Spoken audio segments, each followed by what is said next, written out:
Alright, folks. Welcome back, everyone. 皆さん、おかえりなさい。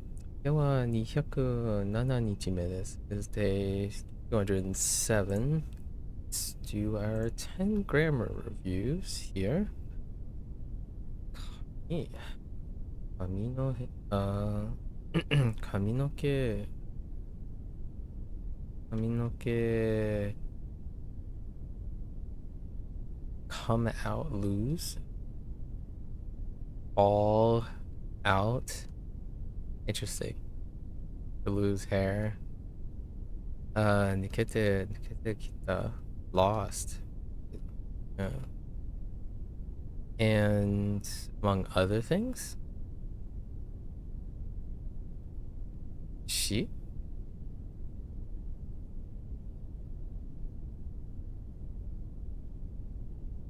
Huh. Memo. No. メモ、寒くな、の、ある、の、いや、悪くなって。Oh, interesting. So what would that make it?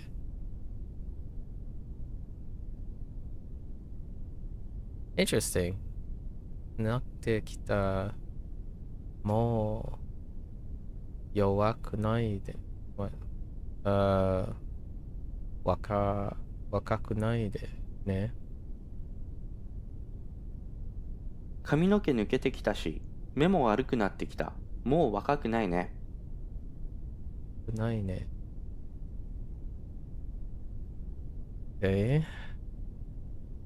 エレンさんが、ミカサさんに、美しい花を持ってきた。No. Favor. Oh, wait. As a favor. Past tense.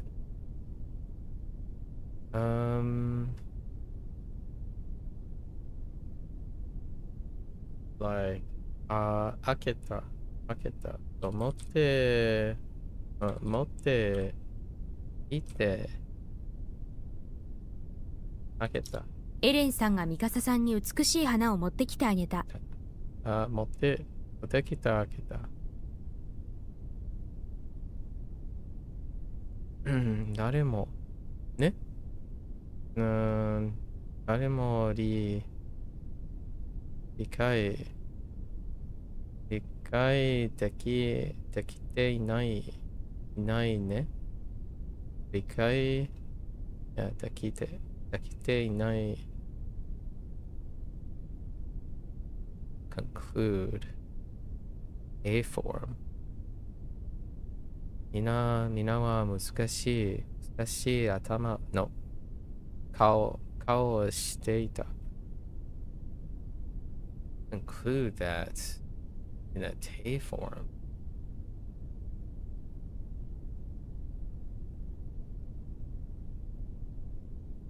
Oh, that's what they want to see.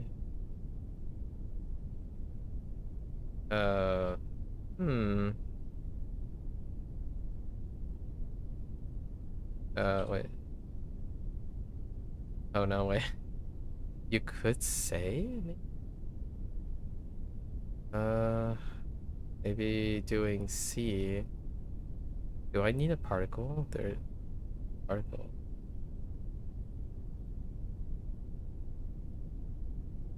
Oh. 誰も理解できないと見えて、みんなは難しい顔をしていた。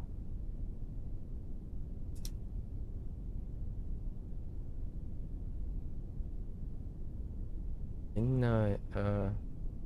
な匂いがするね。するね。What in the world? スプレーする。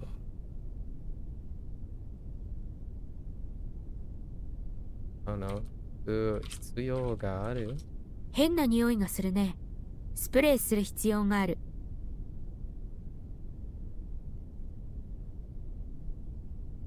で、彼女の嫌い、嫌いな、嫌いなレストランが、どこ、どこのどこかどこかどこか confirm or yeah confirm してください。confirm. I want to say it's the other one is ran. Neen. Neen. Doesn't need. You have your blade, your heart.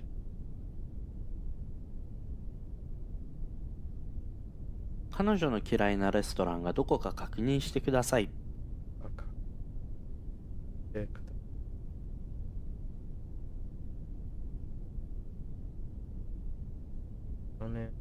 去年の5月、月は5月、typical. いい。が多いじゃないか。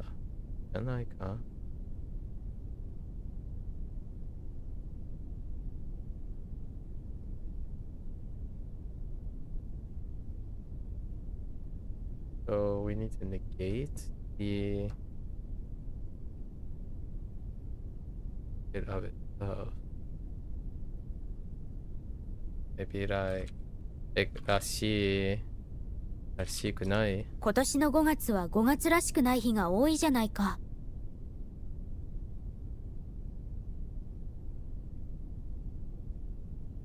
犬が一緒にいるだけで、綺麗す。that's happy.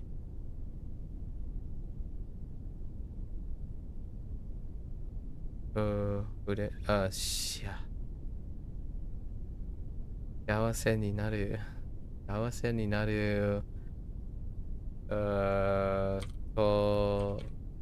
maybe とされている。weaker nuance. Okay. So,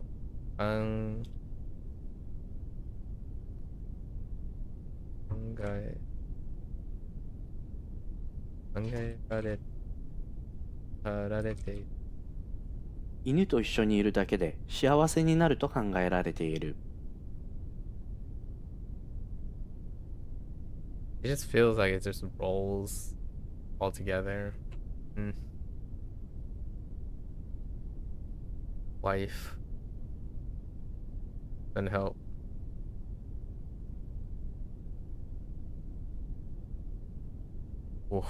Yome.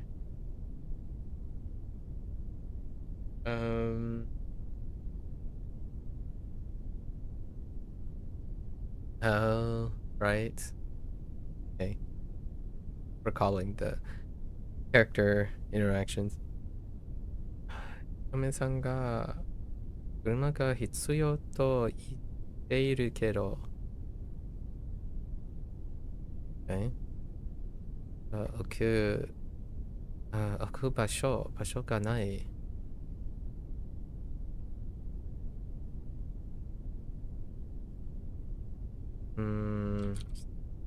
like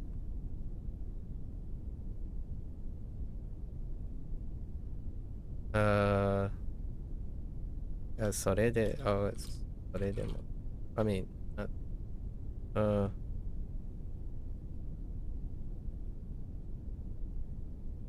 wait, what did it say?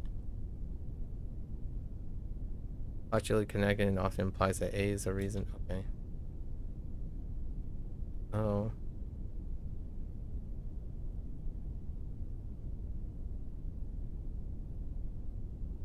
So, not in the same direction. How do I say?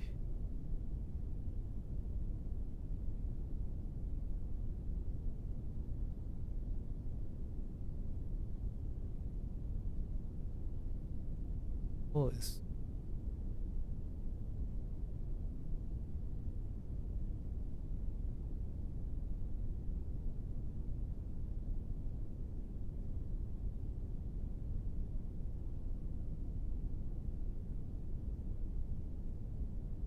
interesting.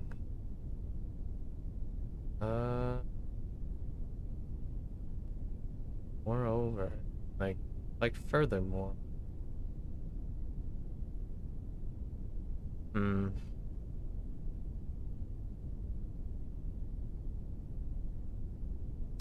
Soれで over.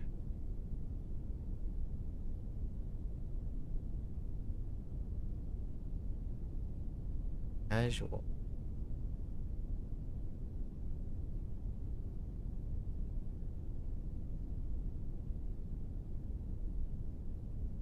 Maybe like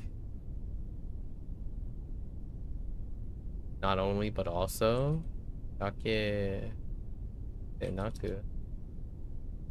Oh, it's more like in addition, and I only can think of sore de. Maybe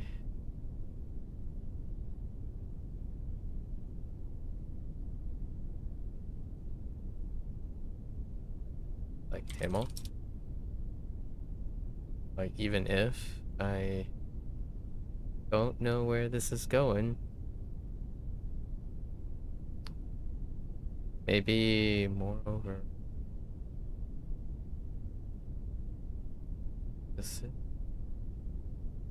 There's no reason for that to. I have no reason to do that.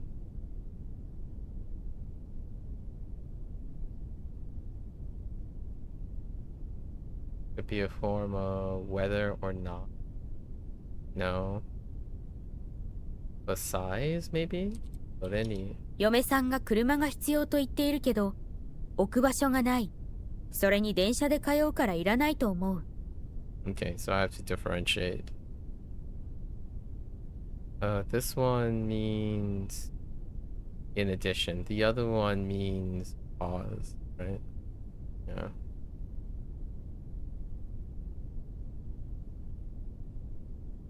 もしゲームを欲しがっても買わない。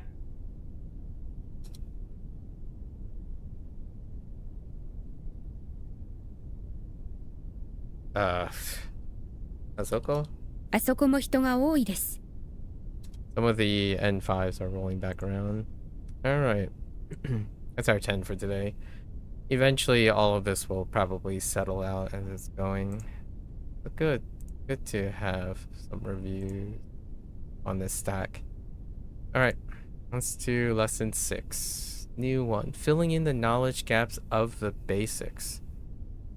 Okay, interrogatives. So we got some basics. Who and why? Use essential question words in various ways. Oh, because of naze, doshite, and nande. That's the why. I thought they might have been referencing or making a pun off of a song. In this topic, we're going to learn about question words, also look at Japanese question patterns in more detail, combining a variety of grammar points we already know. Specifically, we're going to learn how to say who and also 3 different ways to ask why. これは誰の紅茶ですか? Possession, using are for possession. なぜ怒っているのですか? Desu ka? So asking a question and using the formal ene. どうして学校を休んだの?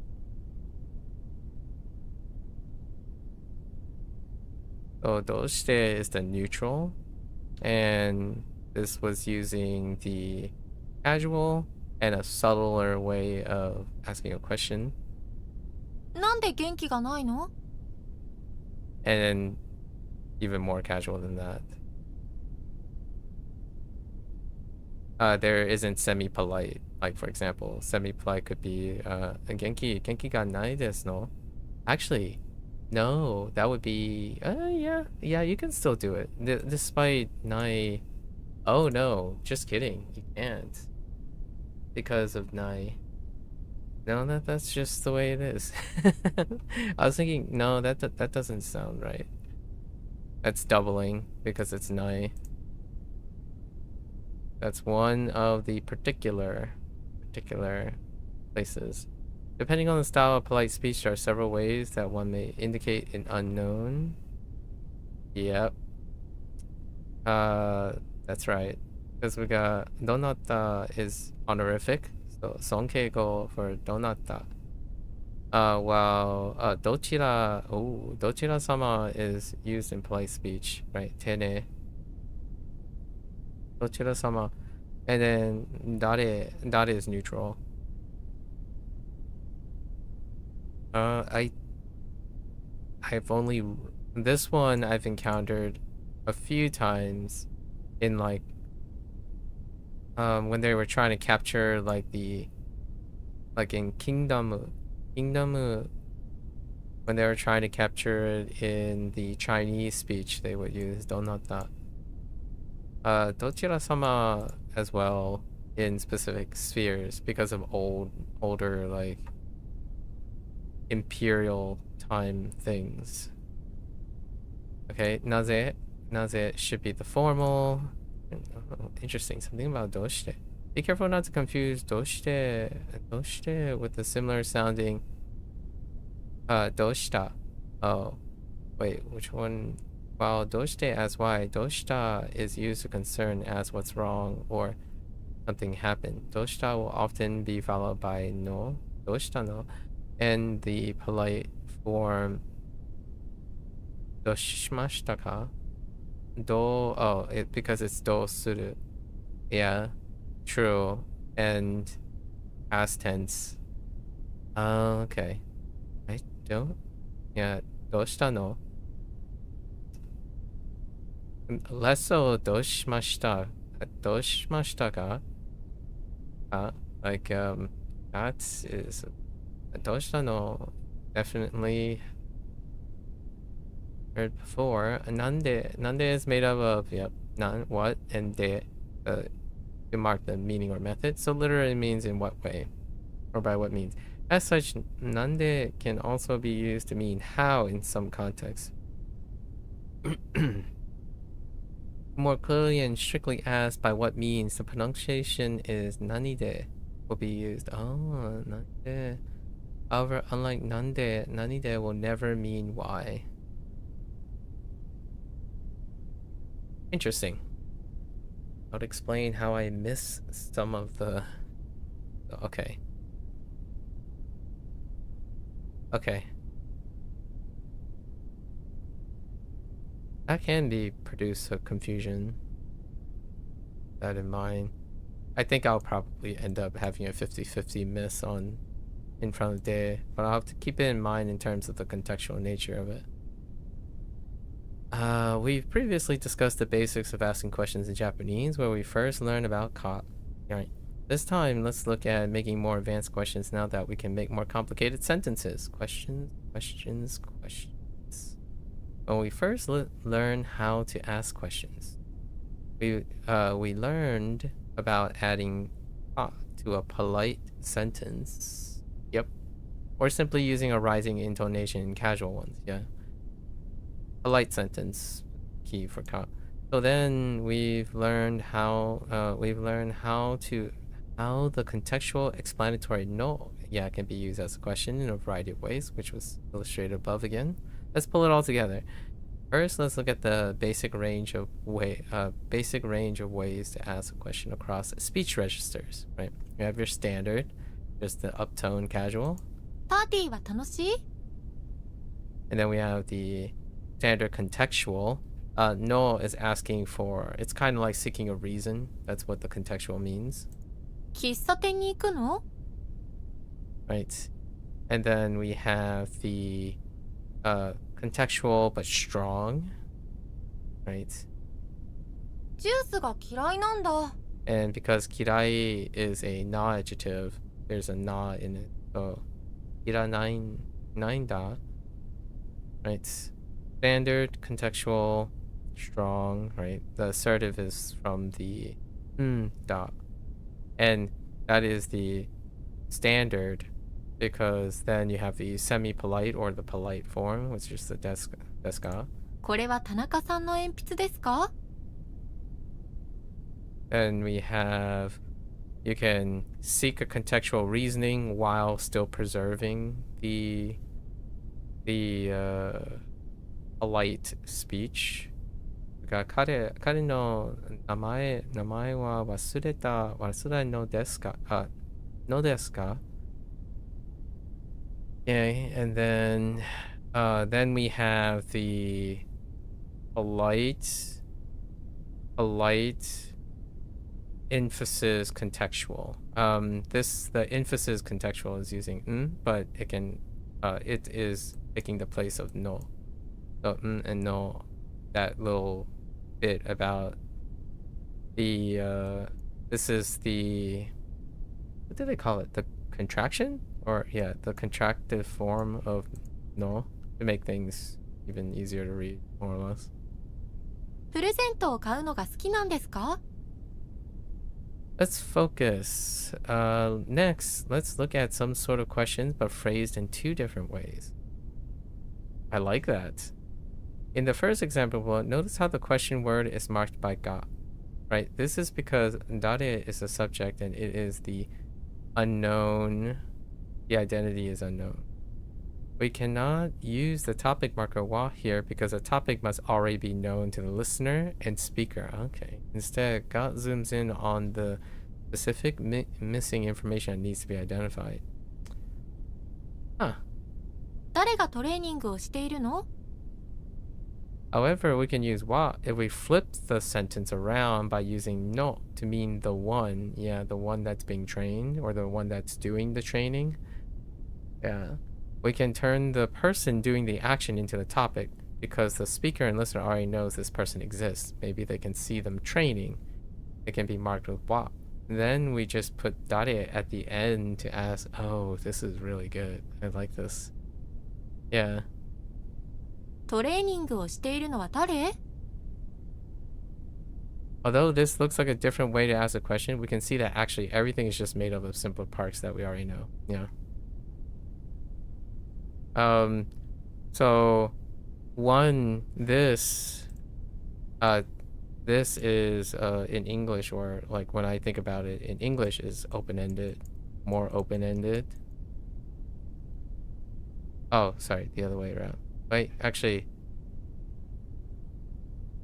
not necessarily more open-ended. That's not the phrase I want. It is putting the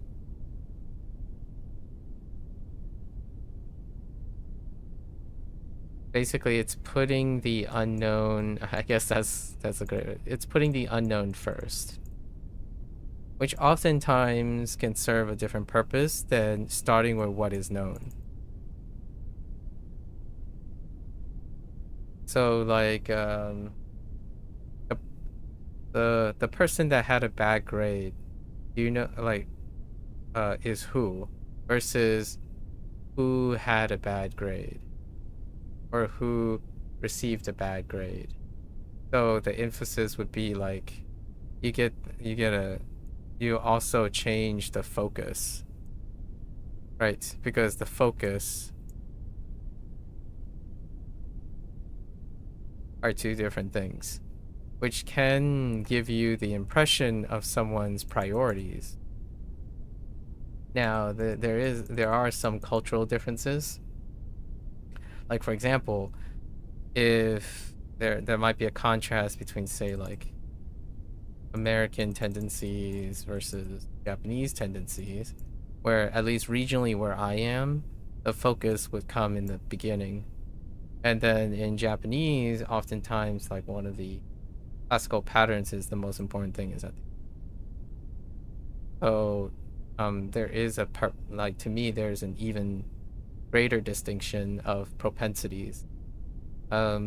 Usually now, at least from my experience, when it comes to like Americanized English or Americanized culture areas like echo chambers and whatnot, they usually mention the more important thing first. So the thing that catches their attention is the first thing they notice. So like if they say this person the person that had a bad grade is who, right? They would be more concerned with the idea that someone got a bad grade, that they observed someone having a bad grade, versus and that is the point of their question, why they are asking. But who got the bad grade, then they're more concerned about the person who got the bad grade. So who, the identity of the person, is more important to the person. Well, it might not always stay the same, right? Generally speaking, the first things that come tends to be the focus, because the subject is often the primary target. And then speaking like this, that's a kind of an interesting question. If you deliberately speak like this in English, who is the one that is training? That's interesting. It's really read as the one that is training is who, right? However, you can see that in English, it would be natural to focus the thing on the subject, which is the subject often prioritizes the individual or the person as opposed to what's observable or confirmable. So like instead of focusing on the bad grade, if there was a person who's receiving the bad grade, you usually put the subject first. The subject and is typically the person. That's kind of interesting. The one who is training, the one that is training is who. I don't particularly find that too awkward, largely because it's telling me that the person is interested in. Like if you see someone that's training, you are focusing on the idea that you've noticed that and you're inquiring about that. So the most important thing is that exists. Like combining the English thing and the order of the Japanese, not combining the Japanese thing and the order of the Japanese. Right? They tend to have a habit of emphasizing the end and the beginning. A really interesting interaction here. Although this looks like a lot. Okay, we covered that. So Kanako no tanjoubi no surprise. I don't. What is surprise? Anyways, it's her birthday. Let's see. Okay, that's. Why does that just look like a lot of dishes? Okay. Okay, she's saying she might be thinking that's for her birthday. Oh, she's getting ready to do. She's thinking about birthday surprises, and the guy is confused. And then she's talking about friends or having friends over, maybe, and he's like, friends? And then she's considering maybe they need to travel. She's gonna go travel there, or they're gonna travel to her. Someone's traveling somewhere, and then she has friends visiting. Okay, let's find out. Okay, I like these little primers. Okay, good. 兄、どうしてたくさんのコップとお皿があるの？ I see. Yep. かなこ、今日は私の誕生日パーティーをするの。どう？かわいいでしょ？兄、かわいい。誰が来るの？ かなこ、さつきとももとりこが来るよ。 Okay. 兄、いつものみんなね。なんでキリコちゃんは来ないの？ かなこ、キリコはアメリカにいるから来ないの。 So Kiriko is the person. そうなんだ。みかんといちごも冷蔵庫にあるよ。オレンジジュースもあるよ。かなこ、ありがとう。兄、かなこ、そこで待っているのは誰？かなこ、誰？さつき？あ、キキリコだ。なぜキリコがここにいるの？どうやってここに来たの？ Aw. キリコ、今日アメリカから帰ったの。空港からタクシーで来たよ。かなこ、嬉しい。ありがとう。 Okay. So she came back surprisingly early. Alright. So, the brother, right? The older brother, Ani. Why is there... So he's using the neutral with a reason.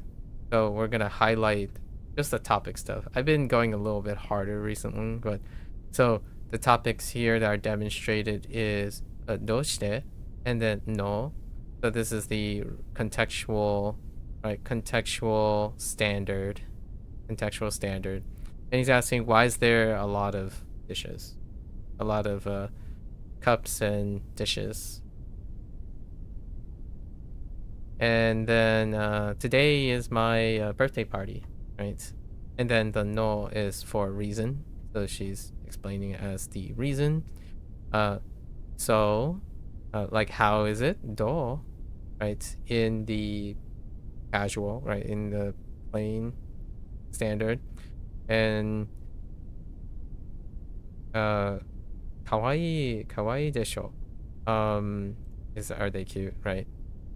And this is shortened, so it's a bit more, even more casual, I would imagine.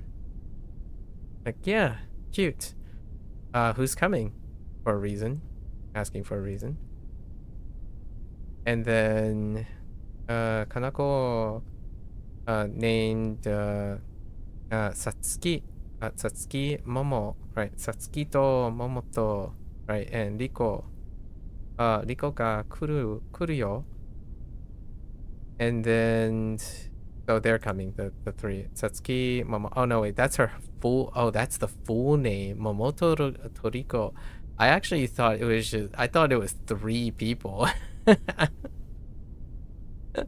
Wow, that is whoa. Okay, anyways, so Monotoriko is the full name of that person. Okay, I thought there were 3 people. Momo, like Satsukito, and then Momoto, and then Riko. Because Riko is a common name, Momo is a common name. Well, not, it's kind of a pet name, Satsuki, but it's actually Momotoriko is the one person. All right, fair enough. And then itsumo no itsumo well itsumo no minna ne. Actually, I'm not quite sure if this is broken up as like itsumo no minna ne, minna ne, or is it itsumo no minna ne? Like, is that when, or is that everyone, or is that's everyone or something? This one's a little weird. I'm gonna have to look at this. And then nande, so the casual question with reasoning. So, and then Kiriko, there's Kiriko, which was not mentioned, but Kiriko-chan, so he's asking if Kiriko-chan is coming too, or what's where is she not coming? Sorry, he's asking in a negative form. Is she not coming? The same person. Okay, so it is itsumo no minna ne. So the same people as always, right? So always, everyone. That's kind of interesting. All I read was same people, and I'm like, okay, maybe that's not quite it. And then there's a huh? Interesting. Oh, huh, as in the confirming thing. And why isn't Kiriko coming? And then Kiriko lives in the United States, right? So can't come from there, right? Because she is in the United States. And then you have Kara, because as a reason, right? Konai no. And then the brother says, oh, okay. Then There is mikan. Mikan wa what? Mikan orange. Or mikan wa orange. Eh? Yeah, orange. So ichigo mo. So orange and strawberry. Orange and strawberries also in the fridge, right? And then oh no, that's not orange. Orange. Mikan wa ni. Mikan. Oh, there's orange juice as well. Actually, that is an orange. So they're separating. Orange, I guess, is being coupled because it's commonly used with juice, and then mikan is the whole orange, or mandarin. Yeah, fair enough. The mandarin. Fair. And then thanks, right? Then Kanako. So he calls her, like, vocalize. So Kanako, over there, who's the person who's, like, who did you bought over there, right? Oh, the person that is waiting over there, like, who's that? Mateiru no, the person who is waiting over there, or the person who is waiting over there is who, right? Or who is that waiting there? And then she's like, who? Satsuki? Ah, Kiriko da. So it turns out that Kiriko is like, why are you here, Kiriko? And how did you, like, when did you, why are you here now? Like, how did you get here, basically? And then Kiriko says, well, today I returned from the United States. Then from the airport, I took a taxi to come here, right? Like, to come by taxi. And then, like, sweet, hooray, yay, and then thank you. Pretty cute. Surprise. Hence the birthday surprise. Okay, I have to keep in mind. And then this one was a little bit hard to read. Itsumo no minane. Obviously, because again, everything is in kana. And then this one was pretty funny. Momoto Riko. Someone's name is Momoto Riko.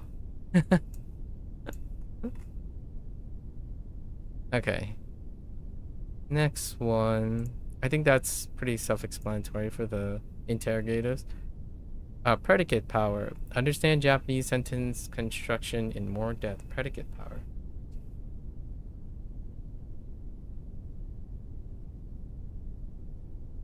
This is dealing with ending sentences with e-adjectives and non-adjectives. E-adjectives are predicates. They're functional predicates, so you can end them without, like, a verb per se. And then non-adjectives requires da. Is probably what they're going. In this topic, we're going to learn more about how adjectives are used at the end of sentences, which will help us deepen our understanding of Japanese sentence structure. We have actually already seen this many times, but haven't yet described it in detail. So let's do that now. Yeah, every time I'm talking about, like, oh, this happens to be a non-adjective, so there's a na or a da at the end. And then if it's an e-adjective, you don't need a copula, which is like da. But you can make it semi-polite by using des. So this would be an example. 私のお母さんは若いです。 Fun fact, all e-adjectives are words of Japanese origin, right? But not all non-adjectives are e-adjectives. That ends with e.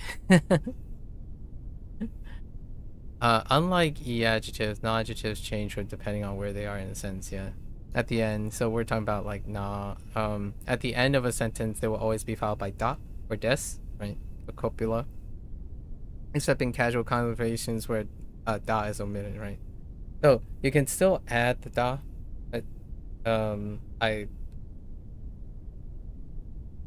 yes and no, right?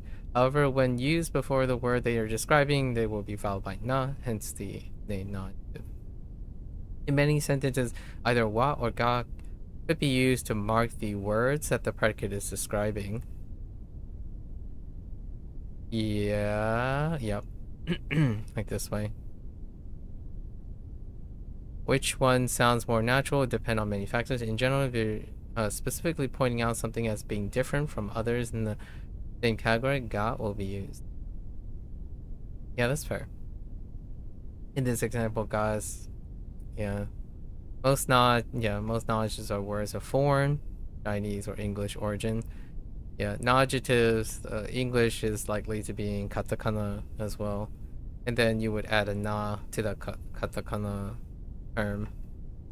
And then Chinese would often are represented in like jukugo, where you're having two characters, or characters that contain the entire read. Usually. As we're learning about Japanese sentence structures, let's look at the three main Japanese predicates. What does it mean to be anyway? What does it mean to be anyway? I feel like there's a quote here somewhere. Singular quote. Oh, what does it mean to be anyway? I see. The first type of predicate is made using a noun or non-adjective, which are grammatically very similar to nouns. Notice how da and des is needed. By now, we also know that they can be dropped in casual conversation. However, the reason this is considered wrong in contexts where proper Japanese is required is because it drops the part that tells us that these things are something. Yeah. Because they are noun-like. Non-adjectives and nouns are both noun-like. I know how nouns are obviously nouns, but non-adjectives are noun-like.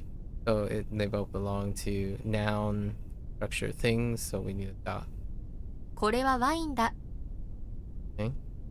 このレストランは素敵です。 Yeah, 素敵。素敵です。And 素敵 is an example of something that ends in an E, but it is of Chinese or it's not really represented in, and even though this shows sticky here, sticky is often written in mimetic in kana, so when in kana it's hard to tell, but if you do see this, which doesn't happen that often, sticky, or not as often, you can tell that it's a non-adjective. The second type of predicate is a verb, right? We have verb predicates, and we simply end the sentence with a verb, nice and easy, right? 犬が庭で走っている。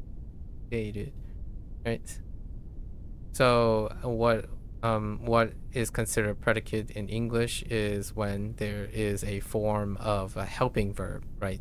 And iru in its present progressive form is equivalent or is very read as a helping verb, which is. So when you're is doing something, it's a predicate. Anything paired with a helping verb in English or feels like a helping verb when read from Japanese would often give you the idea of a predicate.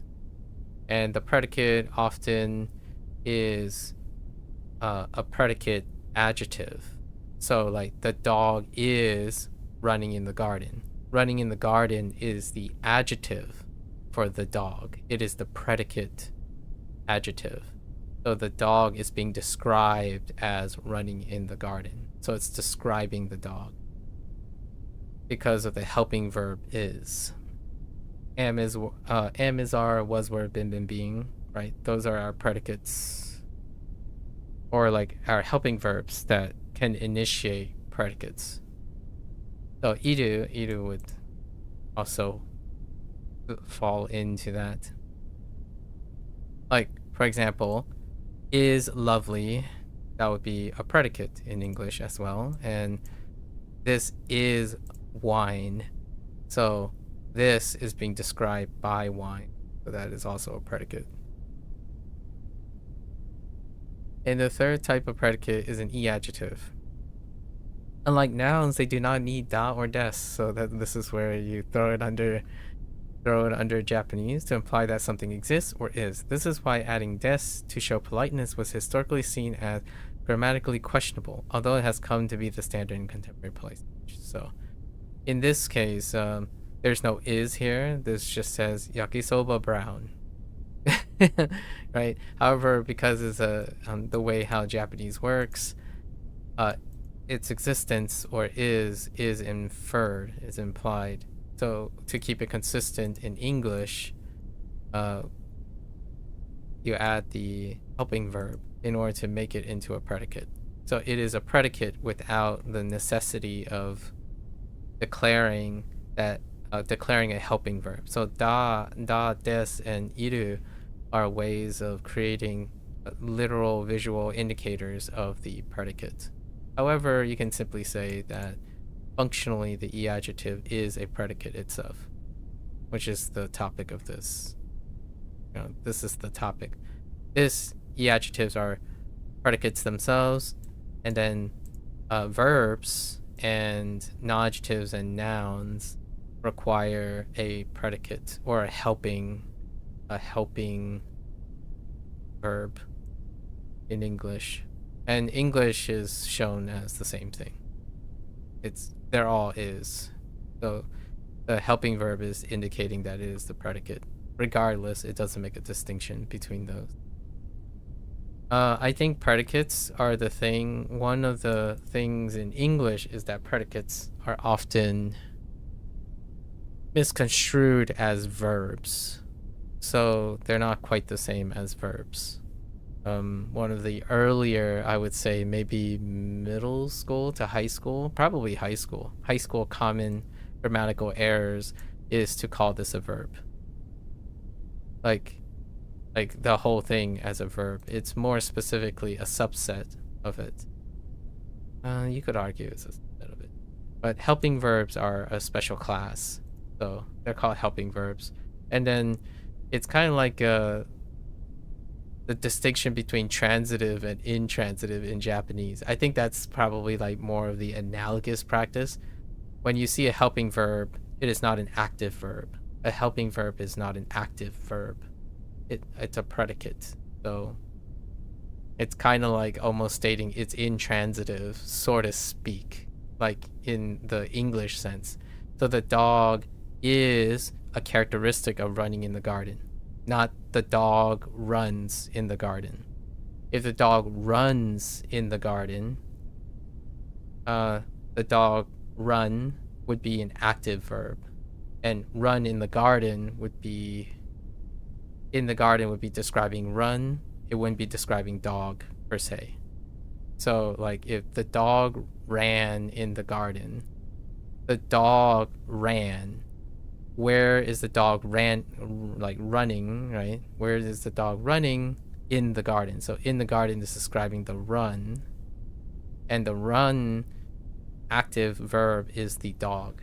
But this is describing the dog. The dog is, and running in the garden is describing dog. So that's the predicate as opposed to the active verb.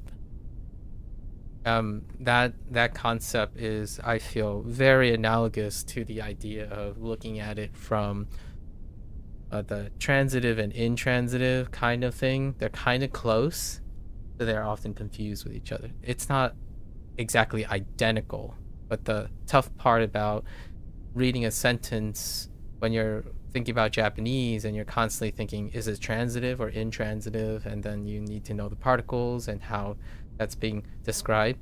It's quite a interesting nuance. And in English, I would say it's helping verbs, distinguishing between active verb phrases versus predicate verb phrases. Why is that important? Honestly, that's a good question.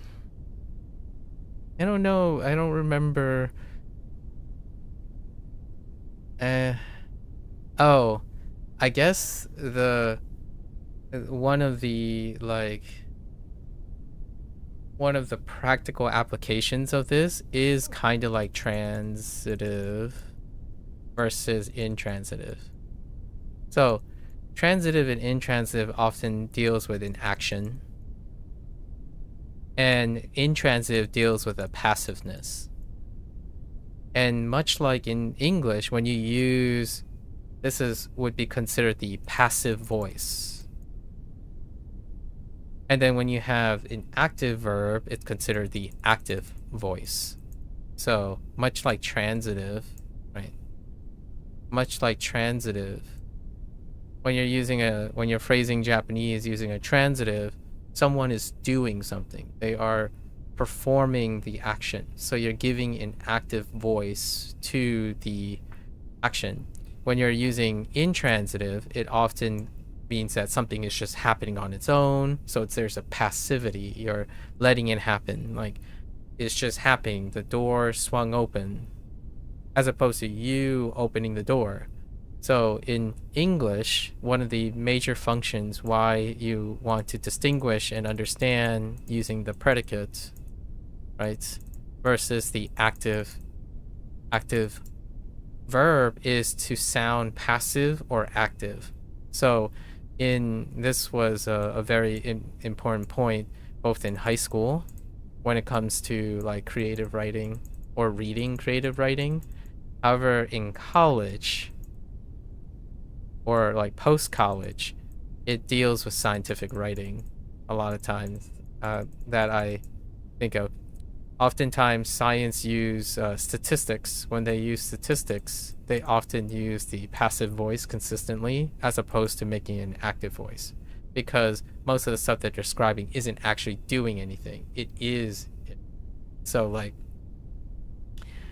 the, I don't know, rate is decreasing versus the rate decrease. So understanding if you're saying passive or active, it creates a mood. Like I first, right? I am stupid versus I guess stupid is not a good one because that's an adjective. I am falling versus like, I don't know, I fell, right? So this is a passive voice, and this is the active voice, which is dealing with the whole transitive and intransitive. Not exactly like it, but if you step back and look at the bigger picture, the mood, how you're eliciting the mood, there's a difference between constantly being passive and active, which is kind of like I think the earliest appreciation for this is like a child and adult speak, where I'm not sure this is true anymore, where like, hey, that is a tree, right? You keep saying that is a dog, this is a cat, that is the sky, that is blue. It sounds very passive, like you're describing things and it's kind of at a distance, as opposed to the red dog did something, right? Instead of saying the dog is red, the dog is sitting, you can say the red dog is like the red dog sit in the yard, for example. So one is very one is very actively describing something versus one is simply stating things are things. And I think that doesn't translate, and like I don't think culturally that it's probably a little contrast with Japanese. In English, I think in general in NetSpeak it has shifted. I think most people nowadays they describe things as they're happening versus using the passive voice. So occasionally it can be very aggressive. So in science, when they're trying to, in scientific writing, they tend to use the passive voice to insist that something is observable. However, it's not distinct. Like, you can't make it predictable, or like you can be too forward when you're using the active voice. Like, as climate change increase, the temperature of the earth increase. That's an active claim, right? You're using the active voice to claim two things are correlated with each other. Or you could say the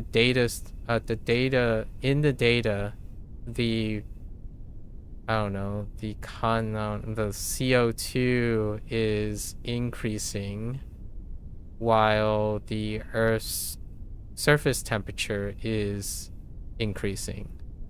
So now there should be an element where the second statement is a little bit more passive. It's less forward or aggressive versus the active voice, which makes it more assertive.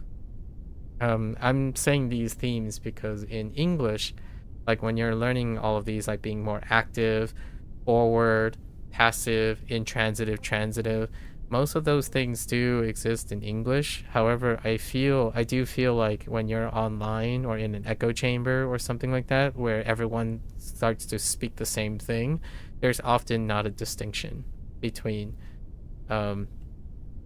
switching back and forth between voices or like different types of active and passivity. Usually everyone agrees on a specific way of saying something, and it's neither distinct. They usually homogeneously speak a certain way, and it's reflective of how diverse the group is. So passive is often preferred when people are describing things, and active is preferred when they're observing things. So like that game is garbage, this app, and then when they do something and they see it, this app sucks, as opposed to this app is bad. Right? There occasionally there is a flip between it. You could say something is bad versus something sucks, which leads to a little contrast between like an e-adjective and a non-adjective. When someone says that sucks end up being a verb noun position. I know like that's not the grammatical, like when you ask an English grammar teacher or something, that's not grammatically right. Sucks is always a verb. That sucks. So the thing is actively sucking, right? Sucks. However, the way NetSpeak does, sucks becomes like a noun verb type of situation, because it's actually replacing or being analogous to that is bad, that sucks, that is bad. So it's both an adjective and a noun like thing and a verb like thing at the same time. It's kind of like a bro, right? So kind of a tough little nuance here, which does bring up a lot of English parallelisms. Not exactly mechanically the same. Obviously, if you want to be pedantic, mechanically they're not the same. Simplify. Importantly, although these three possible predicates can be at the end. Oh, and just as a reminder, it's very difficult. The rules that I'm talking about, like the passive voice and the active voice in English, I have to consistently remind whoever like is ever curious about my perspective on English. The idea is that English is going to be more diverse. It's gonna likely, with statistically, going to have different nuances, and I constantly talk about echo chambers or selective bias. So the English that I'm speaking of is the regional English that I was taught more than 20 years ago. So the idea about like active voice and passive voice, that might not be a thing anymore. Especially when I try to compare and contrast it with my experience of NetSpeak and the current situation. There's no distinction between active and passive voice in the sense that they can both function the same way with a nuance. Now, like I mentioned a little bit ago, in NetSpeak, the passive voice is often to describe something at a distance, which is like when someone thinks about a result, like the grade is bad, versus when they see something and they're reacting to it, then they typically use the active voice. So like, I sucked at this game, versus the game is bad, or I am bad at this game. I am bad at this game is often a result that they're distancing themselves from. And then I suck at this game. That would mean that they're actively doing it at the moment and it's impacting them. So, and there really isn't back and forth. I don't usually find people on NetSpeak to differ from them. So the active and passive voice legitimately ends up excluding each other quite often. I don't think when someone wants to tell someone, like if they want to tell me, hey, the game you're playing sucks, when they think about it, they're not wagering like, should I be more passive about this, or should I be more active about this? And then if I'm active about this, I'll be a bit too forward. If I'm using the passive voice, it'll feel less harsh, right? Like you are playing poorly versus you are bad. Is there a difference between it? Usually I don't think most people online would consider that. Like, so you are bad at this game versus you play poorly. Technically, it's not badly. Badly is bad and poor. There's a usage rule here, which I don't think is also a NetSpeak consideration, but you play poorly instead of you play badly at this game. So you can see that one is passive, so you're expressing an opinion. Often it gives you the feeling that someone is expressing an opinion that gives room for disagreement. So it's okay if the person you're talking to is agreement. When you say active, it sounds more objective, like you're making a statement because it's actually happening. So I do not believe that, in my opinion, most people online makes this distinction anymore when they're typing their messages. They just type based on the behavioral expectations. So whenever I'm reading these messages, I make an assumption, and most of the time, more than 50% of the time, I am accurate in the assumption. When someone is responding to something they see, they will likely describe it in the active voice. When they are sharing their opinion and it's not happening at the moment, they will exclusively use the passive voice. So like, I feel the test was bad. That means the test has already happened. They're distant from it. It's like, I did bad on my tests. It's still close by, as in like they still feel it because they did it. It's an active voice. So they did bad on their tests. So it's closer to memory. And that is not necessarily that they're processing it. It's more like the behavioral norm that I observe. So the behavioral norm online is more than 50% accurate. Whenever they end up using the active voice, it's still really close to them. are thinking about it, basically. And then when they're using passive voice, they're kind of getting over it. It's distant in the past. That's what it has been being used lately, at least in my opinion. Not the way that I'm saying it, where you can speak, and if you want to sound less aggressive, I don't know if it still works. I haven't really done that as a social experiment, where if I constantly use the passive voice, does that make a person who spends their time online feel like things are inconsequential? When you speak passive voice, oftentimes there's this feeling in English, and I don't know if it's held true online anymore. It's a constant feeling like, oh, it's no big deal. You know, the test was bad. And then if you keep saying like, this was bad, this is bad, that is good, it can feel like, oh, most things are inconsequential. You're just stating what they are, so it's not a big deal. Versus you are bad, that, you know, that went poorly, you sucked at the game. That's usually very aggressive. It's showing that there's weight and significance. It can still be felt. I'm not entirely sure.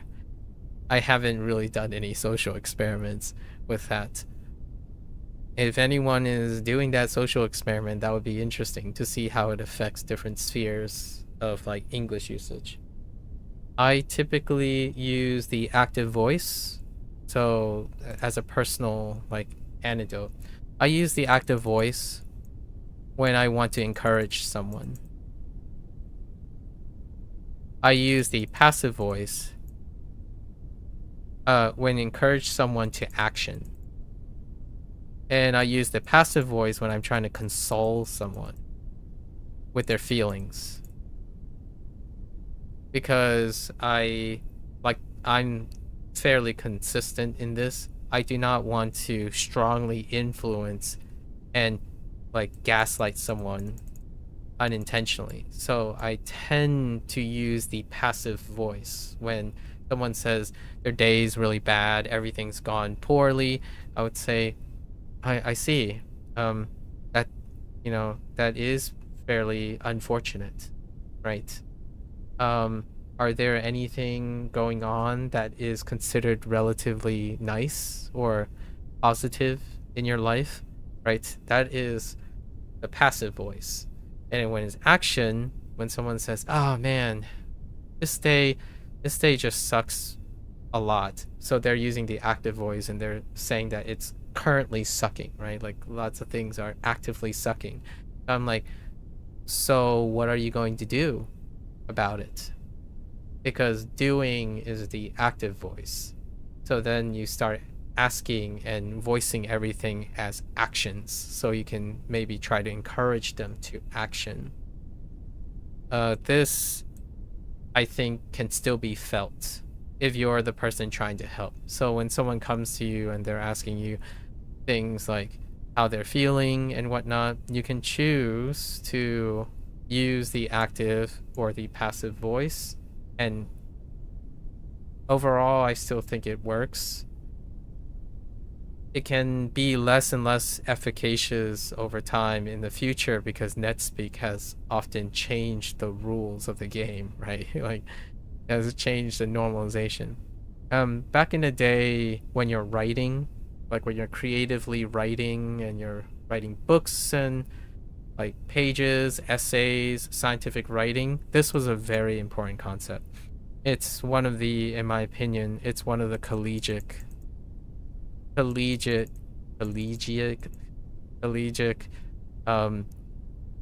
disciplines. Like, it's the nuance of English writing that may or may not still be effective today.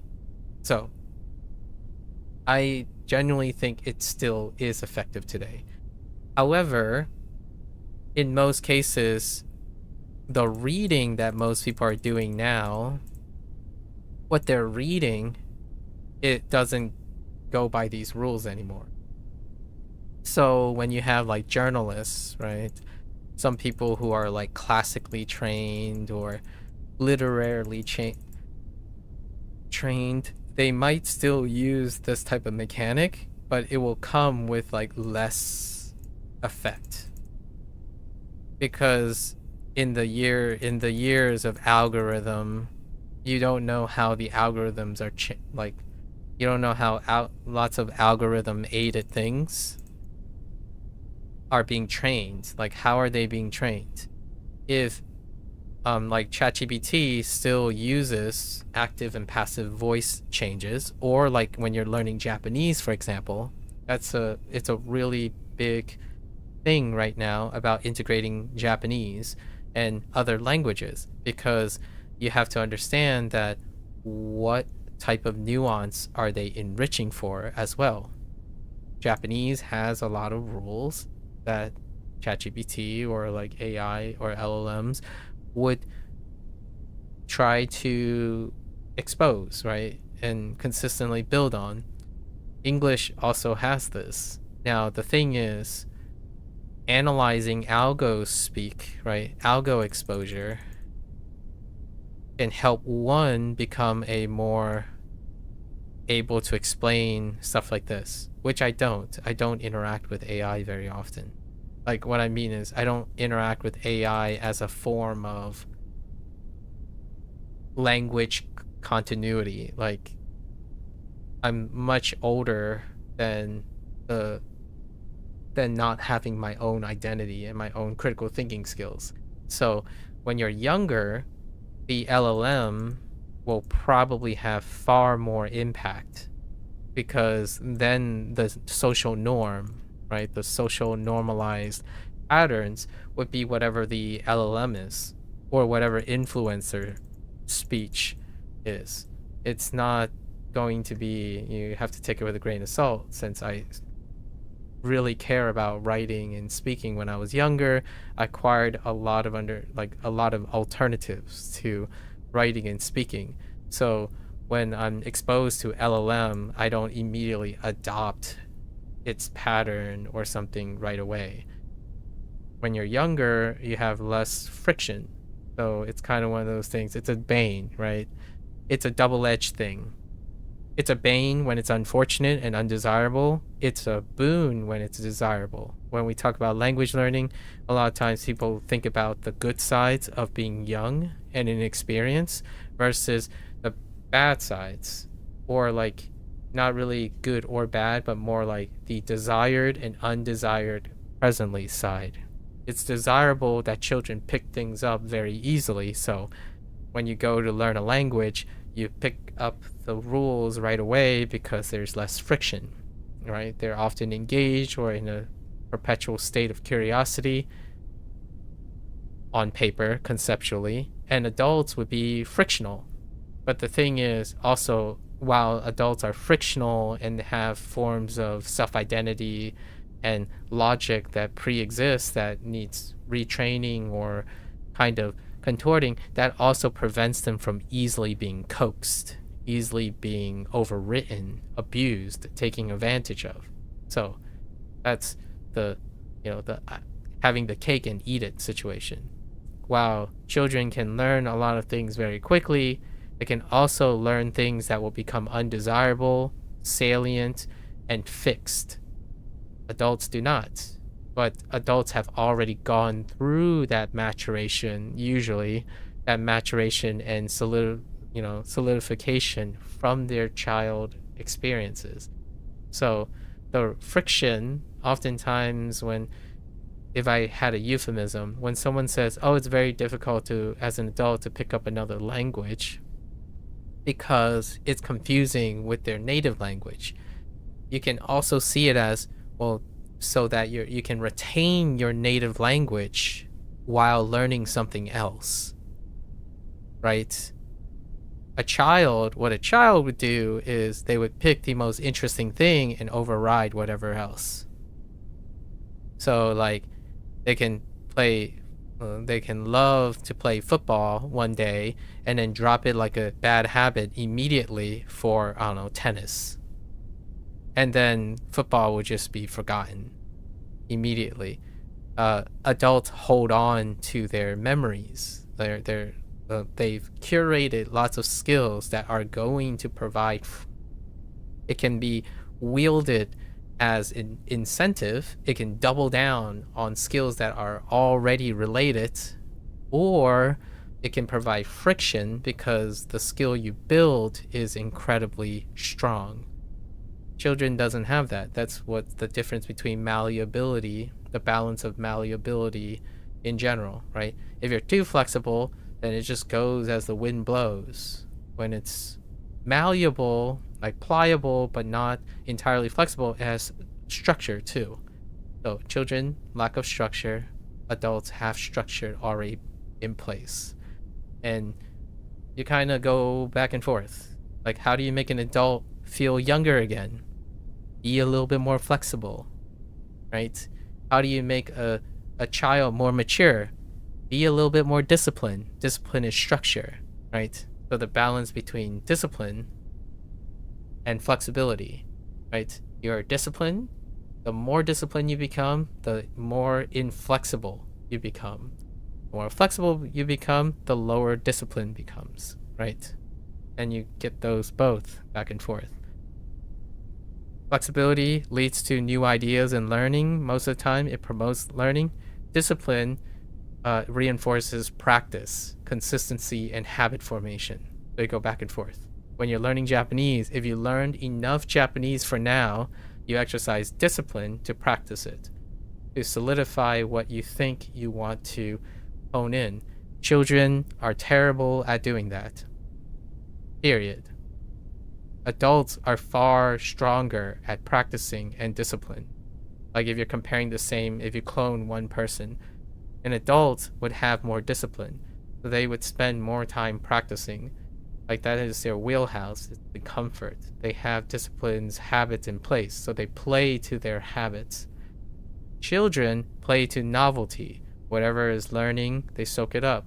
However, they often lack structure or like discipline in general. Hence why children go to school, because schools are a form of structure. Now, if children decide to revoke that and like the structure falls apart and it doesn't help one develop discipline, then you get to a point where I spend most of my time, where I talk to people who clearly learn a lot of things, but they have no essence of discipline. There's like, they can't make it work. So what happens is they would learn something for like 6 months and then it would become dull and boring, no motivation, no need, nothing like that. And they often wonder, well, how can I ever get myself to do something that I need to do, but not necessarily want to do? The word is discipline. It's structure, discipline. And then where do they get the reward to make it stand, possible? Your flexibility, your passions, things that you are actively learning. So you exercise discipline to practice the things that you either need to do, whether you want it or not, in order to cater to your flexibilities that allow you to learn new things that you want to learn. So you do both of them, right? A child doesn't have both options at the moment. It is through experience that one becomes an adult, or a young adult is usually my focus, because a young adult is when they're exploring how discipline interacts with learning. Now the periods are going to get longer, right? The moment you get into college, the stuff that you're going to learn is going to require discipline. It's most subjects and careers and majors are called disciplines. At least that's what I think it is, why it eventually end up acquiring the word discipline. It could be chicken or the egg situation, but discipline is required to hone in on skills when it comes to like things that take a very long time. I mean, when you're going through high school, what's the longest period that you'll think that you need to know anything? At most, a year. And then when you get to college, how long would that be? Probably 4 or 5 years. When you think of a career, you're going as high as the rest of your life. So we're talking about an incredible extension of time. And without discipline, you can't keep doing it. It's very rare, right? Think about a child's passion, right? Children operate on passion. They always do whatever they want. And because they want it, they're able to do it. Do you think that's sustainable? No, I don't actually think that's sustainable. I don't think there's a single person in the world who is incredibly passionate, who has a complete lack of discipline, was able to make that sustainable. Because there's a big B word coming for someone who is passionate like a child without discipline. It's called burnout. You burn out. Discipline moderates the burnout. So it's not one or the other.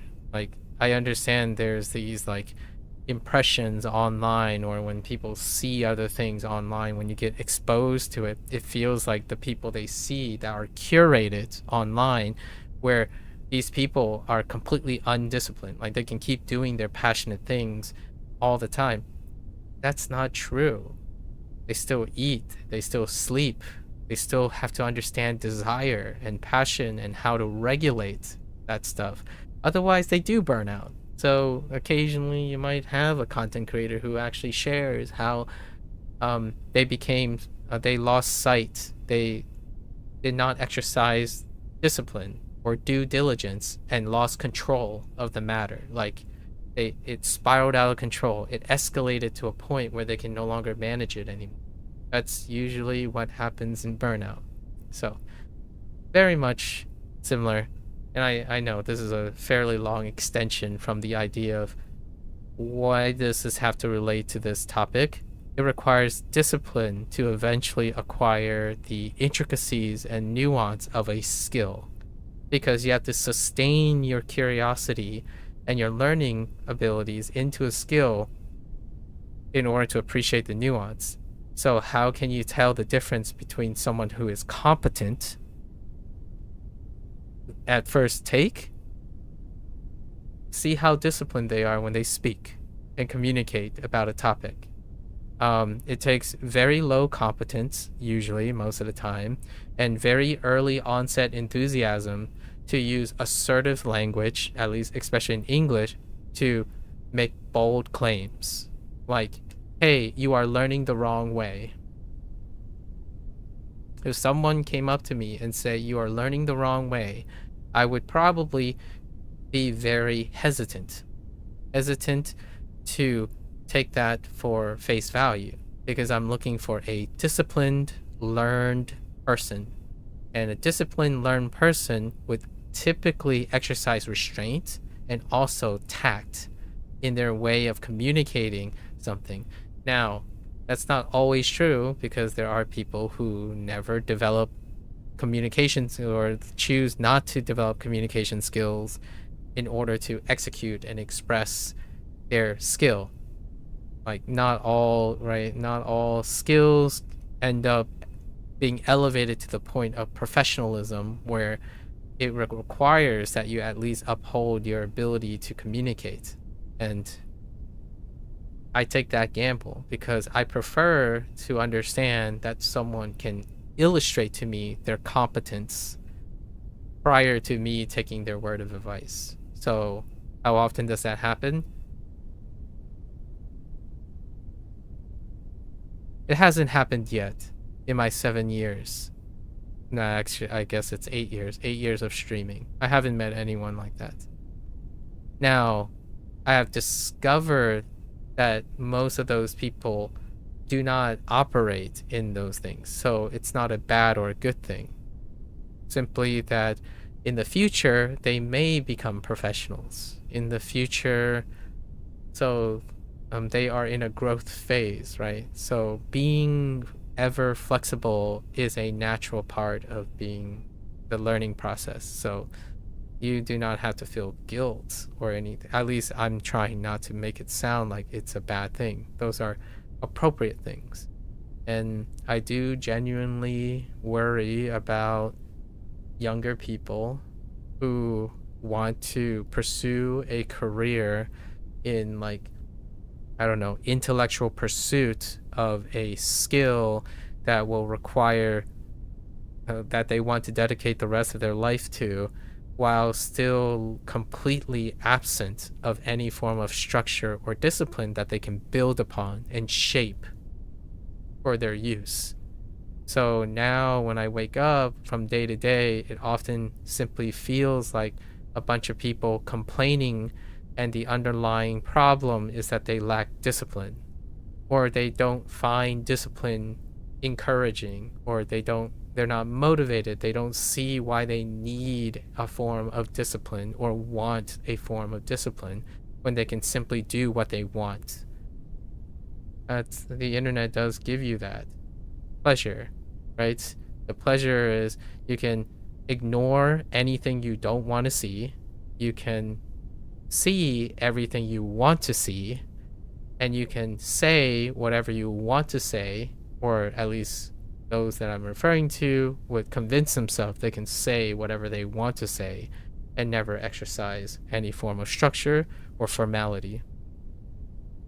Then we go straight back to Japanese, and that is probably the strongest plug I have for learning another language, because oftentimes when either you're older or younger, when you're learning another language, it requires that you develop discipline to execute on the language's nuances, especially Japanese.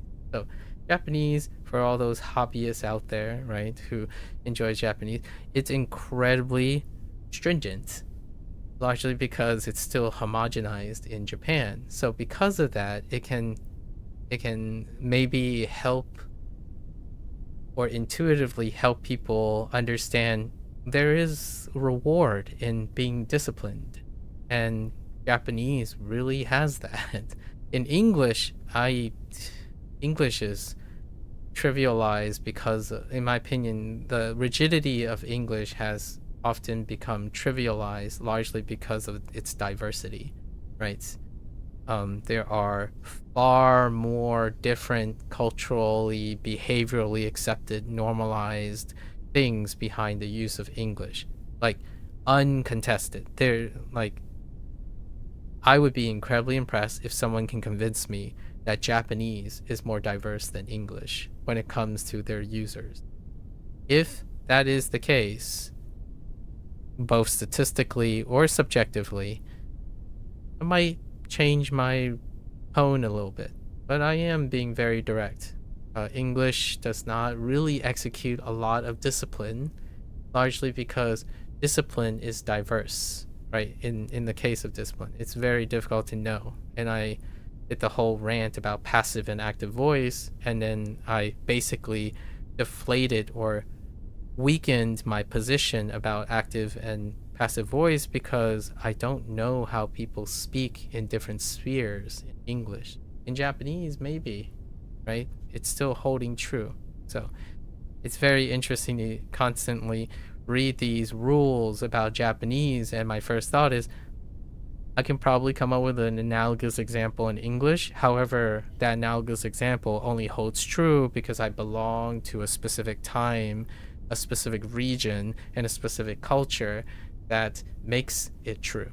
When you constantly speak in the passive voice, you sound unsure, unsure or considerate or passionate. When you speak in the active voice in English, you sound aggressive, assertive, and certain, which is what Japanese tend to distinguish in a different way.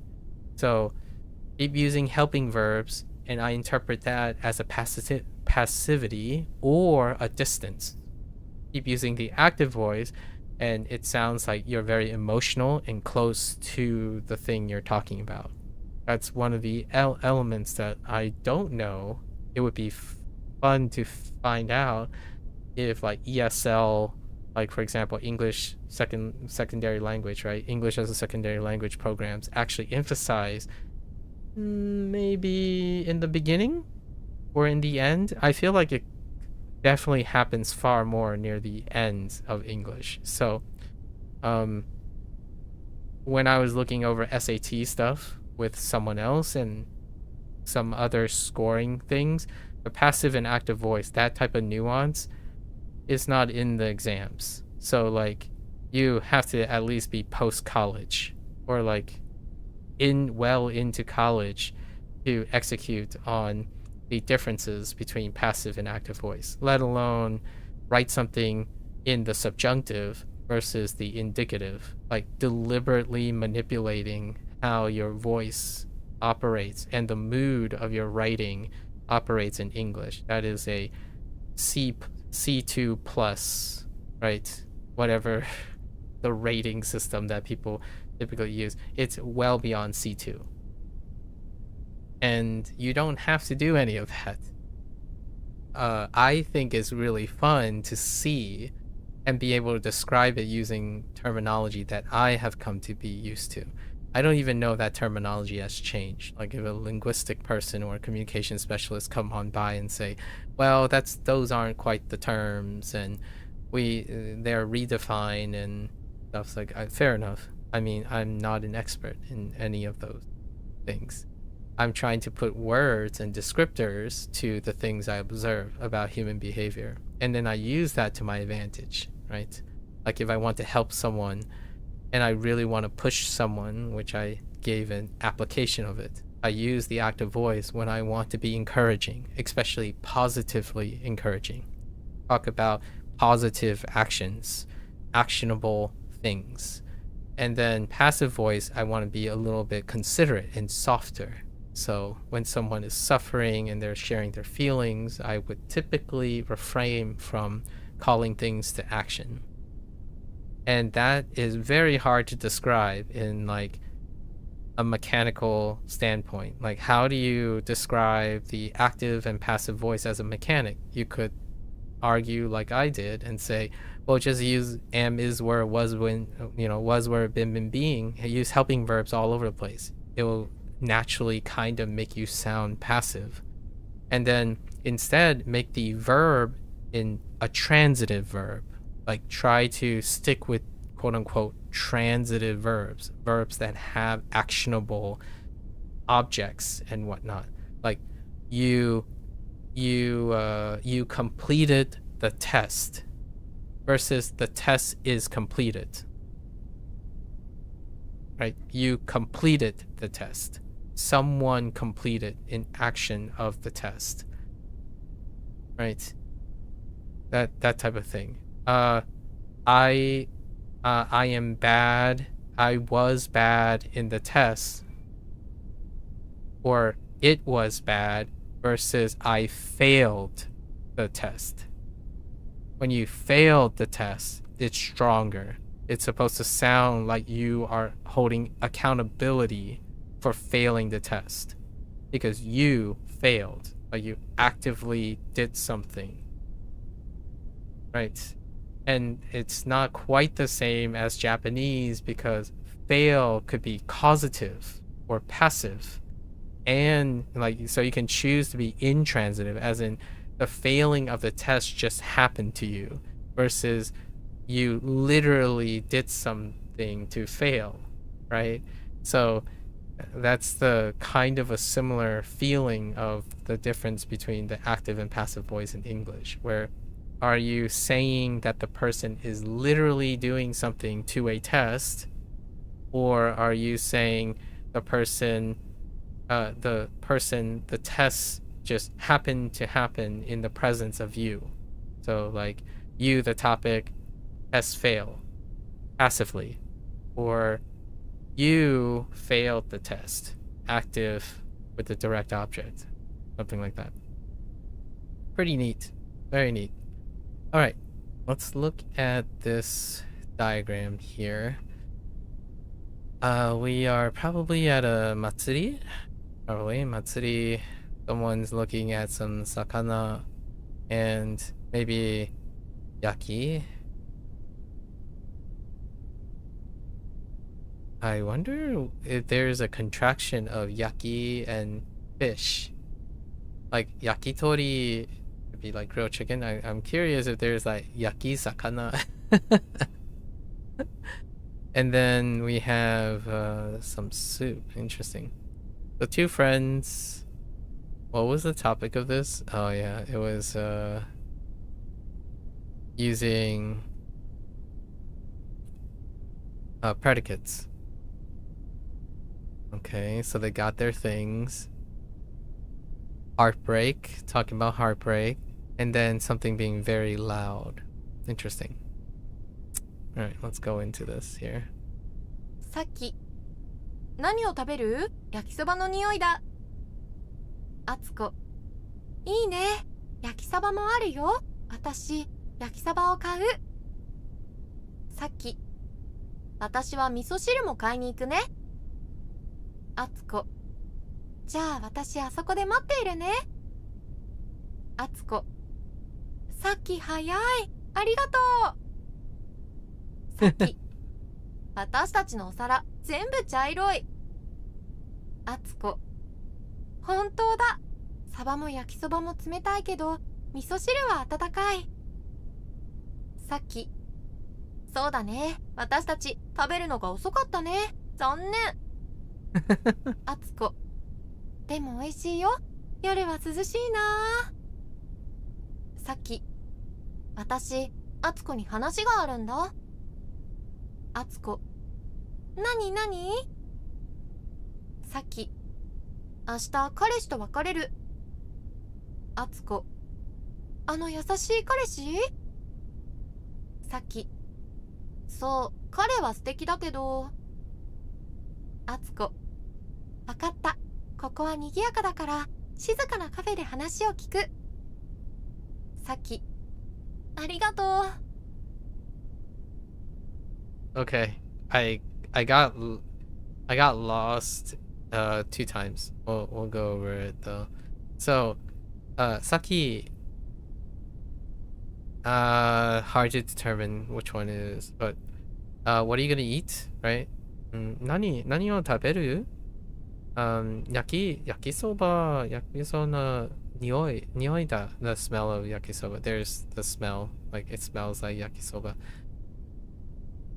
And then Atsuko says, you're right. I can, like, there is definitely a smell, like I can smell it too, right? The smell of yakisoba. And then me, there's also I want to buy, and me, I want to buy some yakisoba. Oh no, wait. Yakisaba. Oh, okay, that answers my question. That actually does answer my question about careful, this is not soba. Yeah, not soba. Saba. Oh, hey. They even wrote it. Yeah, I didn't read it properly. Yeah, yakisaba. Interesting. I wonder if that's just mackerel though. I wonder if there's any other fish you can put together. Grilled mackerel is definitely the more common one, the more common grilled fish. But I wonder what is. I guess you can put salmon in it, right? Grilled salmon. Salmon is like.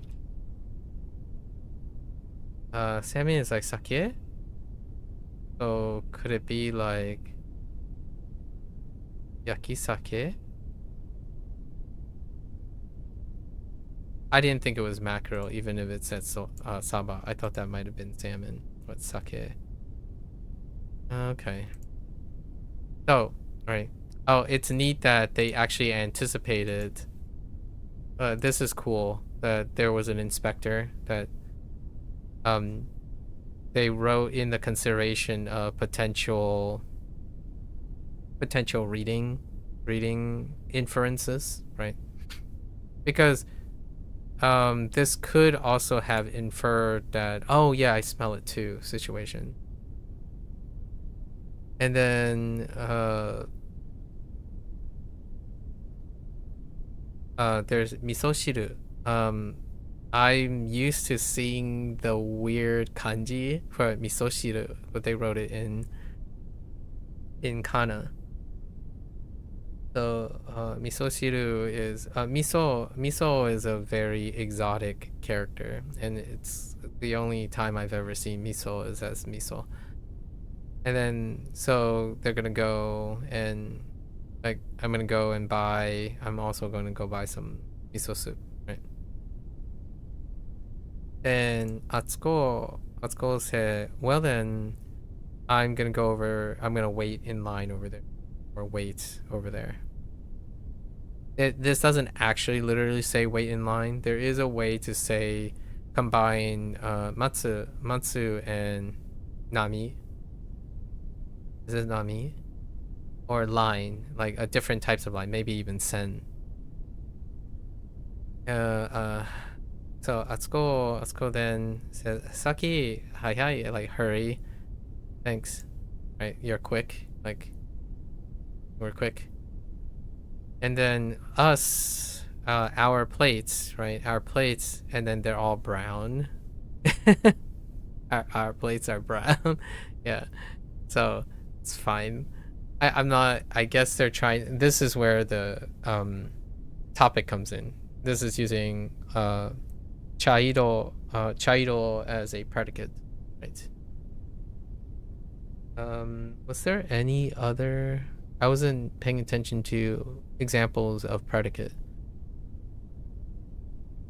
Oh, nioida is a predicate example too.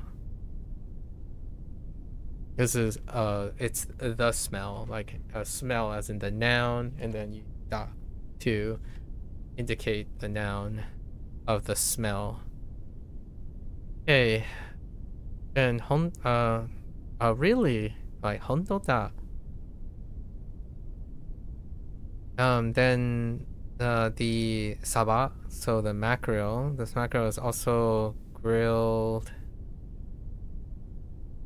I kind of like it's grilled, but it got cold because well, it's grilled, but it's cold, while the miso soup is warm, right? Or hot. Yeah, the mackerel and yakisoba is cold, but I think I forgot to mention the yakisoba. The soup is hot. Okay, right. Us, watashi tachi. We ate slow. So we eat slow, and then zainen, like that's a shame. Yeah, we were late to eat, basically. Because of that, some things got cold. The miso is hot. Like, but it was delicious, right? It was delicious, and the night is refreshing or cool. Yeah, that's funny that they use refreshing. The reason why I didn't say the night is cold and I was more inclined to say the night is refreshing is because it's trying to somewhat it's trying to, there's an element of drawing contrast to the previous statement, like, oh well, you know, we ate kind of late, it's a shame, but that's okay, it's tasty, and you know, the night is refreshing, right? As opposed to cool. You can say the night is cool, but it wouldn't have a counter to it. Like, it doesn't feel like it's saying, well, at least the night is revitalizing. It's compensating for something. So in the same vein, when they're saying, but it's tasty, oftentimes the word that comes to mind would be refreshing, not cool. If you say the night is cool, it doesn't imply like it's doing something. Oh, and by the way, this would be a predicate, right? So this is an example of a predicate, anoshi. And predicates, when it comes to English, the passivity, oftentimes it deals with feelings, and when you have feelings, you can have nuances of positive, counter, contrast. That's one of the, in my opinion, one of the higher level English executions, where when you say, oh, that game is bad, as opposed to that game appears to be deficient in certain ways, right? Like you've softened the direct or crude nature of saying that game is bad. That game is lacking, as opposed to bad, lacking. the night is cool, the night is refreshing. Those two things have different nuance of relations. Something that is lacking is comparative. Something that is bad is often just stated as a generalization. So if the night is cool, it's a generalization. It just happens to be cool. If the night is refreshing, it's being compared to something. Right? So not a very great, or not entirely sure if this is something that people think about when they speak English. So, and it's interesting how it's paralleling some of these things in Japanese. Okay, so Saki, so Atsuko, so he's talking. Is there story? Is there something to talk about, basically? To talk about you, right? Like, yeah, I have something to talk about. Your story, like talk with you about specifically. And then he's like, what? Nani? Tomorrow I'm gonna break up with my boyfriend, basically. Break up. Wakareru. Right? And then Atsuko said, that nice boyfriend? That nice one? So, 優しい彼氏? Not 彼氏. 彼氏? So, yes. He was lovely or kind of pleasant, but だけど, and then this is the だけど where it trails off, so it's implied, as in, like, it's obvious what the problem is, or it's something that is quite obvious between the two of them, right? This is a nuance of the けど, where you don't complete it because you already can infer probably there are problems. Not that you know all the specifics, but more so the feeling is already there, and the next thing the person would say is, I understand. So, wakatta, right? Because it's implied that they know why she's trying to be nice, but she doesn't want to say the bad thing, or the thing that there's obviously something that caused the breakup. This then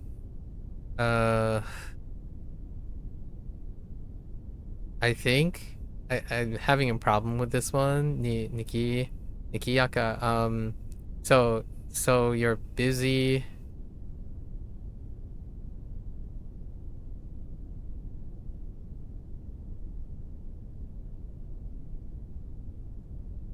So here, yeah, I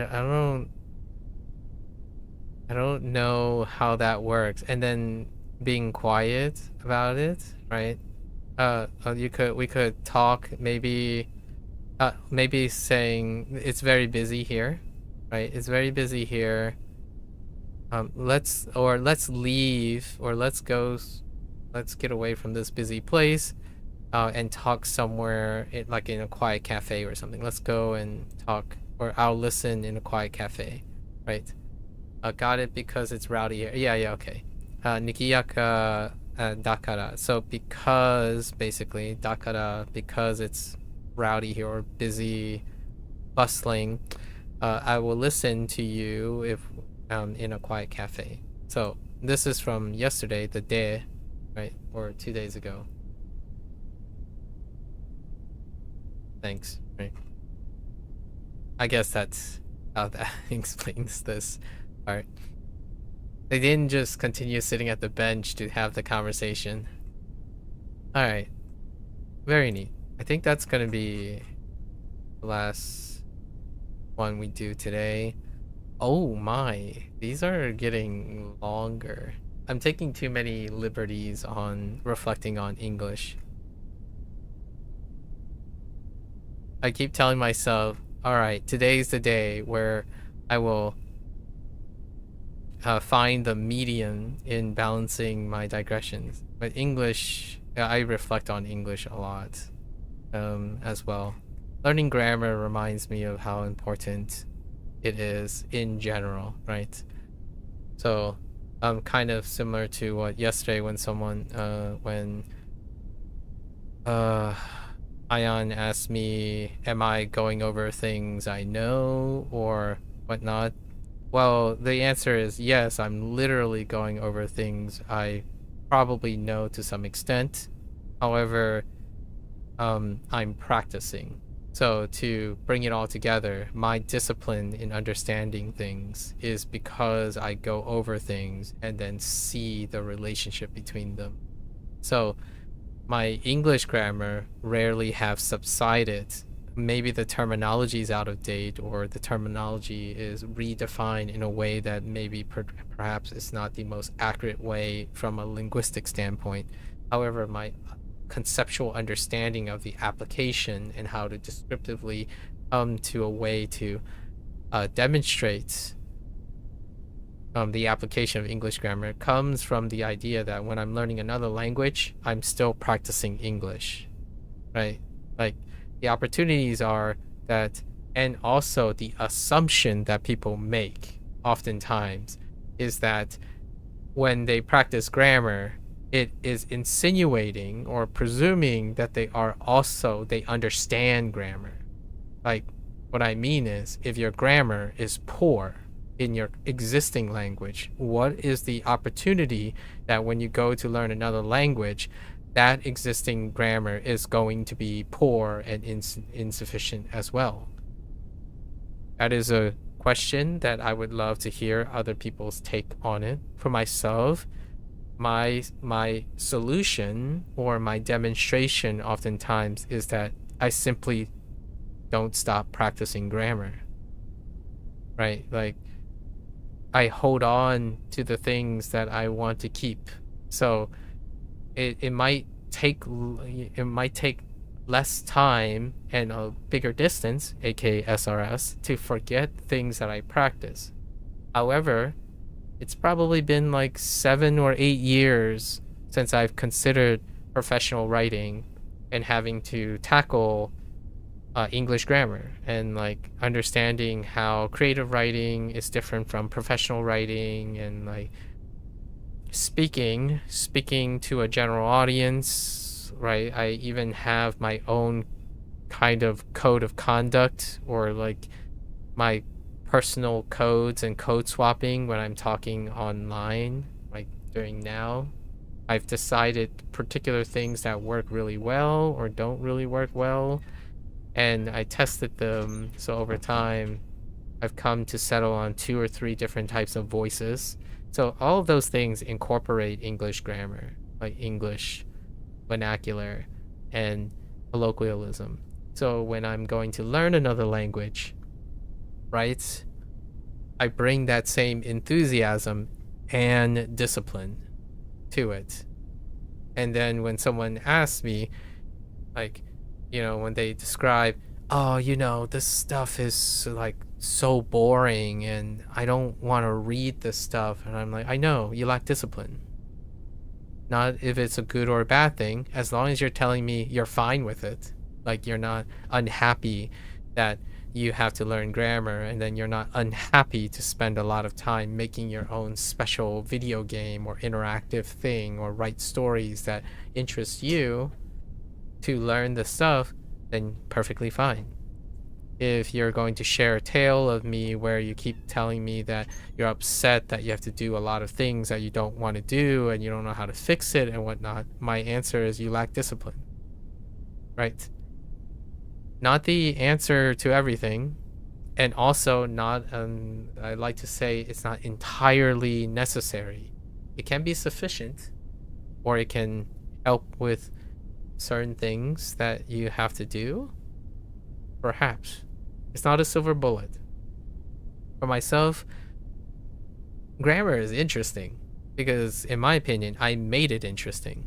So if you're sitting there and saying grammar is not interesting and you read low-level things, they just don't have interesting stories, and then it moved you, right? It moved you, active voice, it moved you to making your own solution, all the power to you. I already said something kind of forward and potentially hot take, like fairly controversial or divisive 2 days ago. I still think that one of the underlying problems, or like growing problems, as in actual deficiencies that people are upset about, is the saturation of people who haven't learned things yet, haven't learned, become learned, educated, and vetted for qualifications before they release products that insinuates or presumes that it helps other people learn. So I'm going to stick to that. I really do stick to that. My standards of myself, if I were to say ever write something or publish something or proceed to advertise and think that I can make a product that helps other people, it would come with a naturally long digestible evidence of tangible exercised instructions and portfolios and like experience. Nowadays the bar has trivialized that. So to me, while it may seem like the internet is a wealth of education, right, I would beg to differ respectfully. The internet is filled with information, and there are many people who believe they are over competent or overly confident, or maybe masked by their feelings of significance, to promote manipulating that information to be helpful. And for me, if someone spends more than 50% of the time talking about how they have problems learning and thinking and comprehending and explaining things, the next couple lines after the 50% is not it's not very compelling to me when they say, oh, now I have this product that will help people. The answer is no. I'm being very direct about this. When I hear a sob story that predicates so many of those problems, and then they suddenly transition in English, right, using the English language, to a product that they think would solve someone else's problem, they haven't demonstrated to me transitionally in any way, or logically speaking, how they solved the problems, how the thing that they're doing created tangible evidence and demonstration of that product's like the existence of that product's promises. So for me, it's a big pass. I like that the Japanese, for example, to highlight yesterday's topic in Japanese, I give my benefit of the doubt to those who are more experienced than me in both life and professionalism and skill development. I really do uphold and biasly uphold that.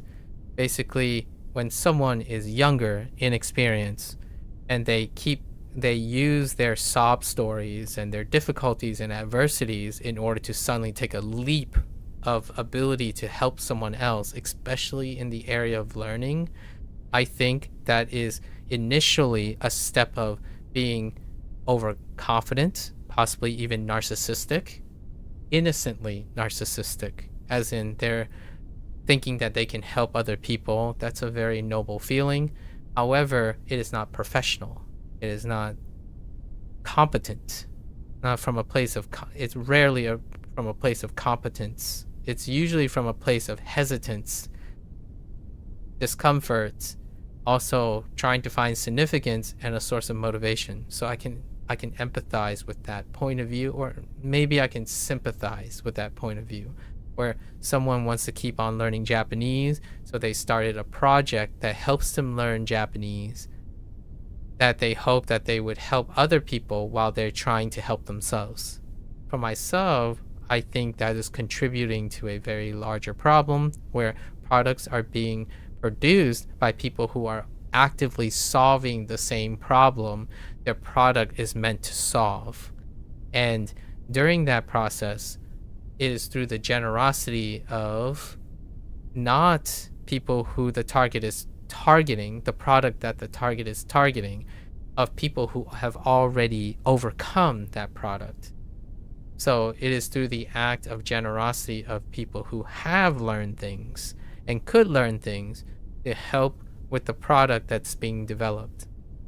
Unfortunately, the way someone who is inexperienced in learning and constantly having problems with learning produce a product, they often are targeted towards people with the same problem.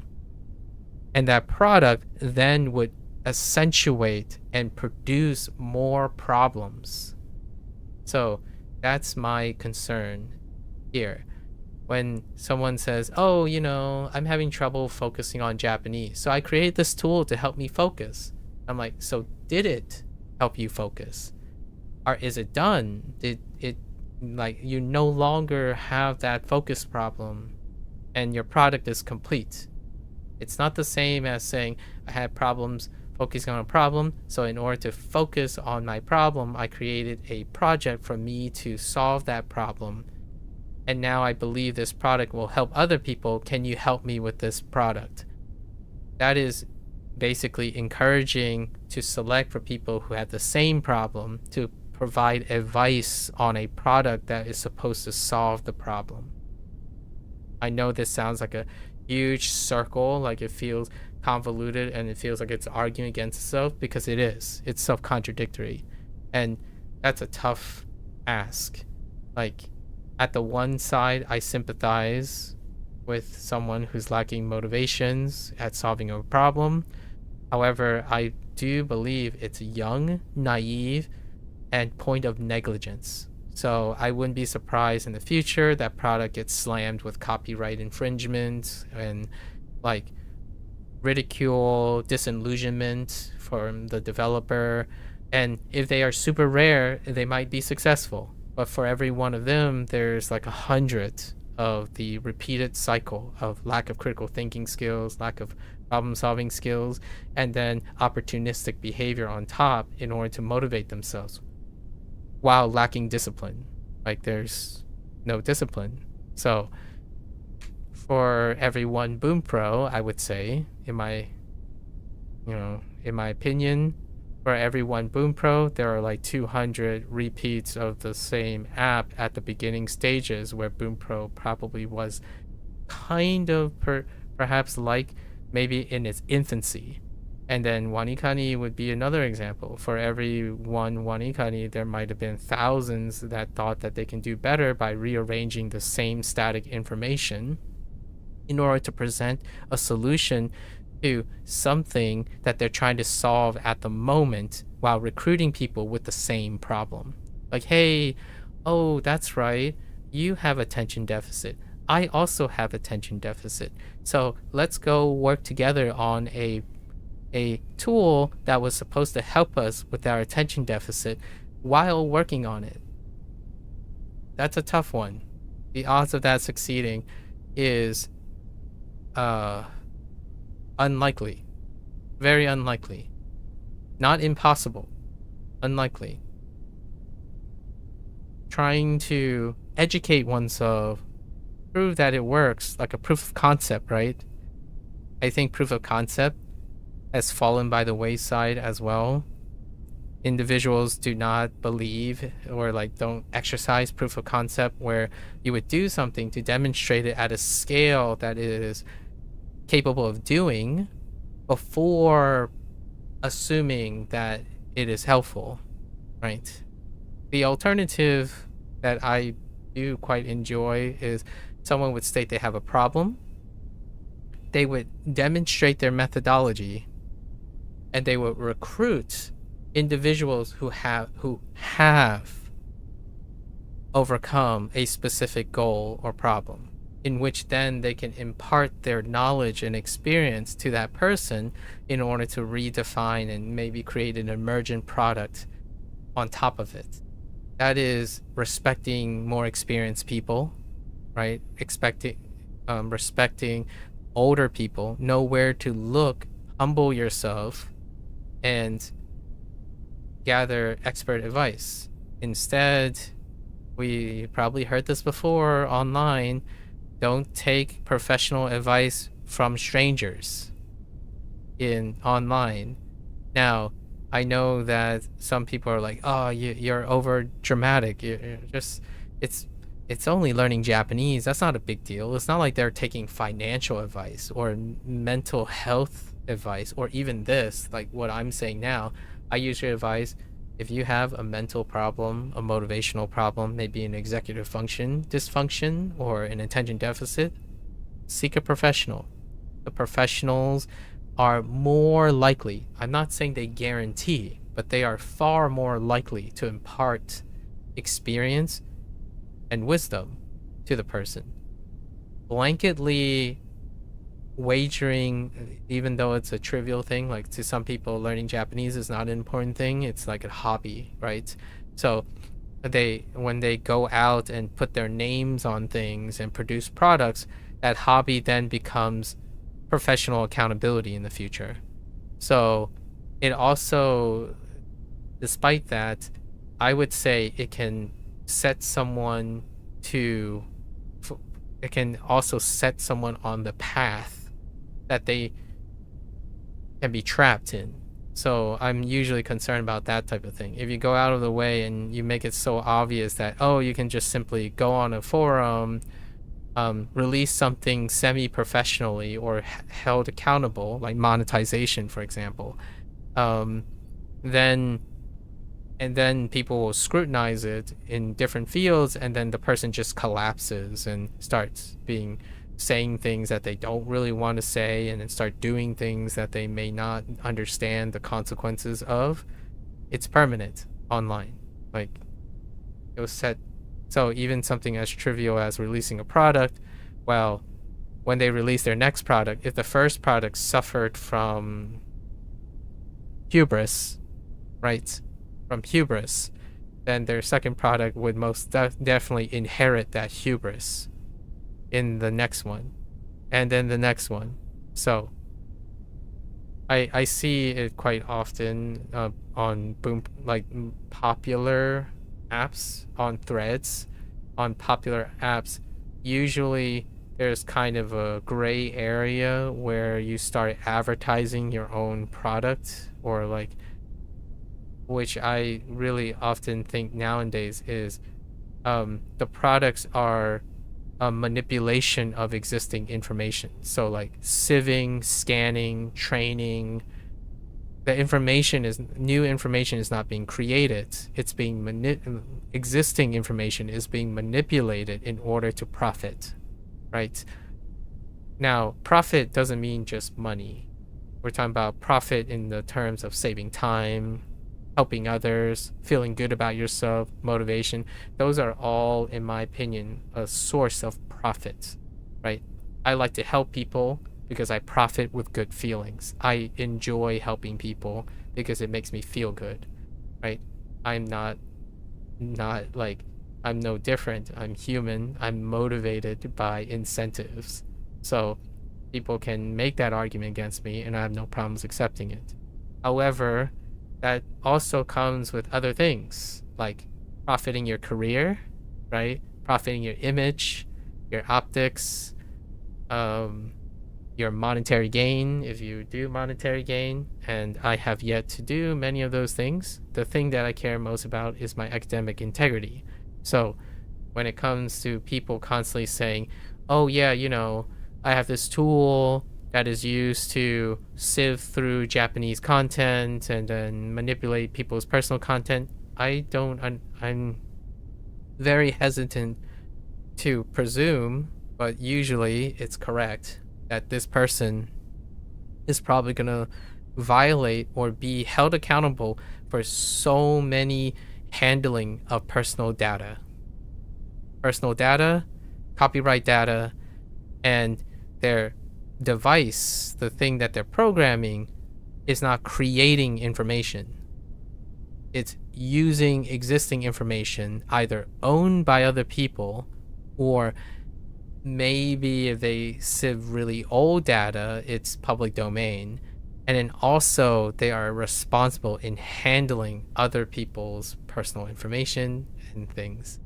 That, to me, is pretty serious, despite the topic of learning language or learning Japanese being very trivial. As in, like, for most people, every time I ask, oh, so why are you interested in Japanese?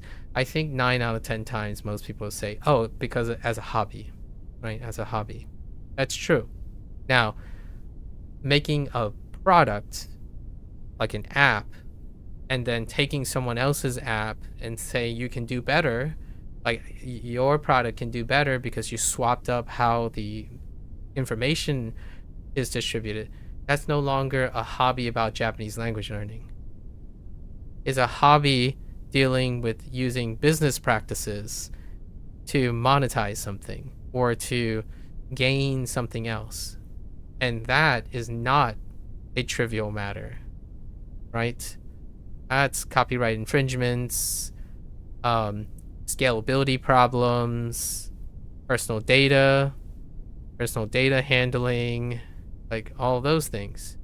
And that happens very often. Like I get really concerned, or like I feel like somehow it's no longer courtesy anymore, where someone would go to a product that they use for years and then suddenly they're openly saying, hey, by the way guys, I've been using Wanikani for like 4 years and here's my product. It does everything better than Wanikani and it gathers all these other things that I use.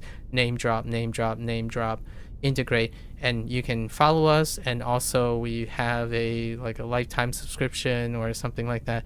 That I don't know what happened. I'm not entirely sure what happened between commercial courtesy, like professionalism, and something like that. My first thought, in my opinion, is that I hope they have some sort of mutual agreement in the future and whatnot. If you want to know, okay, Maku, you're being over exaggerating. Like, apps are apps. Like, who could take this so seriously, even when it comes to trivial matters? Why do I have to be taken into that consideration? Have you understand Japanese corporations before?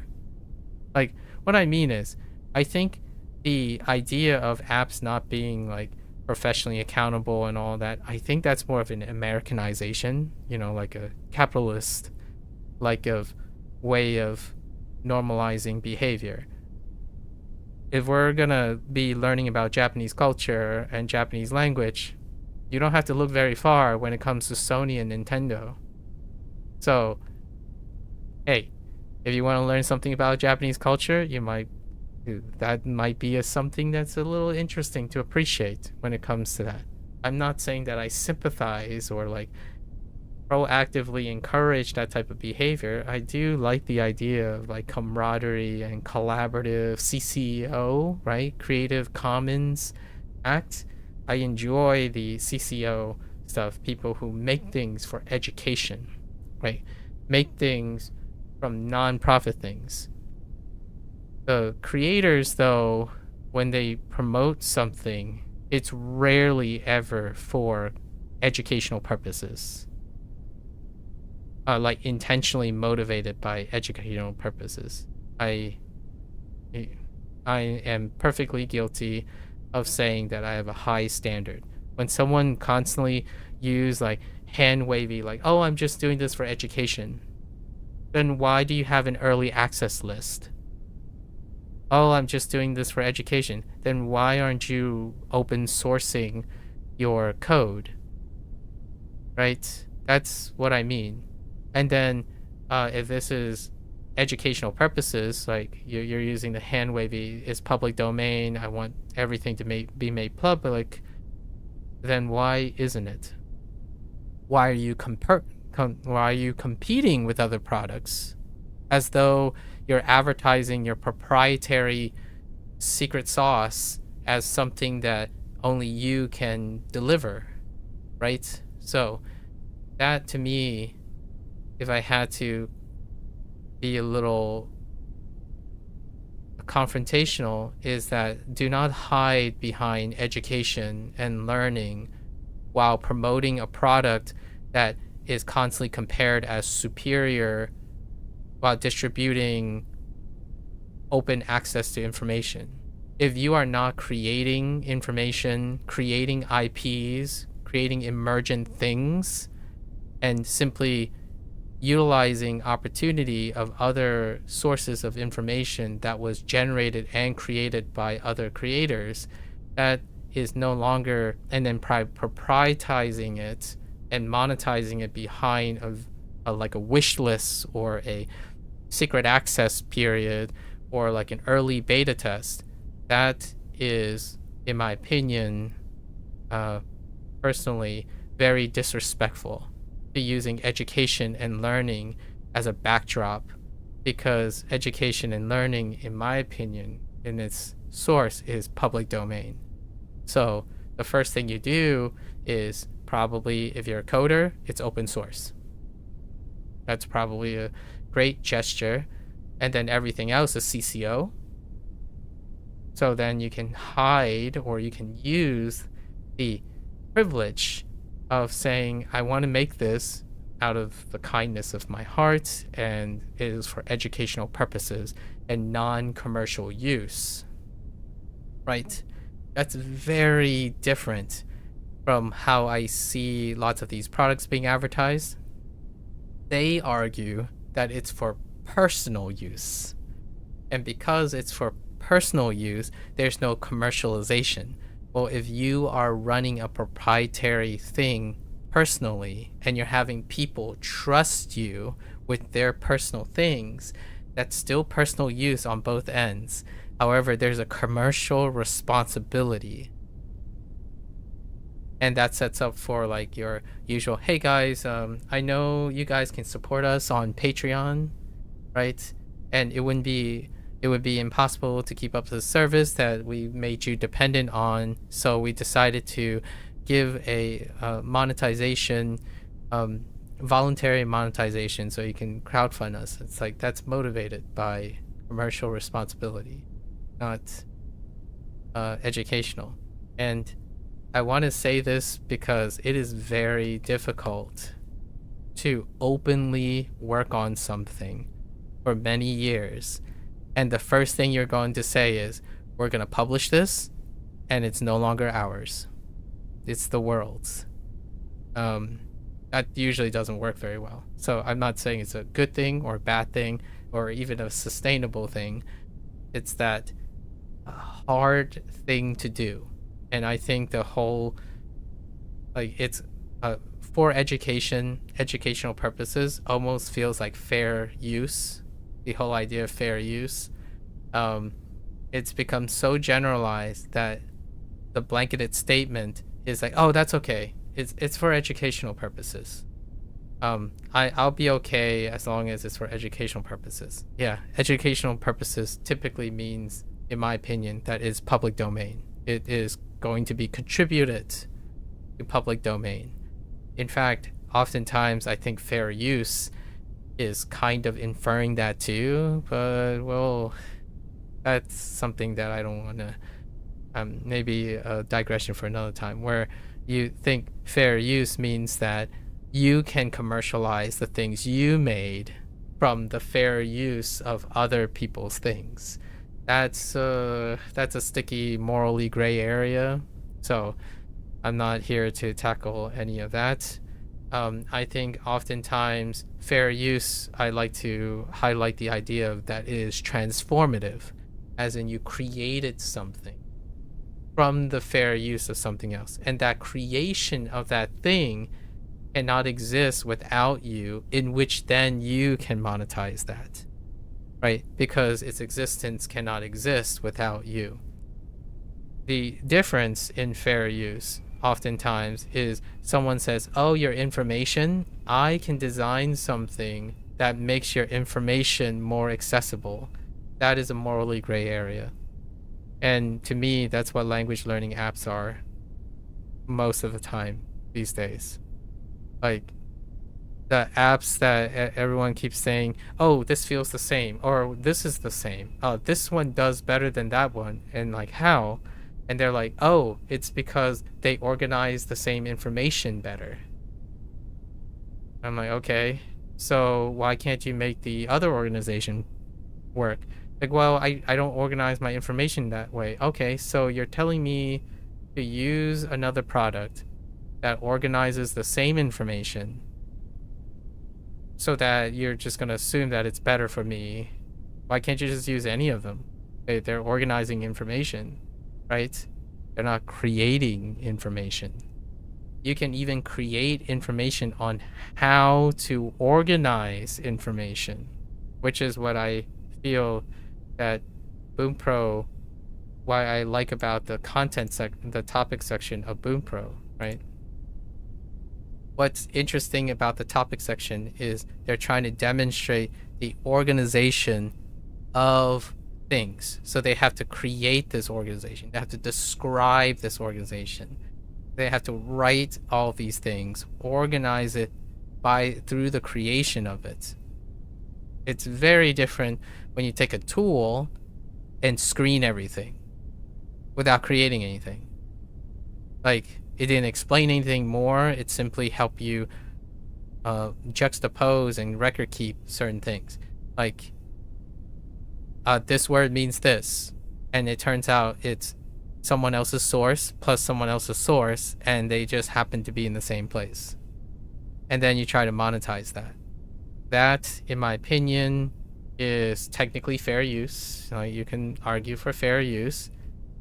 Whether it is commercialable or even recognizable as your work, morally gray area. And also probably commercially very dubious area. And then you tack on this idea like, oh, I'm just pledging this to be public domain. Where's your source code? Oh, this is for educational purposes. Where's your source code? And then they're like, oh, I've never used any copyright things or like AI generated image generator off of a publicly available skimming tool. Where's your proof? Like, oh, this image definitely not AI generated, and all my assets are definitely not AI generated, and sift off a repository of things. Where's your proof? Right? So, kind of tough, and I'm gonna end kind of in there because I also do not want to become, like, for myself personally, because of my academic integrity, oftentimes I try not to become associated with them because personally I don't want to be entangled in some sort of thing. So this does imply many questions that I've been asked before, like, hey, could you review this? Could you try this out? Could you do this stuff? I have a very high like scrutiny and due diligence for how freely accessible and what monetary constraints or like professional or commercial constraints I have, both personally or educational, etc. So, like, in no way am I gonna suddenly one day retroactively say, hey, guess what? I'm going to monetize all of my fair use things and repurpose them into something. Despite all of the things I'm saying right now is of my own creation. So, like, I spend hours talking about other people's creation by telling them my experience and my analysis of the things. So 90% of the time is actually not me consuming the product and showing you what the product does. It's actually 90% of me telling you my experience and what I think about the product and how I am inspired or could use the product for future things. So that is my way of demonstrating that I am in fact also doing this out of fair use, right? However, I do spend a disproportionate amount of time creating something that perhaps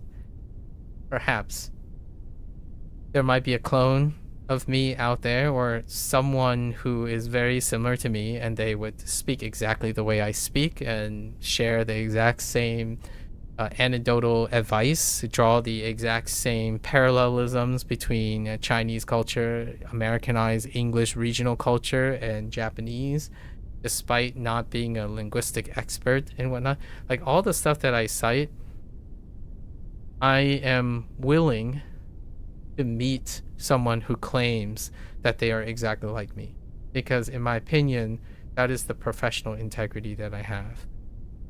I'm trying to say that the most important things that I do are not showing what someone else has created, but more so what I think about what someone else has created, or some people. Like Bunpro, the courtesy I'm having here is that I want to highlight all of the things that Bunpro does, not use it for profiteering, or use it for opportunistic gain, or use it for exposure. That's under fair use, certainly. Like, you can take your favorite, most popular game and put it in your title, and you probably have free exposure, right? Like, I can't tell you in November, my YouTube feed is going to explode with GTA 6 keywords, constant GTA 6 keywords. And I would argue that over 50% of those people would probably have crossed over something I've mentioned today about fair use, academic, like professional criticism and commercial courtesy, probably. So stay tuned for my GTA 6 rant, I suppose, that during this. But Bunpro is a fantastic, like, we have to keep in mind all of this is made possible by Bunpro's existence, right? The topic section helped me reflect on a lot of these things. And also, hats off to the community, right? I think it's definitely more so the privilege given to these people. So again, my hats off would probably be to the Bunpro community and the developers who allow the privilege of having a platform, because without them, this is also not possible, where you have these things where someone would openly skirt morally gray areas to sell a product. And again, selling is not necessarily monetization. You can sell a sob story. You can sell adversity. You can sell your personality, right? You can sell insecurity. There are so many ways you can sell things. So not just monetization. To balance this, when you sell your insecurity, there's also, to me, that also means you sell a vulnerability. There's a really interesting John Green blog about this, where at some point when you build something, when you share something, oftentimes you're also selling it. So when it comes to creators, there are things they still want to keep to themselves. And one of them might be your insecurities. So oftentimes it takes with great responsibility and care, and maybe like mature experience, foresight, to not sell your insecurities as a basis for your product, or like sell your insecurities as a basis for your book. That is definitely a choice that the creator will make. And I do talk about my former insecurities. So my former things that I have come to talk about, like nervousness, motivation, adversity, racism, discrimination, multiculturalism, hybrid language, purity, gatekeeping, bigotry, like all those things I talk about in a past tense, in a manageable past tense. So I have existing experience of overcoming and managing these things. And then I use a demonstration of it in order to talk about those things. I'm still not actually advertising anything. I'm not selling the solution to managing bigotry, discrimination, racism, personal insecurities, fear, FOMO, gambling addiction. I talk about these things. And that's not even still close enough to feel comfortable selling a product that would claim to solve a problem that I currently have, which is what I feel is the trendy thing to do when it comes to language learning. And then you start to wonder, at least in my opinion, I start to wonder how much did that contribute to the nebulousness and convoluted confusion about education, like language as an education. Cool. Pretty high on my list. I think about it quite a lot. Like when someone gives me a unsolicited advice, it's like I am trying to be as polite as possible, and I would say something like, I'll take it into consideration. But I rarely ever, I usually ask them, so where did you get this advice? Or how did you develop this advice? Was it from experience? And I rarely get a response. It's usually something like, well, this is very popular. Everyone knows this. All right, so what is the original source? It's like, well, I know it from this person who knows it from this person. Did you try it? Was it successful? Can you demonstrate it to me? Right? Most of those things are required. It really does make me wonder how you can go from proving something by simply saying versus showing something and demonstrating it as a form of evidence. So someone would say, I have this problem, this is my solution, come believe my solution. Like, okay, probably not. How does this affect me is probably because my usual interactions are with people who are downstream of that. So someone come by and say, I use this product all the time, it works. And I'm like, does it work because you believe it works? Or does it work because you can demonstrate it to me? And then when you're saying it works, can you demonstrate to me how it will work for me? Because I gotta know that if you're telling me a product works, you have to explain to me that you understand this product enough to demonstrate how it's relevant to me. And the most important fact about this is I don't think people do that anymore. Like, especially when you're young, desperate, inexperienced, you're looking for a solution without proof. You're also looking for a solution without feedback or consideration. It's on faith alone. And learning is a tough one, largely because, well, at least in those years, I like to hope that you don't stop learning. I can accept that a 40-year-old or a 50-year-old stops wanting to learn new things and new skills. That's perfectly reasonable from a lifetime perspective.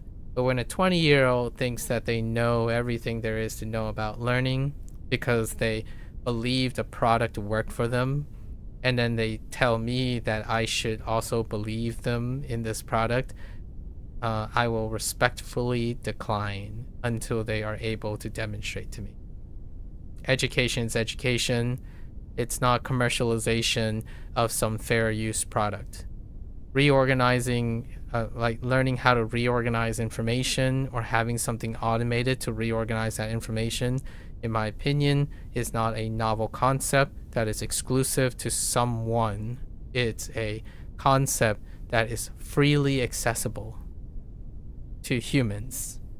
So the whole idea of trying to monetize education in a manner that is not constructive is, ironically, in my opinion, in conflict with the idea of education.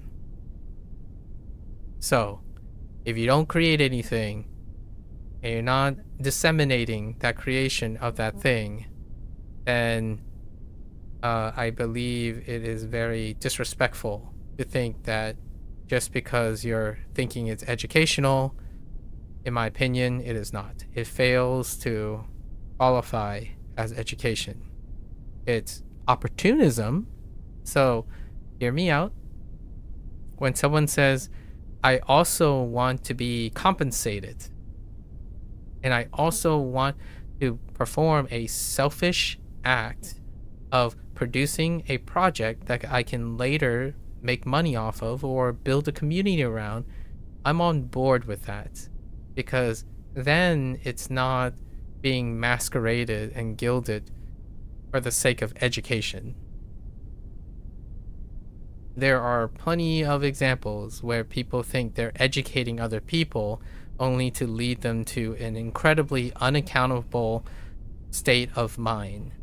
And the only thing the developer and the person who's insinuating, they could apologize and say, I'm sorry, I didn't know that was going to happen. And also, I'm sorry but it's not my fault. It's your fault for trusting me. And it's your fault for being the consumer to choose that.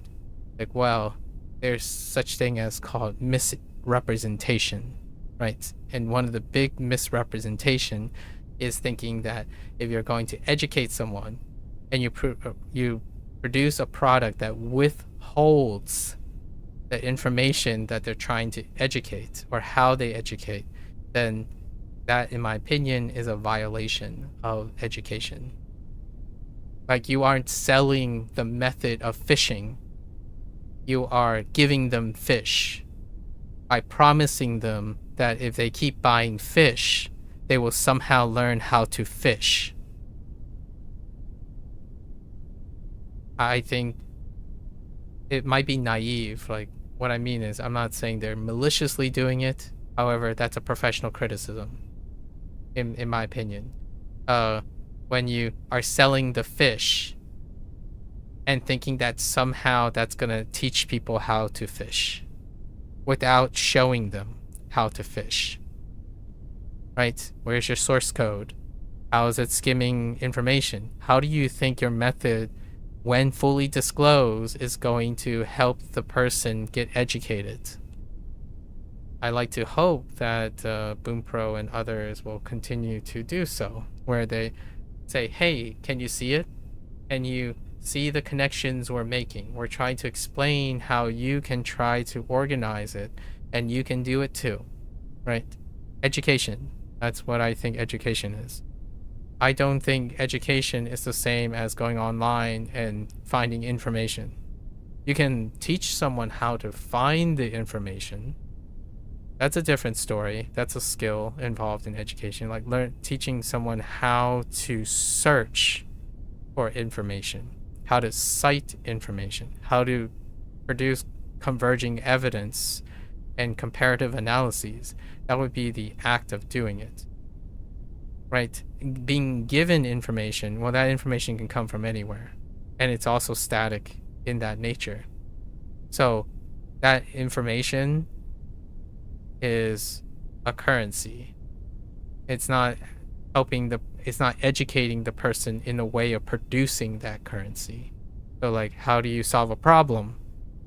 If you give them the solution to the problem, that's not teaching them how to solve a problem. It's not educating them on how to solve a problem. It's giving them the right answer. So that's easier to monetize. You can keep giving someone the right answers and never teaching them how to find, like how to solve for the problems. So then you can monetize it all you want. And we already talked about this topic of dependency.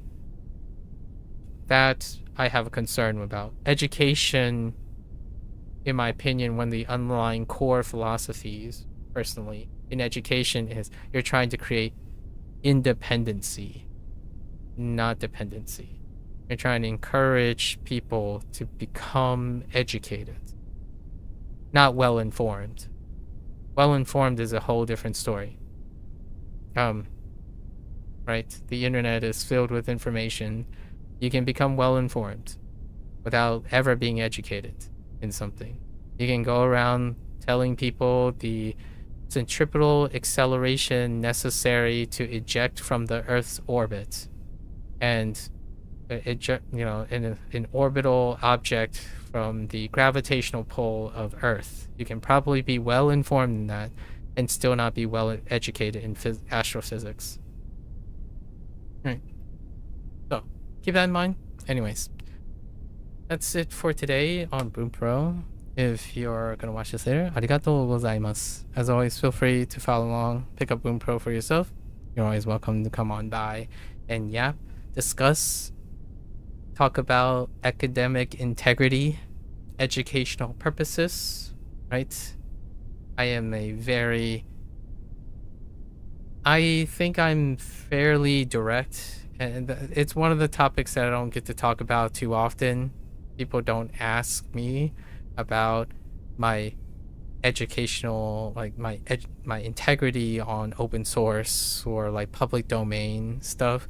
Usually the way the internet works is usually it's presumed that if you have kind intentions and enough pride to hopefully accept hubris in the future or accountability, that's usually the type of conversation we have. So all of this other stuff, maybe it'll come later. I might not even be alive to ever see it, because some of these people, I'm getting older, and the people who are engaging in this are systematically getting younger, because we're talking about a very fixed group of people in youth, and I'm progressively aging, right?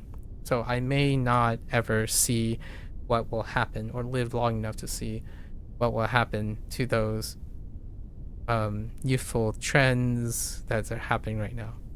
So it'd be fun to collect stories and talk about them. And maybe sometime in the future, when I'm no longer in this world, there could be some hot takes in there. It's like, oh, hey, yeah, this one stranger talked about this. It's interesting.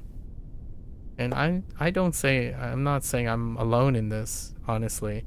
I already highlighted a couple people that I watch who coincidentally feel the same way. And they are creators. I'm not an author or some sort of influencer who's offering a product. So you're more than welcome to come on by and offer a counter example or alternative perspectives, right? I like to believe that I was trying to be as respectful as I can, or at least sympathetic to the people's feelings. However, commercialization and business practices are business, so they don't have to exercise sympathy, in my opinion. Probably legalities are the moving force. Until next time, 皆さんまたね。見てくれてありがとう. Thanks for watching. I'll see you guys on the next one. I'm going to take a quick break, walk around, and I'll be back for HanziHero. Thank you.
Alright.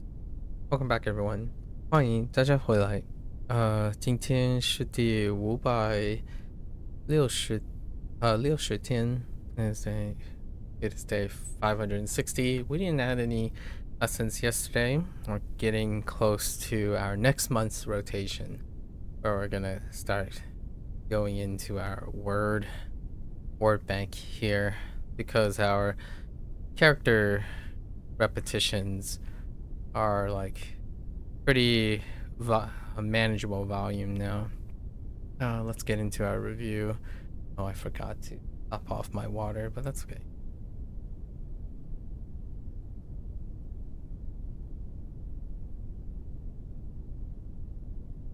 Gonna have to a water refill after this. Time is it?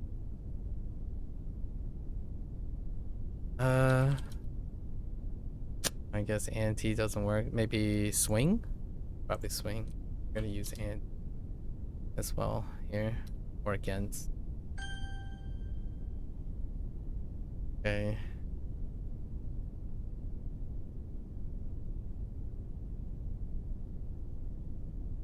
At first I wanted to do like, darn, it's a double. So Quay. Daring. So which one am I thinking of?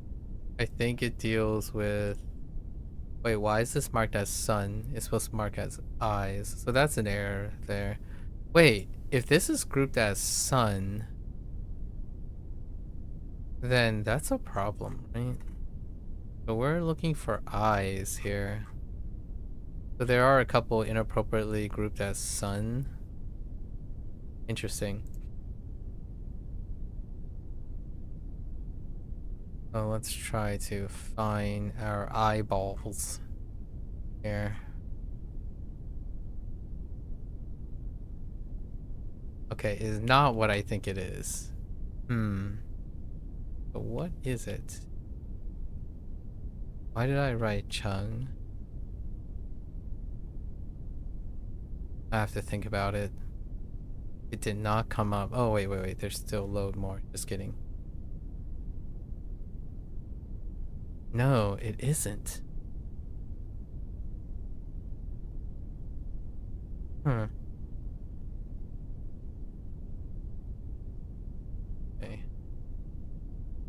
Staring. This is the two separate things, right? This is seen as two separate things. Maybe I can cluster it into one thing? Probably not. No. Oh, yeah, these two are related. I think I'm thinking of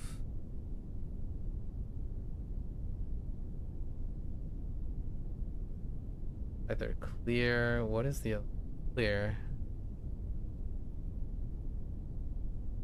Oh. Right. Bunker. I'm thinking of bunker.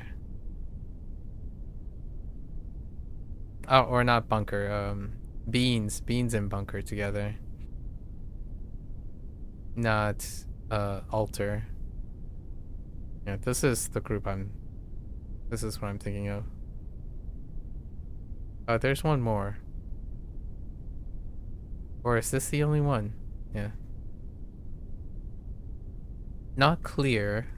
Oh yeah, and clear. Sorry, these two. Clear and orange. But clear is the one that I'm thinking of. Let's go see staring. There's so many staring. I mean, at most, Jian would be it. Quay, Ge.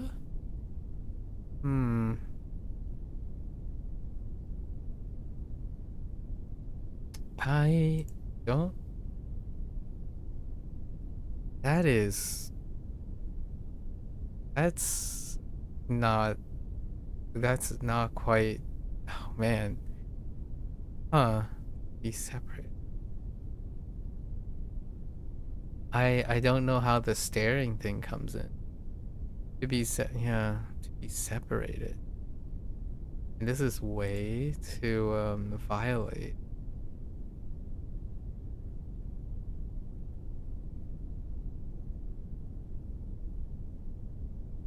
The public eye, the stares of many. Oh, that's interesting. That must be where the staring comes from. Interesting. I think we're gonna keep it as it is at the moment. So how did the stare work? You had the...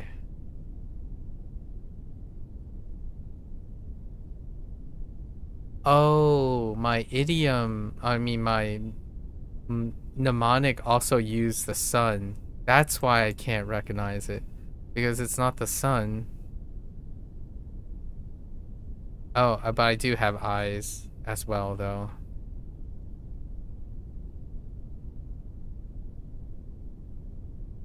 Okay. Okay. Oops. 回 Immediately I wanted to type guy, but that doesn't seem right. Oh, huh? Yeah, shut. Okay.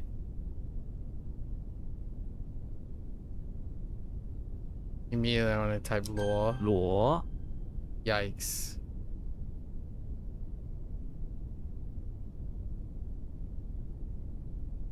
The right is it a gong? The metal is what gives the gong away. 和 Ass plates. All that ends up being shut.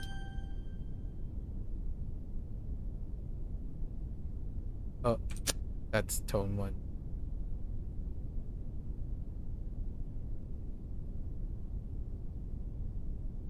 I want to say it's tan. 谈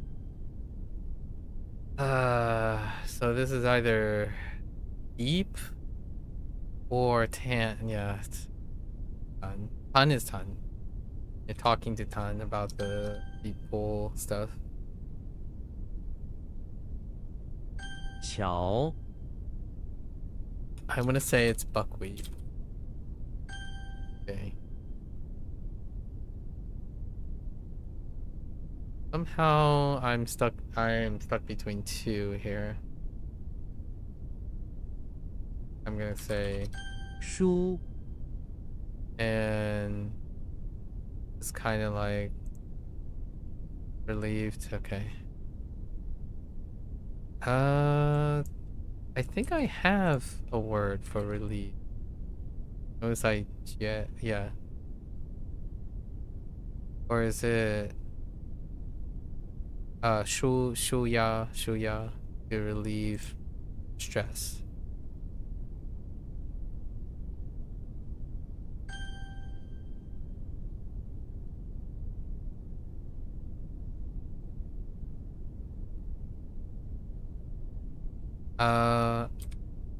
Yang Oh no. Oh yeah. I mean, it's pretending it.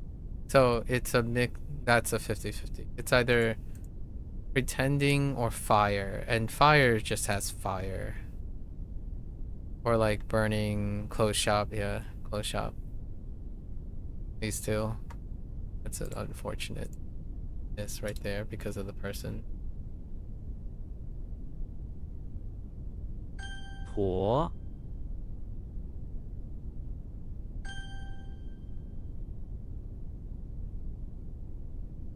This is a pivot, I think. 禅 Yeah, pivot. The type of bug are you? Are you a bug?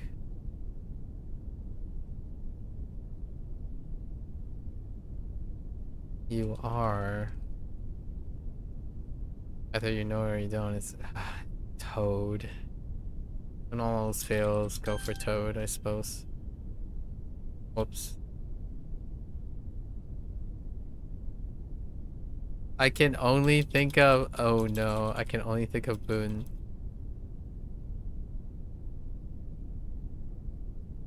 Oh, wrong tone. It's when.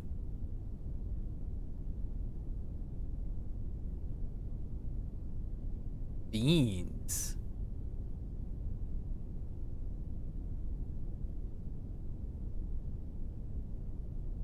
豆 Okay. 文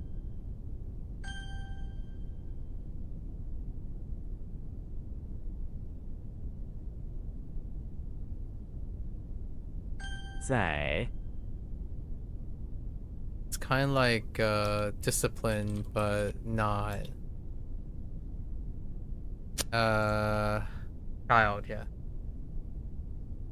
It's the mountain children that are considered. Heck. I don't know what that is. I'll come back. Oh, this is one of a kind. 摘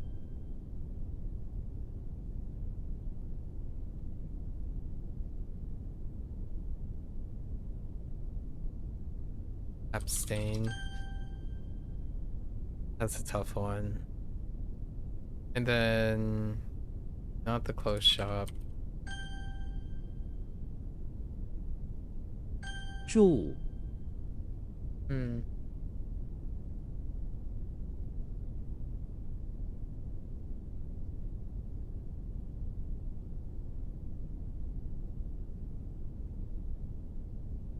And annotate. I think we have the two annotates together, possibly. Oh no, maybe not.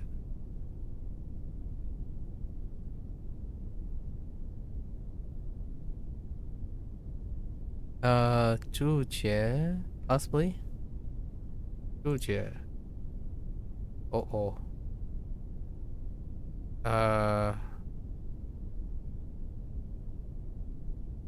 Interesting. Right off. Bujiao.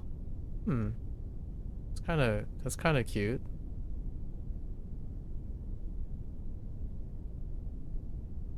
I didn't. All right. So maybe I'm gonna. I don't like this. Bujiao.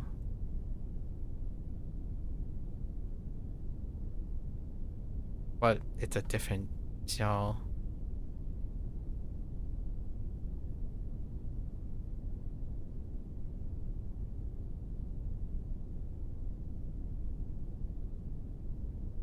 I know, like we'll use the ce.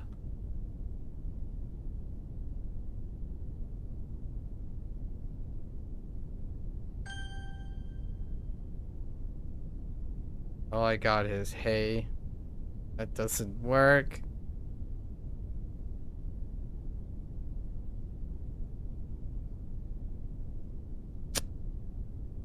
Oh no, it's being with a G. No.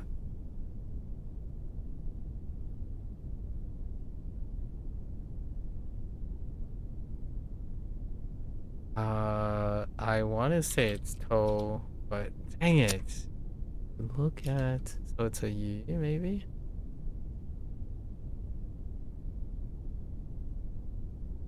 Oh, this is the other quay. 回 What is that? Sunflower? 精屁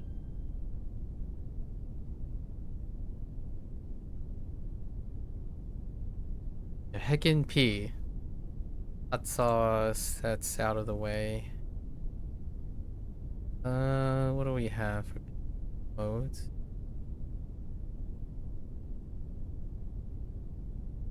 Okay.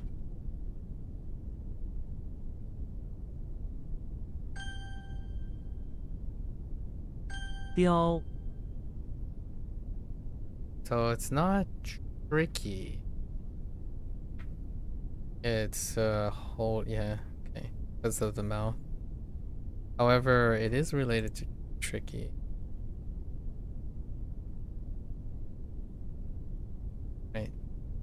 the tricky mouth. The trick. Whoops.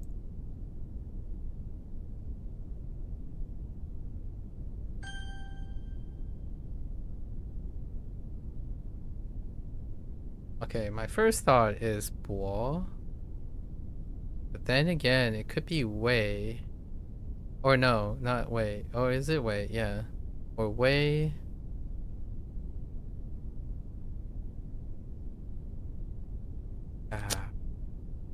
Probably bo. Dang it, vigorous. I lost the 50-50. Peng bo. Yeah, vigorous. Both vigorous. Go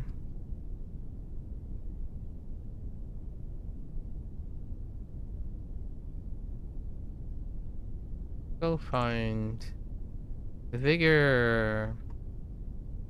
There's quite a lot that could go with vigor. An erection, great. Suddenly, to rise suddenly. 火星 grow vigorously. Interesting. To sprout out, flourish, thriving. 活泼. Okay. Oh goodness, that type of boar. There's that type of boar, man. I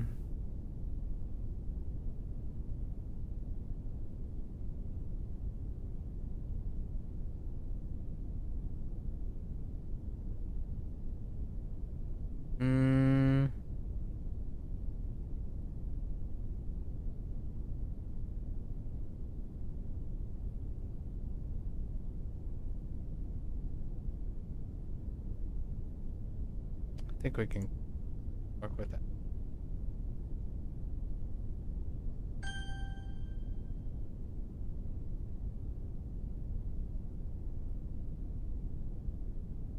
Ah, man.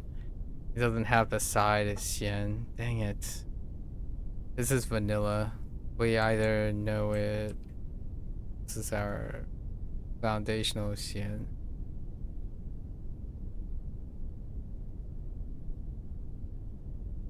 I do see some everybody's. Holy moly, that's a lot of names.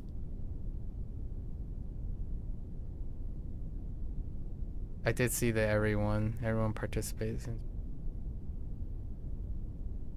I'll leave it again. Could be you. Look.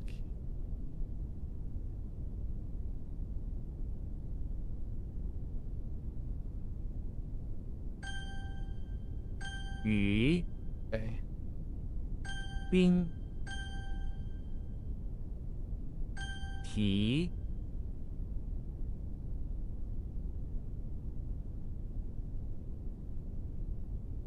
Or same thing.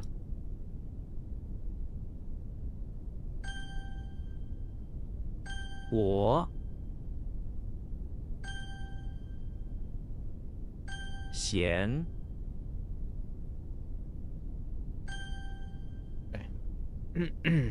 Okay, we're down to like our 20s.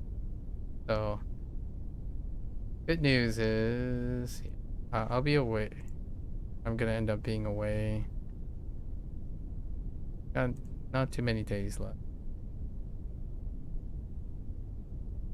I'm gonna be switching over to the next phase soon enough.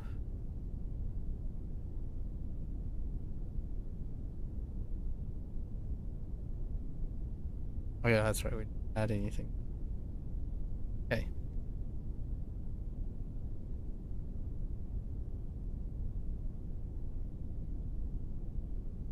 So relatively.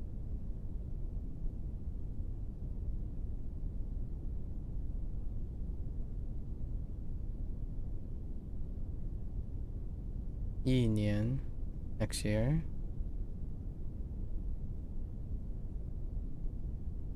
I Chu. You're the boar.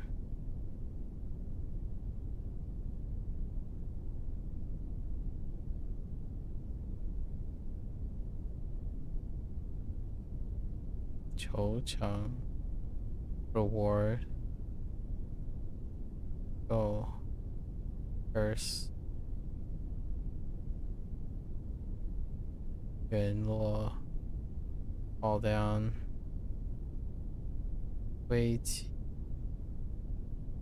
magnificent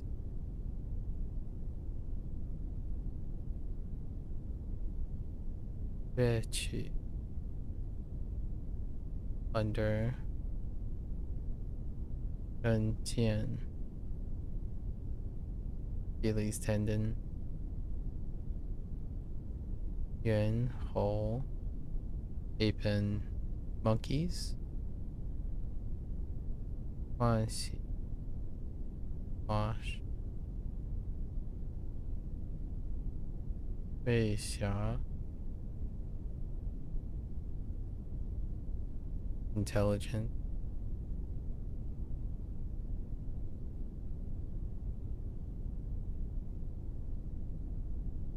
学者 thick 古籍 historic site 网志 blog 聊骚 ease 被 we 签名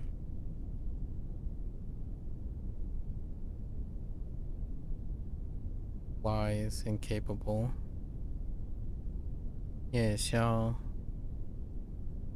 owl 叮咛 warn 跆拳道 taekwondo 武艺 as soon as 是要 fight 哎呦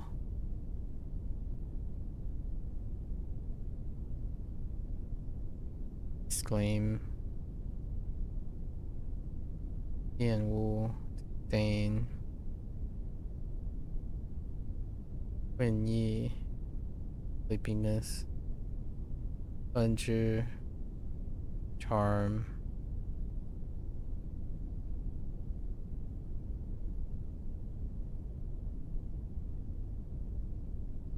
蜗牛 snail whoops 噎住 choke on 背面 braised noodles 恫吓 intimidate 清澈 clear 打饿 the hiccup 一旦 restraining fear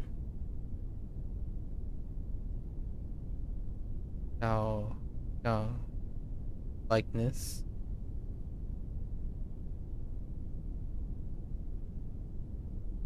呻吟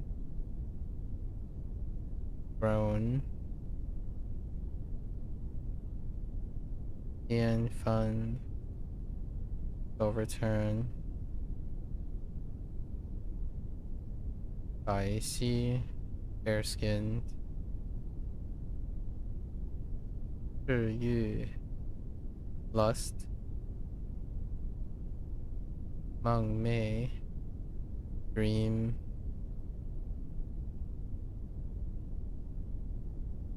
喘吁吁 puff and blow 注视 corrupt 侧位 hedgehog 欲请 implore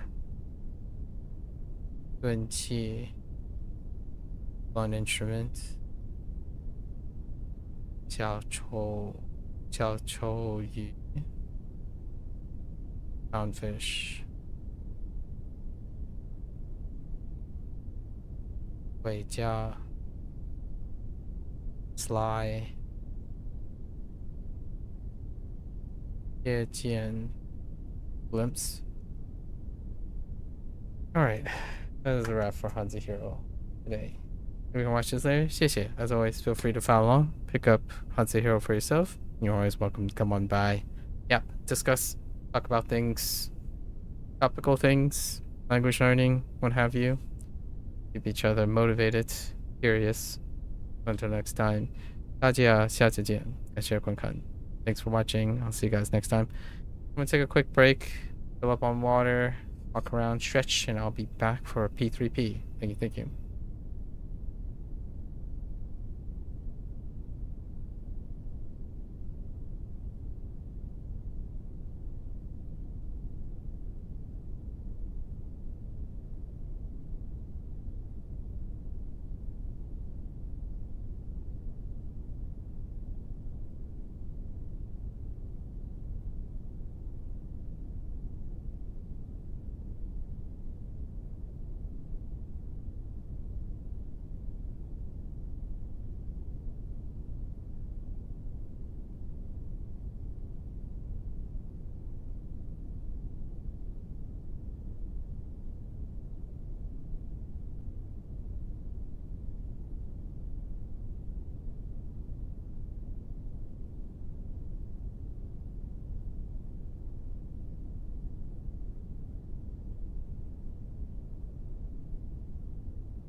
Alright, welcome back everyone to our 19th session. I have some really unfortunate news. I done goofed yesterday, so I was having a bit of fun and we were doing stuff, and I totally make one of the biggest grievous missteps in this playthrough. So, yesterday we basically did our vision quest, right? That was the whole idea. I only had enough time to do our vision quest.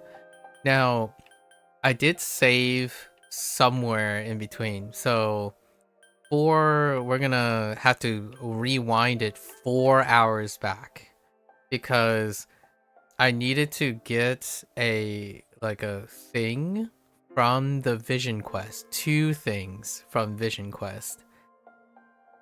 And I think I might only have gotten one of the things, if not neither of them, and they are not possible.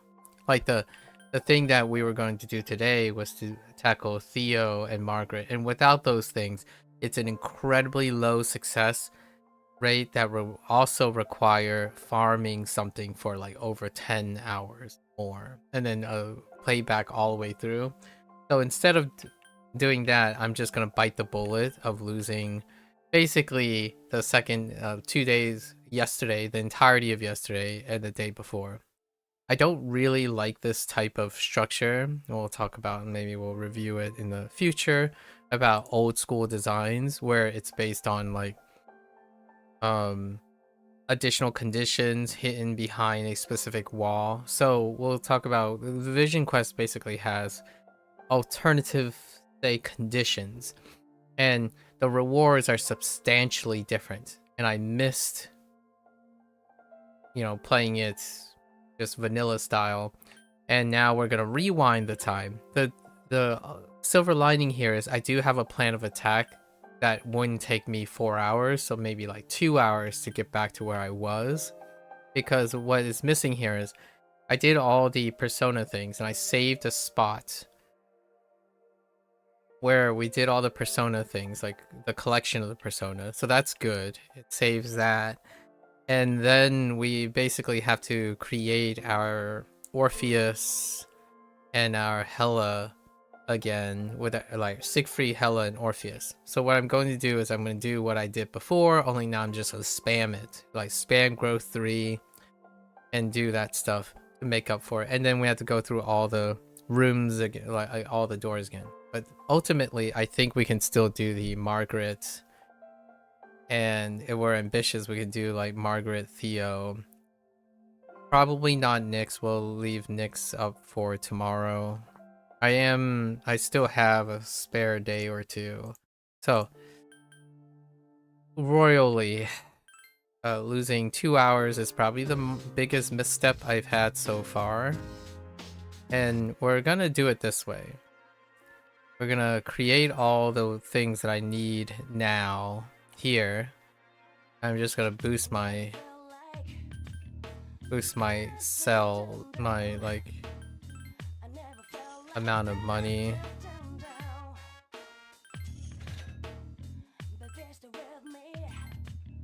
Yeah, I mean, I kind of saw this happening eventually. I didn't think I would make like the biggest mistake. I kind of laxed up too much, basically. So what we're gonna do is I'm gonna create all the guys now. And I did look up the fusion accident rates. It's 1.5% accidents for a 2 fusion, and it's like 3% for 3-ish% for triple, so we'll have to spam that at some point. So we have 98. Basically the one that we're missing is ATLUS. I think. So we're gonna fuse all of them.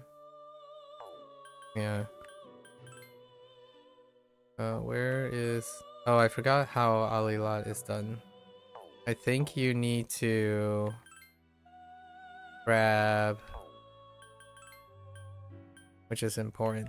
Actually, for now, the thing I want to do is I basically...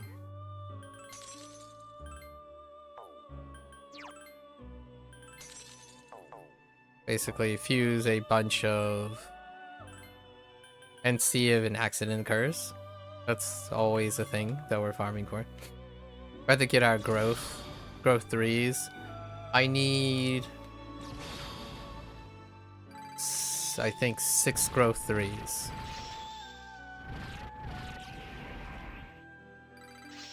Lucifer, Hela, Atropos, Atropos Kimokuten? Or Koki Molten? I forgot which one. The name of the one.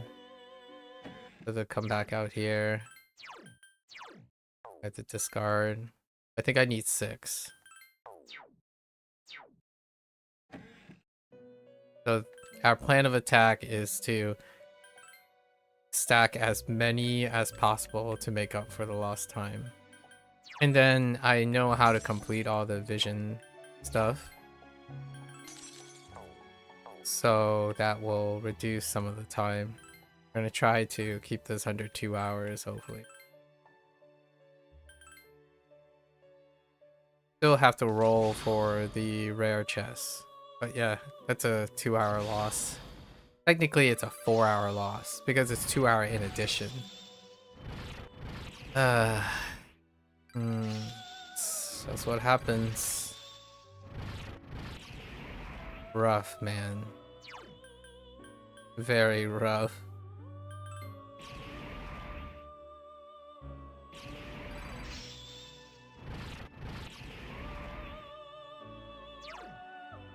It's basically negating everything I did yesterday. Outside of taking the learning lessons and gaining from the vision quests knowledge. Like, since we complete all the doors, I know what we're doing.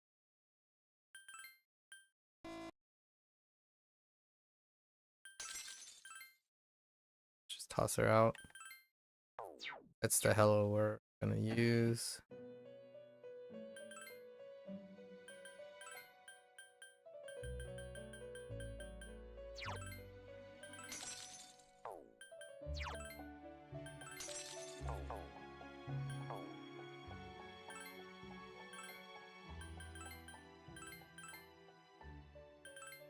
About to construct Orpheus.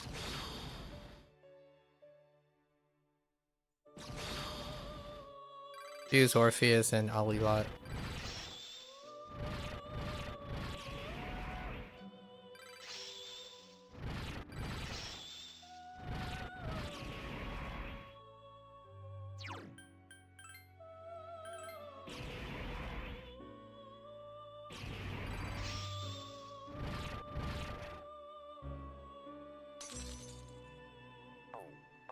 What was that, 3?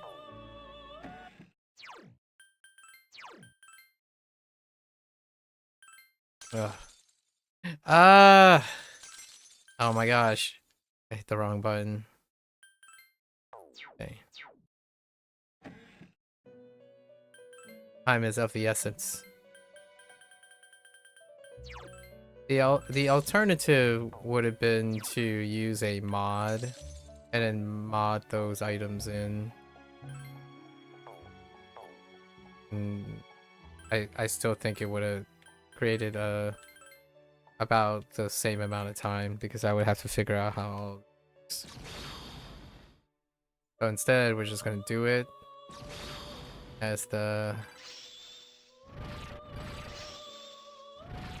it within the game system.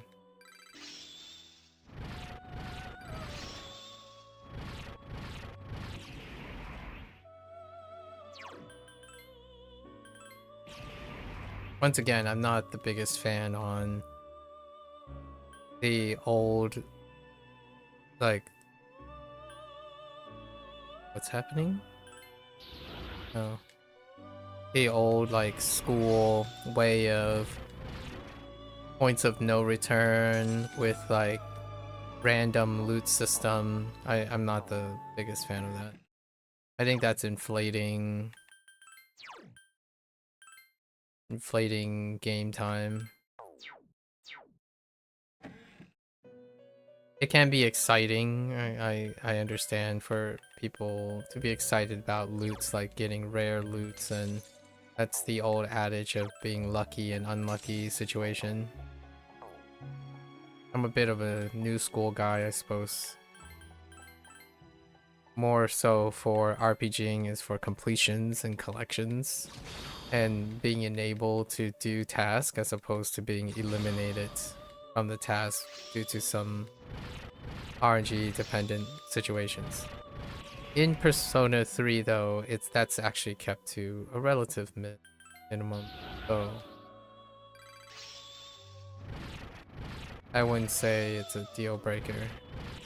It's definitely a relic of the past, personally. A relic of the past that people find very nostalgically engaging.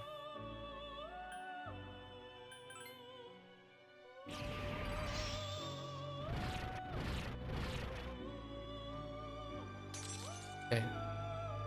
I think that's the 6.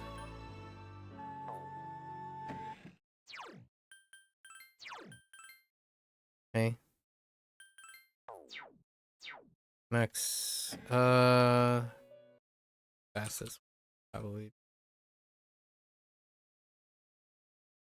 Fastest way to do that.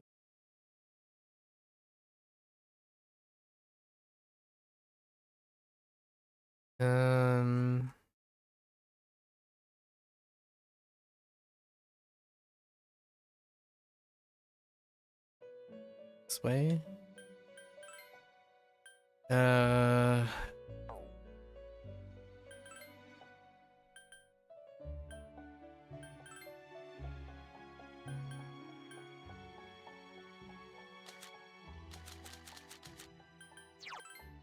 Odin.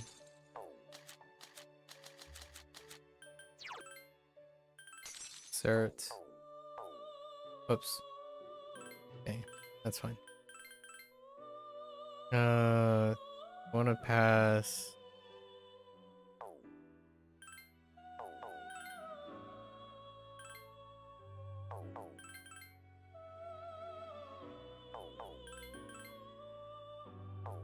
Can I pass amp? I don't need spellmaster. If I can get amp and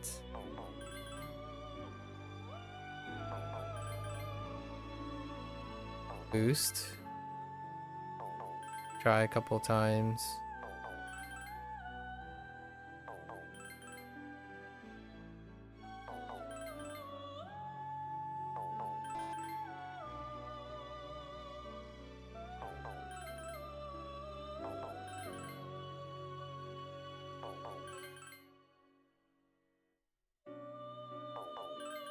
I'm trying to get 3 here. Be a little greedy.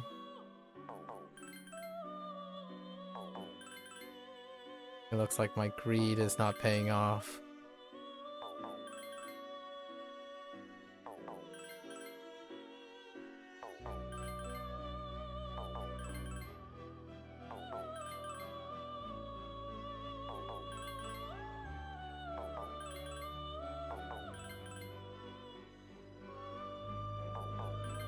Because it would mean that I would require an additional thing. What is easier to get? I think I have amp, so I want to get boost. Pretty sure I have an amp.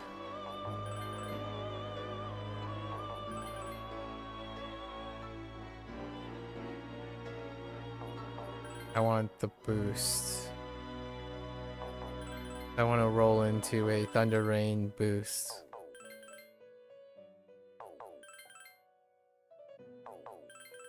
Come on.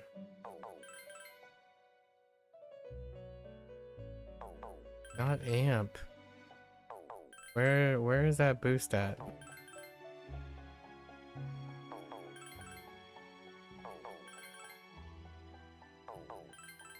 I'm pretty sure I have a boost, right?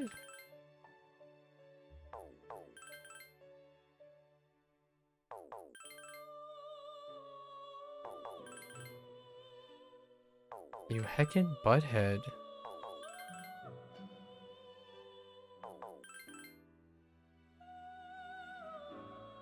I It's constantly hitting amp and not boost.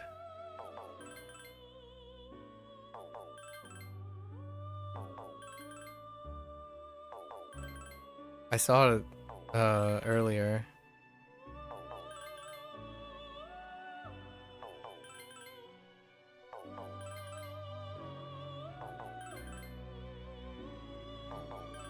It keeps hitting amp and not boost. It makes me think that I don't have a boost.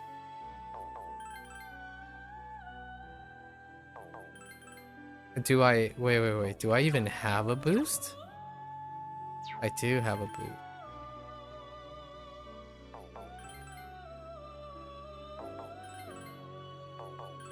I just don't see it. It just doesn't show up.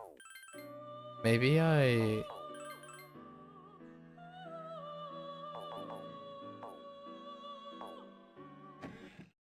am a bit triggered by this. Like, just the idea of getting access to these items. Do I have... Boost is near the end. So I'm pretty confident I ended up passing the boost.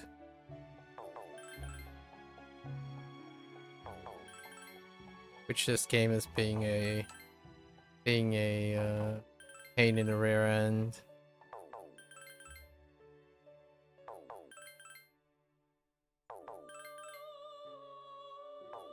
This is probably the other main thing about RNG. I don't like this part either.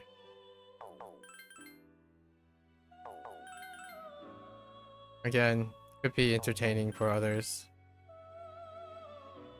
I'm not particularly a fan.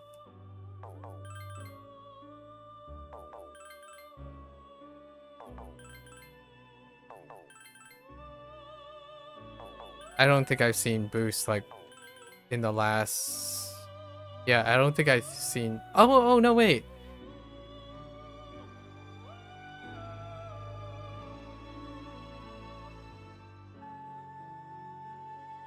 I don't want to talk about it. It was right here the whole time.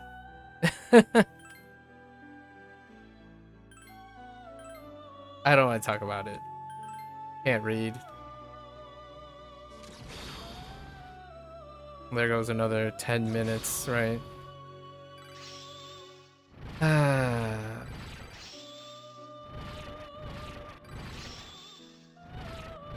what happens when you rush.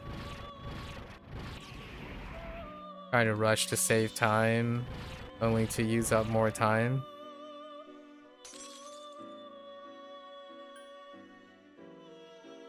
Okay. Gotta compose.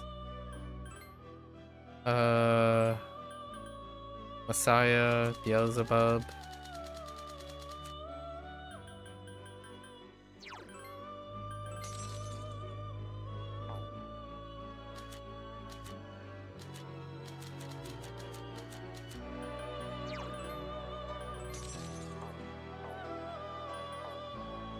Calm myself. Still triggered. Now this is the one that I was doing earlier, where I was looking for a Thunder Rain, boost, and amp.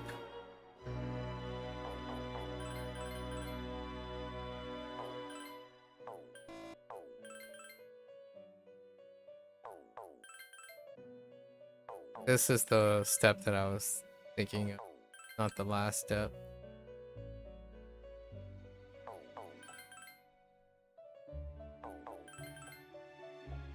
Of being greedy.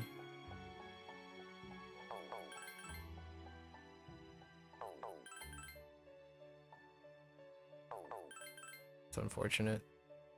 That's unfortunate.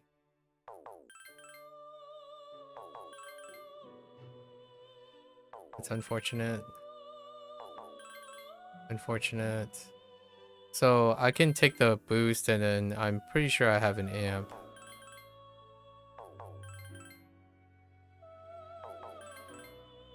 I want to look for a boost in a Thunder Rain.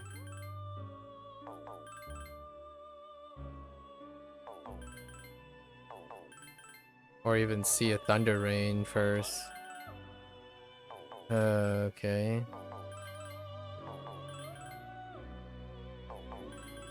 Anytime now.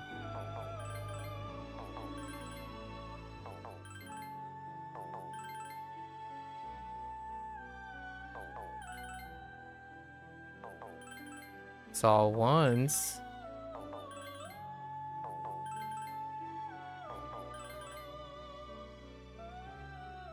I needed the boost.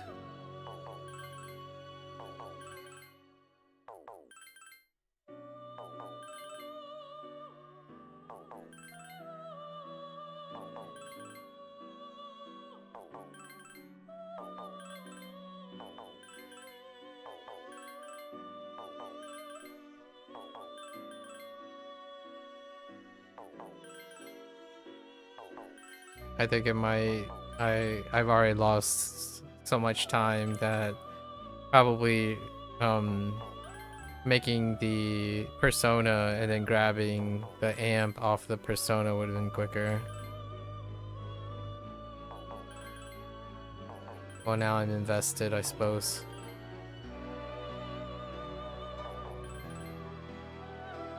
Okay, we got it.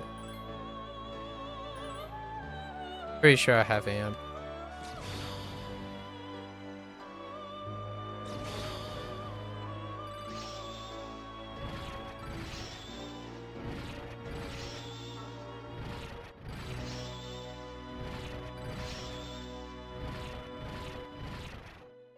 Okay.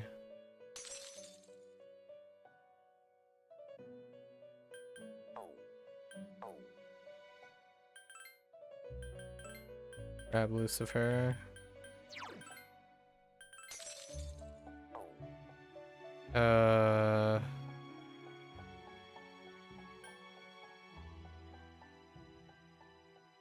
What was I need?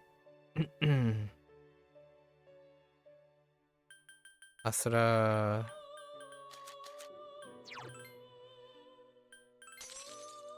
And Ananta?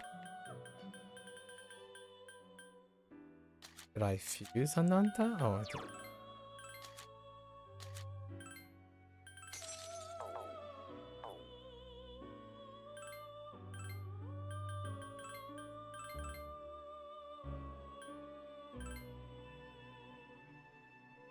This is where I get my divine pillar.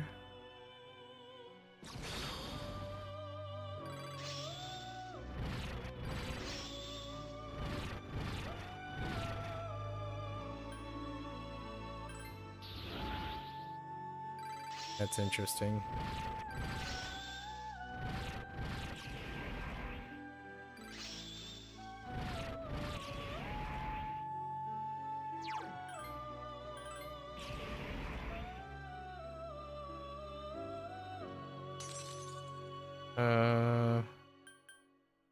So then it's Siegfried.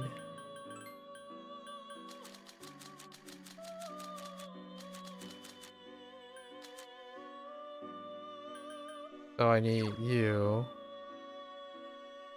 Right, yeah.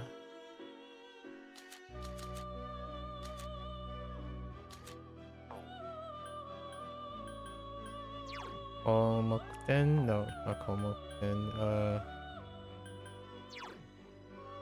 Zochoten. Yeah.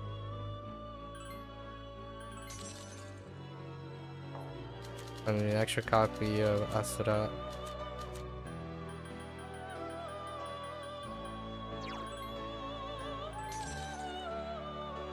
Atropos.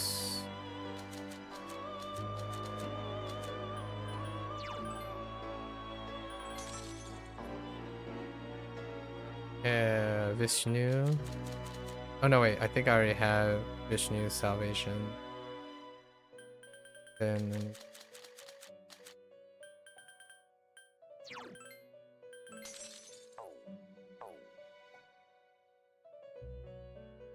I think that's it.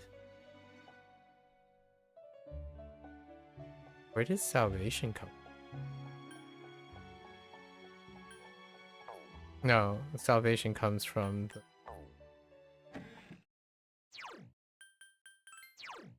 Oh.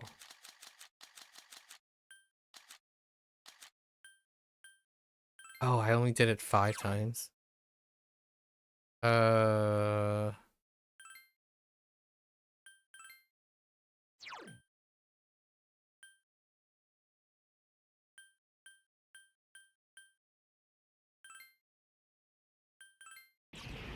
Yeah, so look at salvation. And then that...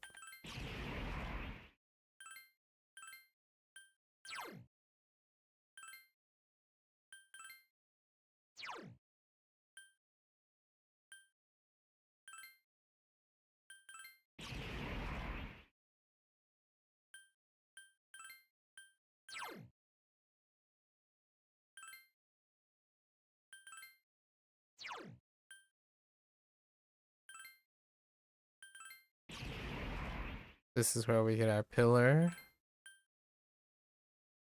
Oh, I need 2 more. We're just gonna throw this on because I don't want to worry about that.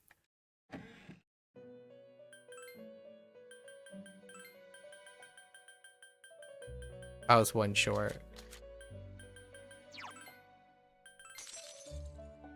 And then 2 short because I miscounted. Still, that 1% didn't happen though. So there's still a reason to do all the fusions because I need an accident to happen. It's a 1.5% chance when you're doing 2-stage fusions. We'll probably end up sitting here doing that too at some point. Doing a 3-stage fusion over and over again for the 3% hit on failing.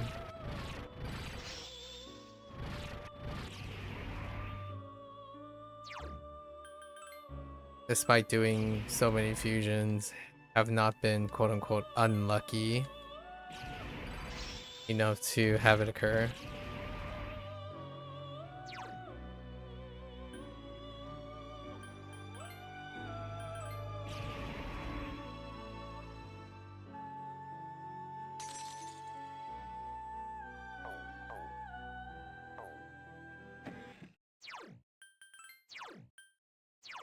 Oops.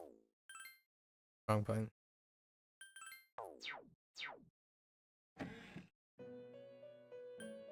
It's interesting that the hallway doesn't have any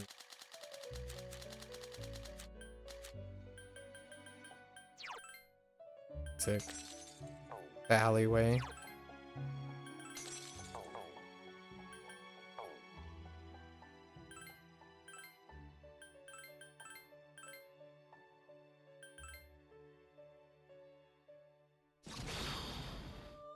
Nope. Don't need that.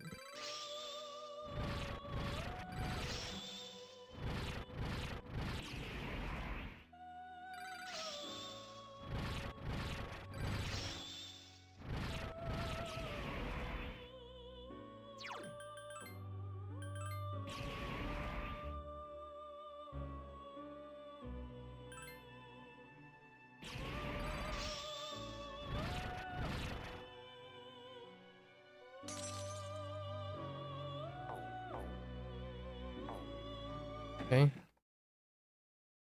I think that's all of them.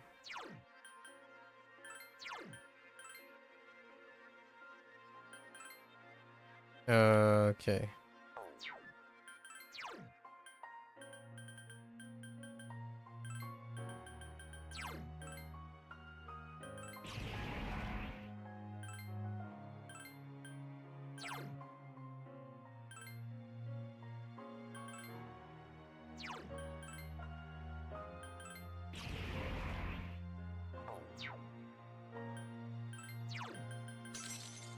Oops, that's not what I meant to do. Okay. And then we're gonna register all these.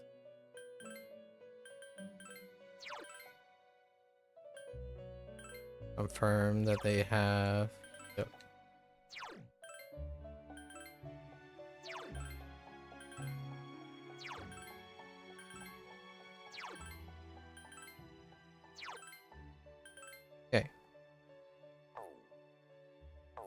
Alright. Now let's get to it.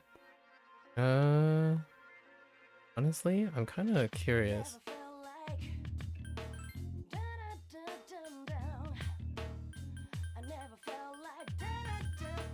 I ended up having... Oh, that's cost a lot anyway. I ended up...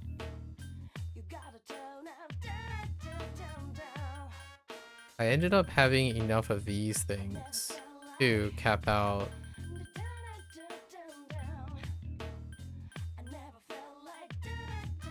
But technically I could pull more from here, but I don't really need. I think we're kind of basically... There's too much on the min-maxing side. We did end up capping everything.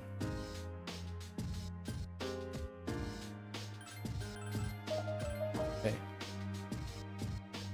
So let's go back.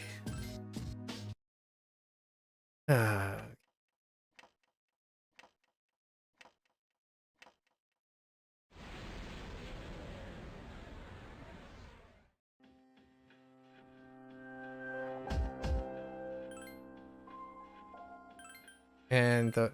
Oh, I didn't mean to do that, but that's okay. Let's... So we're just gonna go in... No. We should roulette for stuff. So we do have members that have to be leveled again. And then we're probably gonna use...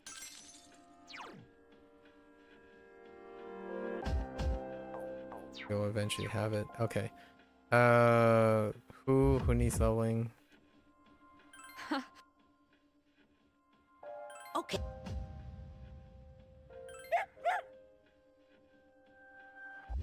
Okay. So we're gonna go up to floor 3 and 8.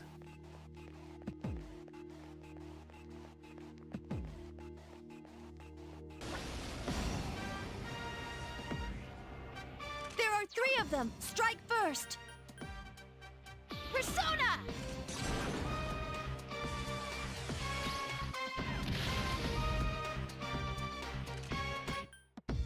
There are 3 enemies Do I have left. mind charge? I don't think I have mind charge, right? On you? No. We're just gonna double.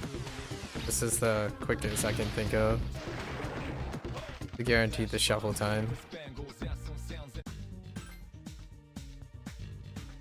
And we wouldn't have to worry about other things.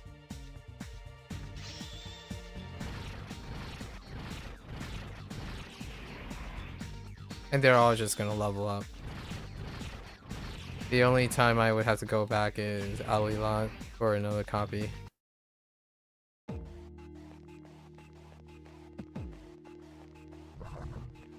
I kind of want to roll for the chest. There are 3 of them. Strike first. Huh?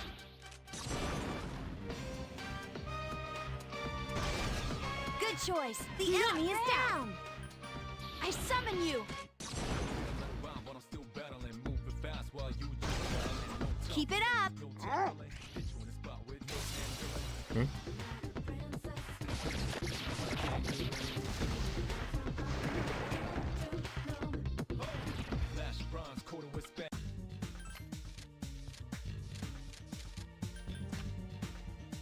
Go.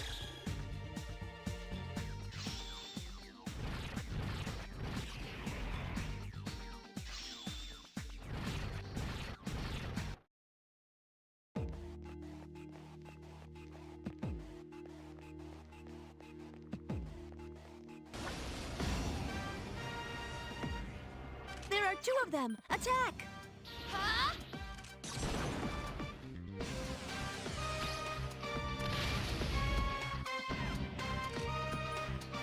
Two enemies left. Huh? Okay.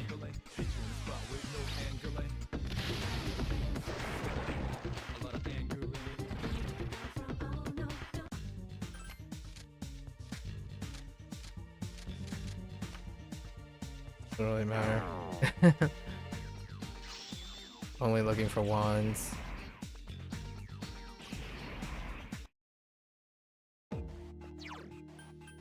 Okay, so got sharp student.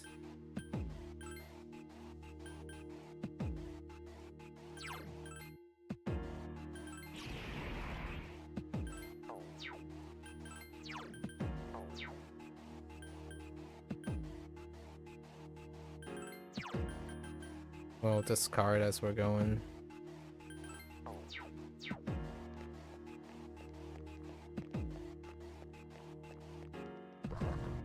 Yep.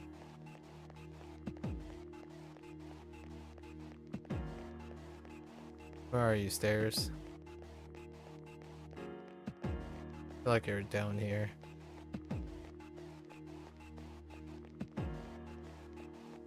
Okay.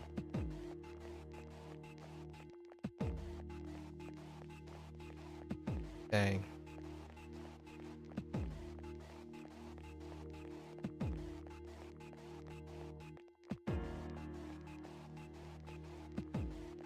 This endpoint definitely does remind me of a bit of particular disfavorable like a dragon incidences.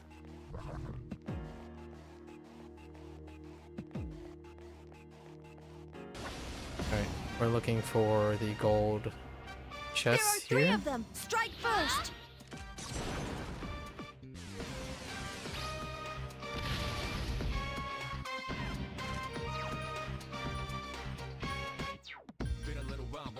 There are 3 enemies left. I summon you.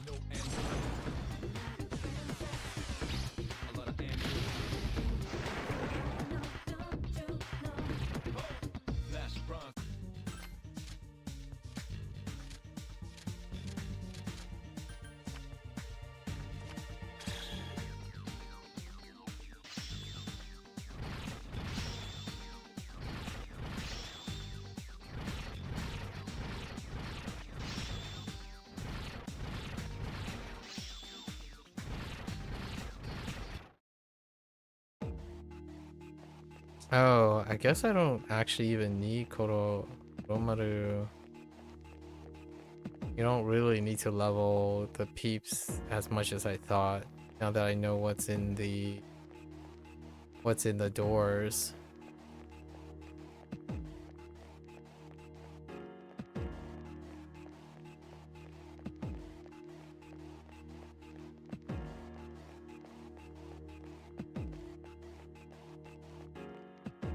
So it can go quicker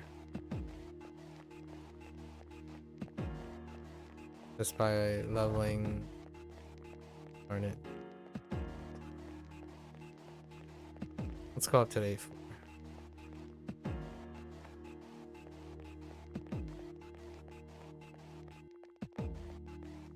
Don't have to divide XP. I think the MC can actually carry pretty There are 2 of them. Attack! pretty reliably. Keep it up. Here's our chance. Let's do it. Understood.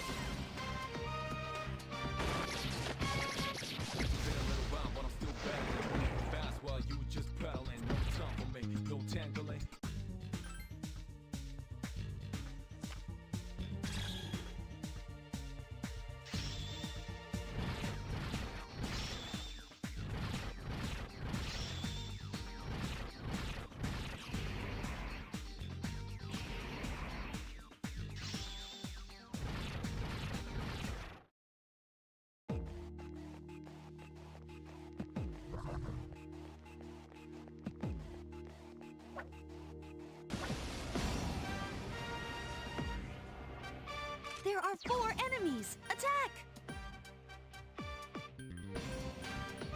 I summon you.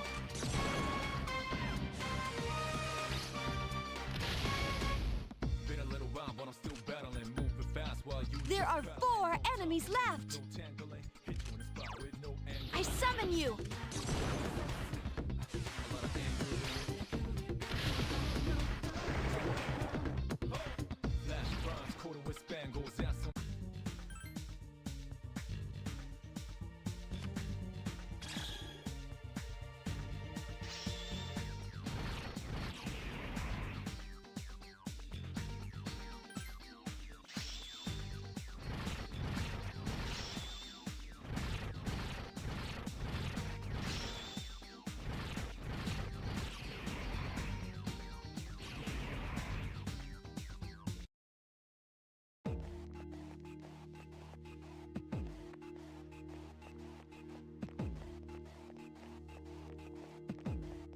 Oh, oh man, it's not on the right floor. Dang it. Why, game? Why do we have to play this game of RNG?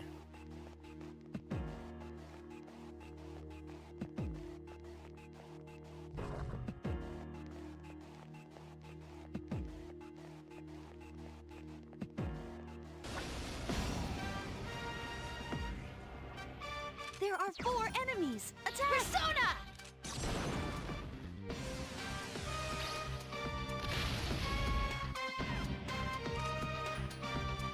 There are 4 enemies left! Huh?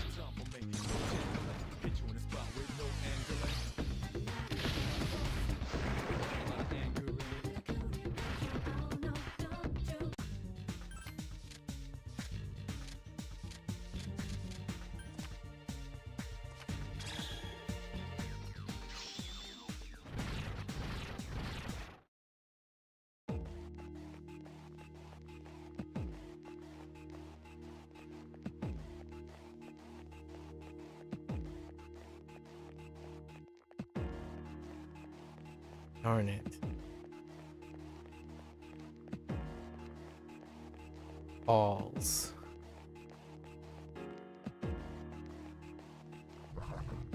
Darn, it caught me! Listen, Ken. There are 3 enemies. Be careful. Fucking Ken. That's the way! The enemy's down. Let's finish. You'll fall by my hand.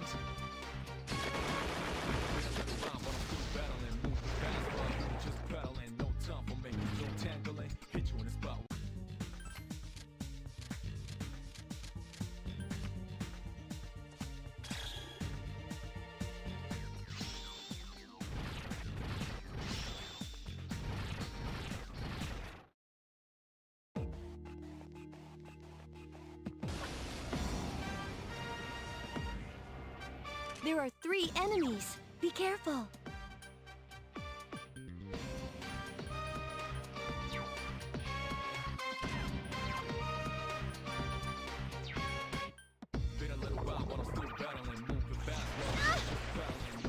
There are 3 enemies left.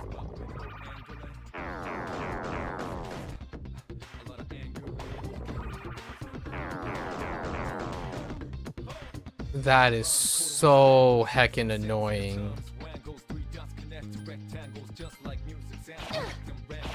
Literally added 15 more You've seconds. improved.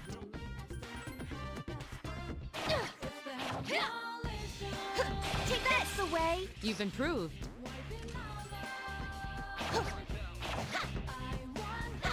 Keep it up. The enemy's down. Let's finish. You'll fall by my hand. Man.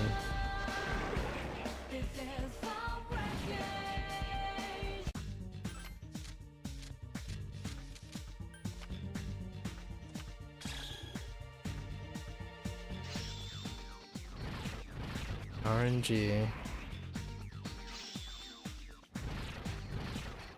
Hey. Wait. One stairs.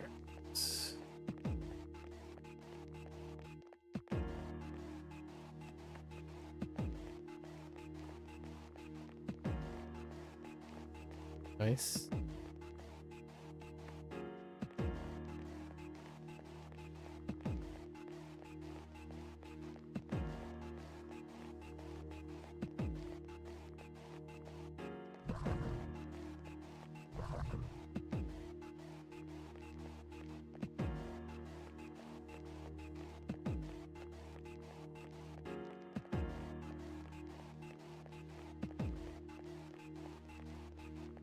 Hmm.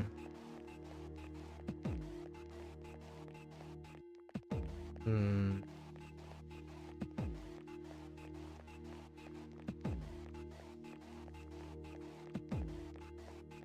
Nice.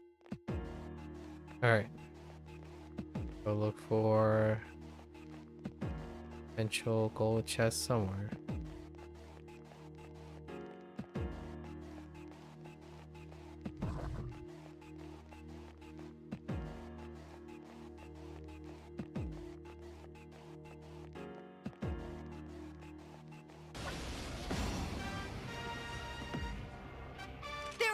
of them. Strike first. I summon you. Good choice. I'm going too. All right, Ken.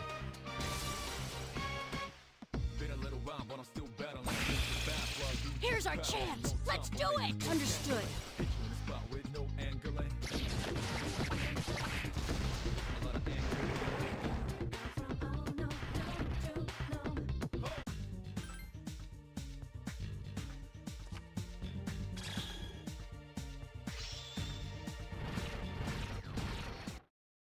You don't like it? I don't like it.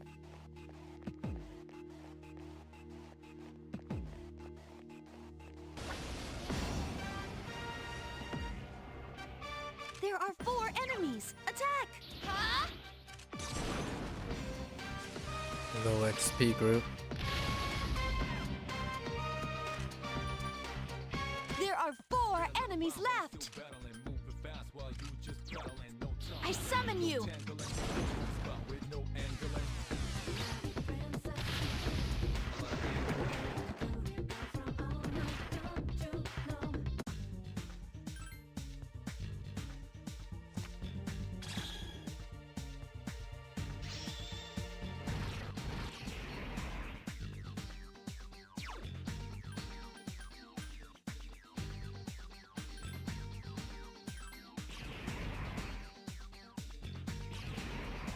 Alright, we got the mind charge.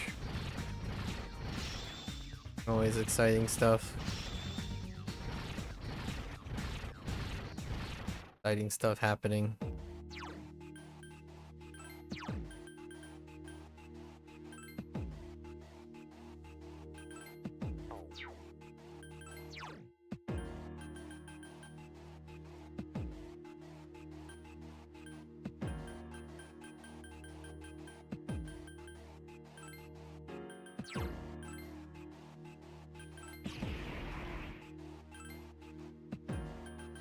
Should have a salvation. Yeah.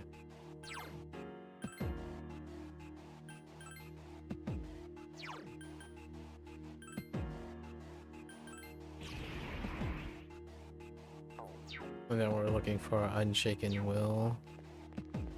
Ofi Asura.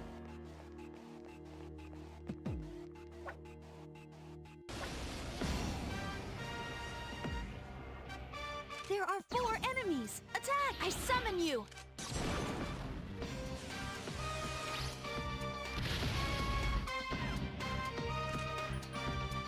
There are 4 enemies left.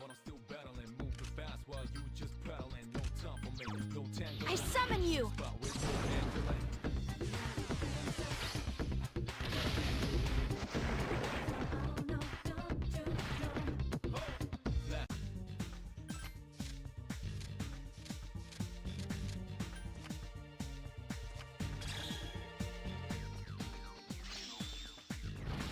Okay, that's our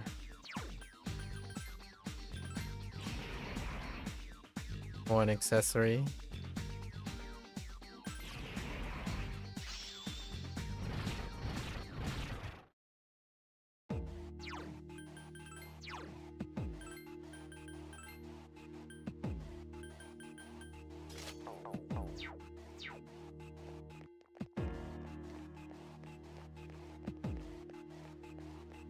Looking for no spawn.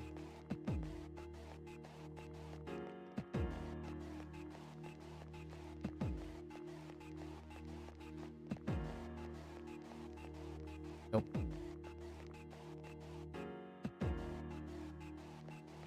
Oh, they're crazy. Did you onboard? How's the new job? Crazy.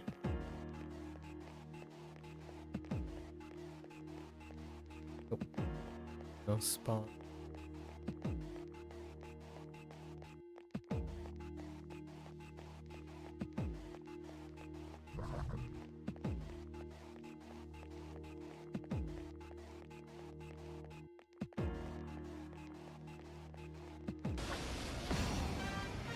Okay.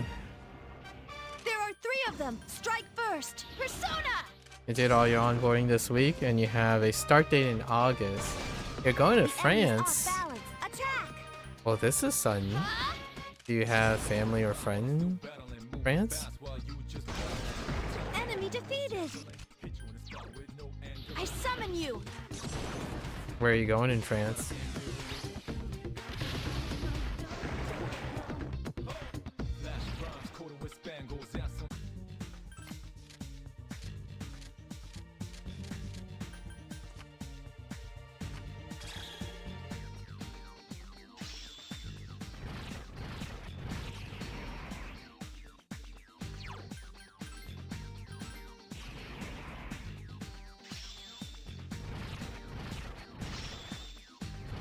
I know, Mika. You're going with her to France? Oh, that's fair enough. I see.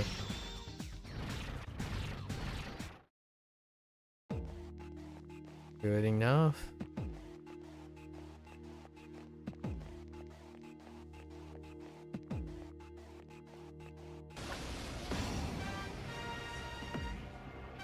There are 3 of them! Strike first! Persona! You excited? When are you going to France?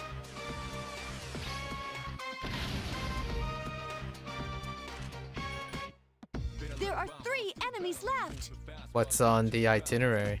I'll be away this week as well. Taking a potato to an anime convention. And exciting opportunity, you're going on the 4th of August. Ooh, so you're going when I'm coming back. Yeah, I'm gonna be away. Volunteering at a convention center, my annual convention I go to.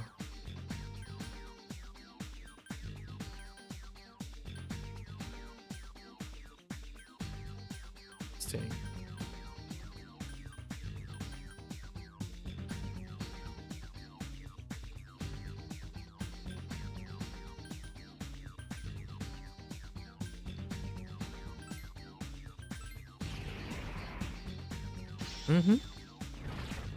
I've been going to this particular convention the last 19 years.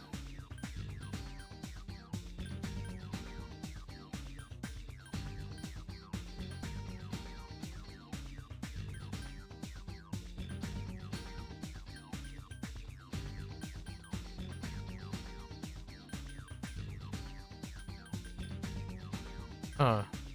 Wonder what is the difference between these? Interesting.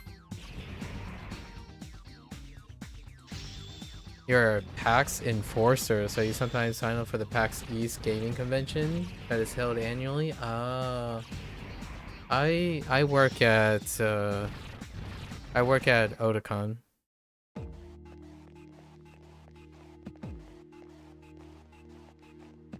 Wait. Oh, alright. So we gotta re-roll again. Okay.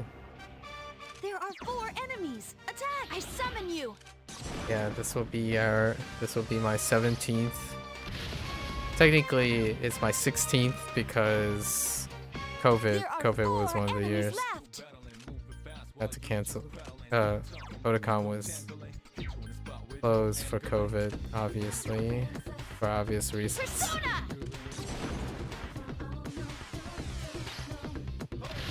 Do I like it? I do enjoy it. I mean, I go every year to People Watch. This year is different. I'm bringing someone along. So it's been some time since I've made accommodations to introduce someone. Most of the time, the last like couple years, the last 5 years, I work at registration. So I see peeps and give them their badges. For the most part, I enjoy doing something in a... like, I go there to work.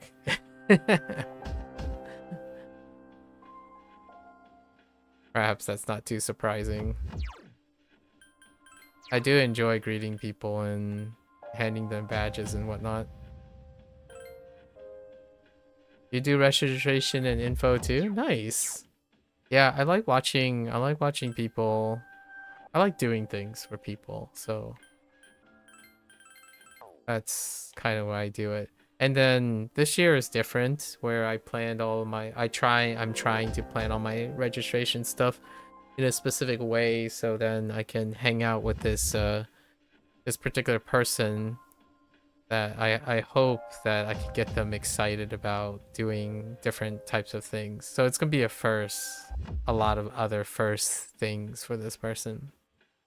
So it gives me like a different type of motivation, if you will. I miss doing stuff like this. Going to Otakon is my like people watching and practicing communication and whatnot. Do it every year. Plan for it every year.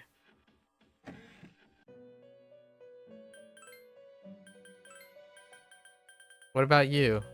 What makes you...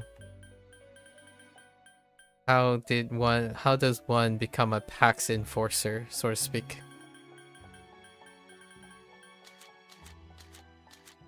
I like volunteering, doing things. That's pretty much my life's privilege that I can do. So when I have privilege, I want to use that privilege as much as I can. See shining faces. Like, conventions are fantastic because it reminds me that people still like to be together and like hang out with each other and be present.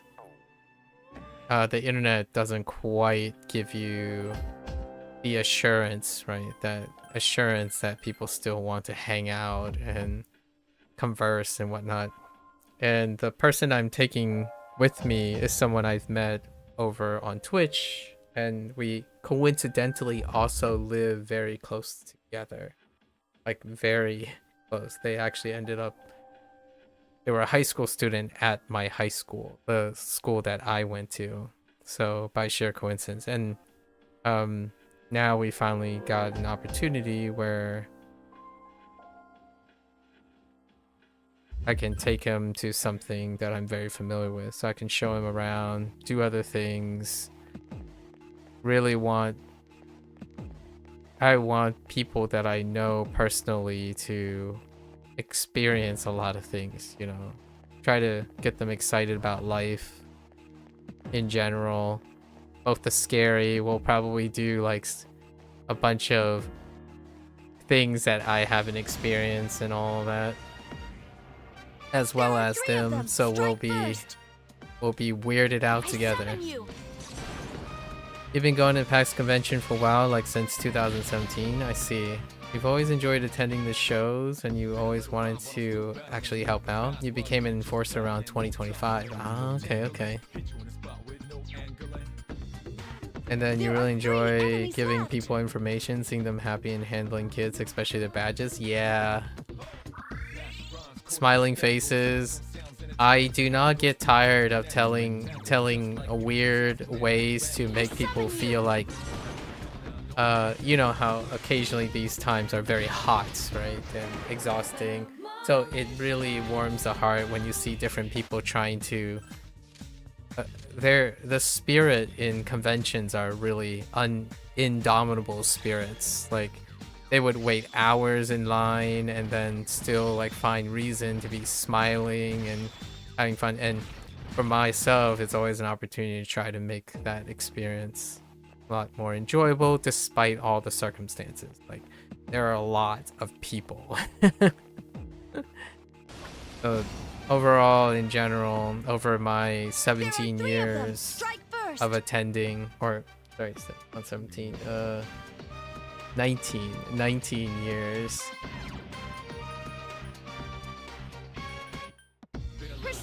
Still worth it every time. Originally we started as originally I was an attendee, and first year of college, I think.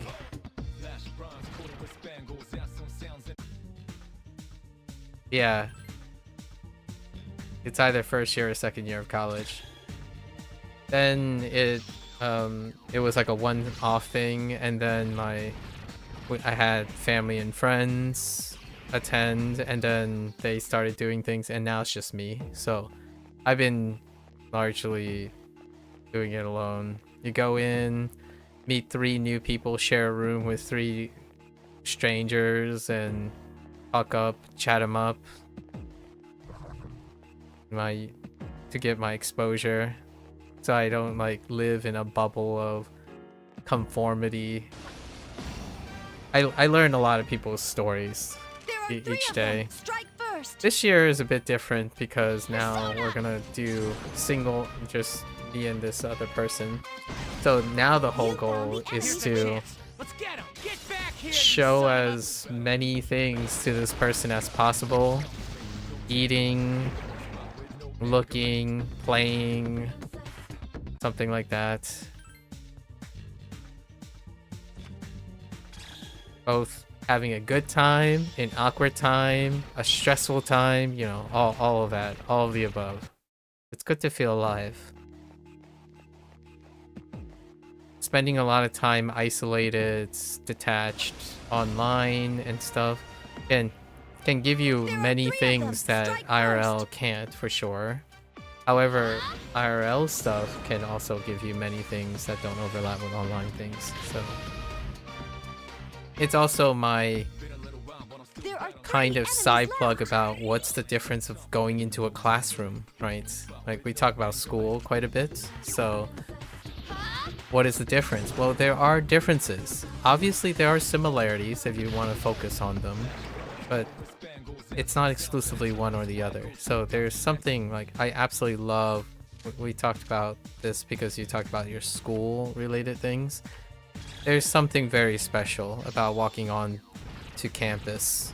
It's kind of like going to a convention, only people, the campus is like a semester long, you know, like people spend more time on a campus. A convention lasts for maybe possibly a week or a weekend, like half a week. Schools, then like universities and whatnot, is a different type of time frame of people both having their ups and downs and whatnot. And then you have like things like roommates, I summon you. sharing a job, like coworkers. So all these environments are, in my opinion, very natural There are 3 and enemies left. going to be an inevitable occurrence for youth and for younger people that might necessarily not be experienced in this. And it's definitely worth experiencing to figure out if they like it or dislike it, how to navigate those things.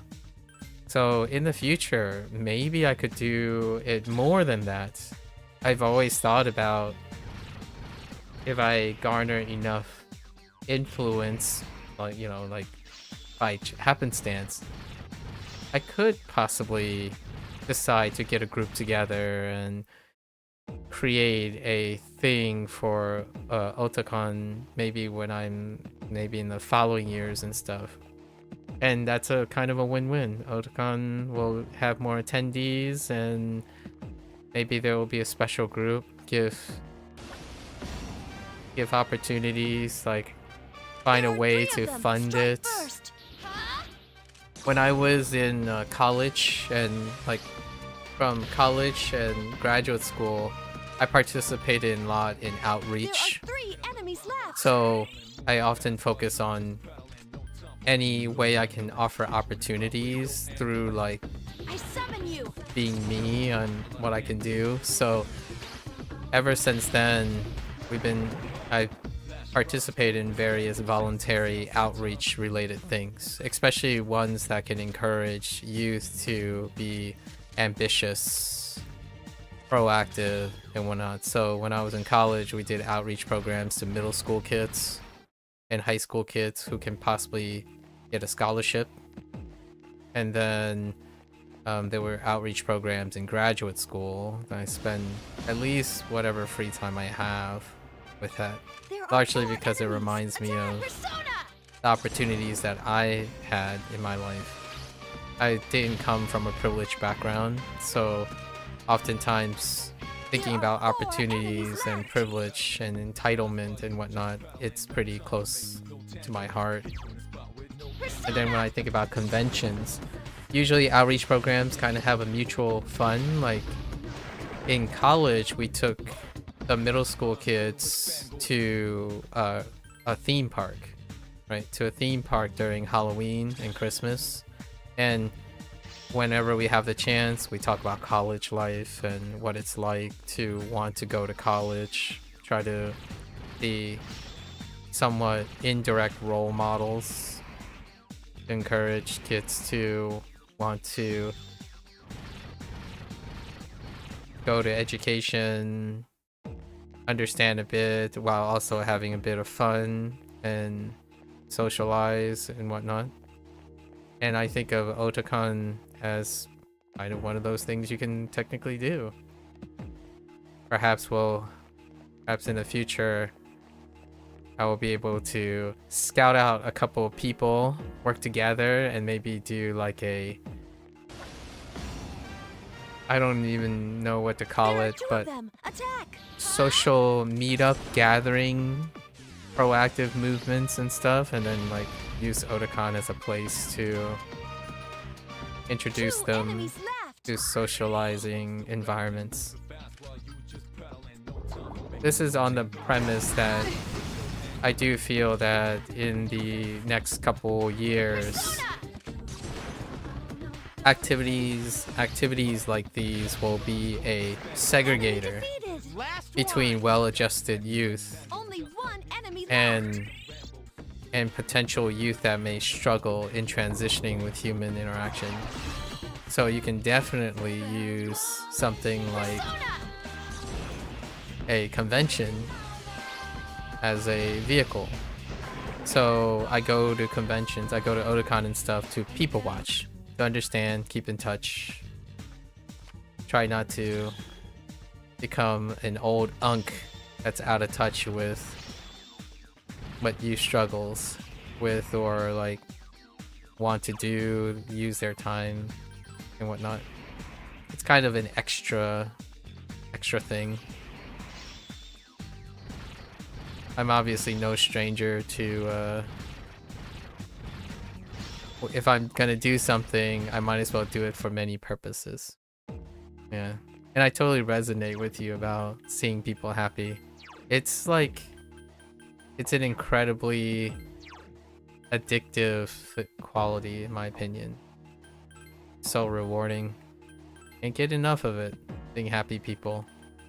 Sometimes you forget that what happy people, you know, from time to time when you're isolated and alone, you kind of forget what happy people look like. Or people who have indomitable spirits. Especially in the moment of the convention, right? Like, there's this very palpable thing. I used to annually go on these things called mud runs, like Tough Mudders and stuff. And you could be like suffering, gasping for air, sore and all that. However, the people there, they have indomitable spirits. Like you're covering a distance of a marathon, right? Like, or a half. Was it a marathon or a half marathon? It was a half marathon length. And you're doing obstacles and whatnot, and you're falling over in the mud and whatnot. But everyone around is trying to across the finish line, so to speak. And because of that, you kind of get reminded of what it is to be around people who are driven, even for a moment. Or at least the next couple of hours. Running is very similar. Going to a running event, like the one time we went to a marathon event, so many people running at the same time, it's incredibly invigorating. Makes you see the really awesome side of humanity. Conventions are very much like that. Unapologetic, kind of like unrestrained in the sense of joy seeking. There are 4 enemies. Attack! Always hold on to that, I suppose. I can only imagine what your French. Have you ever been to France? There are 4 enemies Crazy? left. Have you been to France yet? Before, maybe previously?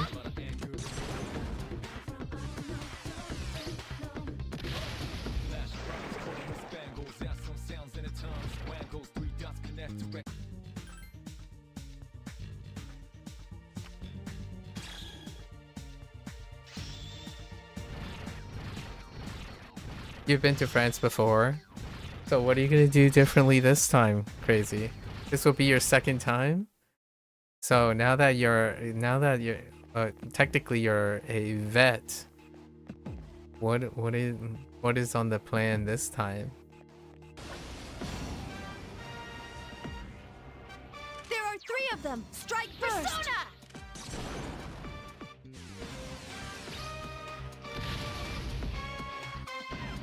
I don't travel very often.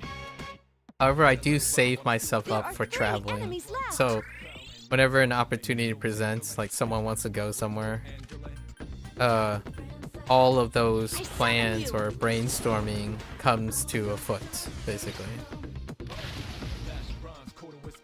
Uh-oh. Careful.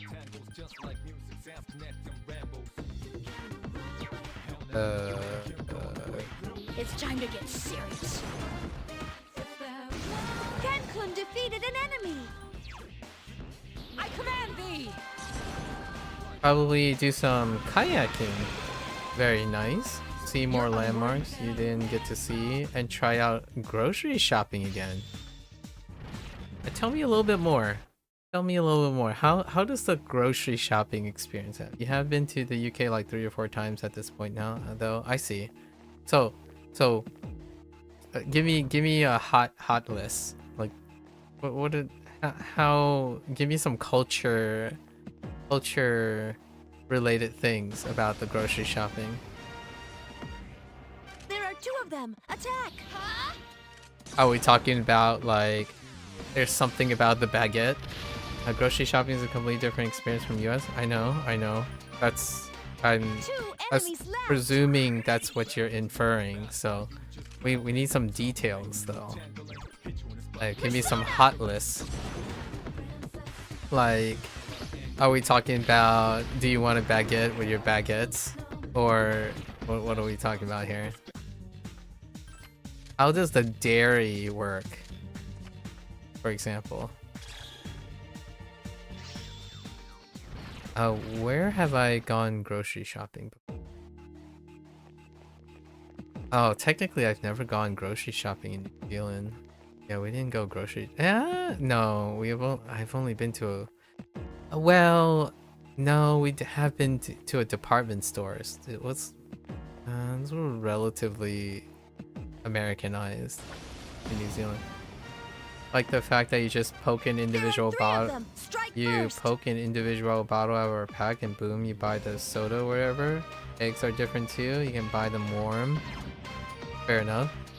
The poking out of a pack. I know that they do draw that comparison, like content creators that I've watched before who had cross-cultural things.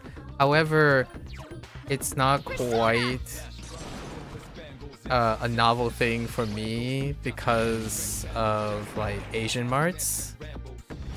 So, however, I can definitely see it from like a franchise unit situation. Like when you're haggling, you do those things too.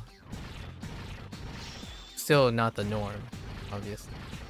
Yeah, eggs warm. That's an interesting thought too. Have you ever lived next to like a farm place?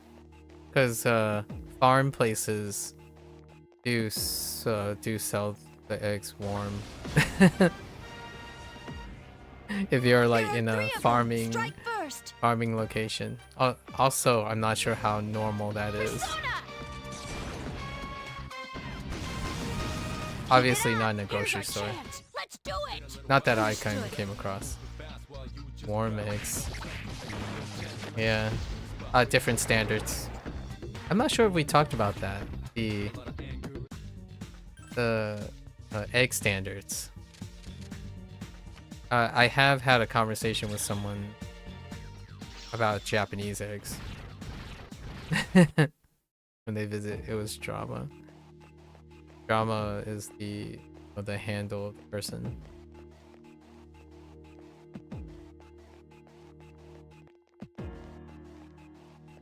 Can you unstuck yourself, please? Damn it, Oh, caught come me. on, Junpei. What else you got? There How are does 3 veggies enemies. work? Be careful. What about the produce? Really? Mitsuru Senpai is still panicking. Be gone! Come on, finish it off. Junpei, it was your fault to begin with. Out of my way! Go on, execute him. Be gone! That's about the same? Oh, okay. Please help me. How about convenient There snacks? are 3 enemies left. Going down. Listen, Here's a chance. Let's listen. get 'em. This is where you tell me there's a French onion Kit Kat or something like that.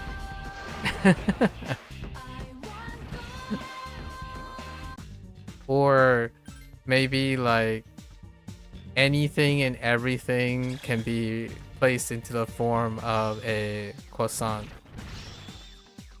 There is? Ooh. Now this begs to ask, have you had some?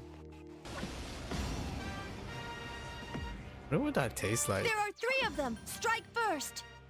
Persona. French onion and everything. No. 3 enemies Why left. not? When you know what they say, when in France, do as the French do, right? I summon you. They offered it on the plane as a dessert. Oh, interesting. Enemy defeated. That Last sounds so one. Don't let your delightful. guard down. Missed opportunity. Chocolate, onion flavored thing. Ah, I see. I got you.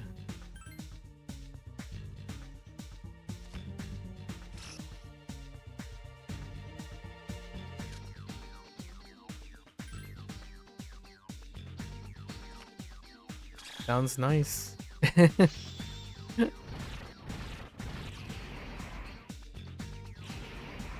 Okay, it doesn't look like I'm gonna find the rare chest spawn here. Really hoping this be it.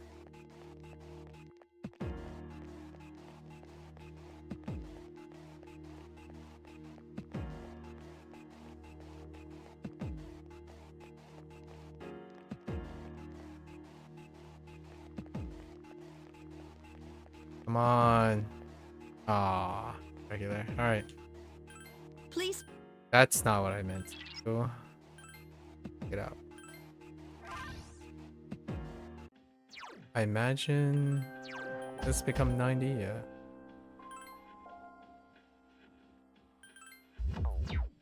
All right. Now we can remove peeps. And then not screw up this time and set us 2 hours back. Oh, I think I need one. That was our second one.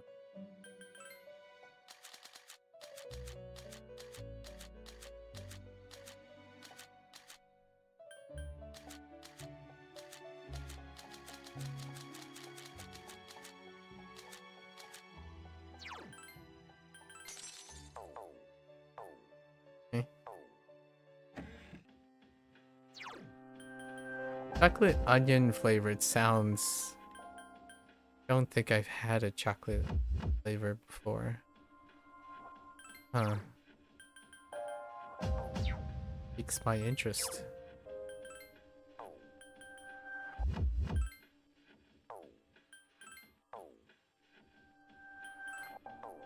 Need one more. And then so need a victory cry from you. Unshaken, and that's it, right? Yeah.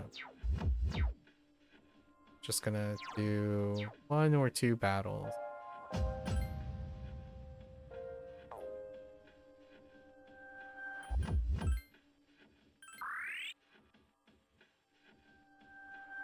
Any dining suggestions?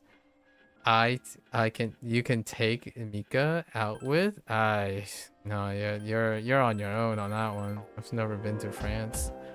I mean, interesting. Dining experience.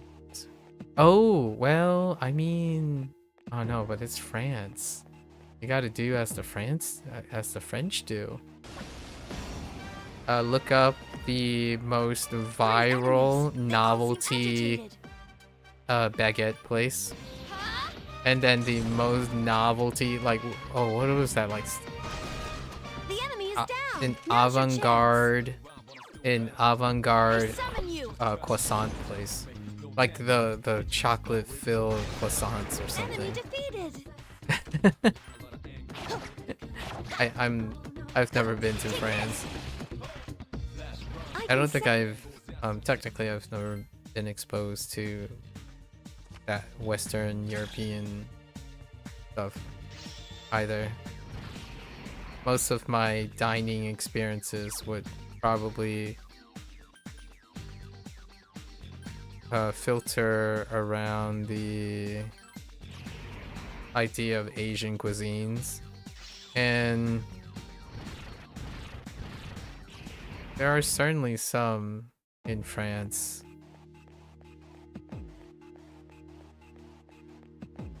But you're in France, so do as the French do, right? What is the national cheese for France?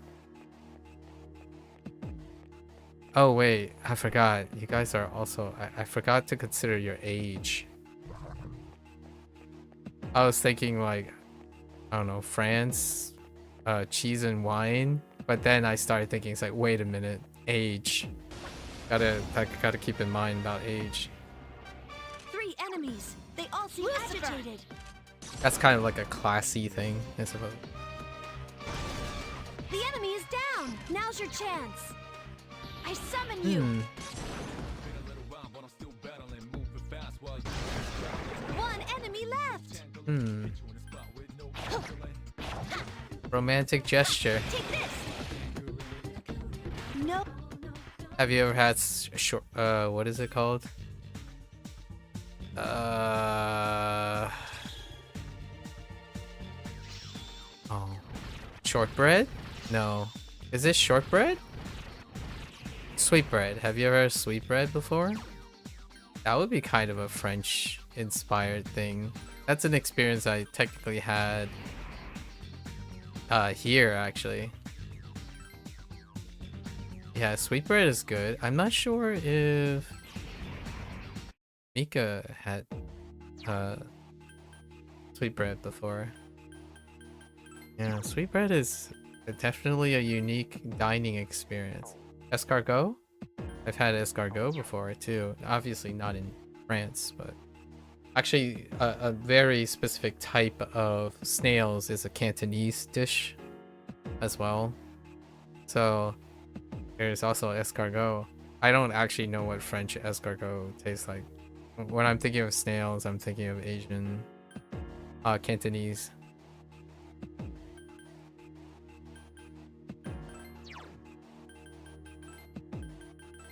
So we got the pillars. Now I still need to acquire the victory cry. Okay. Not too bad. Okay. Yeah, set us back about 2 hours. because of my error yesterday. Or my oversight, not error. Sight. 3 enemies. They all seem agitated.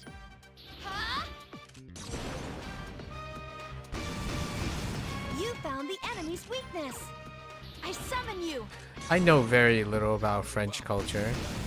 Maybe go to the mountains or like a mountain area or off the valley area and have a raclette. I can sense your Like a dinner with some raclette.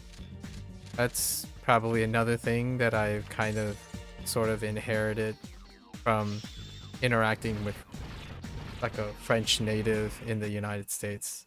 Raclette. It's really not the season for it, but that is certainly a thing. I'm digging in as many life experiences with French internationals as I can think of.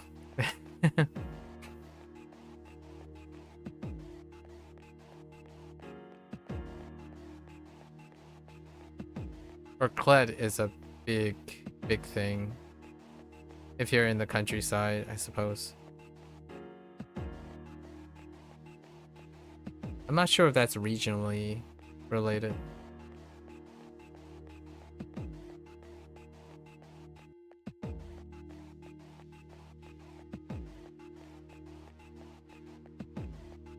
How is that said with a French accent? Raclette? Raclette? Something like that. It's a cheese.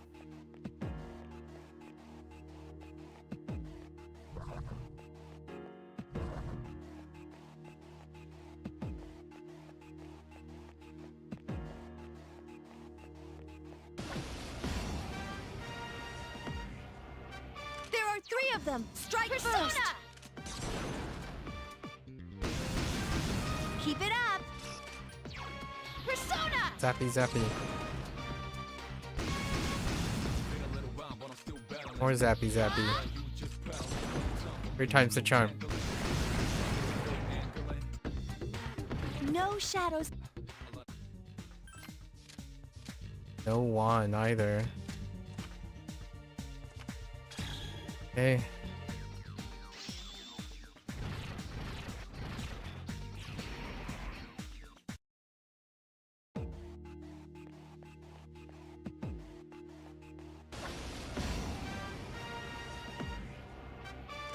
Enemies. They all seem agitated.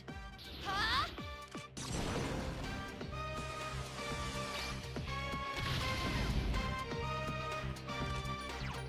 Persona!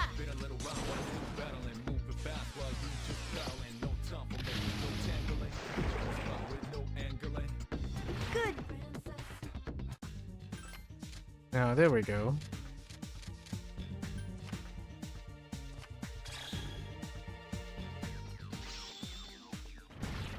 Alright, we got our Spellmaster. Haven't got our victory cry yet.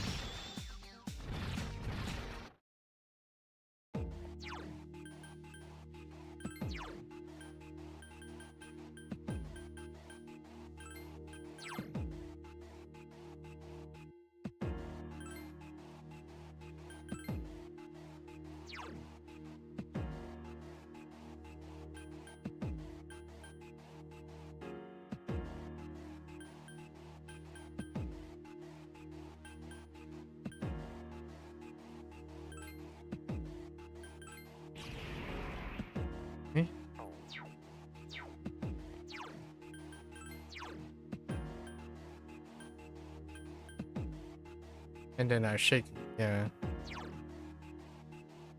Oh, we do have our unshaken will. Oh, I should wait till 99. One more battle. Whoop.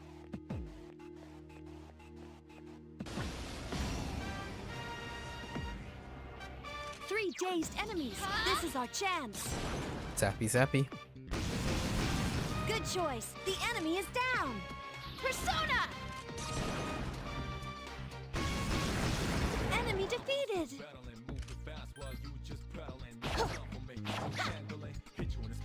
Take this. No.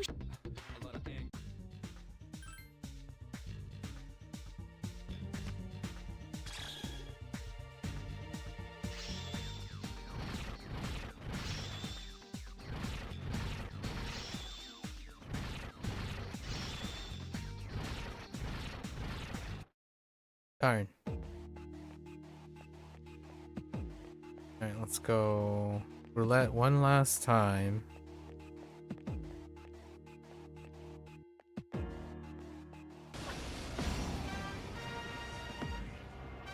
There are 3 of them. Strike first.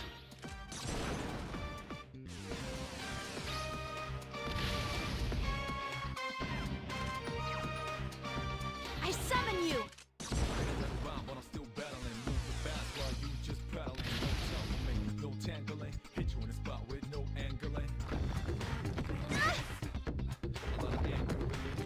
Oh, that's annoying.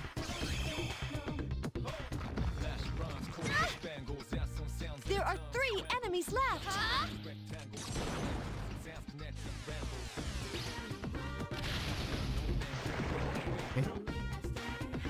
No shot. There we are.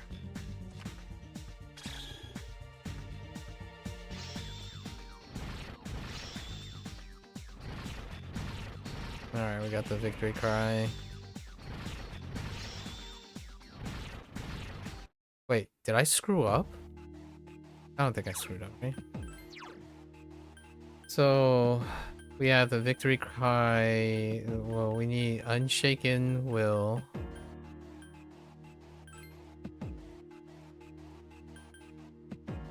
Oh no.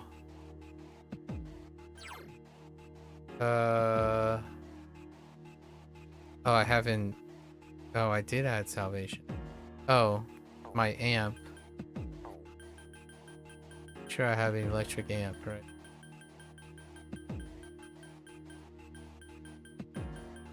Please tell me I was correct about the electric amp thing.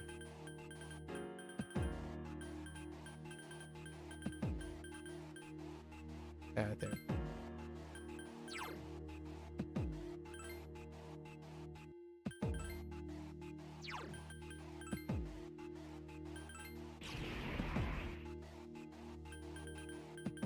Shaken mill.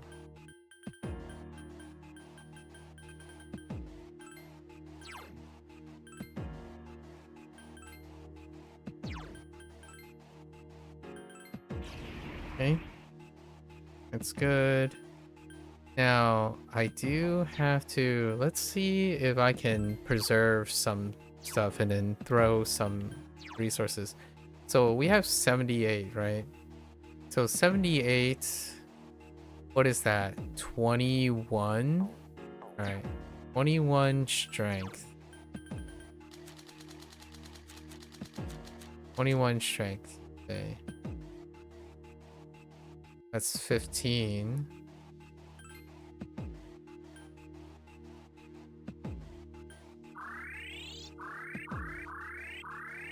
So now I need 6.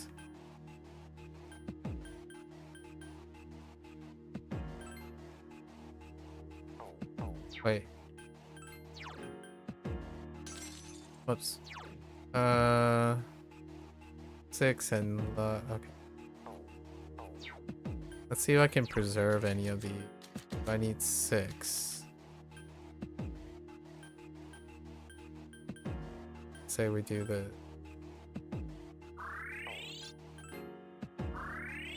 So now we're at 99. Endurance. Let's look at what has endurance.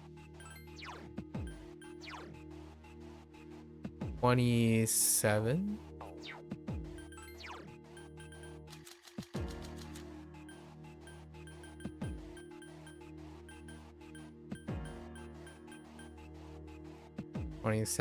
That's 16.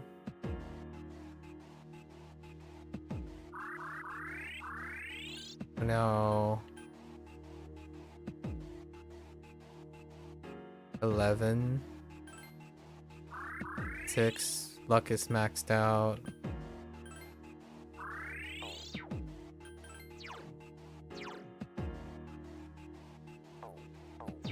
I need 3 more.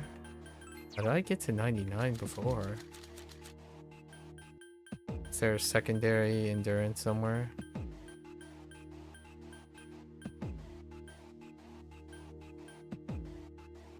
Weird.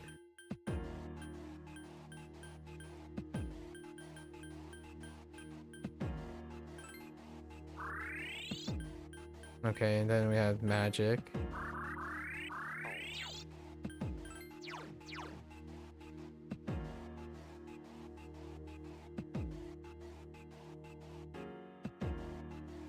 Agility. How did I manage to cap you out?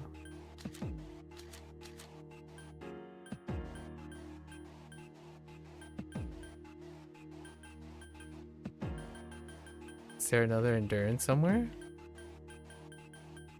No? Interesting.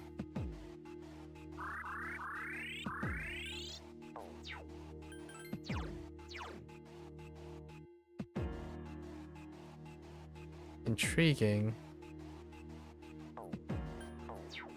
6.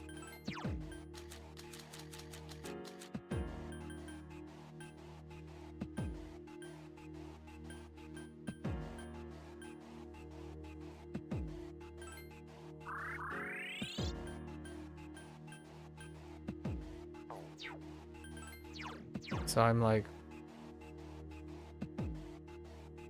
what? Too short on endurance? That's okay.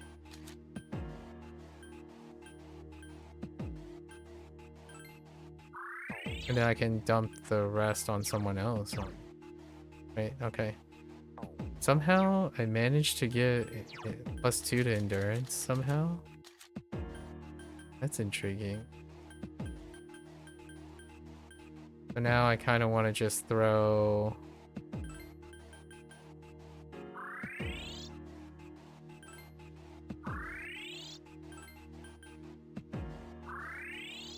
I'm guessing those are magic.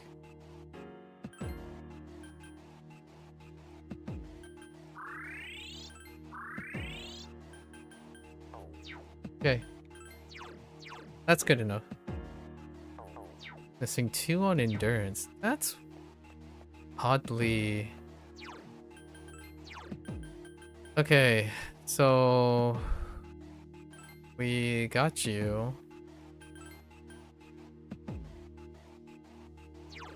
We got you.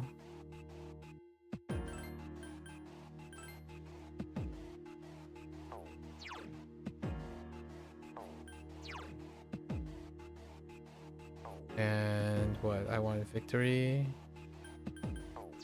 But I'm pretty sure I have the victory cry, right? Yep. Oh wait. Replace that? Well, wait. Actually, no, that's fine. And then physical. Physical boost. This is kind of extra, right? Oh, I know why I didn't do it yet. I see. Because I leveled them higher. 4 enemies. They seem rattled.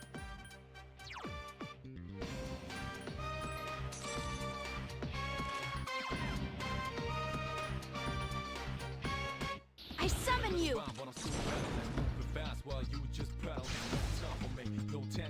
There are 4 enemies left. Persona!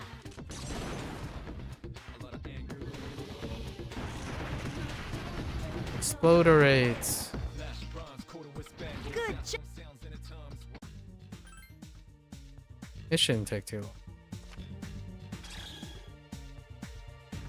Massive XP.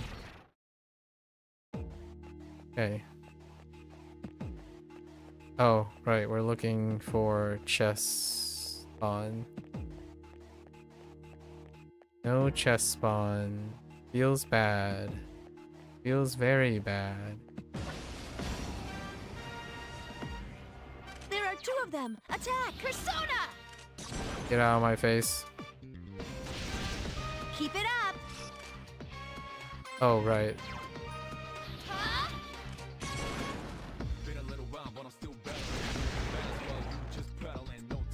Great. Oh, wands galore, man.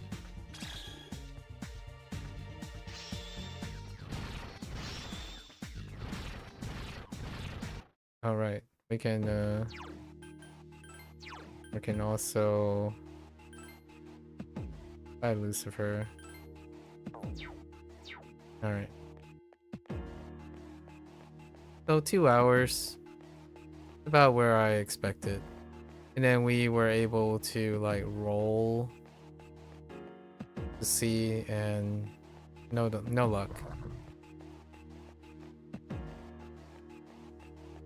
No luck on the rare chest. And no luck on failing a fusion as well. That's also a thing. At least we use that time to try to roulette for those. Would have to do it anyways. So that's an overlap in interest. To maximize the amount of time. Even though I had to go back and do the leveling and stuff.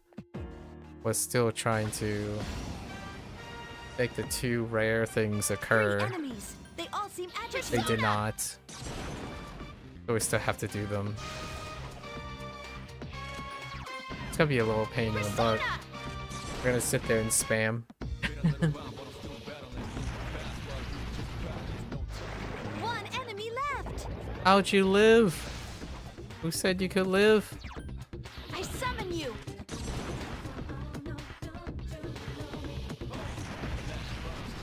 It's like a nuke going off. I can sense your.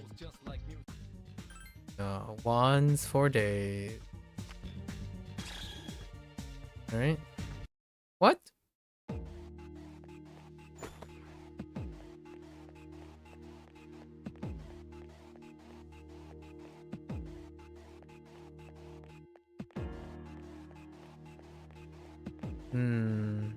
Yeah, so I do want to hit 99.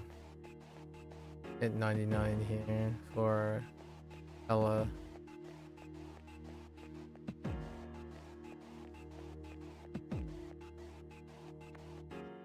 I feel like the chest only spawns on the floor 8 maybe, and it's a fake news situation. 3 is out of the question. Could run up to 8.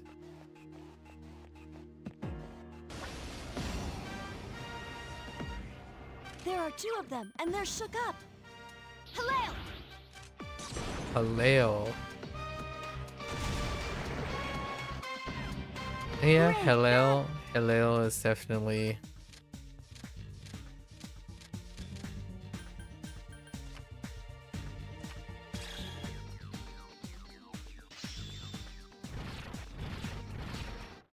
Wait, why isn't...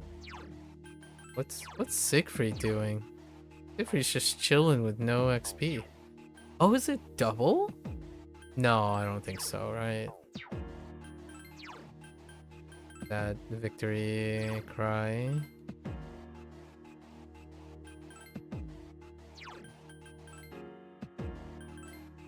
There we go. Alright, we're good. Alright, now let's go and do all of the vision quests again. This time, I must not screw up and not fulfill the extra things. So let's be careful here. Oh wait. Yep, Yep. Okay. We know. I do want to register.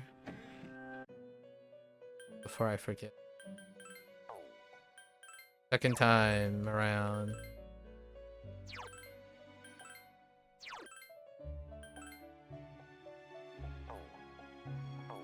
Okay. Alright. So priestess, pretty simple.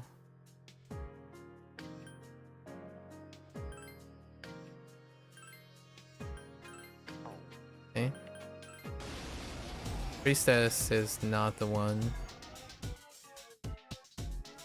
I have never seen anything like this.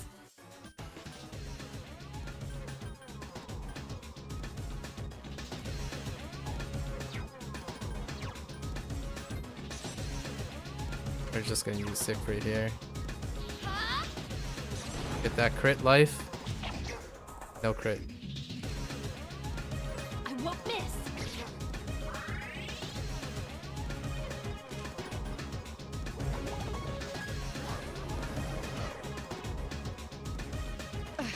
Reinforcements. How annoying. There we go. Here's a The chance. Let's get him. I wonder if this back here, you fulfills the son of second a- requirement. Have the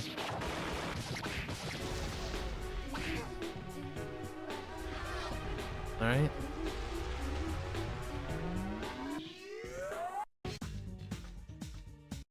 Do I get something different? No. It's either.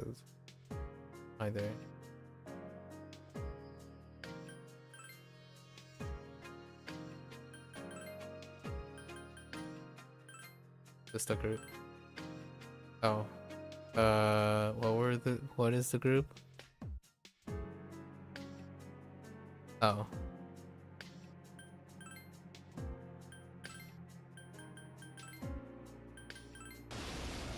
Apparently you can get something called a last judge. It's okay. No, not the I'll try thing. and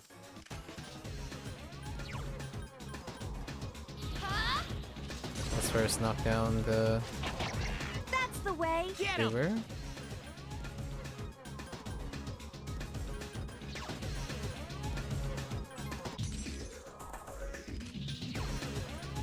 I summon you.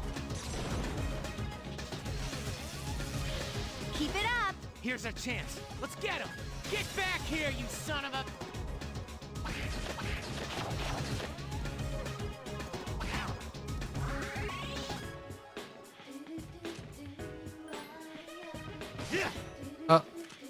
Oh, it's the other way.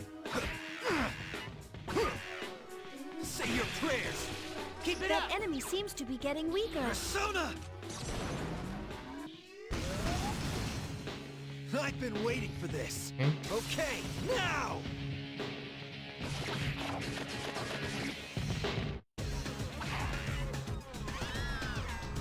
Alright.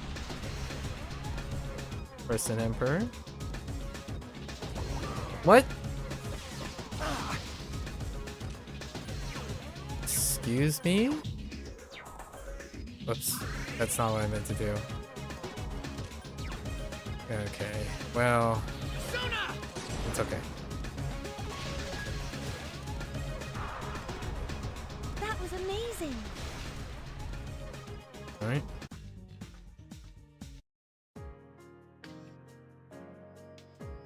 Not this one either. The Hierophants.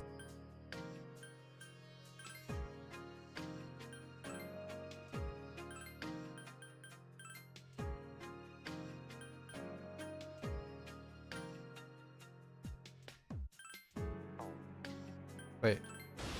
Yeah, I can. Be careful. The enemy is a Hierophant.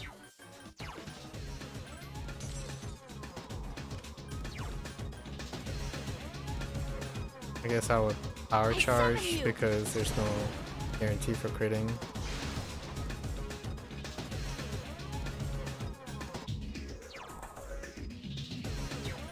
Take this.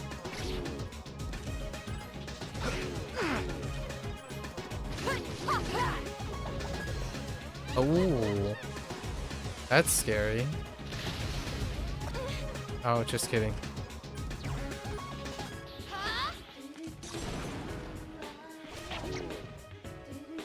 Oh, come on.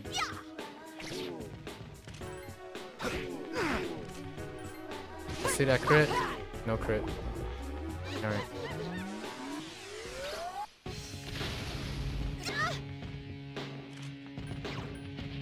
I summon you.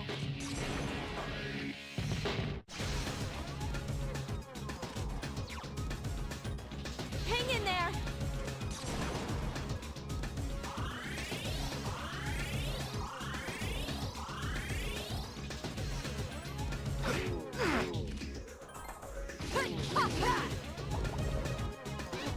Oh, the fear. That skill seems to scare its enemy. I summon you. Man. Hang in there.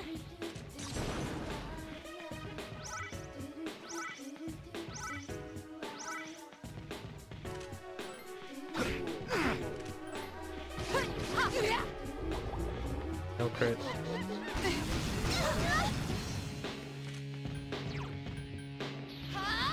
Throw it out there. Oh. It's getting weaker. Just a little more.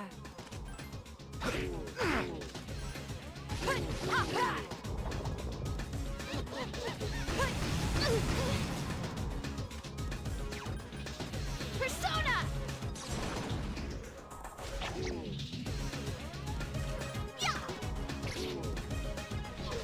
Eh?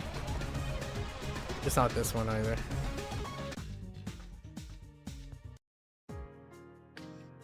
Okay. Lovers.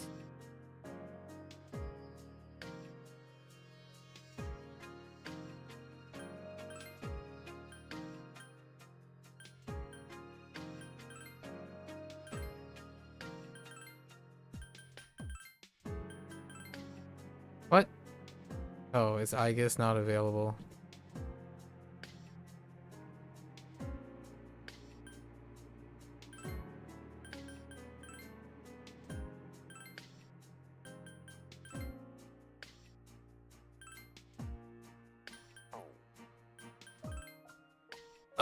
Koromaru is available either.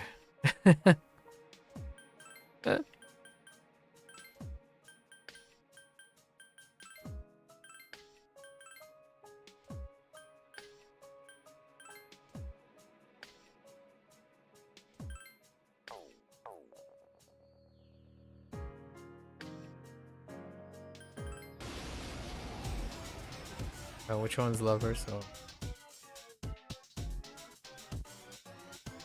It's the source of the mind manipulation. I summon you.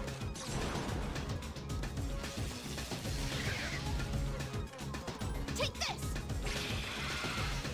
Here's our chance for an all-out attack. Let me at him. able to knock down, you take it.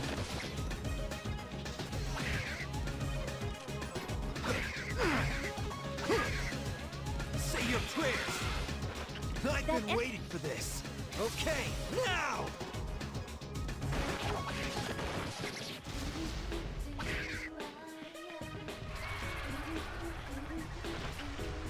Okay.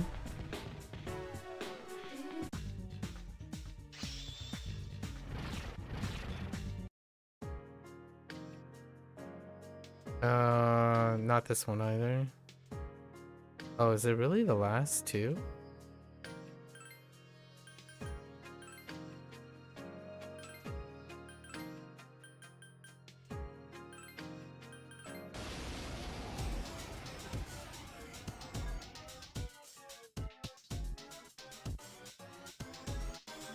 Its arcana is justice. Why am I? Alright. Siegfried. Power charge. Persona!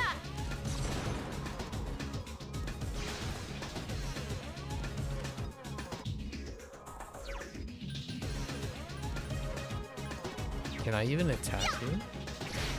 Yes. Persona! Debuff.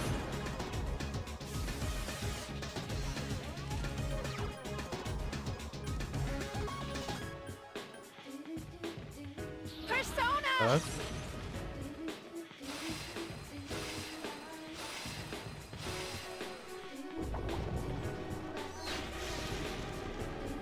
You butthead. I summon you.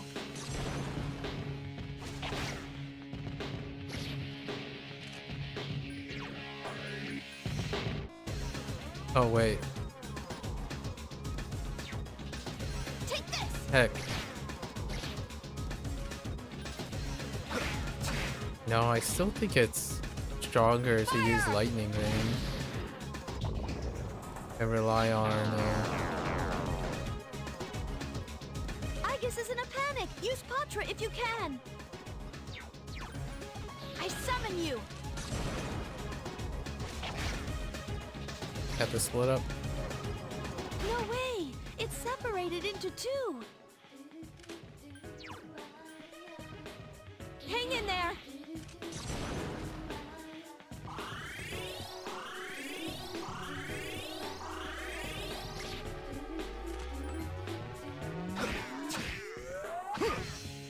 KO. Amazing, Senpai. That poison though. Okay. This one was okay. Oh, I did manage to get the thunder calls off of this.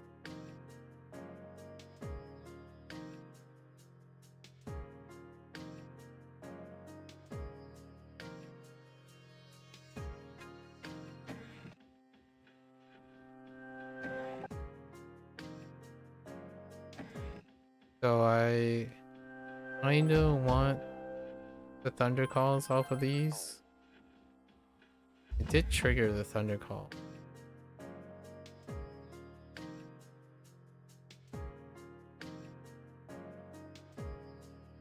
You'll likely encounter your friends. Was that supposed to be like the hint?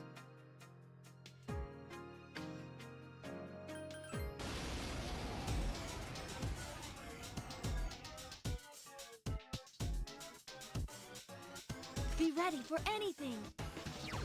Give me a sec. I'll scan the Oh target. yeah, it's just gonna nullify it, so we farm for crits. Oh no, we can't. This guy doesn't go. Does this guy go down when you crit? I summon you. I think they do. Take this. I prefer to just farm for crits. It doesn't seem. Yeah, I won't miss. but we can't shock it.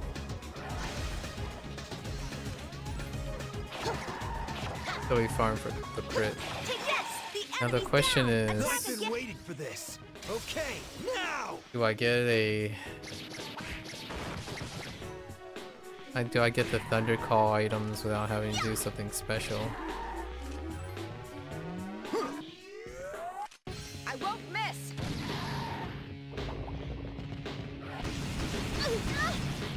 I'll just rush, Good right? luck, everyone. Oh Take no, this. wait. It's probably gonna be the same. Yeah. Let us They just strike while rush the irons boss. can't miss.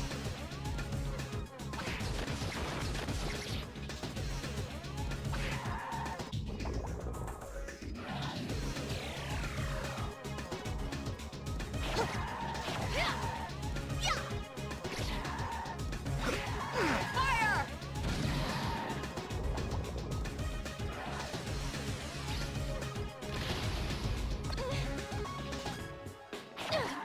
Take this! I won't go down! Alright, not using any, not using the Giga Spark thing. The enemy is weak. Keep it No up. critical. If you get into trouble, run! Miss! There it is. Here's our chance for an all-out attack! Let me at him!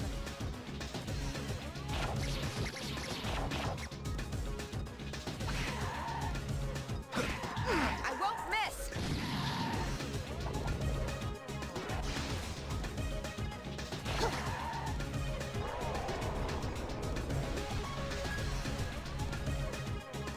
Alright, the question is, do I get Undercall just from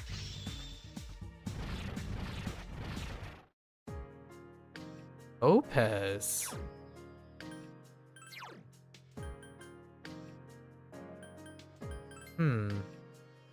Interesting.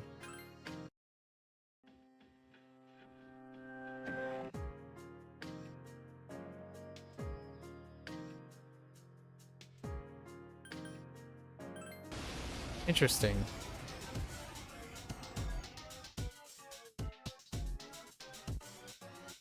Be ready for anything.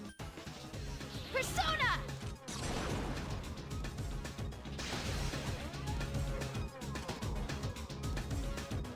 Take this!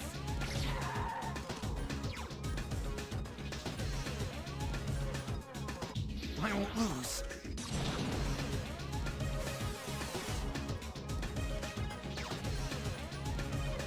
Persona!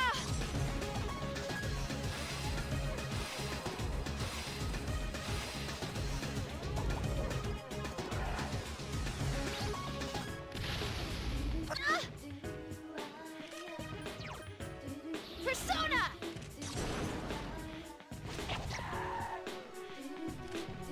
Yeah! I won't miss!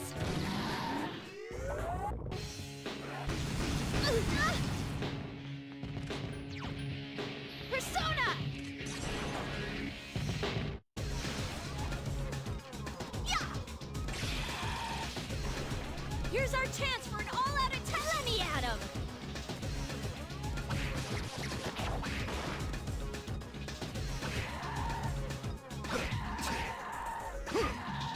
Fire!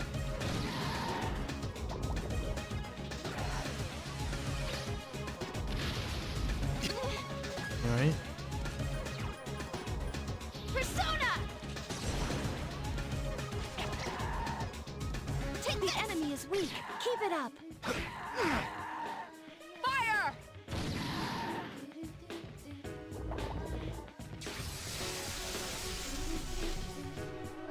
The shadow has a lot of. Please be.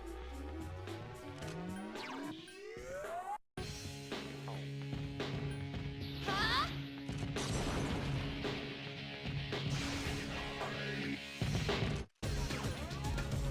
Hang in there.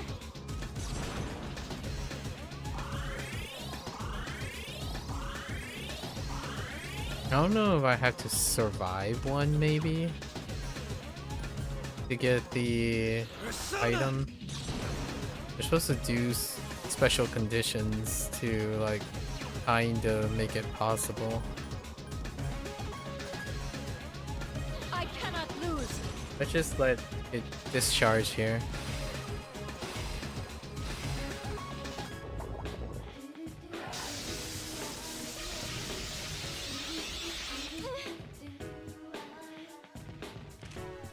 And then finish it off. Persona!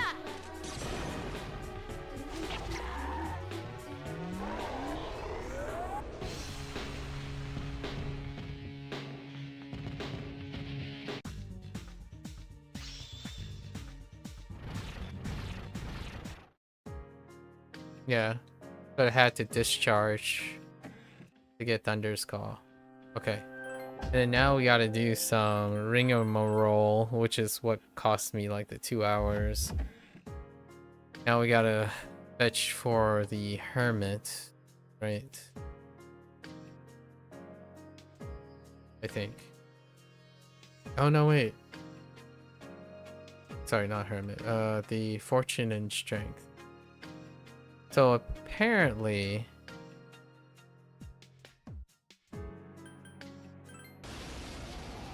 allegedly, I need 2 or 3 of my party members to bite it. I don't detect the fortune one anymore. The strength one must have done something.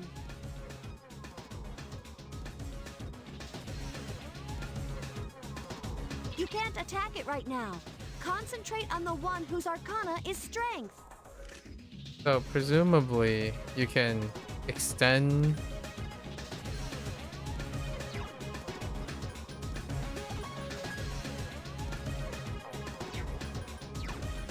So let's just clear it normally and see what the I summon you. if it's guaranteed or not.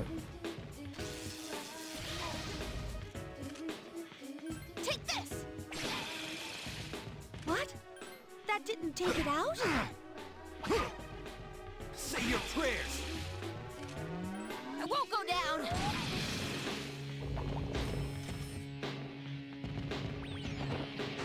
What is this? Roulette?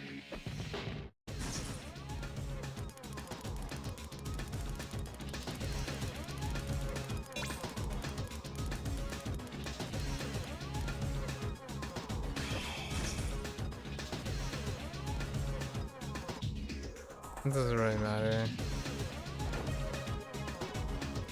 They have to be taken out.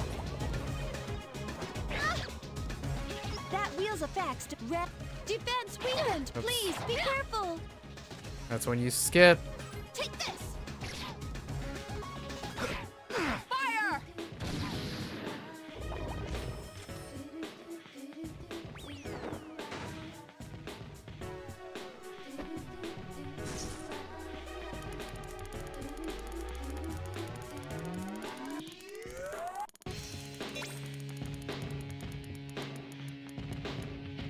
That's not what I meant to do. I was trying to land on bad things.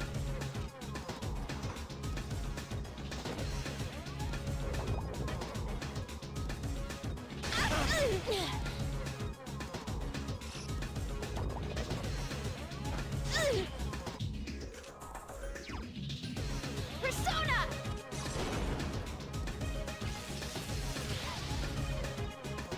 I can't lose. I won't miss. Let's take out this one first. KO. I can still fight. Fire!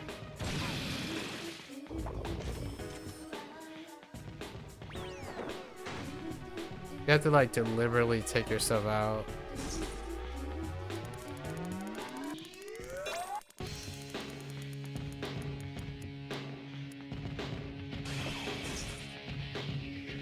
How much does this do? 200?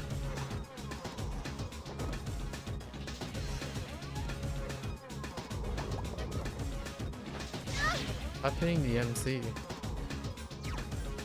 I summon you. The enemy's tired. Finish it off.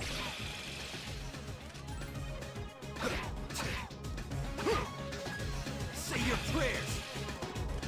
I won't miss.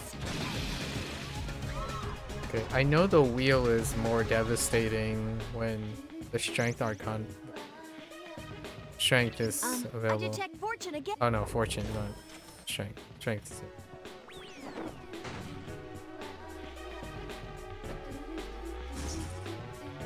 So we could do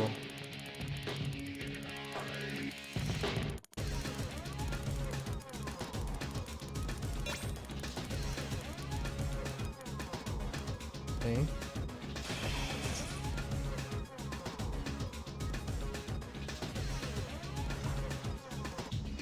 Maybe that'll make them more susceptible. I guess it's paralyzed with fear.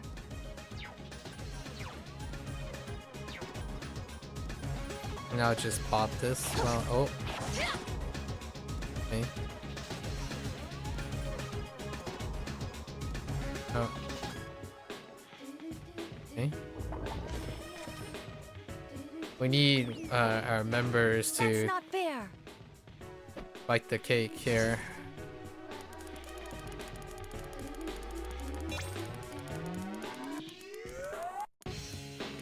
That's not what I meant to do. Dude, I'm trying to screw up. Literally trying to screw up here.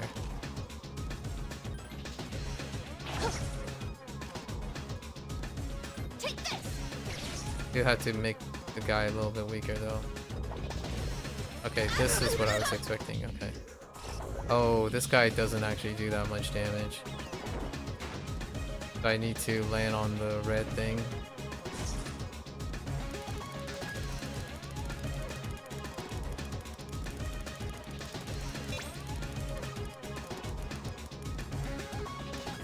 I swear I am trying to screw up and I keep failing, dude. Okay. It needs to be a little bit later. Use Patra or May Patra on Yukari-chan. We're not trying to do that. I can't lose. I've regained my honor. By getting up. Oh, you actually recovered from the fear. I can still fight. Yukari-chan is paralyzed with fear.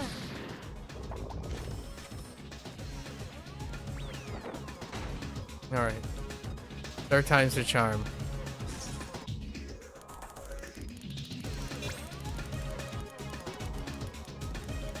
It's such a big thing.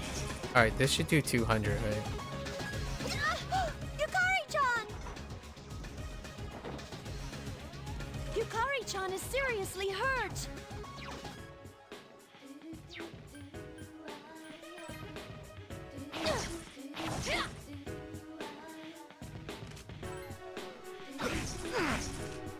Fire!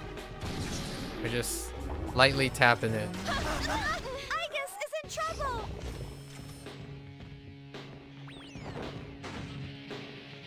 Okay.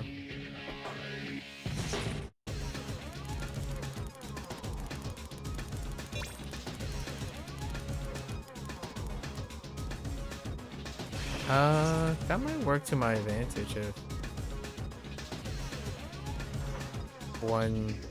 Wait, can I I can't. Aegis has taken heavy damage. Yeah, I can't. Just gonna I can't lose. wait till it spins again. I don't think defending has anything to do with it.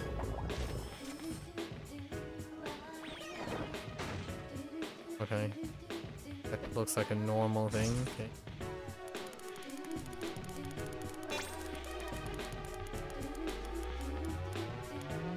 Alright. Akihiko-senpai is in trouble.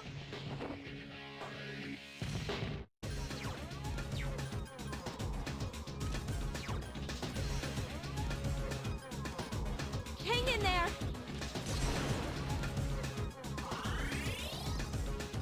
Careful, you guys are in bad shape. Presumably this Careful, is you not a guys are in proven bad strat, shape. but we have to I'm worried about Akihiko-senpai. enrich for the odds of... Careful, you guys are in bad shape. I'm worried about Akihiko-senpai. Okay.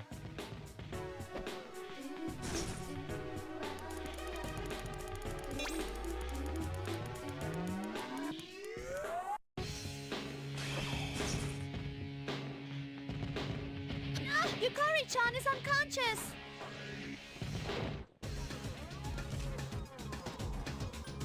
Okay.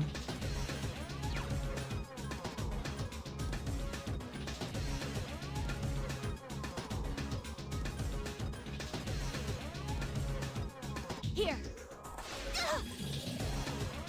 Aegis has taken heavy damage.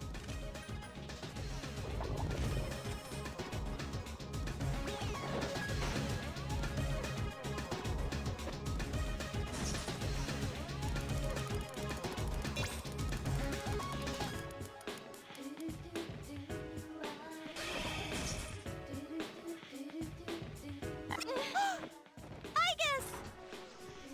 Alright.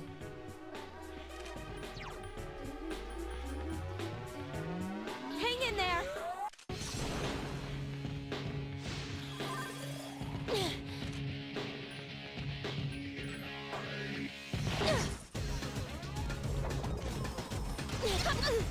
Yukari-chan!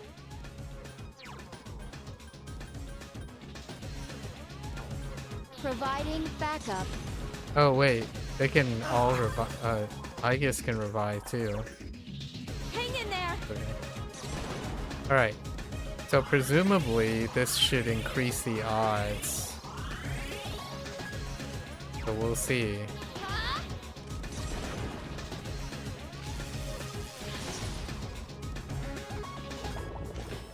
Oh, never mind. It's right after.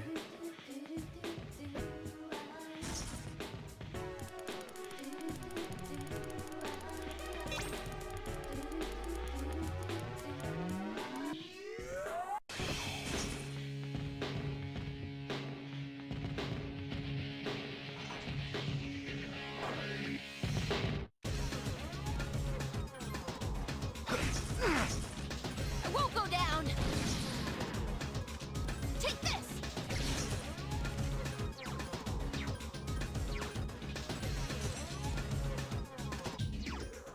Siegfried. Great choice. Right. Here's our chance for an all-out attack. Let me So at we him. need these infinities, basically. Oh, so... Oh, no way, you're fine.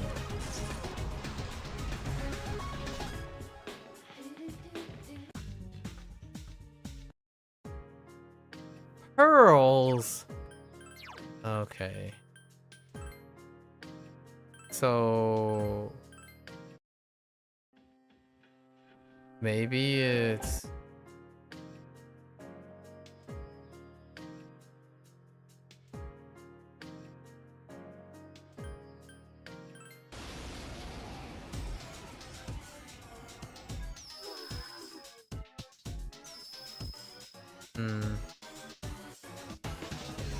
I don't detect the. You can't attack it. Well, this is annoying. Persona.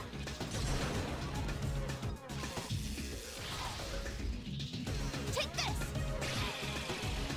What? I don't know That if didn't take it out. I need them to get KO'd I won't go down.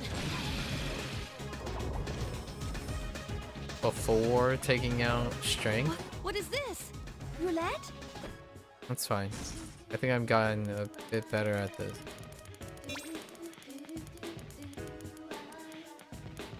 Okay.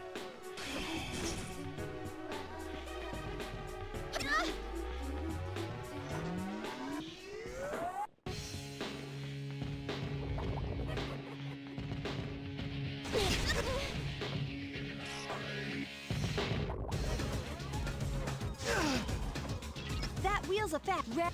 Yes, yes, yes, I know. Persona!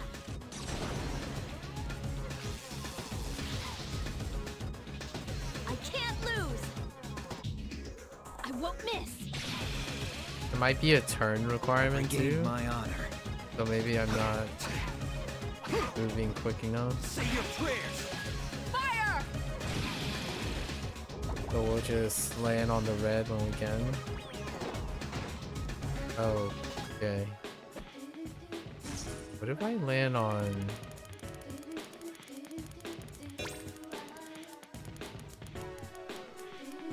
Okay.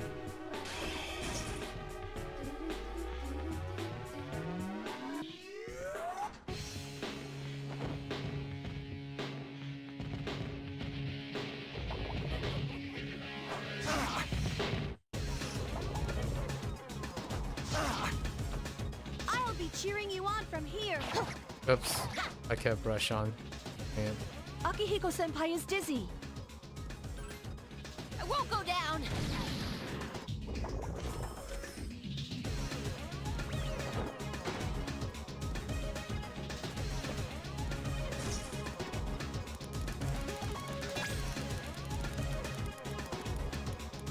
What if we rage it up?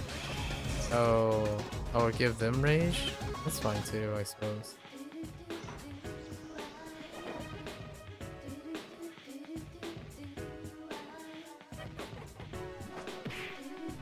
Oh, that's awkward.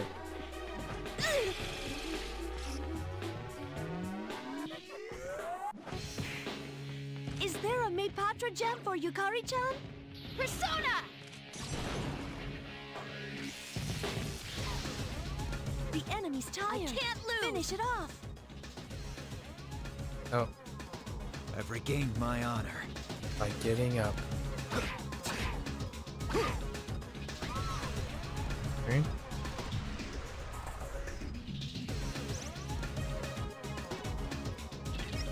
I did.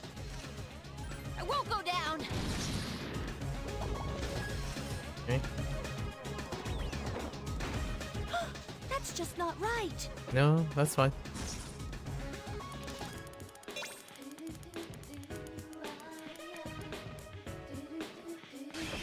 It's 100 though. Akihiko-senpai is in trouble! That's intentional. Persona!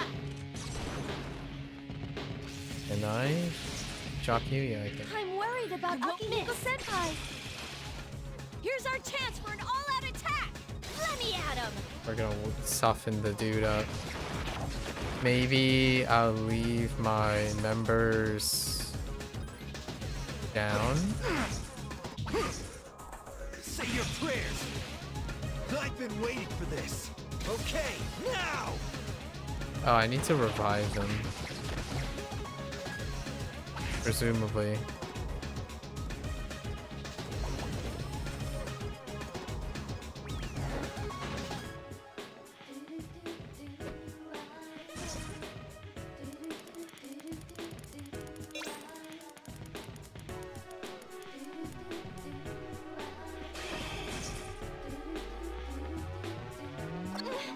Yukari-chan!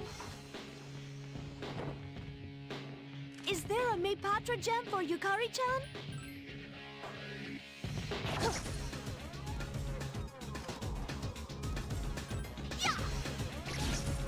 Yukari-chan is seriously hurt.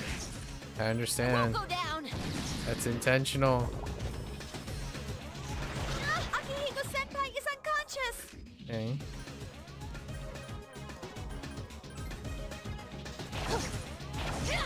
Oh, nope, that's not what I meant to do. Enemy's off balance. Alright. Here's our chance for an all-out. If you say so. Use Patra or Meipatra on Igus. Hang in there.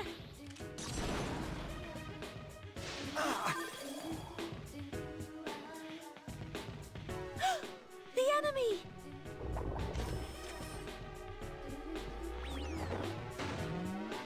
What? Your pep? That's not what we're looking for.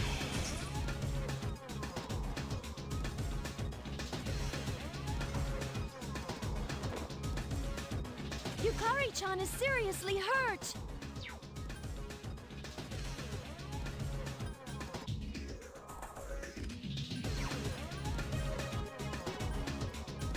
Hang in there.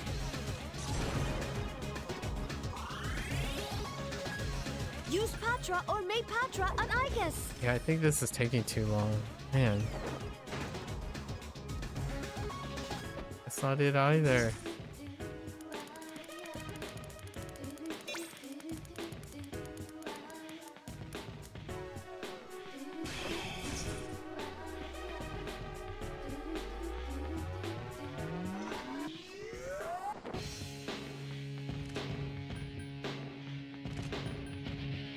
Igus is paralyzed with fear.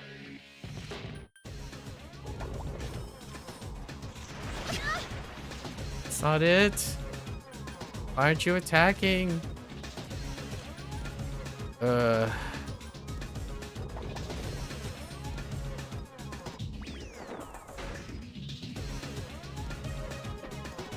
Does it stop doing that after one of the members get revived?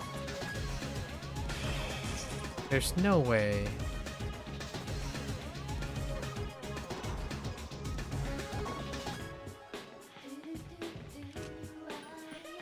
No, I was just gonna pop it. Sure. Take the enemies off balance. Attack. It says I need 2 or 3. What about 1? In a very long time. I still end up getting Pearl.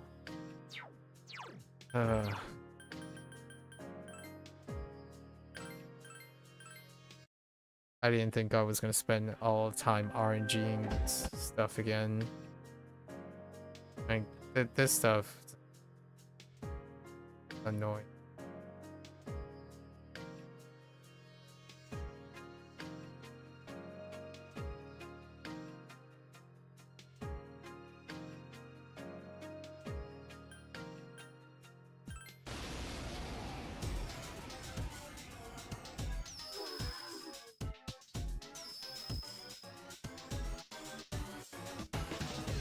I don't detect the... You can't attack...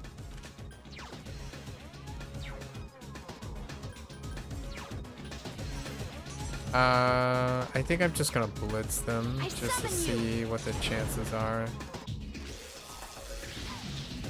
Take this! What?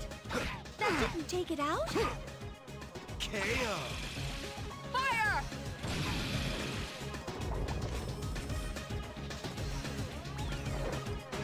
What is this? Roulette? Hang on.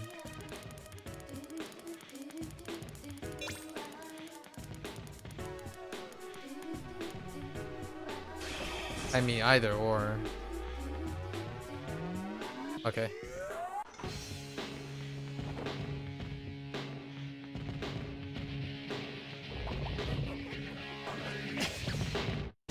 That wheel's a Yukari-chan's enraged! Huh? I'll just blitz them. Take this! Take this!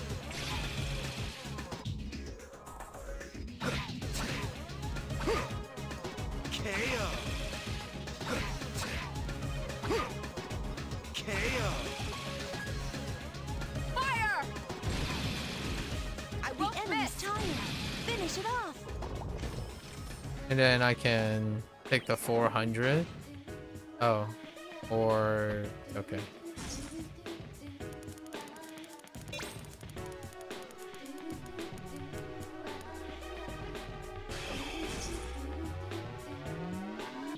Just enrage everything. Oh, you can't even... oh, you can miss? What?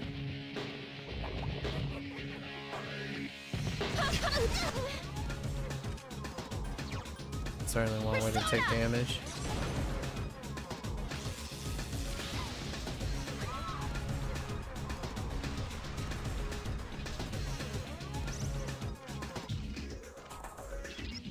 I did... Take this! I won't miss!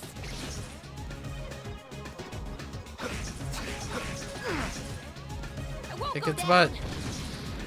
I won't miss. I can still get them to take lethal damage, though. Unless the dude decides not to use the right wheel. And we'll just delete him. Delete the guy. And just roll for it.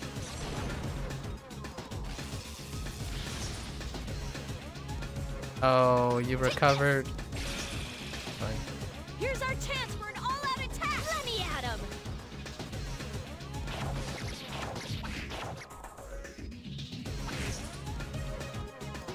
Darn. It's okay. Say your prayers. I've been waiting for this.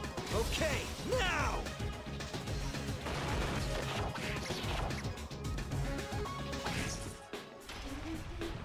Maybe fast clear?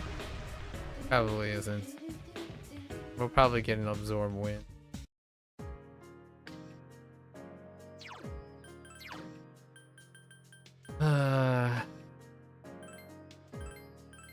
Okay.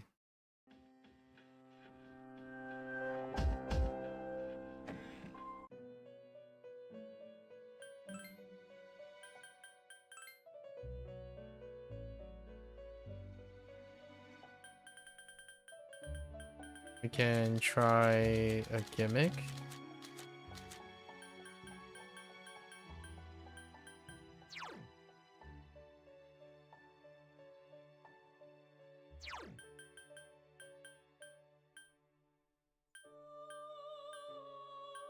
Oh, did I replace it?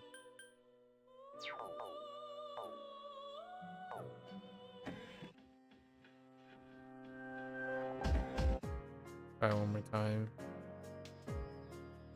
This time...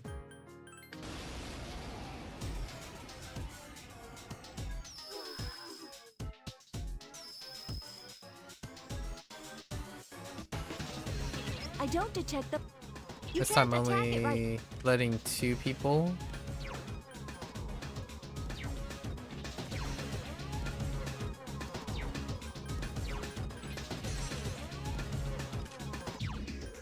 I summon you. It could be because I'm using Thunderain, I don't know. I have no idea at this point. What? That didn't take it out? KO. Fire!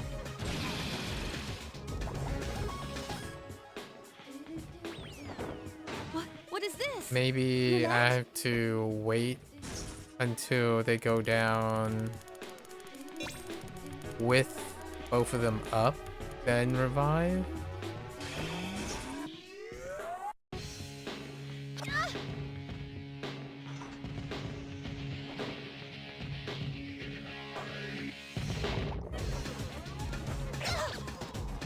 That wheel's red. I think we're gonna do it once this way first. Take this.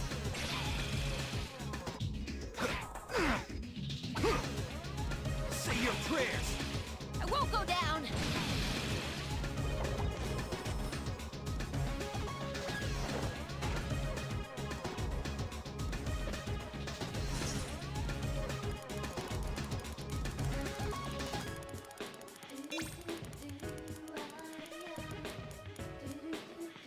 Right now, we're just gonna use this to clear the strength. Oh, wait. Oh, that's the opposite. My bad.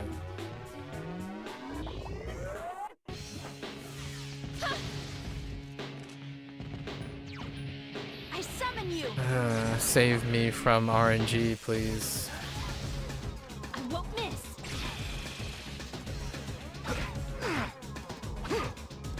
KO. The enemy's tired. Finish it off.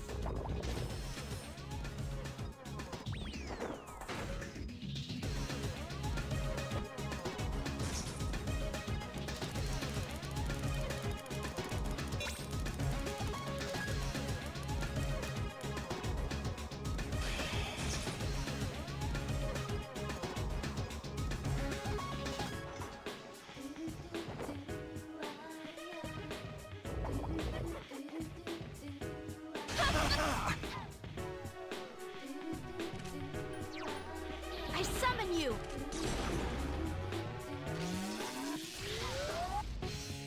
I won't miss.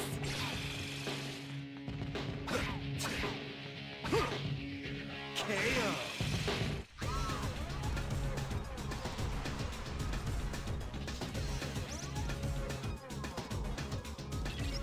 I did. Fire!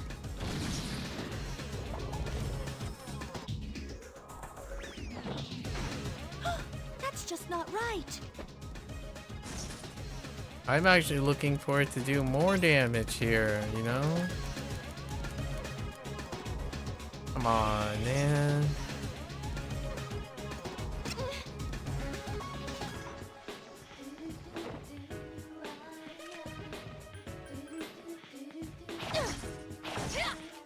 I won't miss. I won't miss.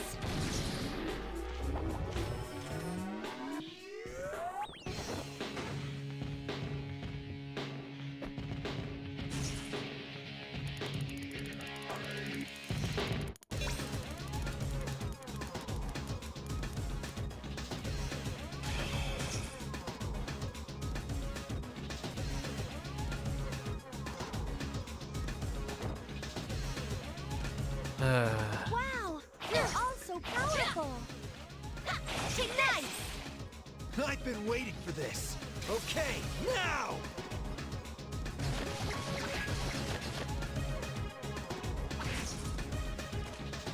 Take this. Here's our chance for an all-out attack. Let me at him.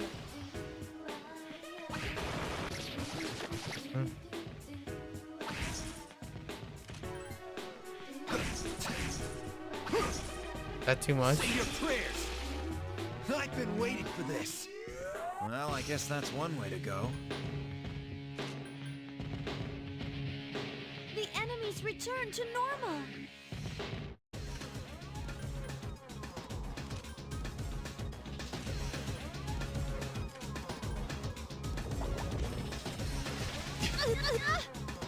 That's not it.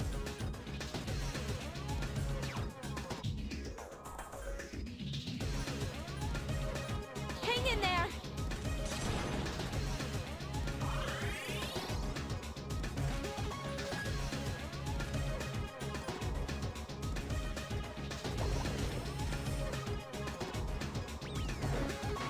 That's not fair.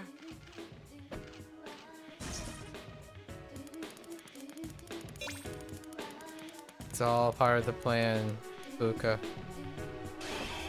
Taking up a very long time, though.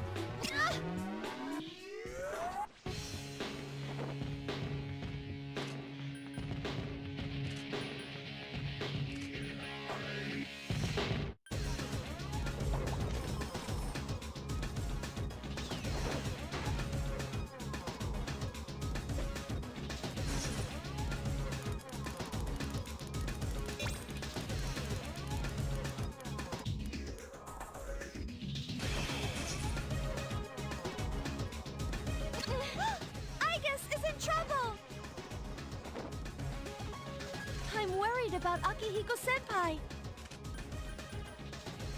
Careful, you guys are in bad shape.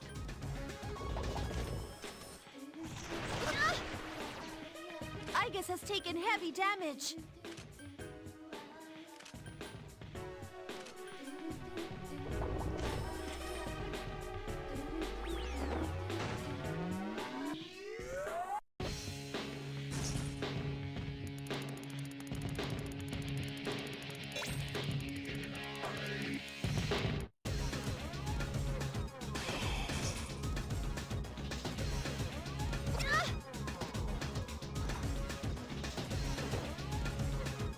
I'm worried about Akihiko-senpai.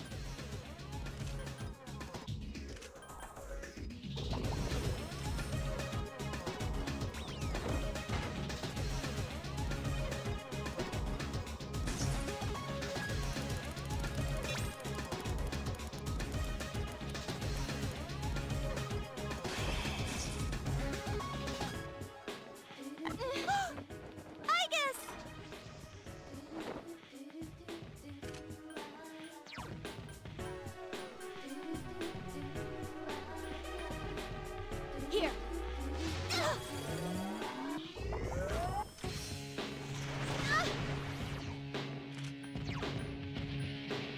Hang in there.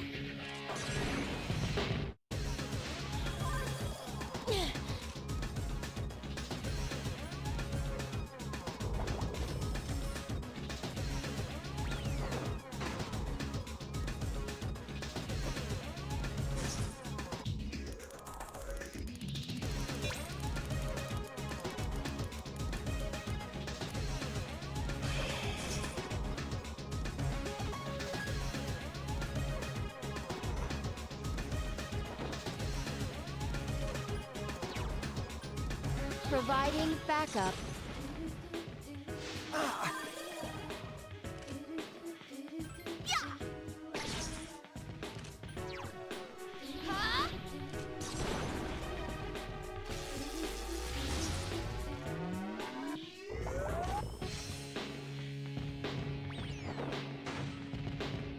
Wait. Hang on.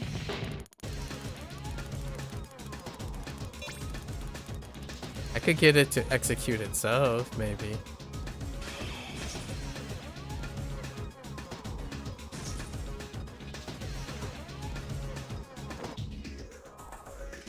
Okay. Wasn't good enough.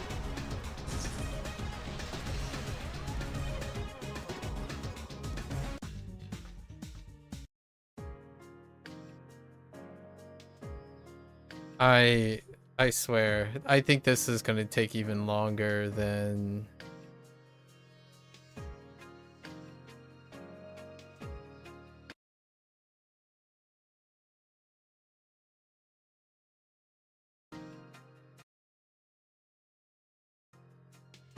Yeah, it would take even longer than grabbing the stuff.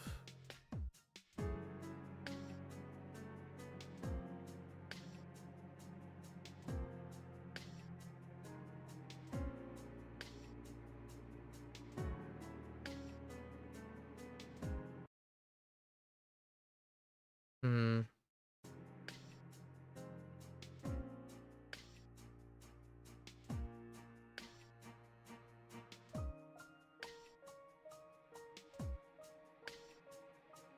Interesting. So some people did a bunch of combinations. We're gonna try some of the combinations.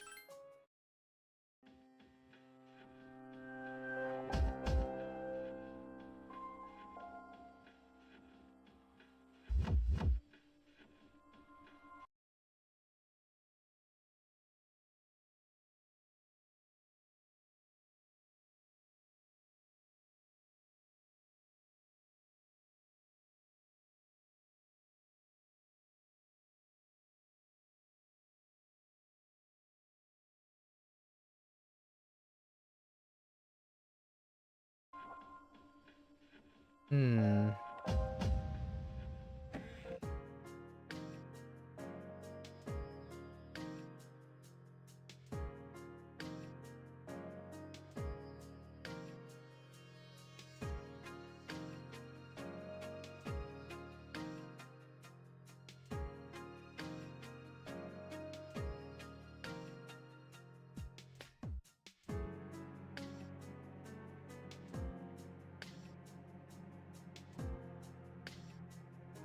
Okay.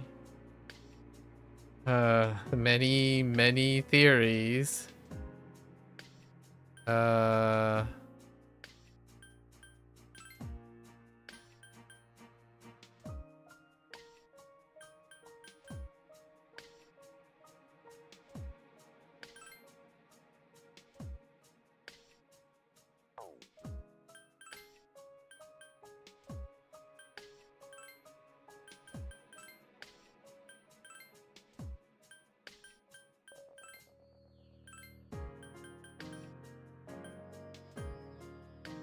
We're gonna try this.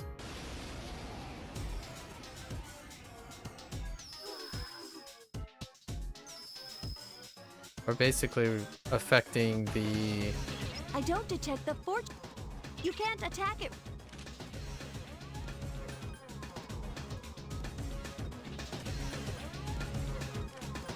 trying to affect the... like the roll somehow. And I think there's so many placebo things right now. Or confirmation bias. What is this? Roulette?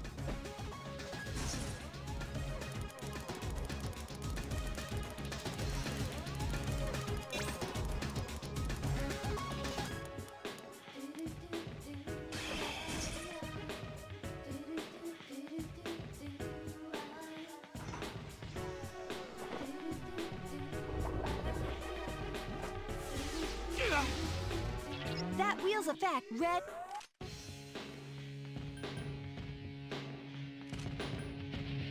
Defense weakened. Please be careful. Oh no, he has a self-healing item.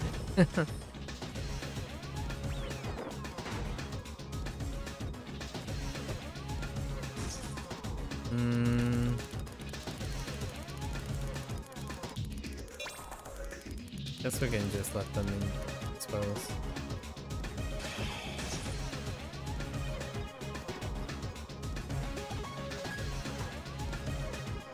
That's unexpected.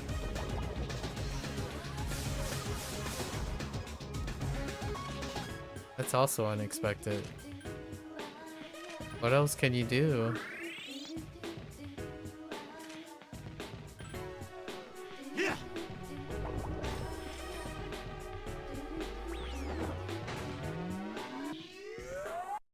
Okay, let's just do like a bunch of other ones.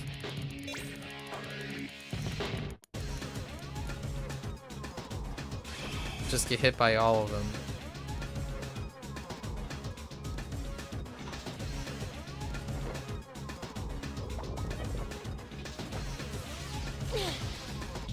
Attack weakened. Please be careful. Defense weakened. Please be careful. Attack weakened. Please be careful.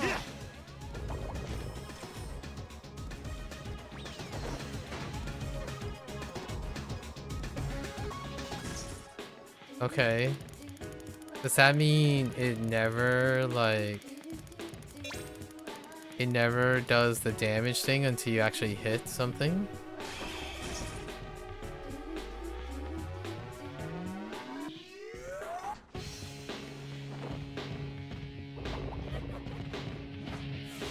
Doesn't look like it.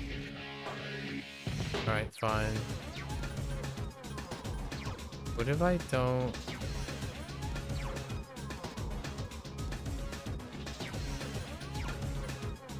I summon you.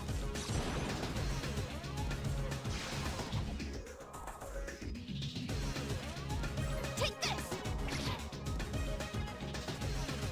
Fire.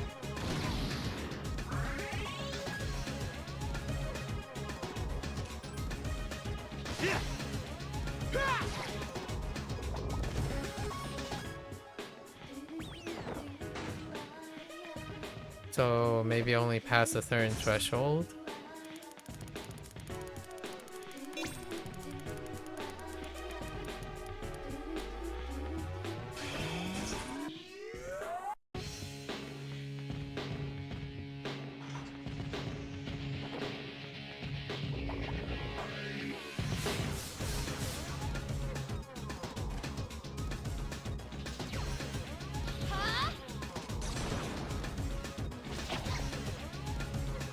Attack weakened. Please be careful. I won't miss. What? That didn't take it out?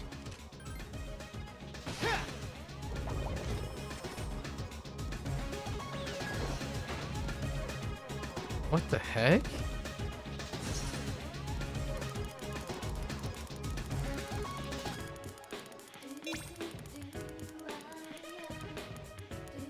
I mean, I hit every panel, so sure.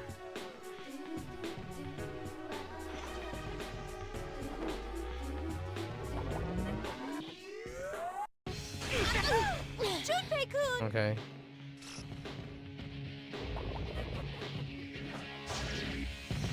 Be careful. Junpei-kun is badly hurt. That's intentional. Attack weakened. Please be careful.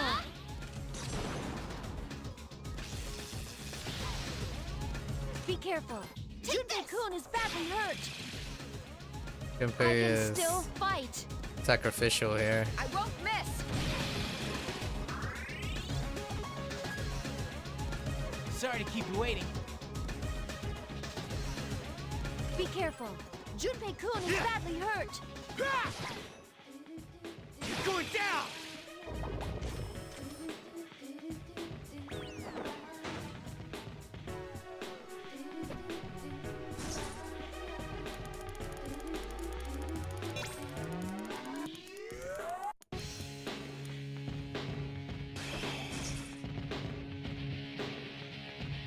Junpei-kun is unconscious.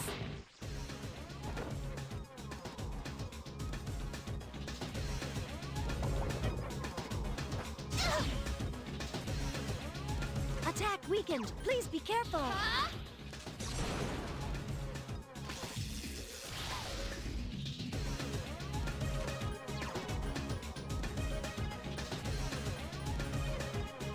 Hang in there.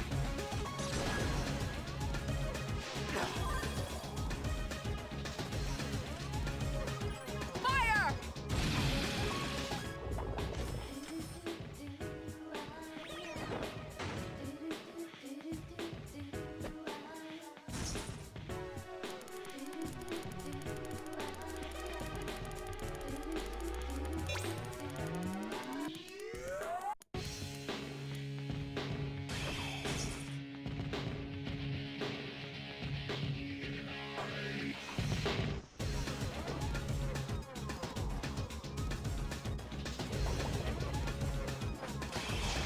You dummy.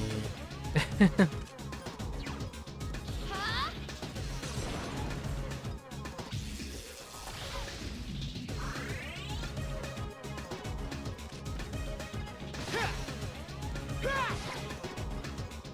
going down! I won't miss. I won't go down.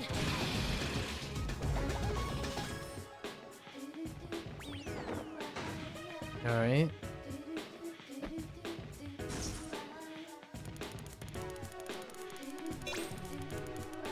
That moment when you're trying to screw up to fix the RNG.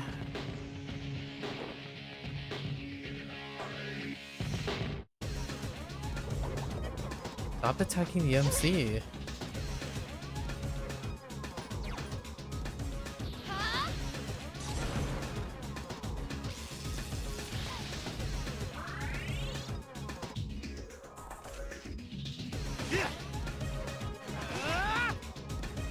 Going down!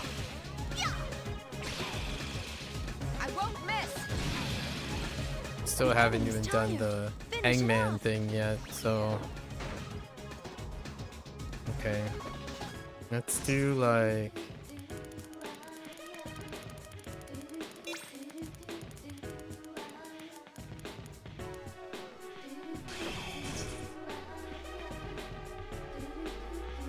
oh, so you can't have two stacked on top of each other. That's good. Junpei is unconscious. Alright. I summon you.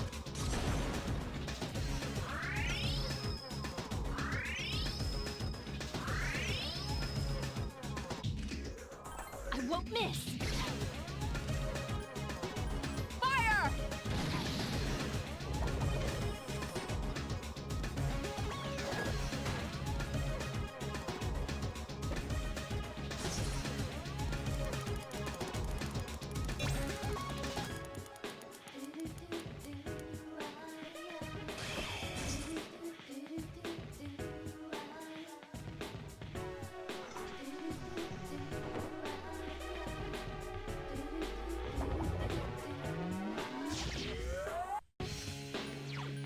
Persona!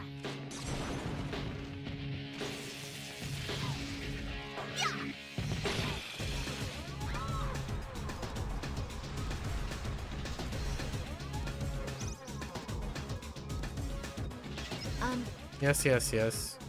I won't miss.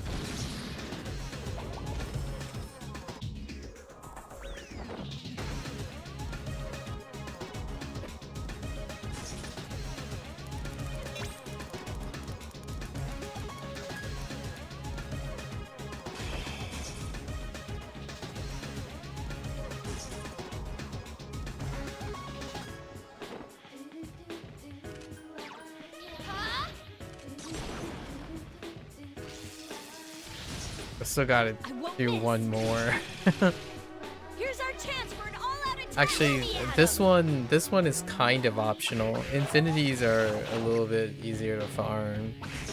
The next one is the hard one. Let us strike while the iron's hot. I can't miss.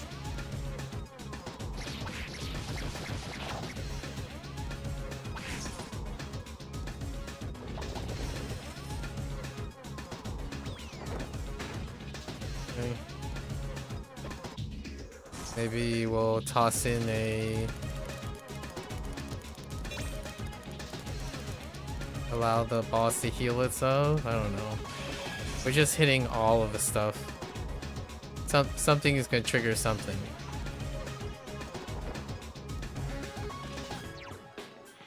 I summon you. Take this.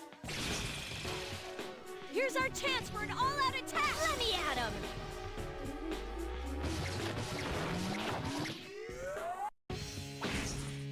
I won't miss. Okay.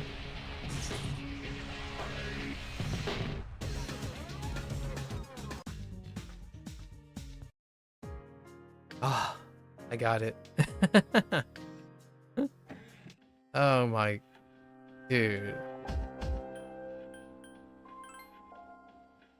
No words. Alright, alright. Now we have to do it again. So this time.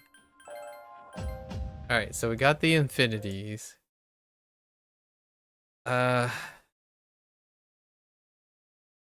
So same deal. I think we're gonna use the same strat. And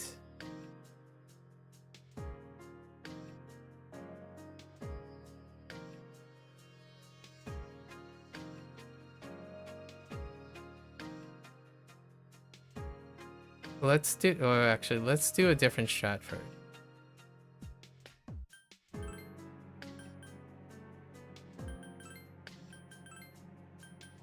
Because this boss takes so long. But at least do the simpler one first.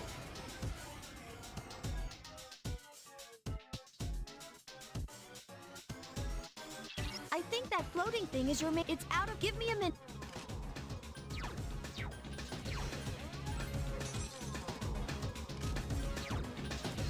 I summon you.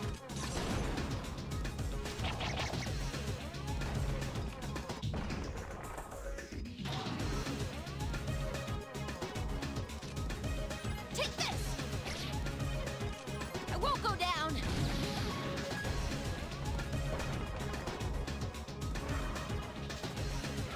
It's Oh, within no, reach. no. Let us strike while the iron's hot. I can't I think miss. I have to wait.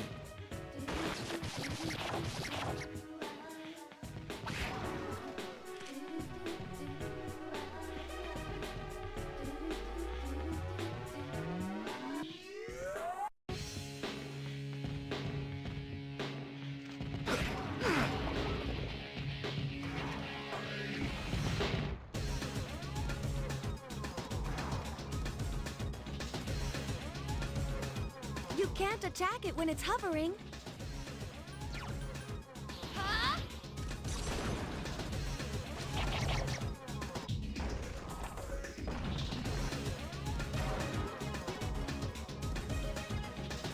Take this. I won't miss.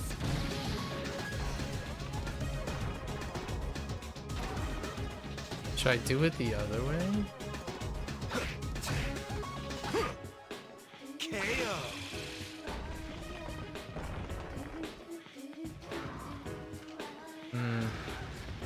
I gotta I've been figure waiting out. for this. I gotta Okay, see how much now. the shadow actually does.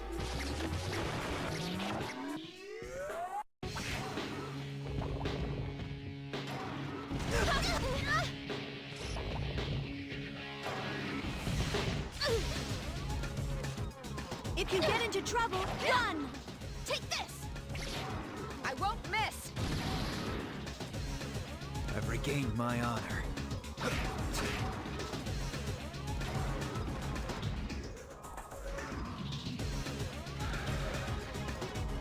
Alright, let's see how much they actually do.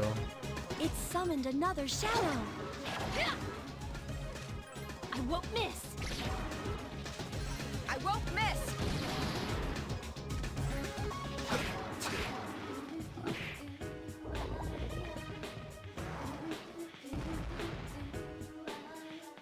Darn you.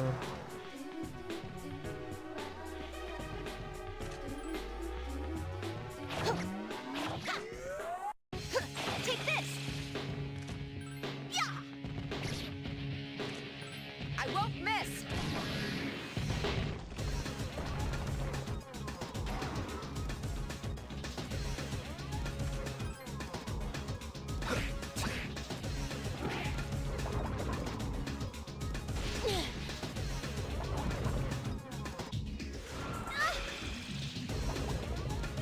Armed and ready. Oh. Oh, it It has just to be in the attacked its own. air. I see. I won't miss! Interesting.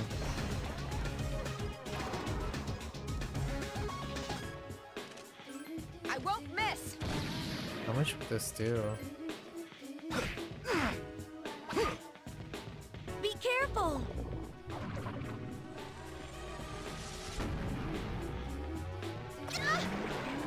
That doesn't do anything. So we're just gonna pop it now.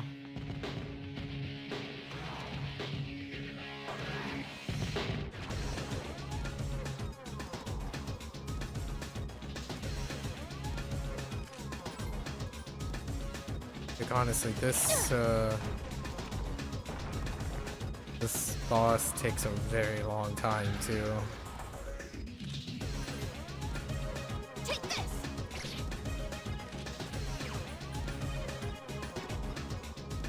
Persona!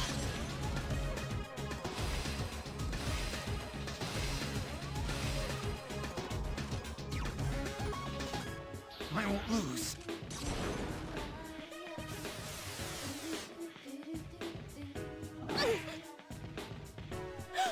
The enemy!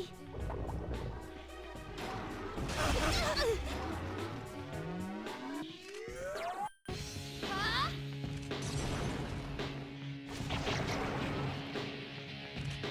Yeah! I won't go down!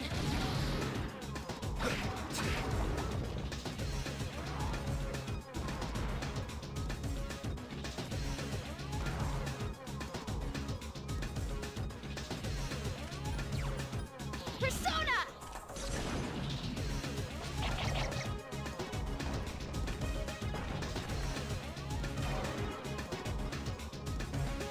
Take this!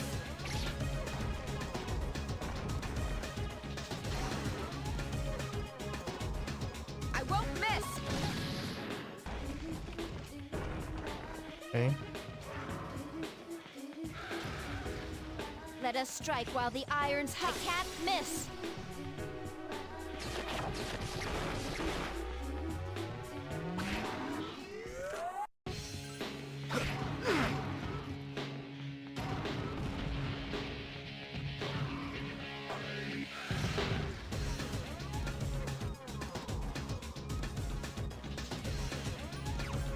I summon you!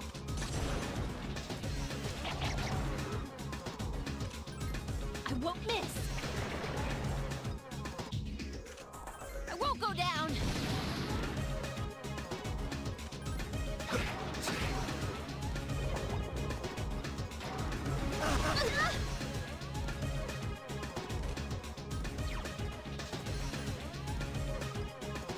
Persona!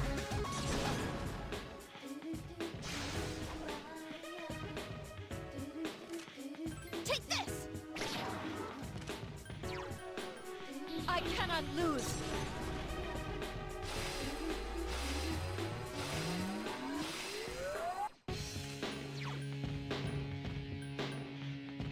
Persona!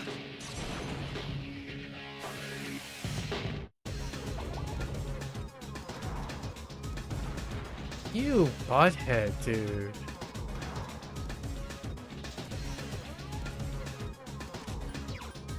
Persona!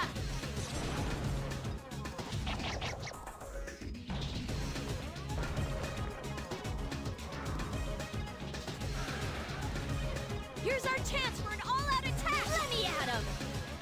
Sometimes lucky, maybe. Keep your guard up at all times! Fire!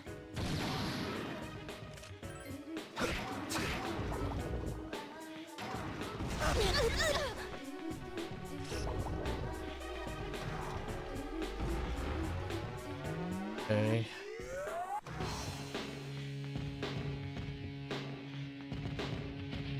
Fight hard! Persona!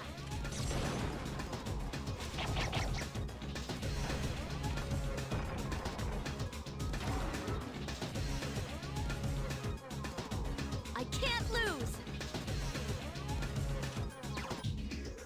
Hang in there!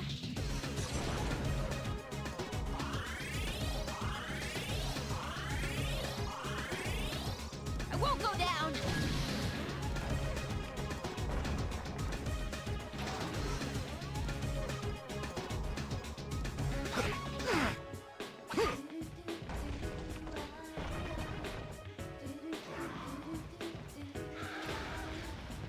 I've been waiting for this.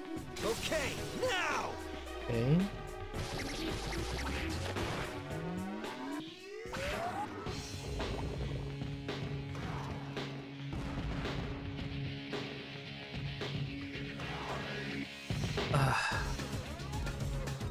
This boss is so annoying. I summon you!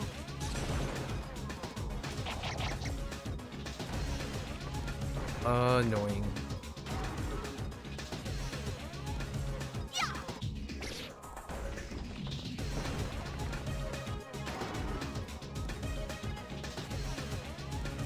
Fire!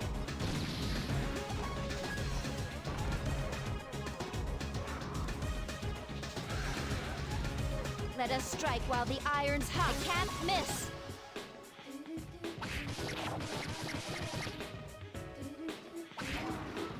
The enemy is weak. Keep it up. I think they're just the dude is just stuck on a loop, so you would have to break the loop by Persona! RNG or passing on certain turns. And fair enough. It's gonna do that. I won't miss. Oh, okay.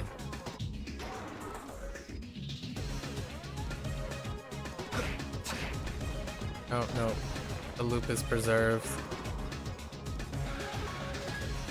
I've been waiting for this. Okay, now!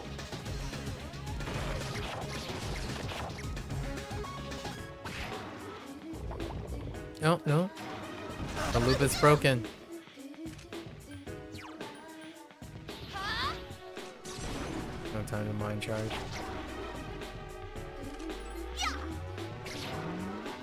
I won't miss. An unexpected turn of events. You say you never miss. Save me.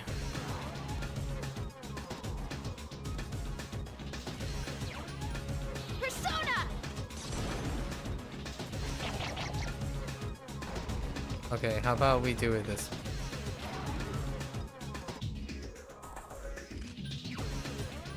Persona!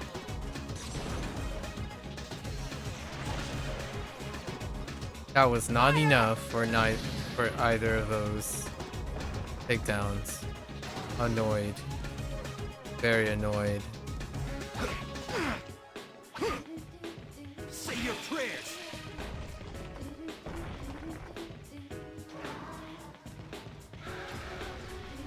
I've been waiting for this. It's almost as this boss was designed to take up time.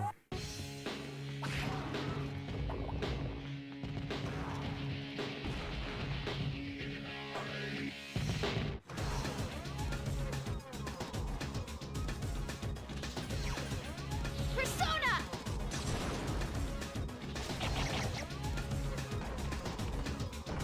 I think the right one is resistant to Take this! Garu. I won't go down! Or is it Dio? Okay, well. Oh, that's the Zeo target.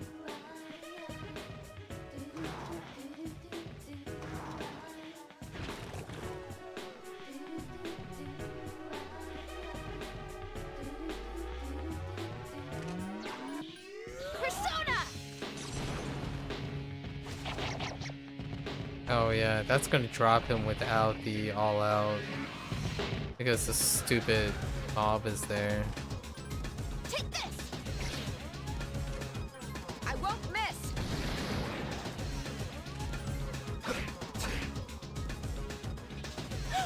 The enemy!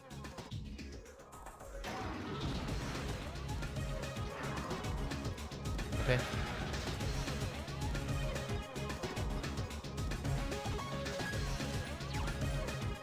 I summon you! Are you okay? Please be more careful! I won't go down!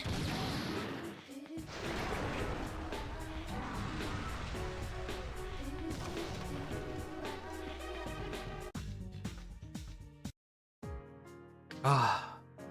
Out of the first try. Alright. It's fine. Worth. Alright. Now we're gonna go straight into doing what we were going to do, and then tomorrow we'll do the next thing, right? Watch the ending and all that. It'll be a good way to. Today's Monday. Still got like 2 days, so not too much of a hurry.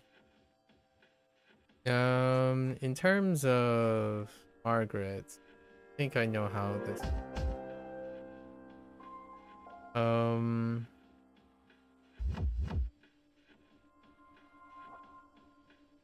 In terms of Margaret, we can't actually use infinity, right? No orb. We don't have any orb.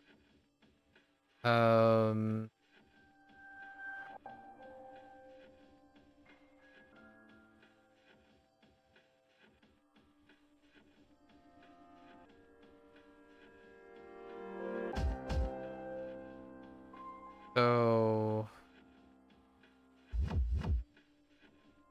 right, well, I think I know how this.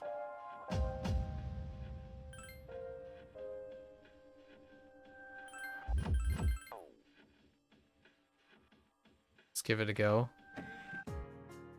Alright, Margaret. I'm beginning to run out of patience. Aren't you finished yet? I mean... Oh, wait. I forgot. I need to do all these other doors. Oh, no. Alright, it's fine. I forgot. I have to do all the other doors. Dang it.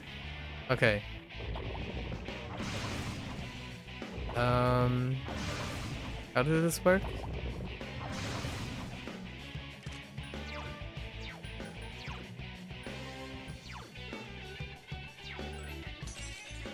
Right.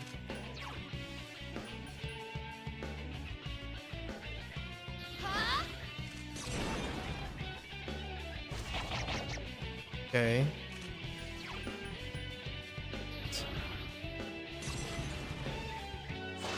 My next strike will be the last. Okay.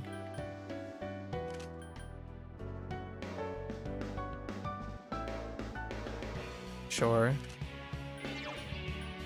Persona! One. Ready for this? That was amazing!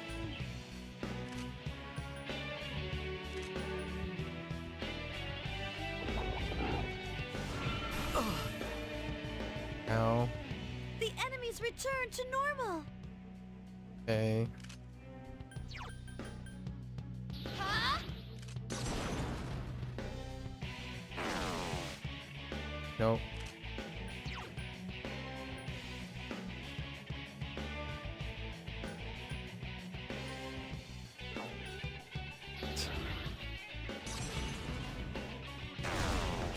Physical attacks are out. Be careful. Okay. Shinjiro-senpai is badly hurt.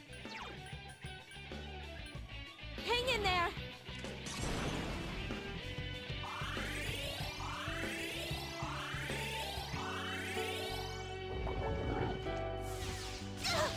Yukari-chan!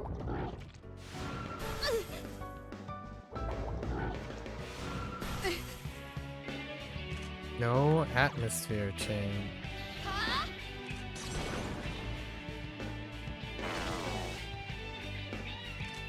Okay. So does that mean Ready for this? Slash attacks aren't working. Okay. Hang in there.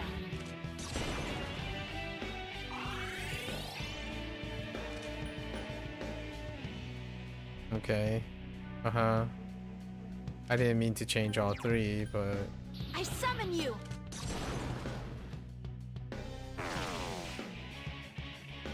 Only one. Okay.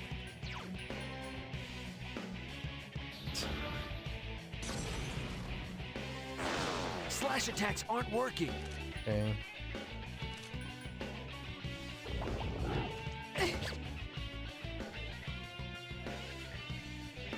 Okay. Persona!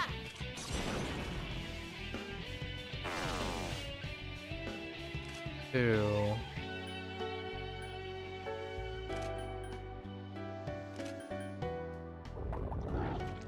Look out!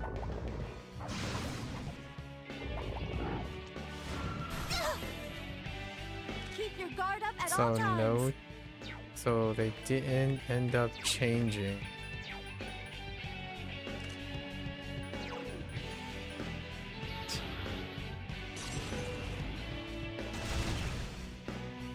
That was awesome. That's not it.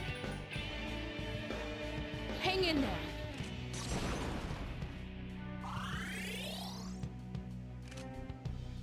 Wait. Take this. Pierce attacks Oh aren't no, working. it's not that. Dang The it. enemies return to normal. I was kind of Enemies hoping. return to Okay. normal.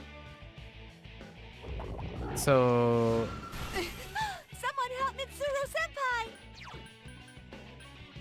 Huh?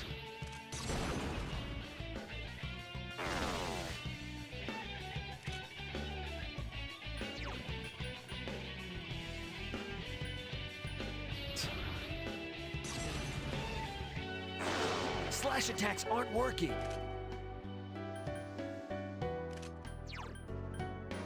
Hang in there.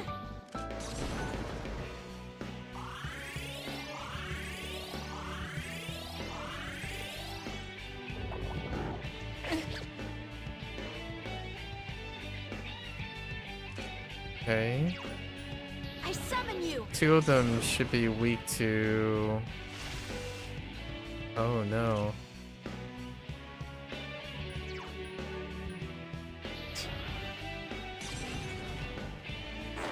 Slash attacks aren't working.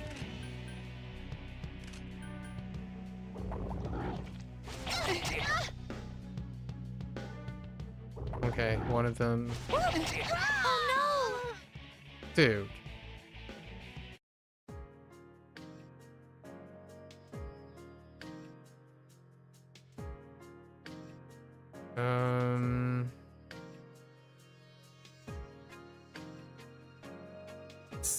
Basically, it's like rock, paper, scissors. You have to shift the weakness to the correct ones.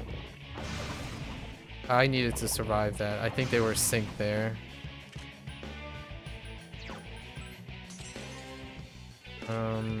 Let's try. no! I summon you. Okay, so they're all available. Alright. Ready for this? What a tough bastard. Oh yeah, they haven't actually changed atmospheres yet. So when they get hit, they'll change atmospheres. I summon you.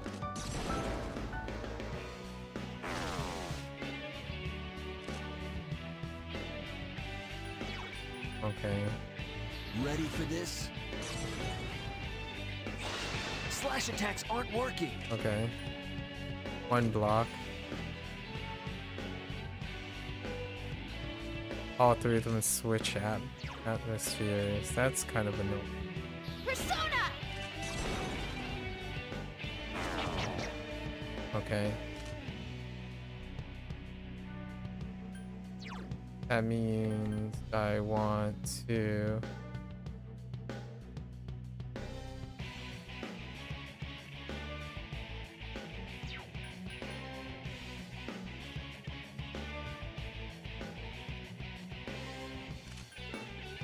We want to wait because 2 of them are going to switch, right? One.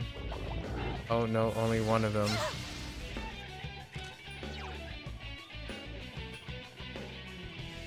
I summon you.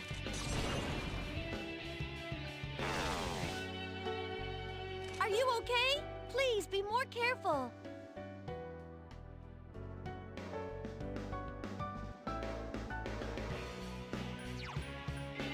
Ready for this?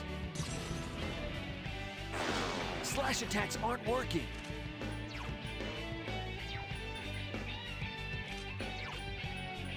Hang in there.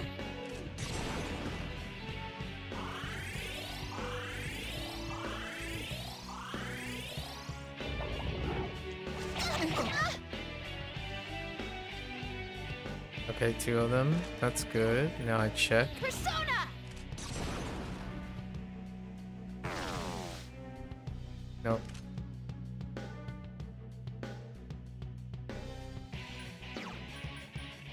Ready for this? Slash attacks aren't working. Hang in there!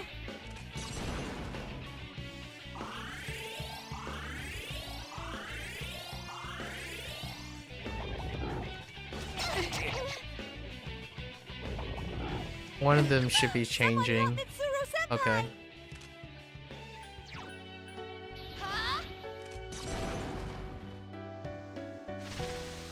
Alright, that's it. They're synced.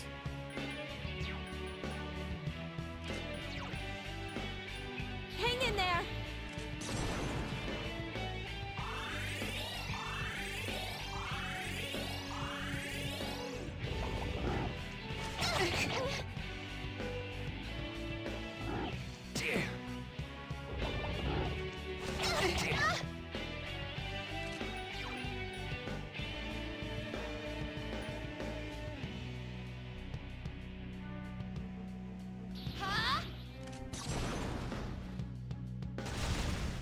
That's it! Here's our chance for an all-out attack! Let me at him!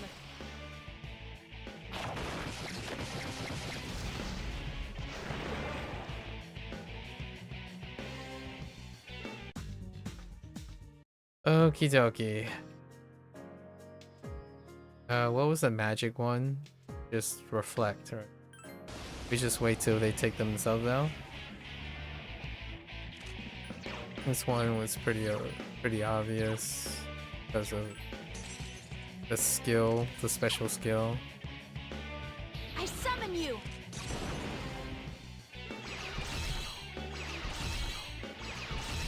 And just rush. Speed it up.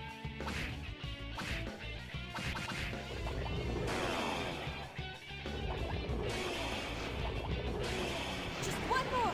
I'll be Oh. cheering you on from here! I accidentally went too far.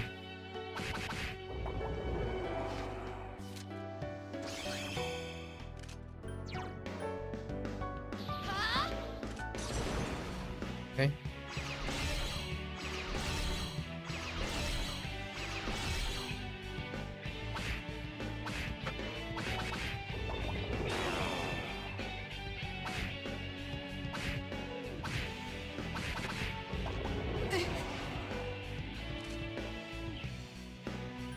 The heck?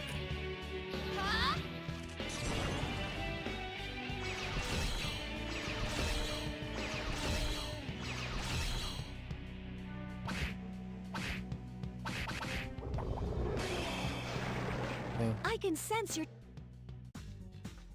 Alright. This one was very... probably the toughest one. Alright, let's see if I remember.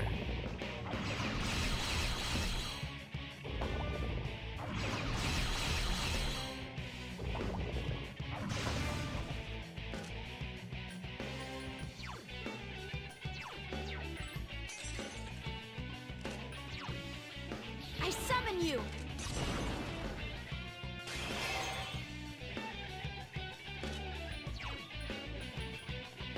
I won't lose! Keep it up! Persona! I couldn't defeat it! Persona!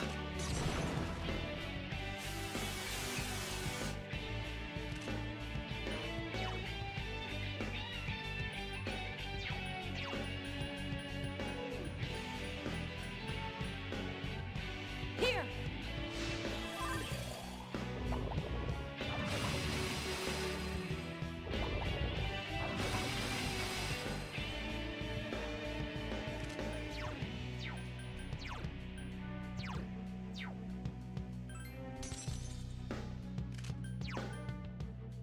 I summon you!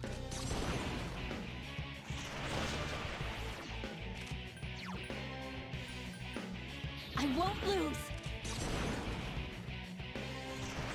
This thing won't give up. I won't lose.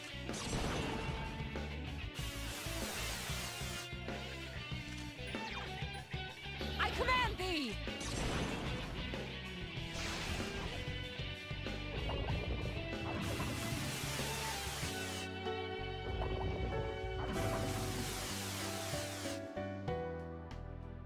The enemies return to normal. Agility down. Please be careful. I summon you.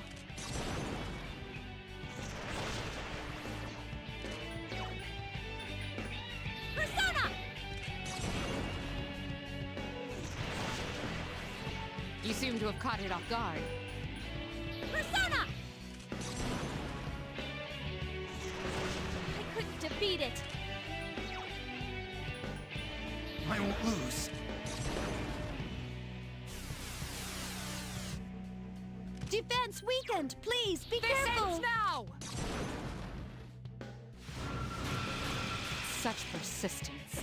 Yes, Senpai! The enemy's off balance! Here's our chance for an all-out attack! Let me at him!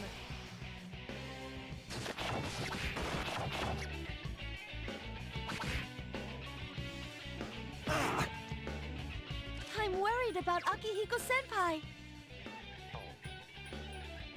Persona! Defense weakened! Please, be careful! Hang in there!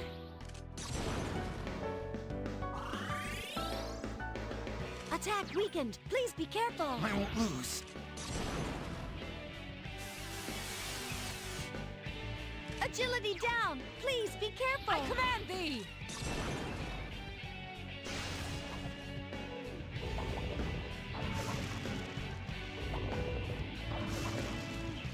Oh, I can miss. Interesting. Someone help Mitsuru-senpai! Huh?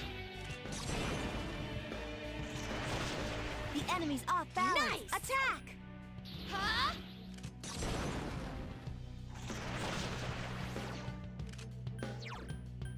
Hang in there!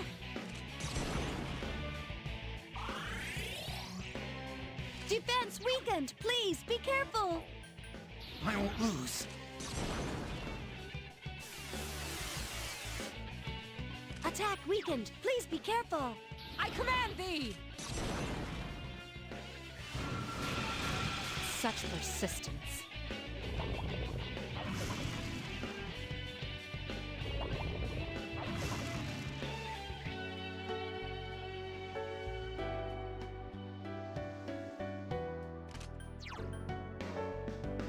Huh?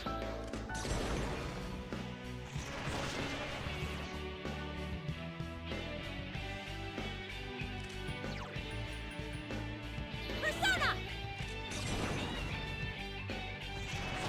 I couldn't defeat it.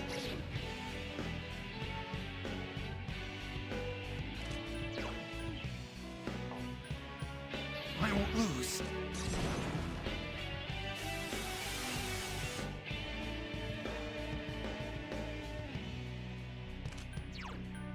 This ends now!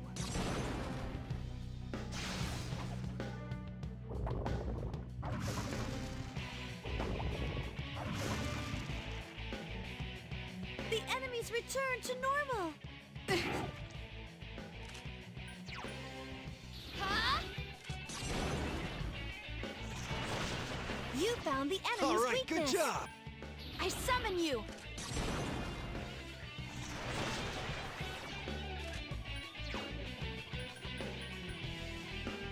Hang in there.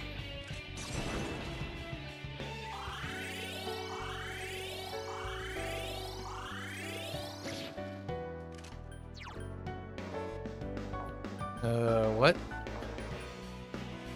I won't lose. Wasn't expecting that. Still alive. I command thee! I failed to finish it off.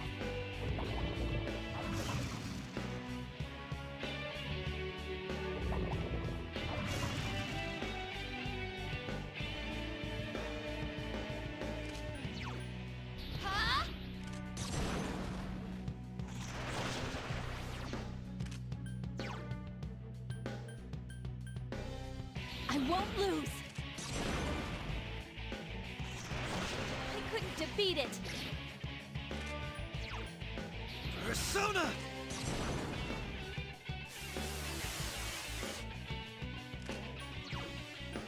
I command thee!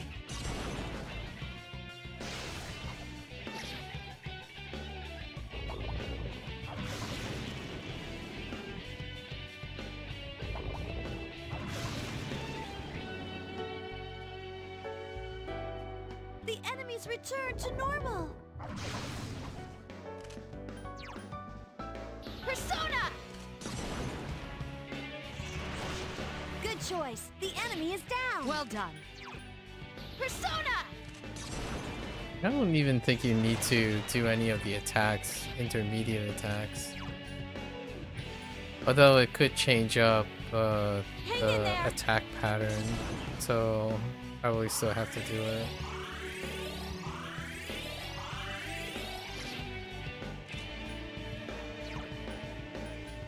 Persona!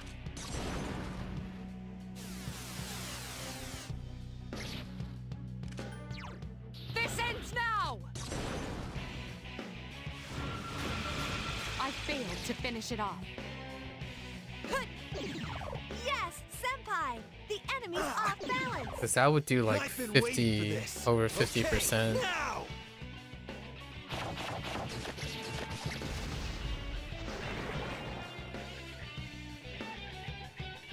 Alright, and then the last one is like, oh, wait. Oh, the luck one is 50-50.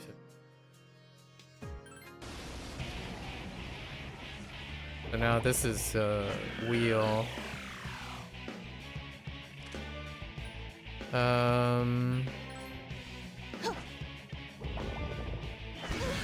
Ow. That's lightning.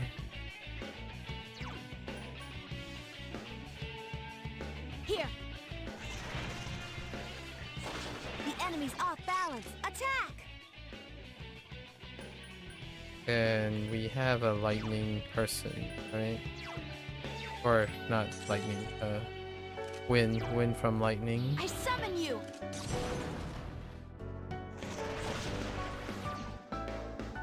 The enemies return to normal! And we have wind.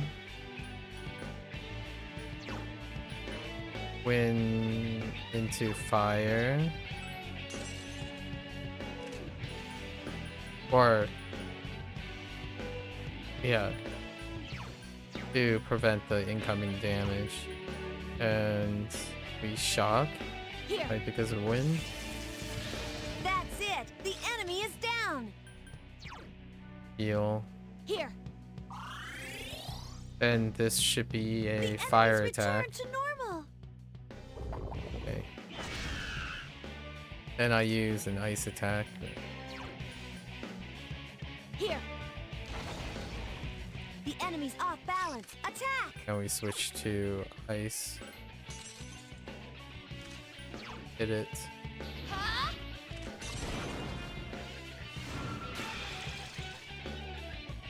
The enemies return to normal! Should be an ice attack, right?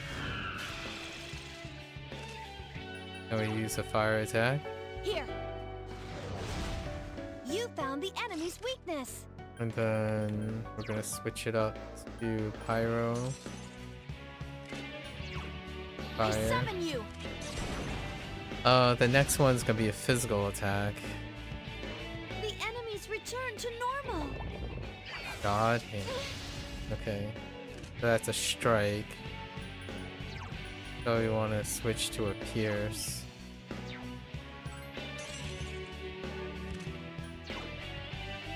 Mothman! Keep it up! Gotta prevent from getting hit. The This is enemies gonna be return another- to normal! Yeah, it should be a slash. Then I need to strike.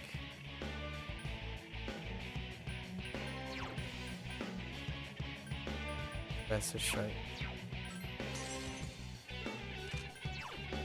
Persona! I'm Good imagining choice. the enemy is line. down. I think I can take it out, but I want to make sure. So we'll just Here. make sure. And this should Enemies be return to normal. a pierce, which then you use a slash. It's basically going through the thing, so I'm imagining the bar narcissist should have it, I think. Like going through the bar, so it's to the right. So since it's pierced, then slash is the new one.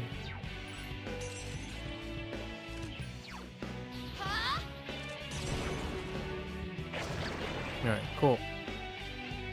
The enemy. Alright. Next one.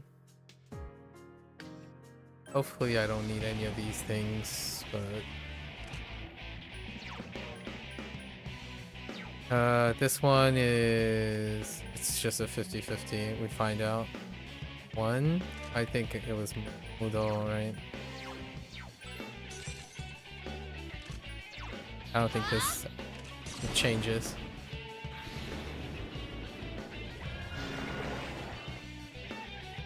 Good job. Okay. Now we have Margaret. Last door. We'll save onto a different slot.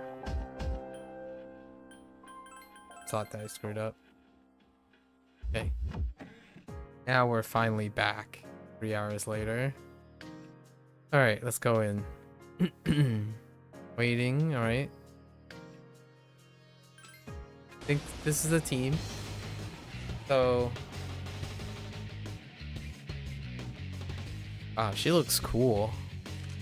When do we get her in P5X, right? Anyways, so... I think everything is equipped.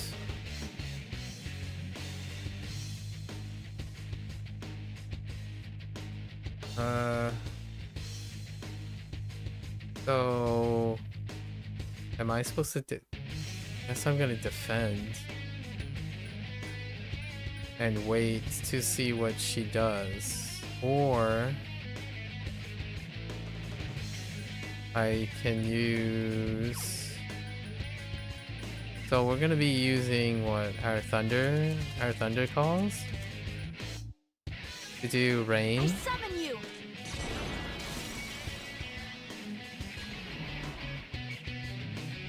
Ooh, it's a thunder call, alright, okay. And then... How would I know? I guess she's just susceptible for now, right? Take this. No. Yep. Fire. No. Okay. No. No. No. The nose. No. Primal Force. That's a pierce attack. See my power. Dash. Right. See Or my strike. power. Yeah, strike. And then power charge. Alright. Please be careful. Oh, I should have swapped because she got an extra turn in. Alright. We're changing to Hello, right? Yeah, I should have changed. Oh, I think I screwed up already. Now I guess I just use Thunder Call again. Oh no, wait. What did she use? Well, no matter what I'm using, I'm I charging, summon you. and I'm gonna be using Morning Star. She can't defend against that. She's probably... I'm supposed to attack the pierce damage. She should be susceptible to pierce. No. And not strike. Right. See my power. Oh, I need to. Dang it. I need to debuff and buff. So that was a strike.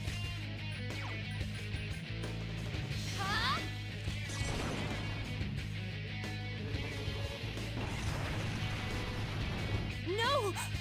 423.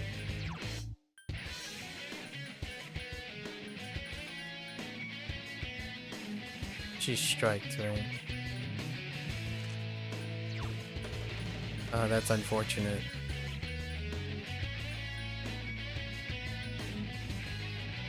Persona!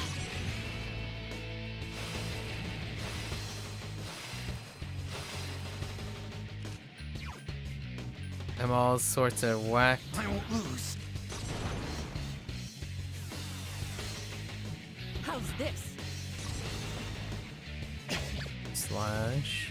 How's this? Strike.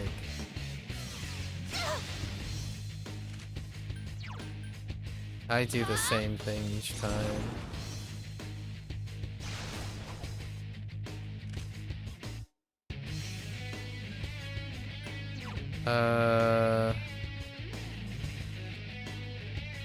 Was it a strike? It was a strike.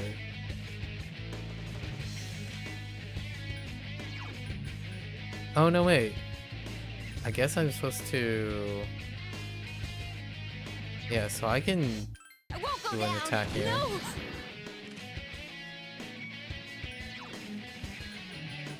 Yeah, there's no other thing I can do. How's this? Was that Pierce? Behold! Vorpal and Akatsuki. See my power.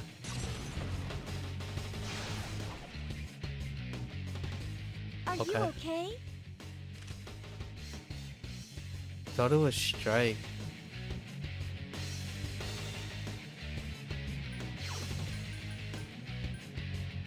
I summon you!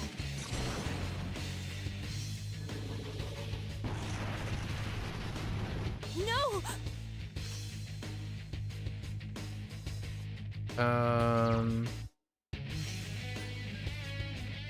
Hang in there! So she used Vorpal and Akasha, right? I can still fight!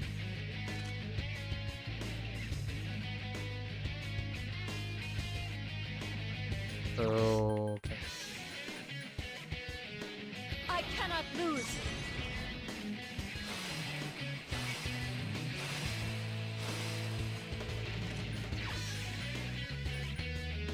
I won't lose.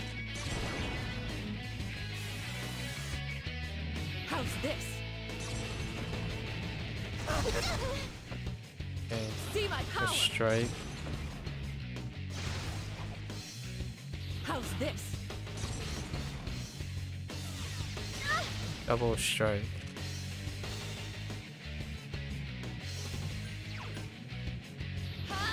Oh no, wait, did I mind charge? Oh man,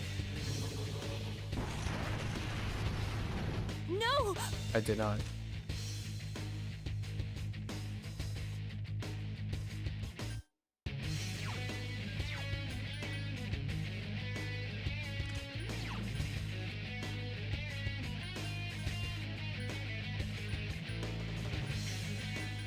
Persona!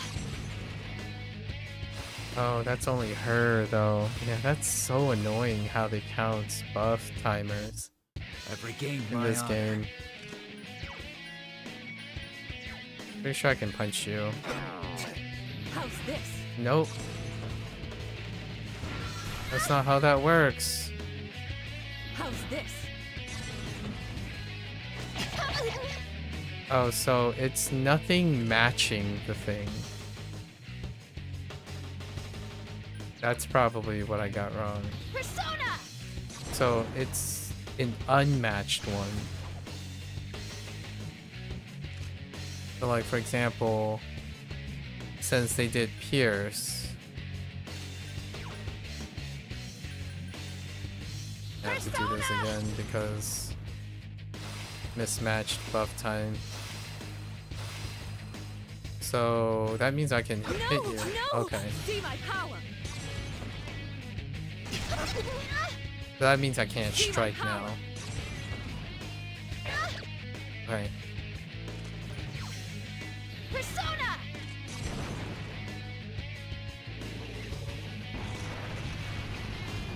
No. So I'm free to. No. Okay. Oh, and she can have. I won't miss. No. Okay. Fine. How's this? Oh, I could have used this debuff. Dang it. Alright. See my power.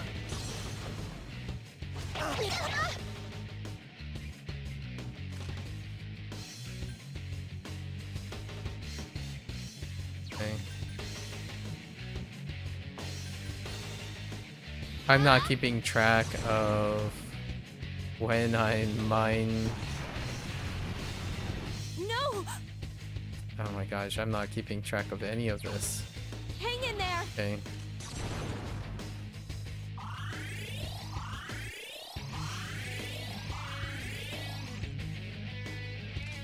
I won't go down. No. No. No. Behold. Okay. Behold. Okay. I summon you.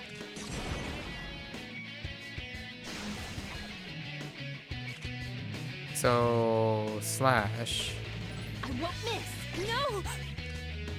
Fire. No. See my power. What? Oh goodness. Oh goodness. Okay. So there is a time limit. You have to do a certain amount after a certain amount of time. Okay.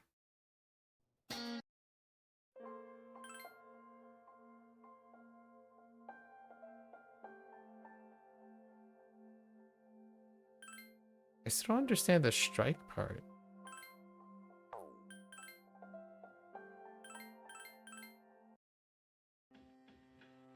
Okay.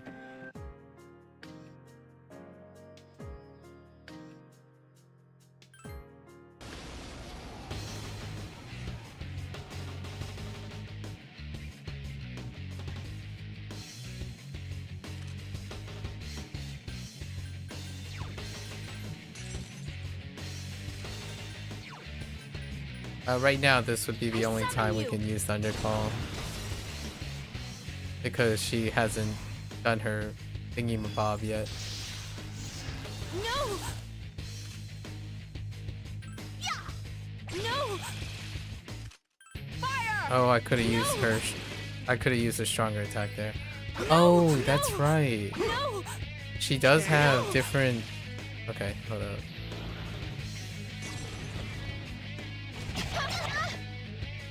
How's this? Slash. How's this? Okay. I summon you.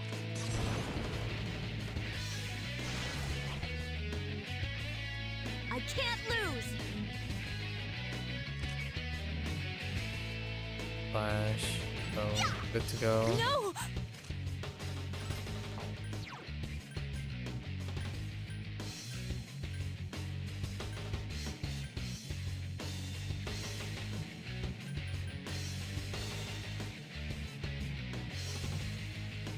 How much does this actually do? Persona. Strike should work. It doesn't. Oh, that is so fake news. Okay. Alright.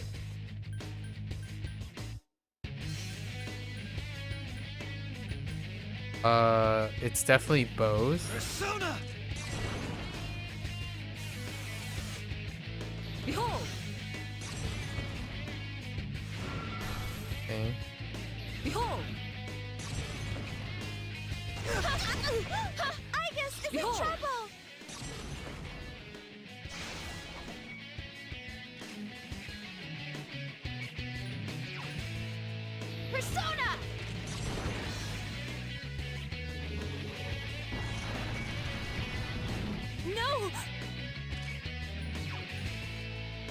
Hang in there!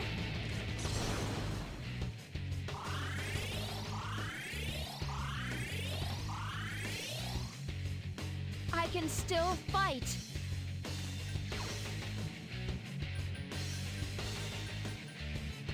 I cannot lose.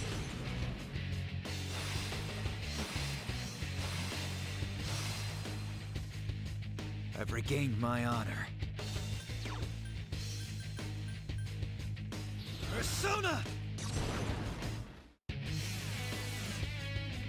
See my power!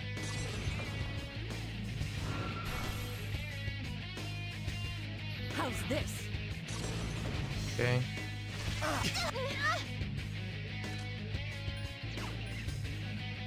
I summon you!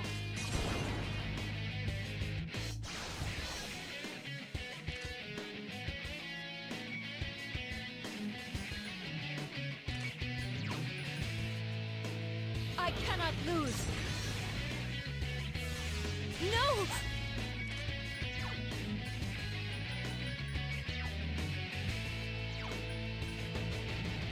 I won't lose. See my power!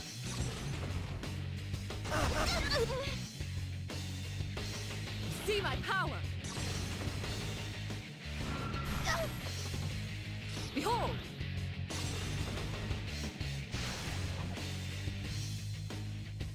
Fight hard! Persona!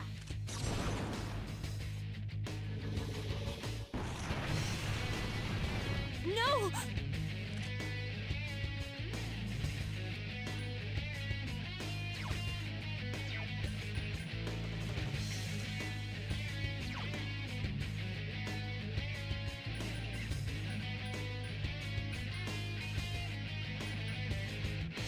Persona!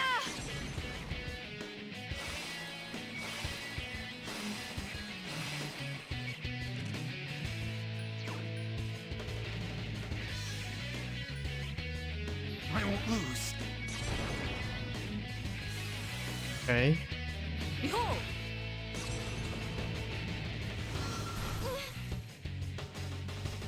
Behold! See my power! Every time. Like, just using the two.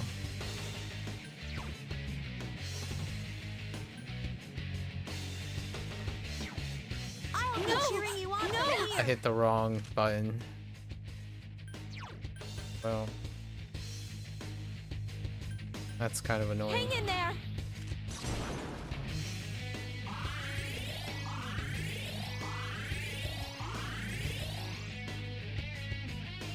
I can still fight.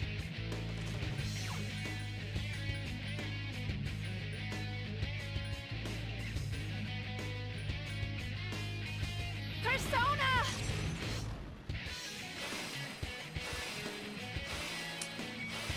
Yeah.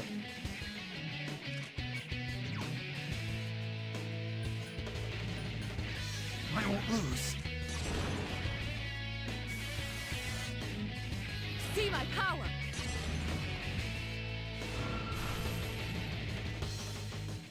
How's this?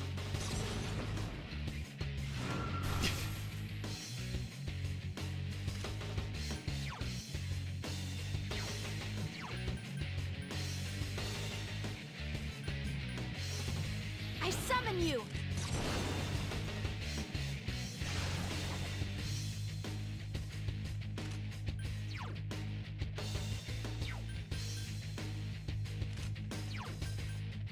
Persona! No! No! No! See my power!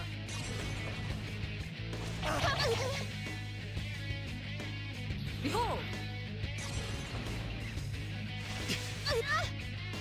Excuse me. I summon you! Okay. No!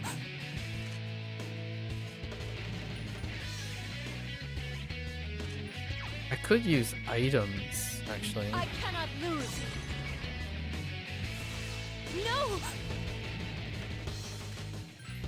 No! No! See my power! See my power! See my power! Igus is in trouble! How's this? Dude, you're such a butthead.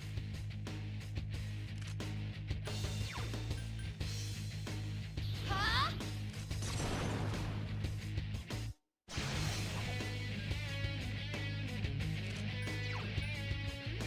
Hang in there!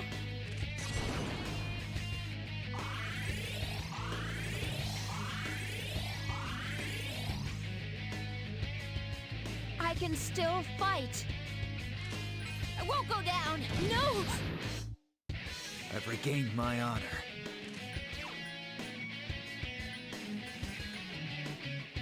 Persona! How's this? How's this? See my power! Okay. Oh, you.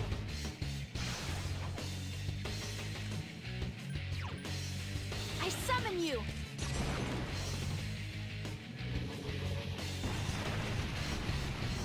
No! Yukari-chan is dizzy.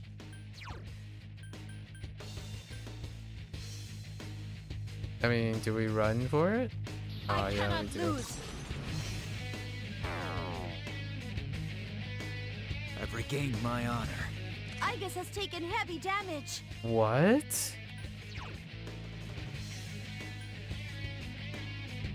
Don't overdo it.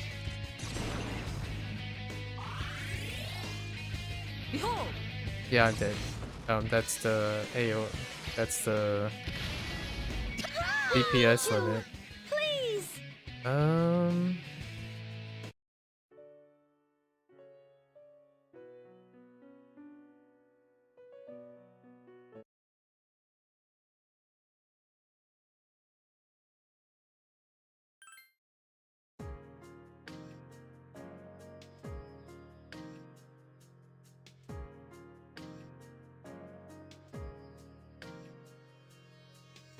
There's definitely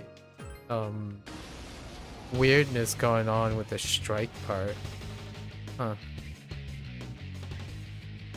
Oh, they're golfers.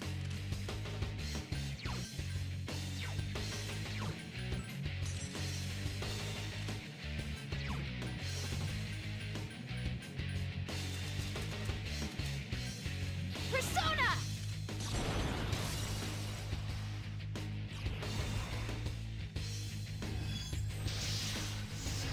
No!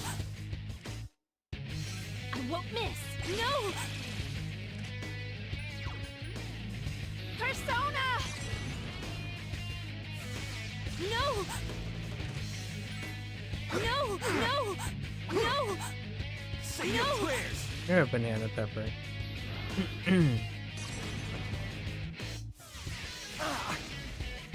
See my power! Behold!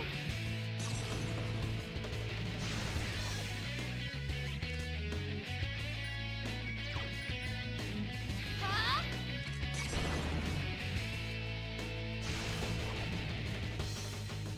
I can't lose! I won't miss! No! I won't go down! No!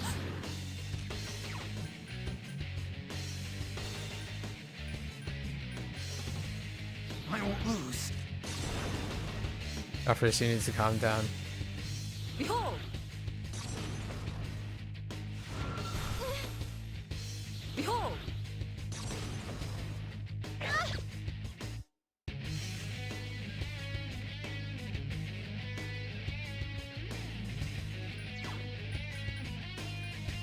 Persona!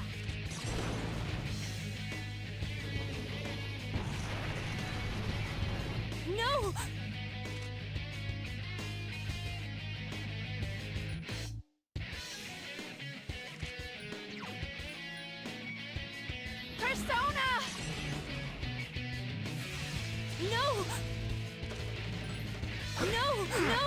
See my power!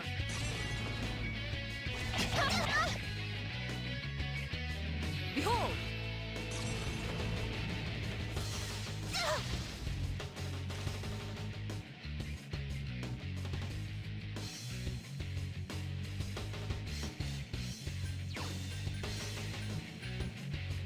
I summon you!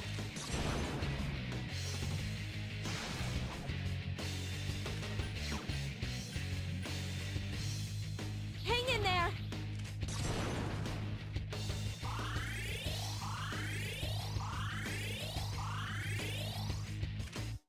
I won't miss! No! I won't lose. How's this? You butthead. How's this?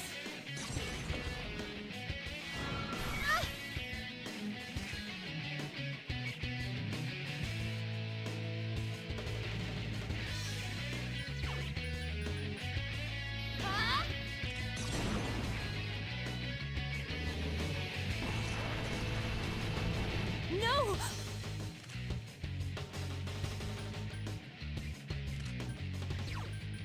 I cannot lose! No! I've regained my honor. By standing up. No! No! See my power! Okay. How's this? Behold!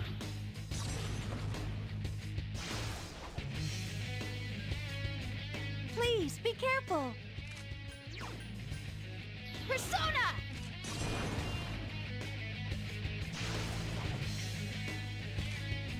Take this! No! I won't miss! No! Persona! See my power! Igus is in trouble! See my power!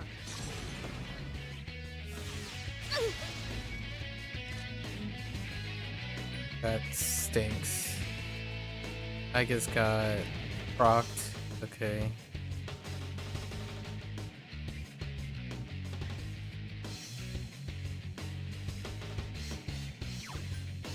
Persona!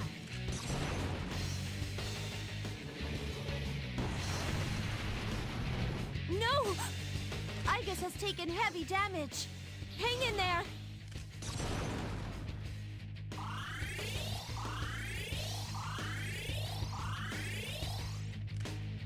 Fire! No!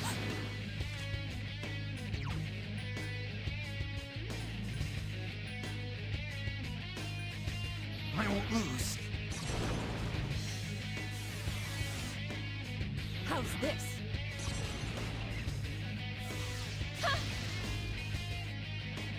How's this?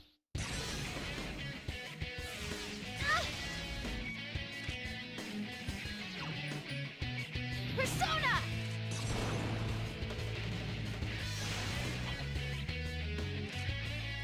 I won't miss. Pay Jeez, attention that was now. fast. What? I won't miss. No! Okay, there is still a chance that they can miss. I won't lose. Dang. How's this?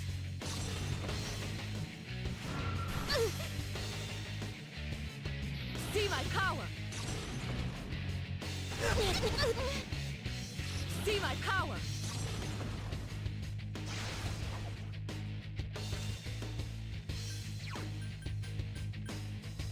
Huh?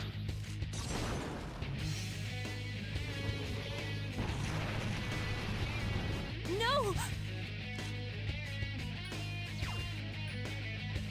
Hang in there!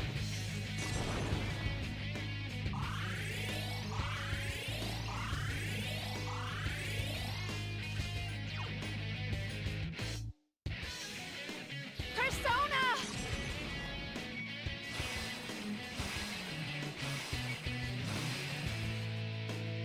I've regained my honor.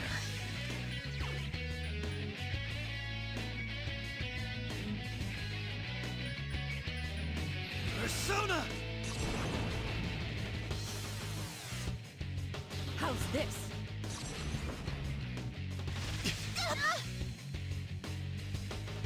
See my power. Okay.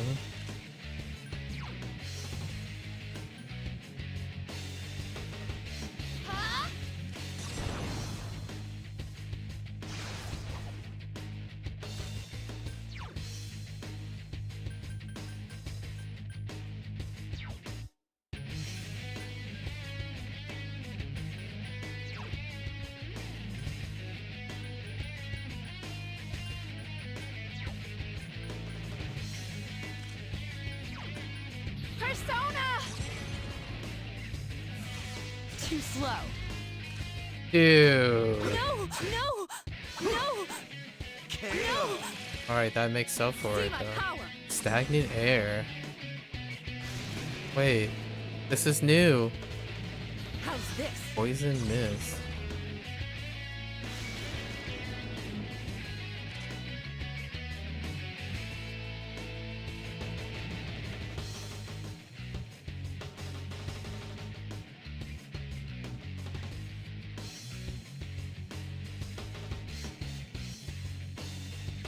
What? I summon you!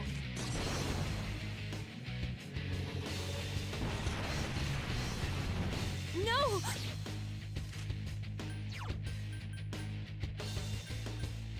So wait. Oh, I could have used salvation. Oh, I could have used salvation on her. So what's happening now?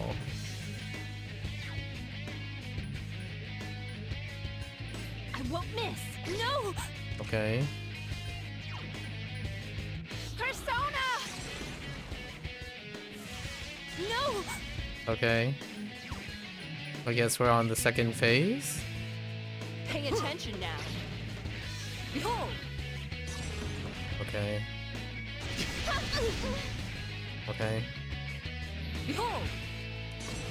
Oh, that's where my homunculi comes in. Okay. I can use salvation, I summon you! but I still need to meet the DPS.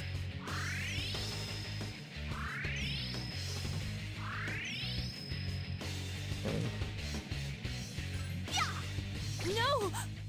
So I need to. Oh my.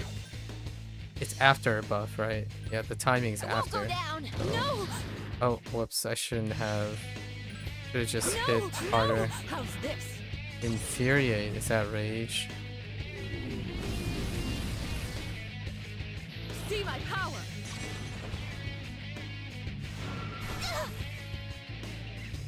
Actually, Yukari-chan is leaving herself wide open!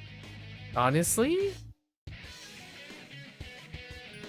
I could just use Thunder Call here and slap her really, really hard, no?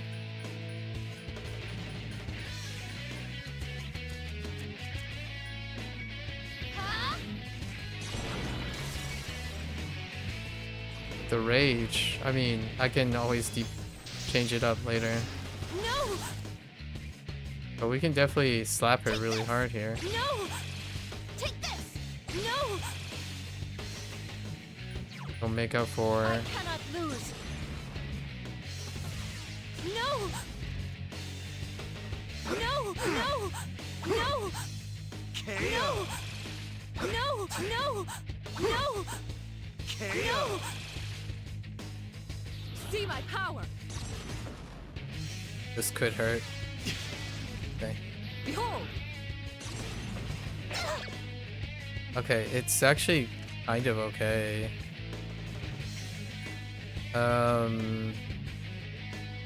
I just use it again.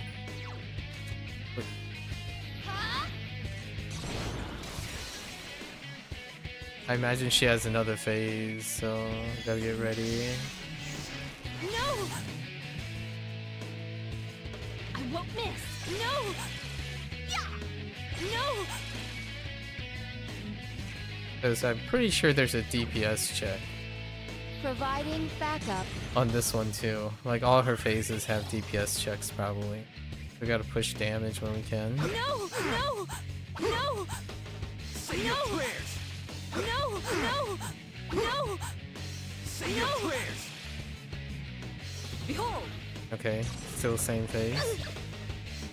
See my power! This rage can cure Yukari-chan! No, we're using this to our advantage. For now. Huh?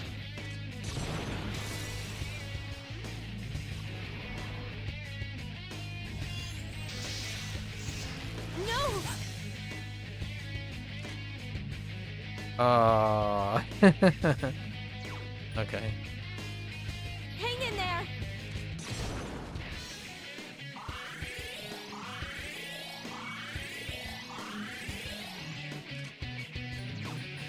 Persona!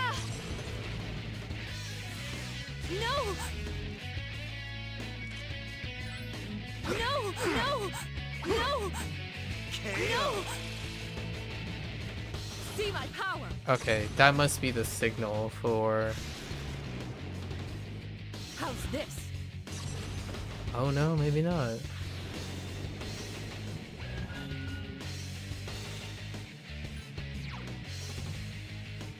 Okay. I mean... I summon you!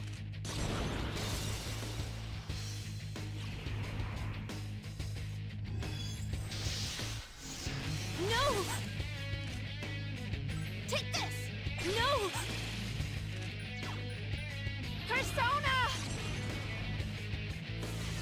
No! I'm guessing it's at 50%. No! No! So there might be a... Say your prayers. Now this might be the third phase. How's this? Poison. Not what I expected. Okay. See my power! Oh, here it is. He's using elemental spells now. I'm gonna use salvation for because. Oh, what was that? I summon you!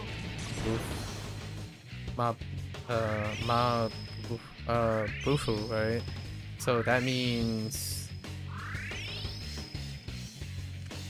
That means I use a fire skill. Do I even have a fire skill?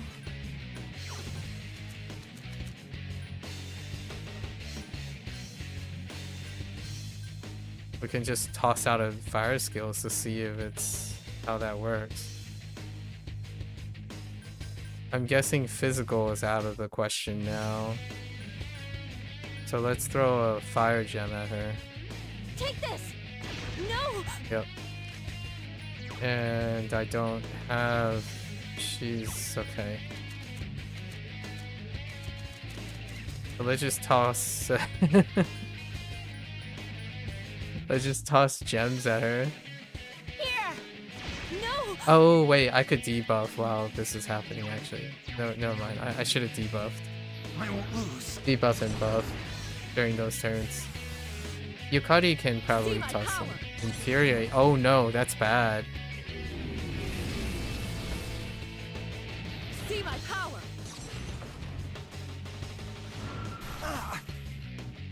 Here's. Wait. What?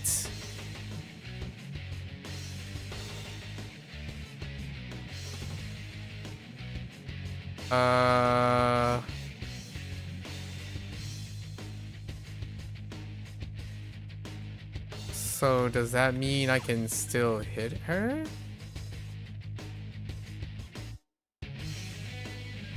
Huh?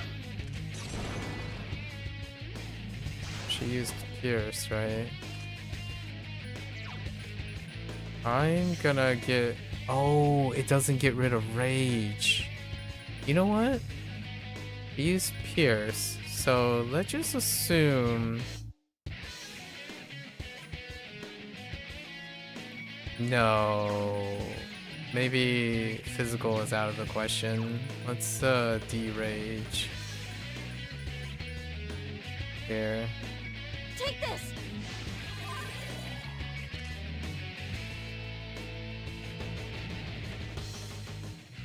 So now what do I do? I don't have any indicators.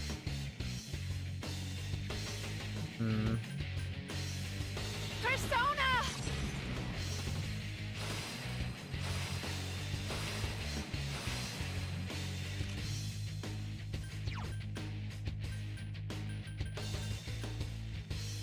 Persona! Let's just do this for now. See my power! Okay, she's trying to infuriate. Oh no. See my power!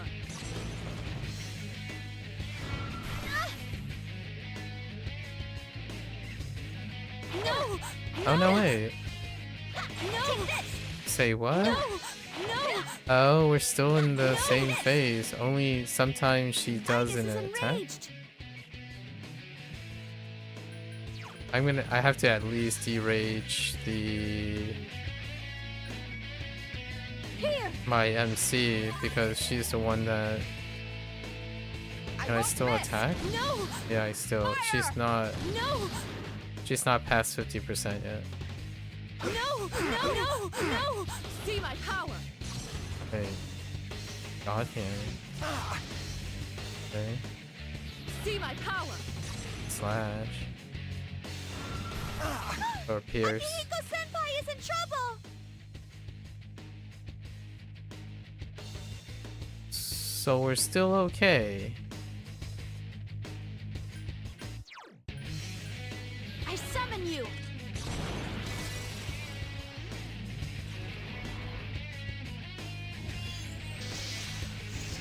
No! Yeah, we're still okay. Hang in there! Okay.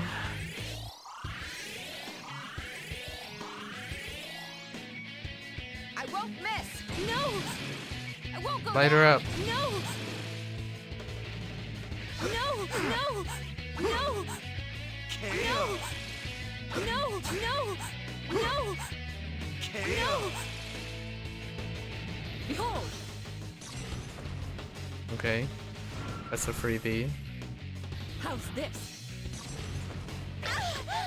Yikes! What a crit, man.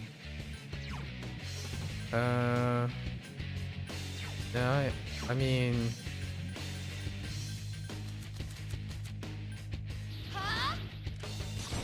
Light her up, right?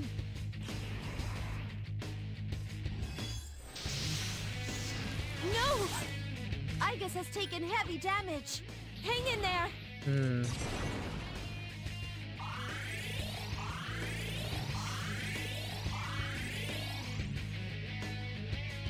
I can still fight. Can you use Enradi on Akihiko-senpai? No, we wanna Persona! slap her as hard as possible, Luca. No!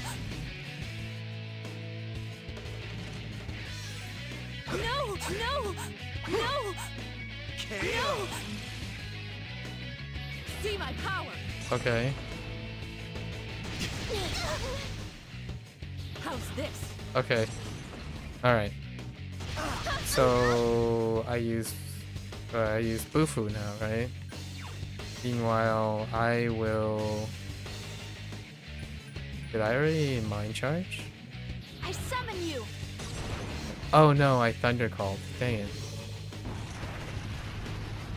No!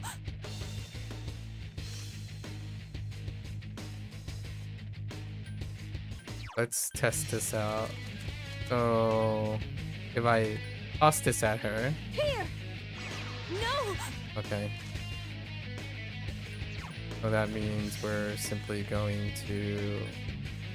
Persona!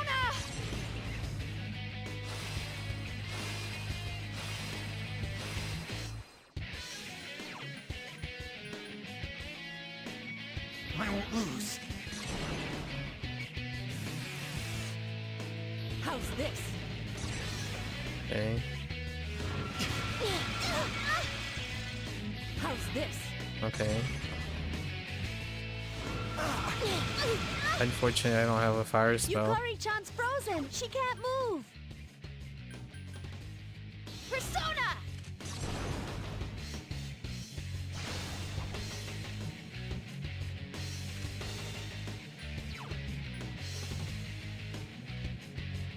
Hang in there.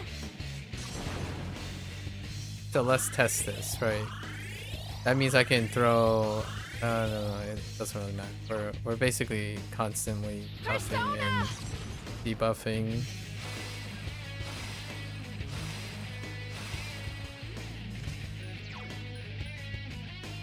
Persona! Behold!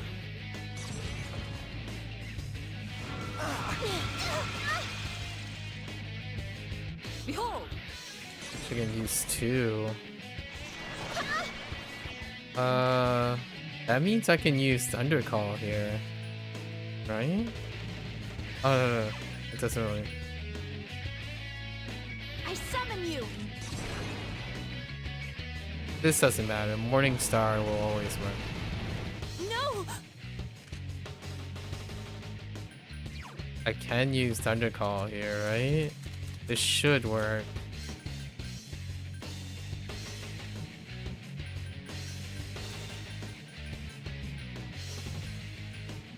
Wait. Oh, it can only be used by... Oh, okay. So this should work then, right? I can toss this at her. Here. No. And you can't do anything. So we're gonna... I cannot lose. Okay.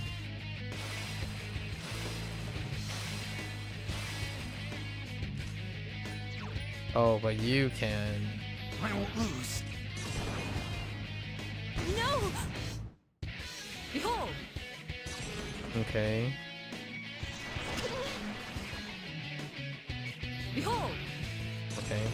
Dio again.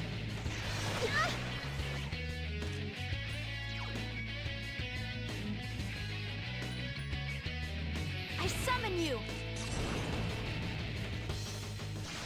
Dude, this fight is... This is really long. And I'm just gonna keep throwing stuff. If I can. Take this. No. It's so tight. Oh no.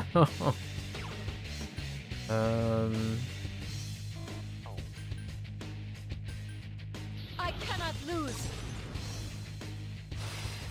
Yeah, it's only her. It's so unfortunate that it aspires to turn of.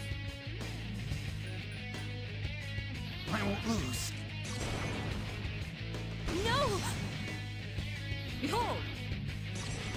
Okay, so Dio. See my power! Ufu. My guess is gonna be fire. Or Yukari-chan's Yeah. been shocked. it's probably fire then. Persona. Which we can't do anything about. We'll test it. No.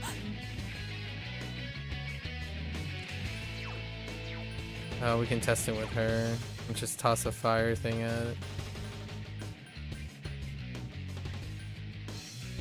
Take this. No. Yep. And we just do this again. Persona. Because it's out of turn sync.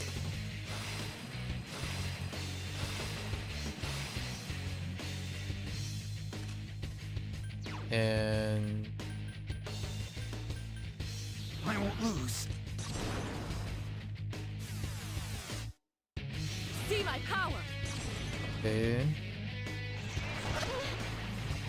Behold! Fire again.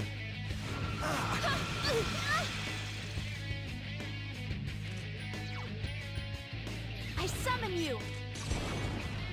I don't know if I'm gonna meet the DPS check. At this rate.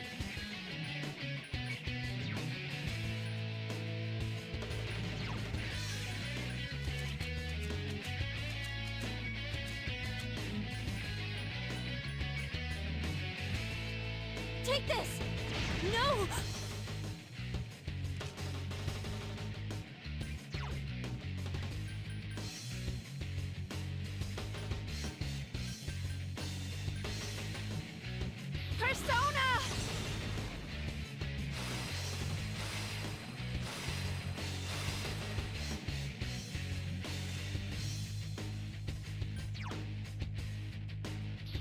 Persona! See my power. Okay. See my power. Alright. Great. It's ice. I summon you.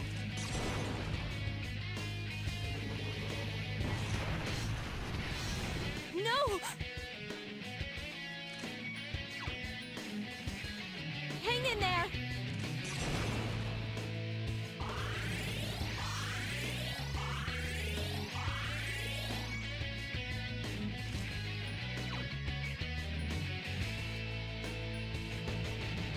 Persona!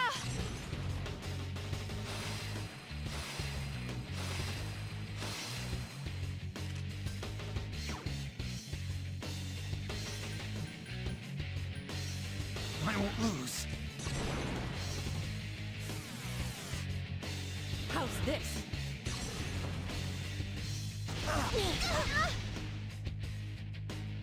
Behold! I don't think she's ever used anything other than that. That's so annoying.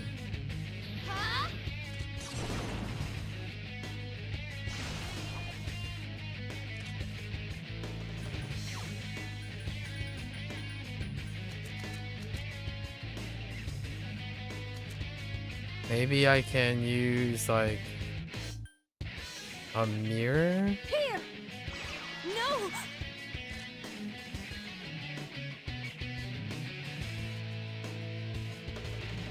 I could use a magic mirror.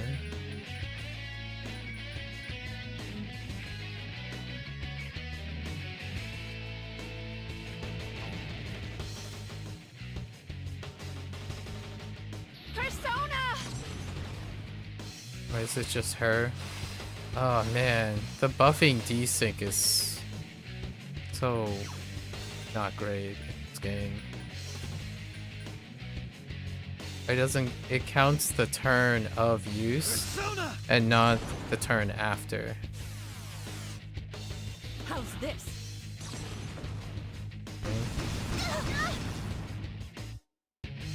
See my power. Fire.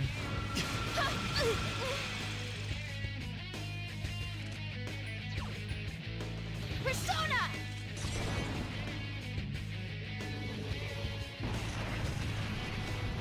No!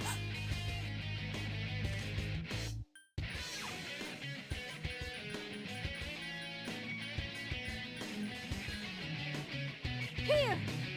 No!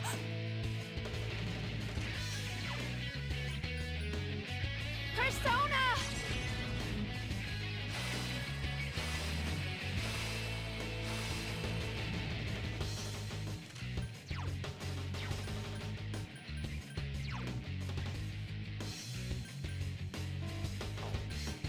I won't She's lose. so troll. Okay. How's this? Fine charge. The heck? See my power. Power charge.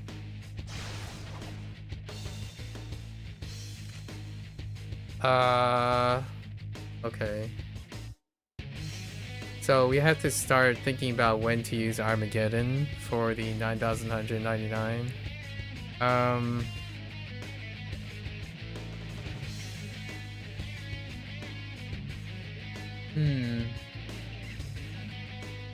Okay.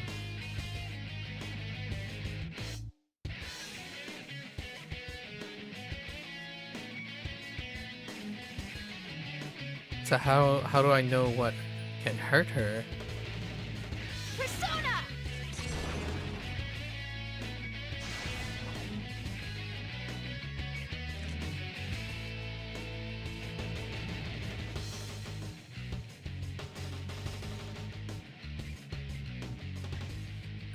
Let's use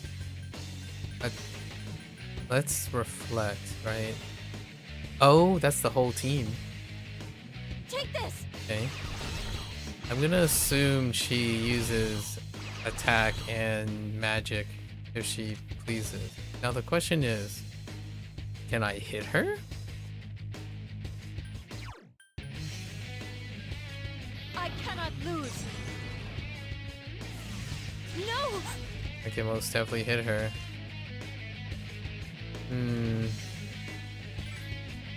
Pay attention now. Behold!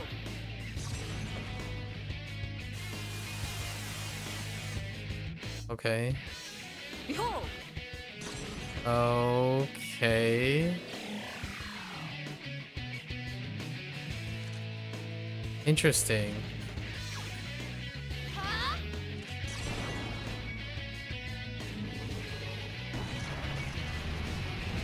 No! Defense weakened. Please be careful. Oh no. I screwed up.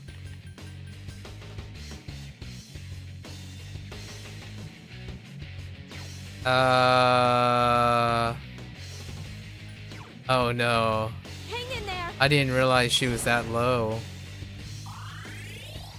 I think I was supposed to use. Okay, hold on. Just chill. See my power. It's over.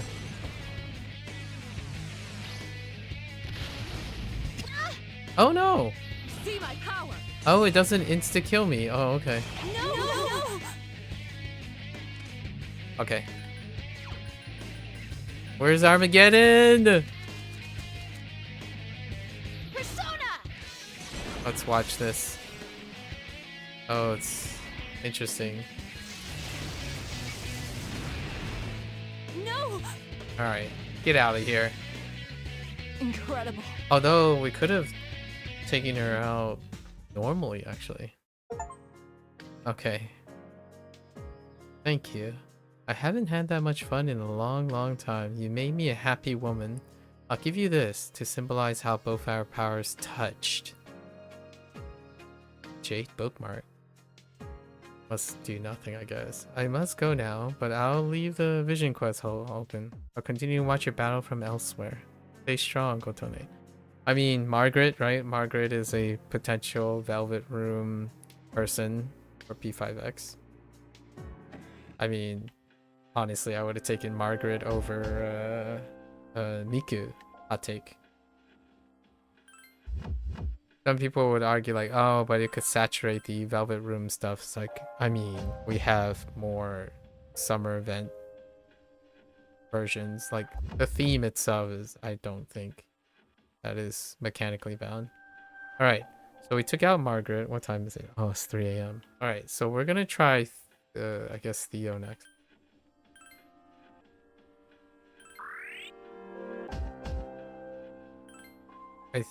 I honestly think Theo might...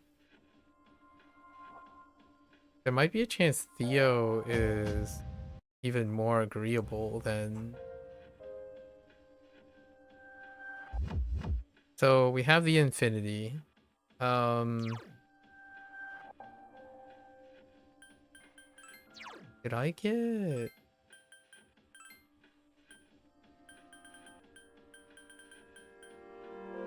Huh.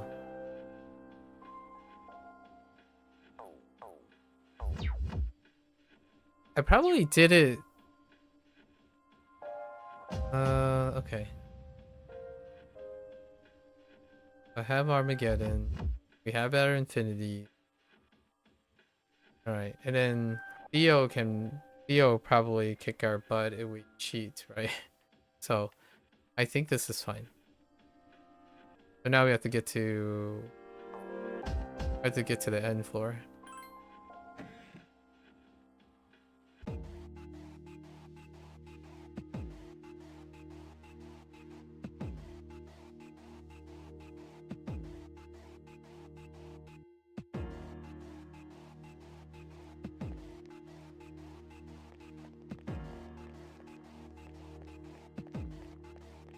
Why do I have a distinct feeling that we have to climb all these floors again if we fail?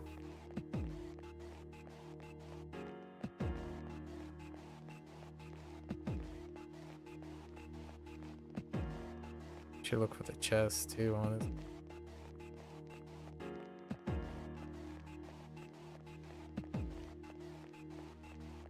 I don't like the idea of having to climb all these floors again if we fail. Okay.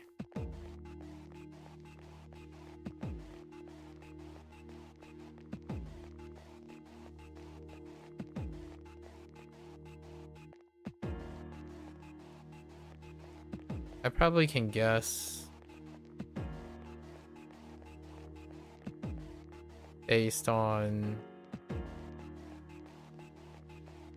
I know the thing about the infinity though, so because we have to make sure we know how much damage we're taking.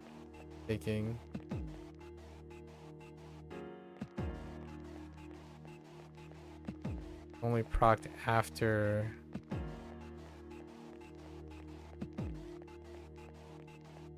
Okay.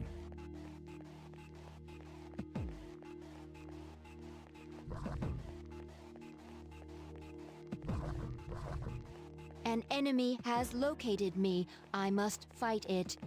Okay. Well, I guess I'm just gonna leave.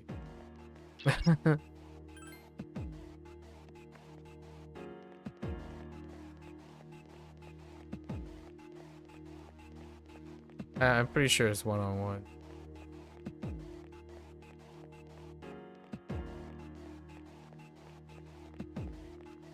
I wonder if they'll ever come back.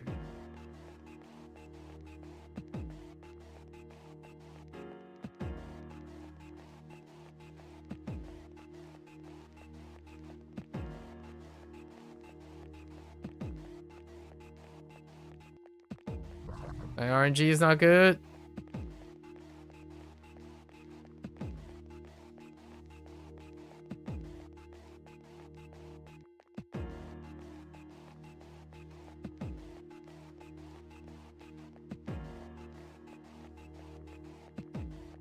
Probably the last thing I'm doing.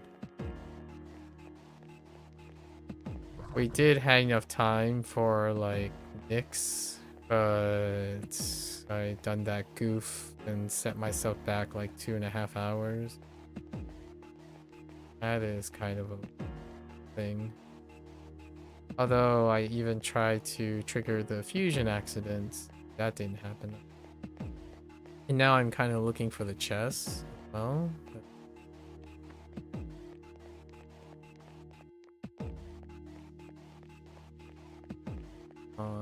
Near close stairs.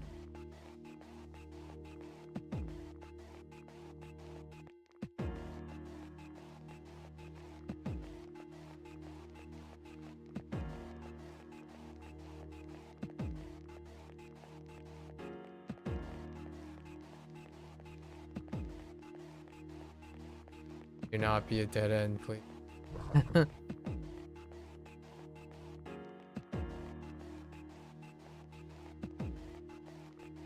So big.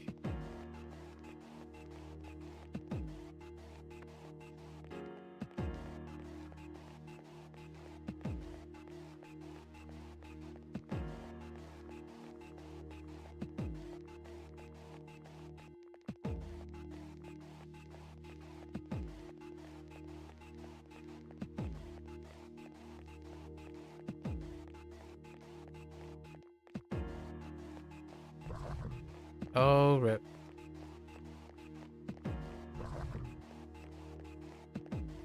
That's not good.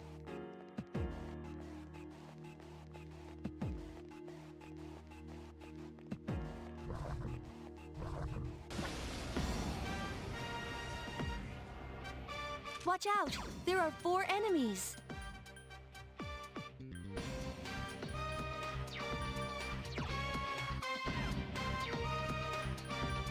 Dang you.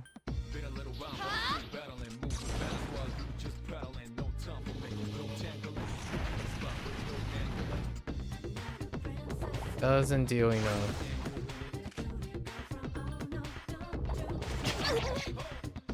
There are 4 enemies left. I won't lose.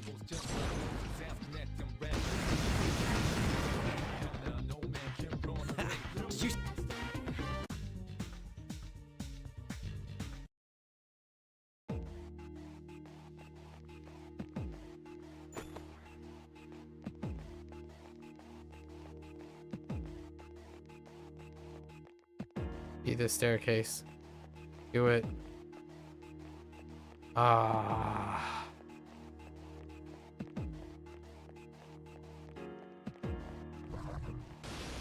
I didn't even see that. A surprise attack! 2 enemies!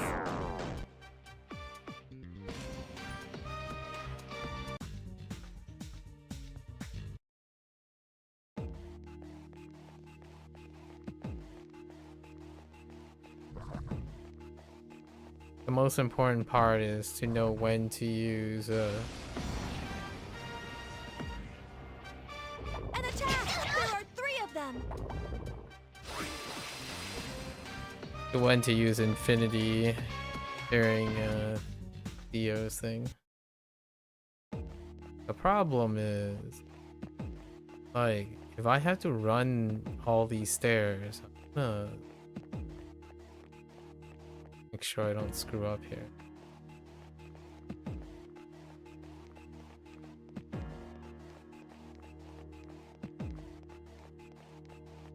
I have to break out a piece of paper or something.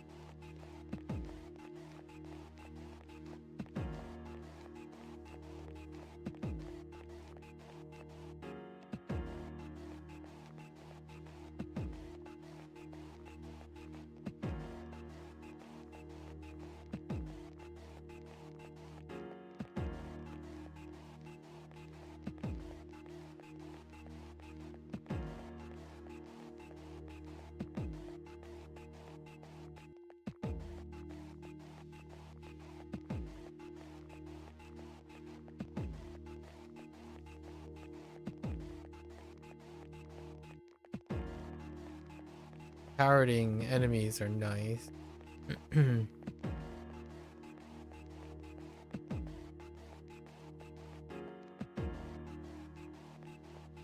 it.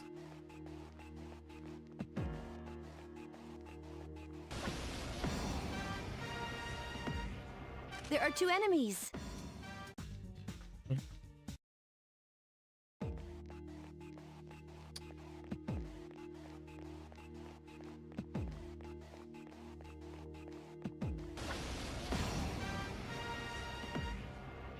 There are 3 of them! Strike first!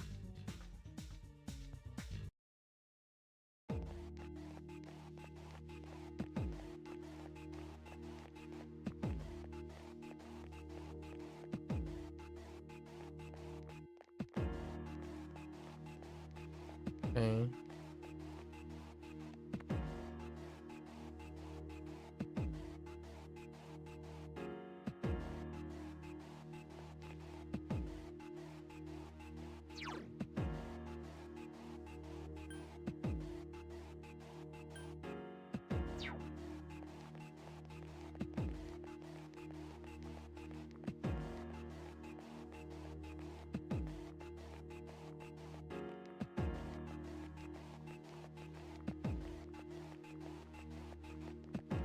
Maybe I can find that one golden...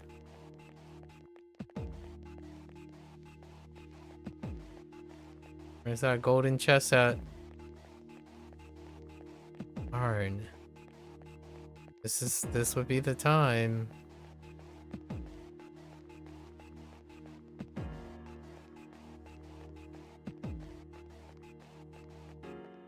Alright, well, gave it a decent look.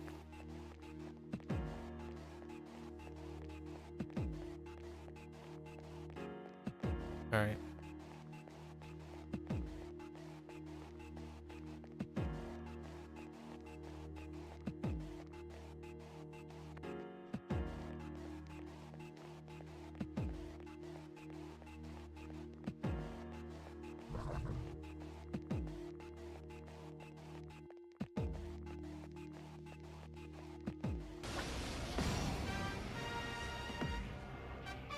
Four dazed enemies. Now's the time. Now is not the time.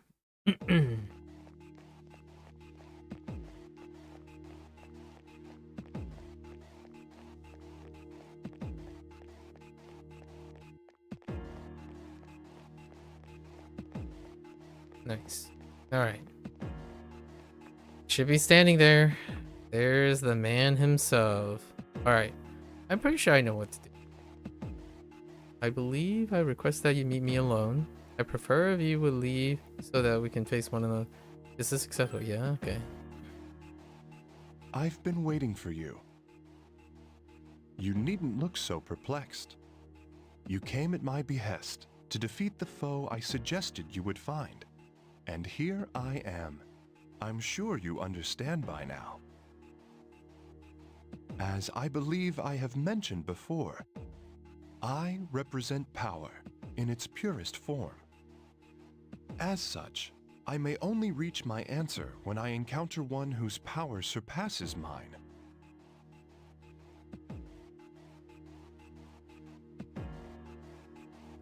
Okay. Sure thing. Answer? As I said, I have long been looking into the issue of who I am, which I believe is the same for my master and you as well. Those who gather in the Velvet Room are destined to embark on a search for identity. You may be able to give me the answer I crave. Will you do the honor of fighting me? Sure. Most kind of you. Now, shall we begin?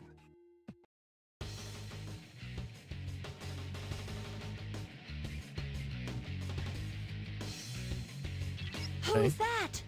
You know, now Theo is on the table because of Xiaomi being on the table for P5X. Okay, seems like, okay. When his power's unbelievable. Who is he? Alright. Can I even analyze Give me a you? sec. I'll scan the target. Okay. We'll just mind charge, right?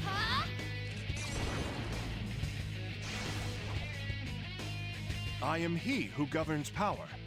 I should pose a challenge, even for you. Okay. I advise that you do not hold back. Fight as though you intend to kill. Okay. Yeah. Fire. Can you endure this? Slash.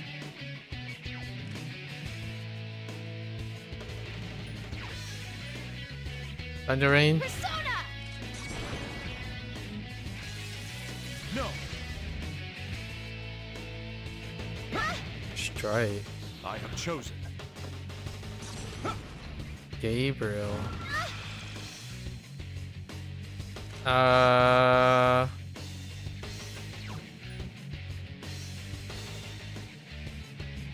Persona! No. Prepare yourself. Because Gabriel. Oh.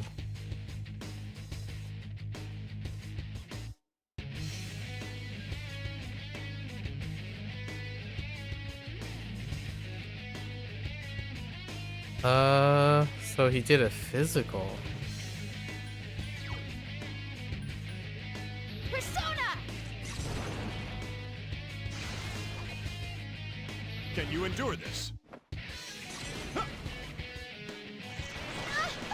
out! My apologies for this. Am I gonna survive this?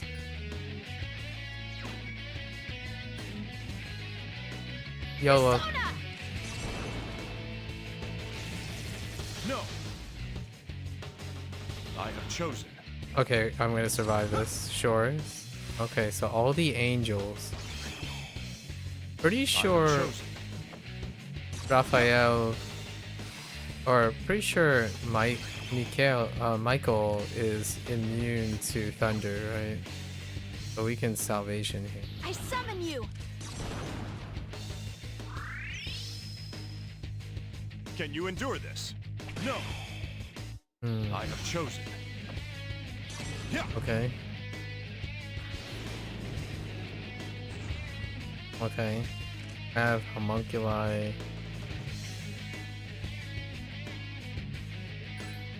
No. Can you endure this?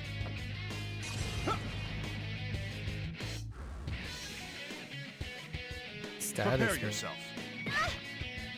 Oh, this is turn 8. This is where I would use infinity, right? Or else I'm just gonna get popped. Persona!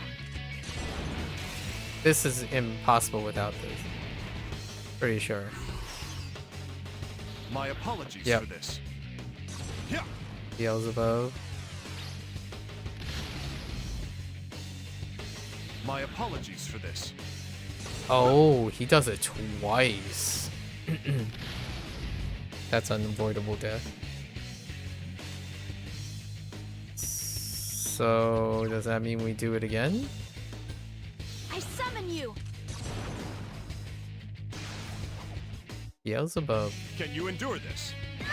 Okay. Can you endure this? Yeah. Yeah. Alright, yeah, the pattern just repeats. Okay.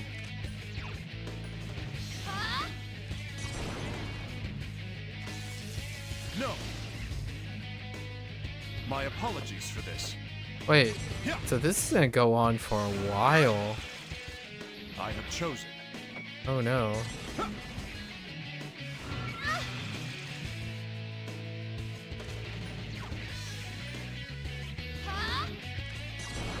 Does this ever change? No. Can you endure this? Be careful! A token of my esteem. Oh. No.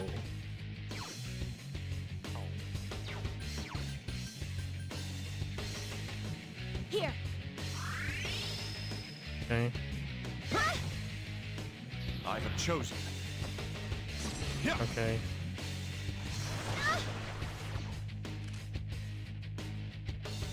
Wait.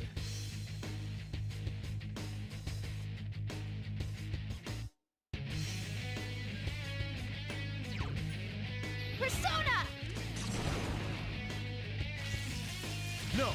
Because I healed. The story has reached its climax.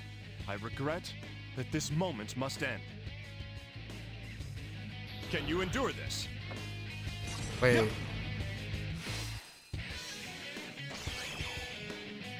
My apologies for this. Okay, I mean, that's fine. It's to have so much HP, right? Okay.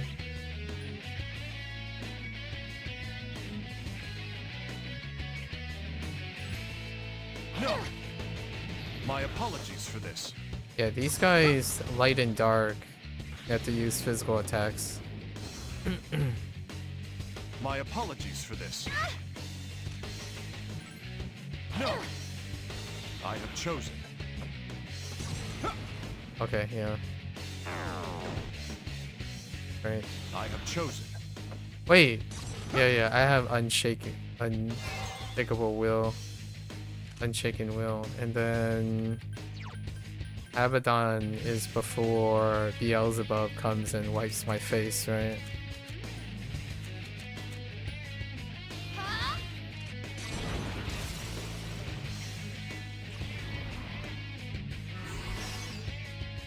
It's kind of, it's almost like biblical in a way. Yeah, there's no way you can survive that. Can you endure this? Yeah.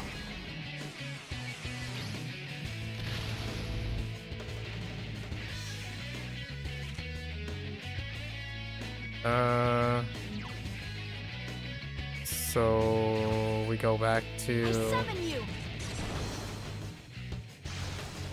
Okay. A token of my esteem. No. Yeah, high Can you counter endure is this? good. No. Okay. That's where most of the damage is coming from. Honestly. Persona! I got unlucky. No. Okay. I have chosen. Right. Prepare yourself. Darn. Alright. I summon you! No. My apologies for this. Yeah. Watch out! Ow. Can you endure this?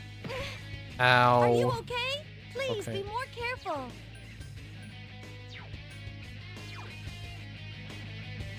Huh? Yeah, Soma is for both SP and I have chosen. alright.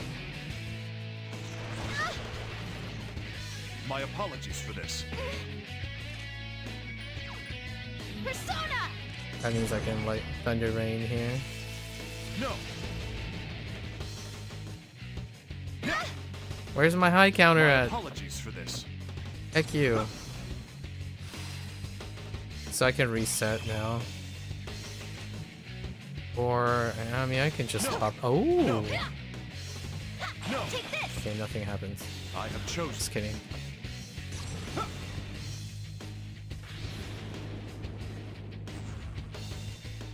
I have chosen. Okay, I'm gonna have to guess. Maybe I can just estimate his HP No. eventually. No. Or I can look at the bar, I I suppose. have chosen. Yeah. My apologies for this. Yeah.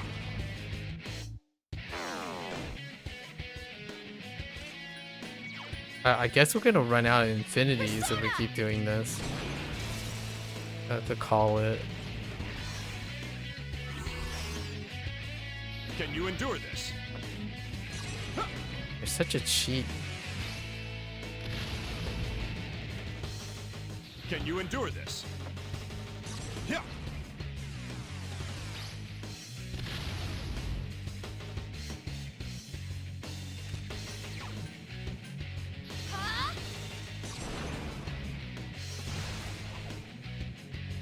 Prepare yourself. I have chosen. Where are my high counters at? Yeah.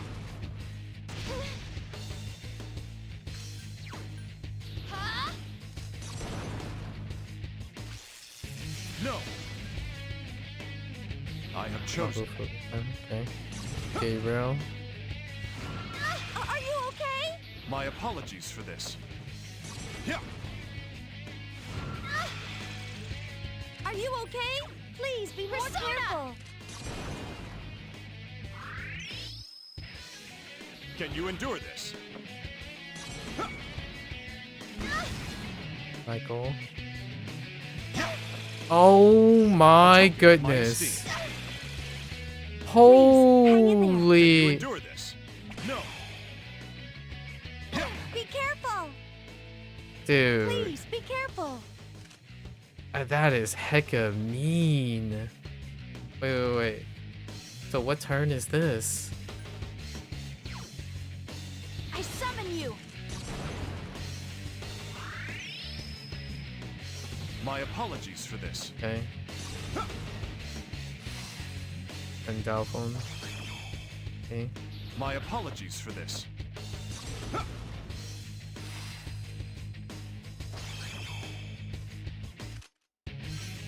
No. My apologies for this. You're not stop apologizing for things you don't mean.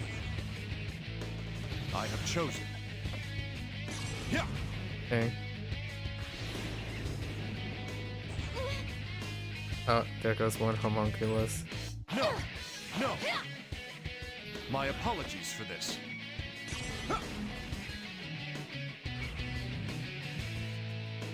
I have chosen. Yeah.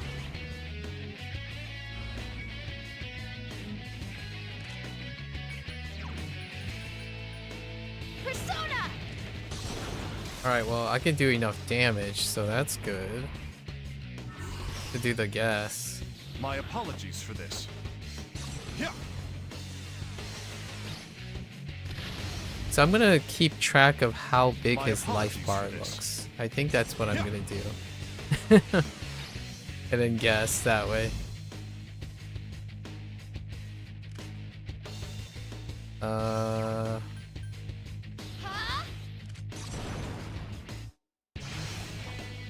He's gonna heal up Can at you least endure once, right?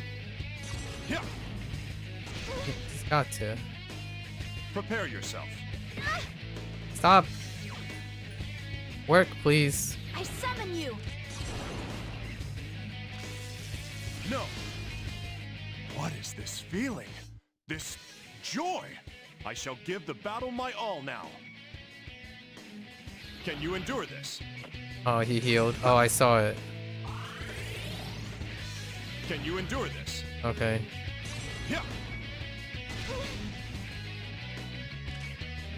So I have enough. Wait, did he start over?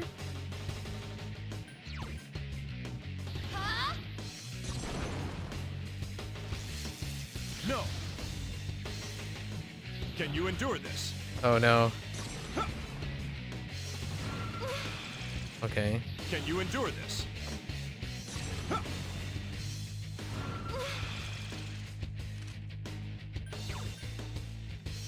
Persona! Okay, I'm just gonna do some mental math here. No. I have chosen. Yeah. I have chosen. Yeah. Be careful! Are you okay? Please be more careful. Persona! Can you endure this?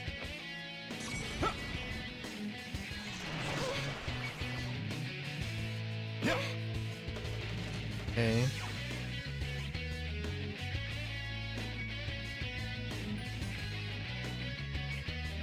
Persona! My apologies for this. Oh, I screwed up. Can you endure this?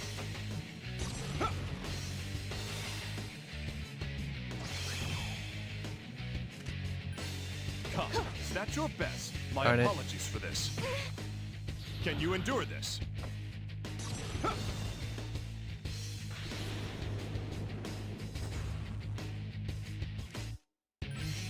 No.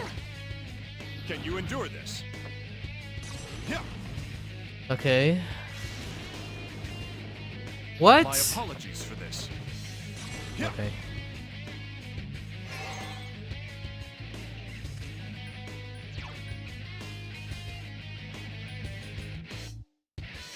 I summon you!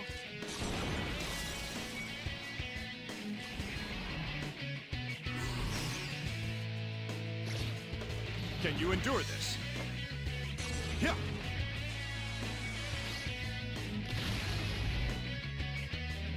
I have chosen.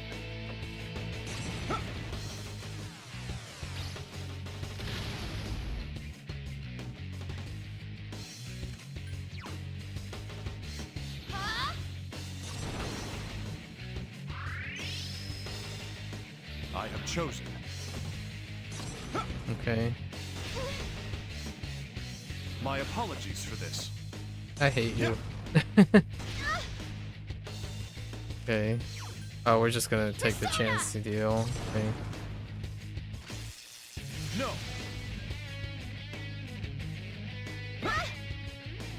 My apologies for this.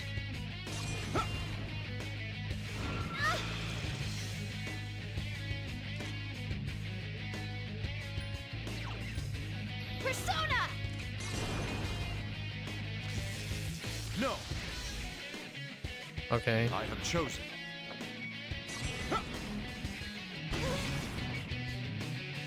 My apologies for this. Are you okay? Am I gonna survive this? It's kind of sketch. Dang it. My apologies for this. Can you endure this? Yeah.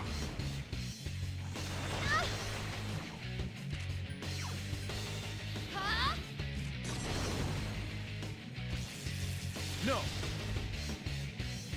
I have chosen. Okay. Yeah.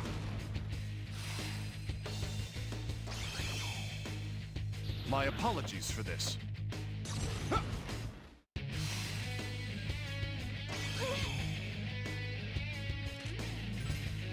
No. No. No. Take this! Okay. Can you endure this?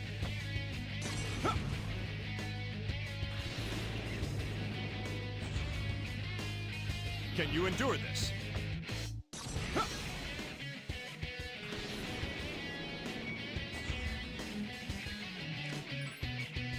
No! No!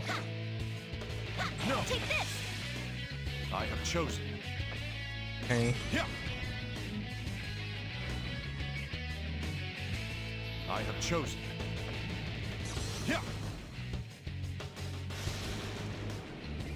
Oh, you're such a butthead.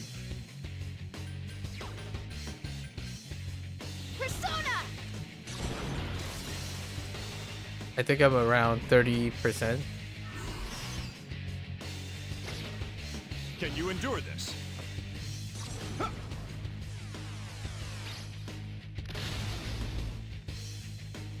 My apologies for this.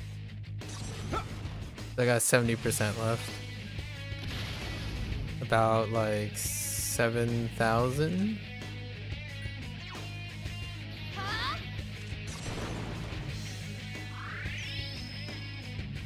I have chosen.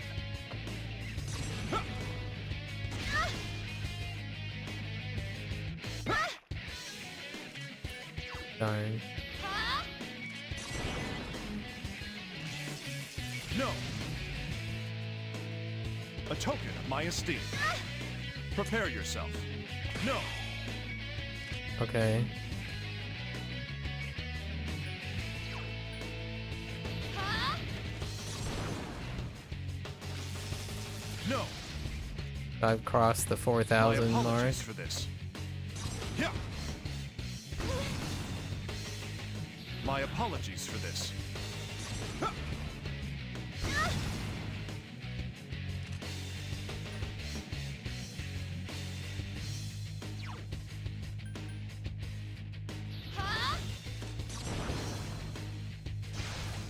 Is this risky? A token of my esteem. No. Okay. Prepare yourself. Watch out!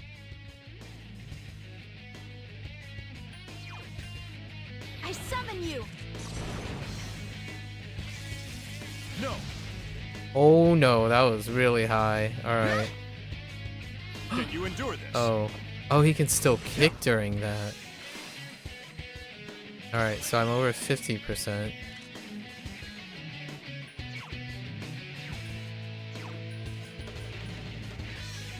Here!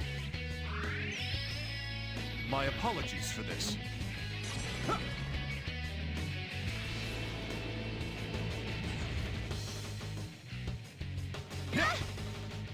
Okay. No. No. No. Take this! Okay. I have chosen.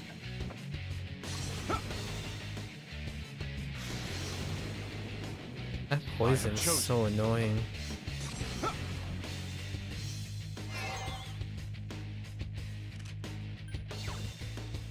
Oh, I almost screwed up. Persona!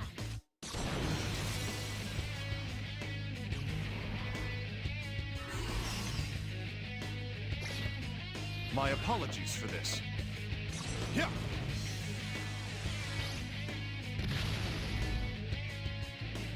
Can you endure this? Yeah.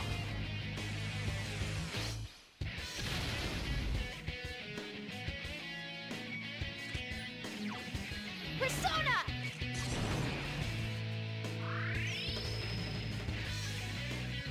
Yeah. Oh, My apologies for this. that's annoying. Yeah.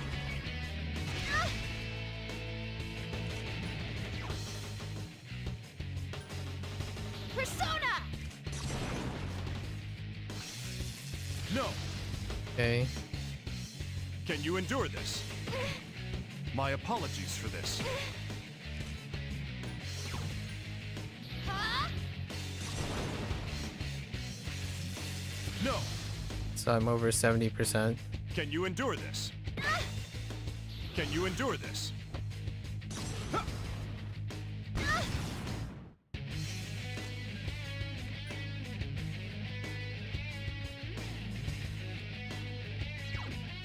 I summon you!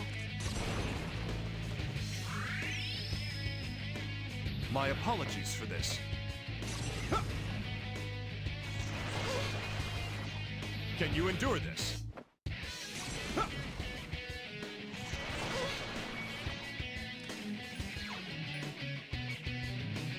I summon you! No. Okay. I have chosen.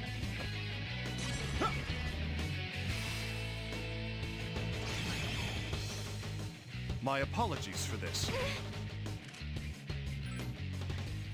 No! A token of my esteem. No! Prepare yourself. Okay. No! No! My apologies for this. Okay. Yeah! My apologies for this.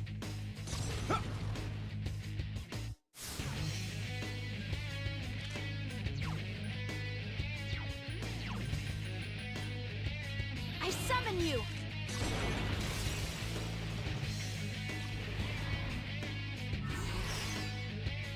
I have chosen.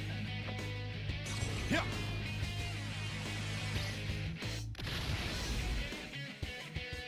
I have chosen. Yeah!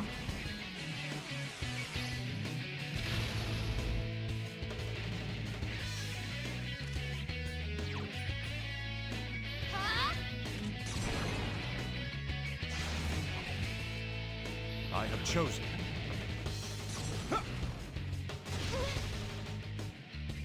Can you endure this? Are you okay?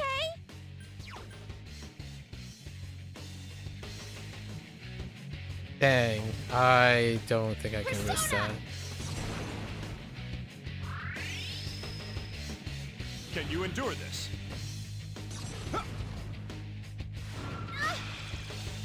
I have chosen.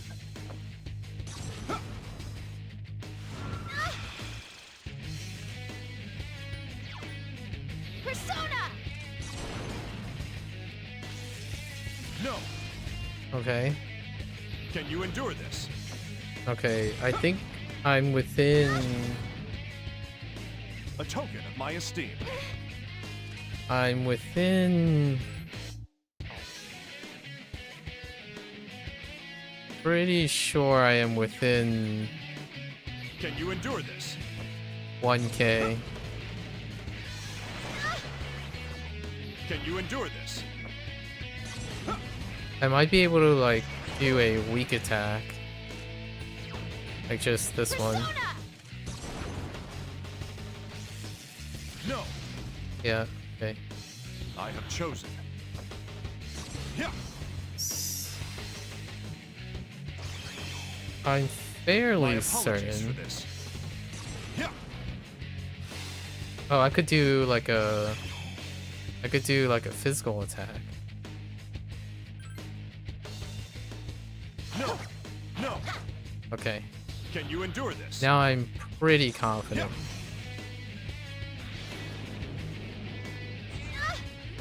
Ow. Can you endure this?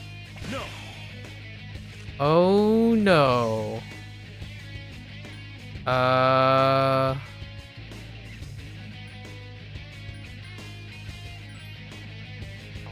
think we're just gonna pull the trigger here. Persona!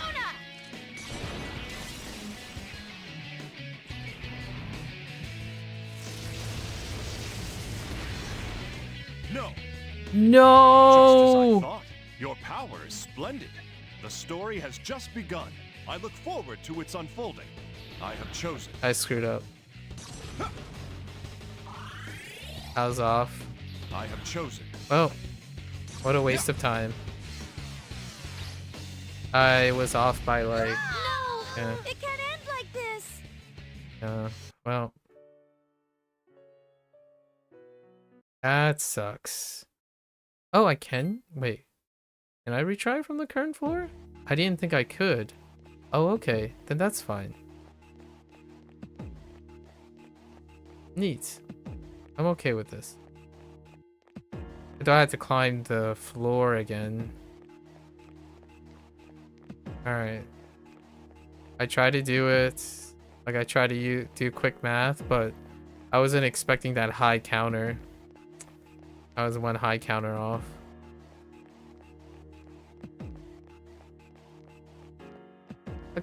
The battle's okay. I think the battle is unnecessary. It's one of those, like, begrudgingly battles of attrition situations.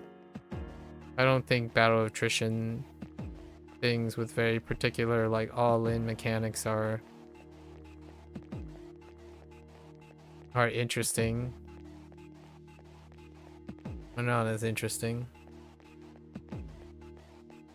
Is it the same? I feel like it's the same floor layout, right?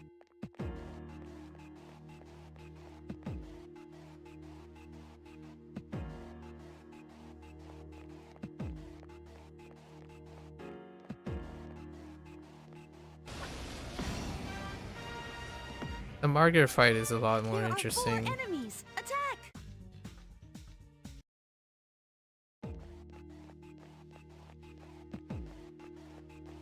So I'm pretty sure if he drops too far, right? He'll just... If he drops by under 10k, he'll heal up again. So I have to do it again.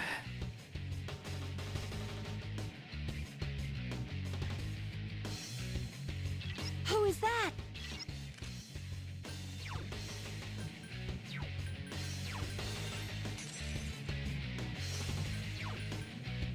I summon you!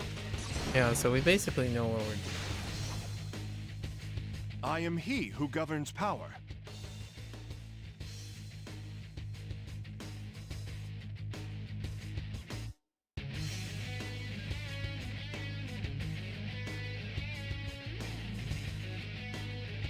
I tried once, but I'm really not in the mood. Again, really? Dang. Okay. Can you endure this? Yeah. So we have to do this twice. I summon you! No.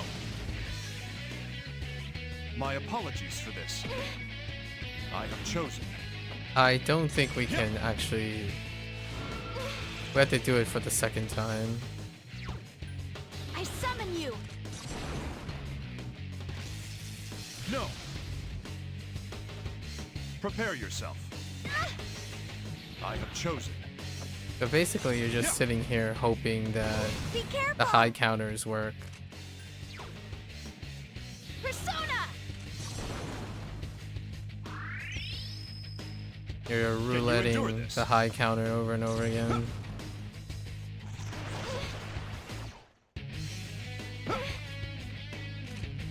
The low percentage. Persona! No.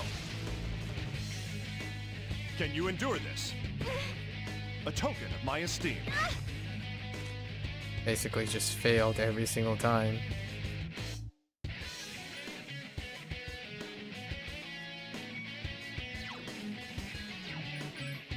No. No. I have chosen. Yeah.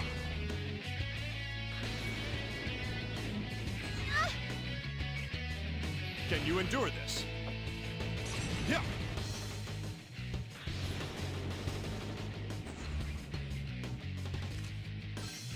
No. My apologies for this.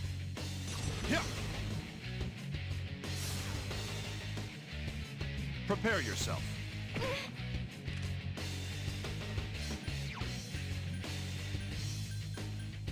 I summon you!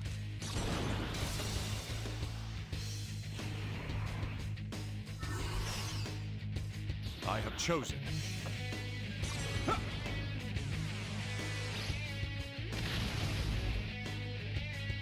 I have chosen.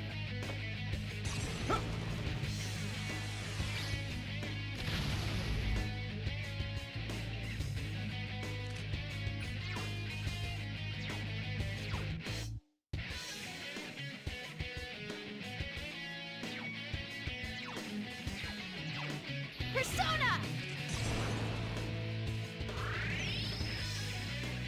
Can you endure this? The other thing that I'm wondering is if you just farm infinities, right? You can farm infinities until oblivion, I summon you! and then does he just give up? After you reduce his HP Can you endure this? long enough, I don't Prepare know. yourself. I lost track.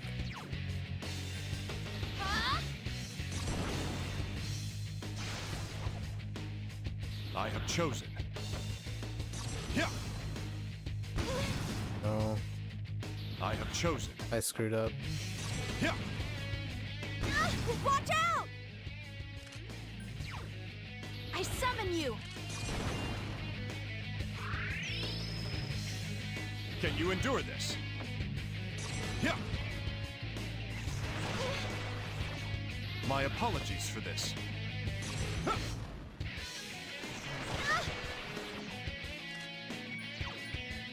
I summon you!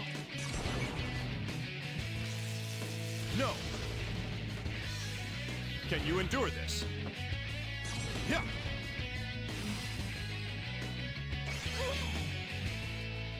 Can you endure this? Huh.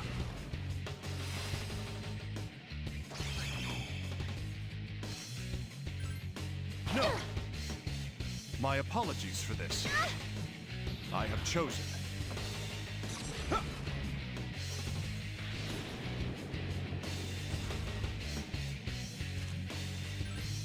No. No. No. Take this! Can you endure this? Huh. I have chosen. Huh.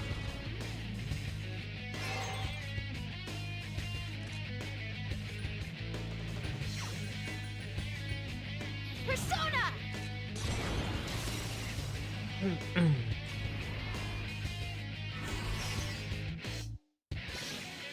Can you endure this? Huh.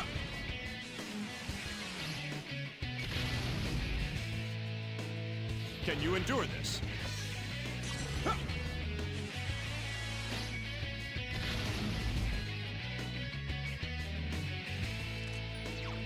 Huh?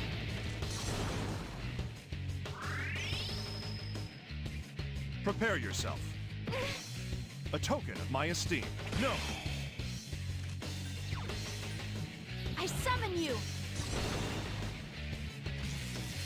No. I have chosen. Yeah. Can you endure this? I summon you! No.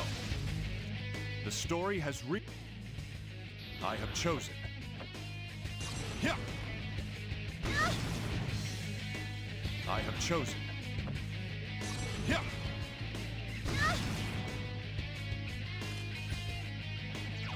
Persona! Can you endure this? Huh. I have chosen. Huh.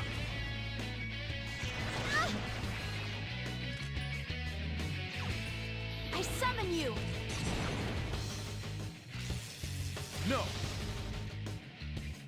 I have chosen. Yeah.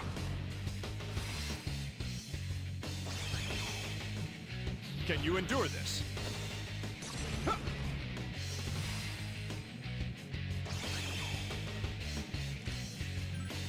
No. My apologies for this. Yeah.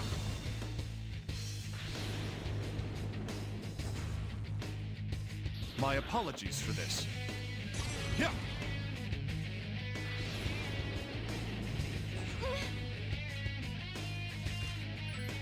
No. Prepare yourself. Can you endure this? Yeah.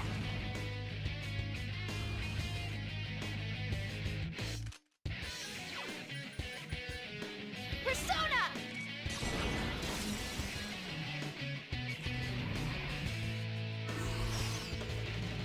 My apologies for this. Huh.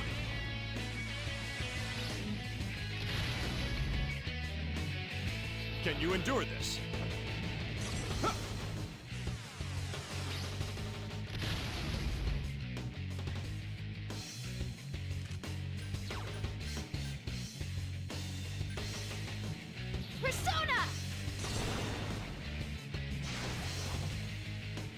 Can you endure this? Can you endure this? Yeah. I summon you! No. My apologies for this. Watch out! I have chosen.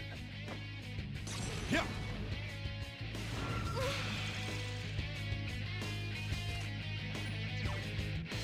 I summon you! Can you endure this?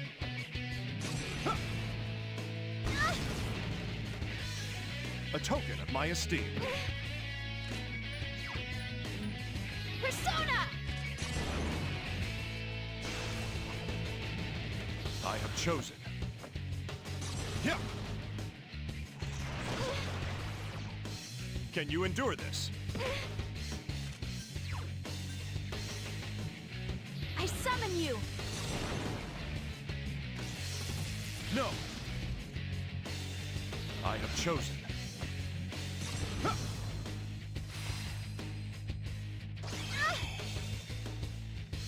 A token of my esteem.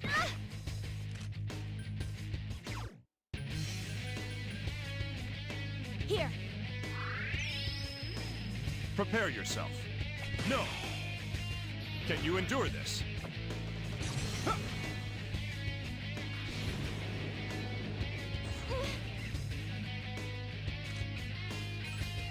No. No. No. Take this! My apologies for this.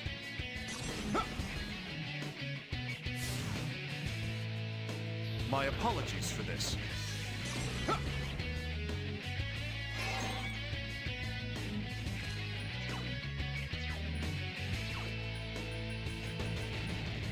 Persona!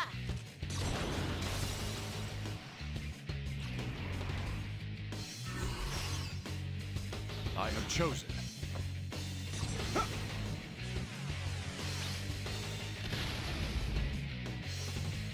I have chosen.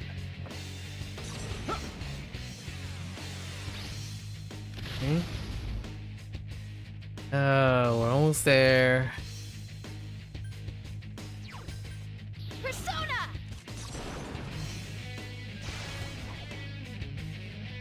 Or like the first. My apologies for this. The first half. We're halfway there. Persona! No. Can you endure this? Okay, dude. Alright, man. No. A token of my esteem. Can you endure this? Oh, come on. That explains the mind charge. Persona! During those. A token of my esteem. I have chosen. Stop being a butthead. Yeah.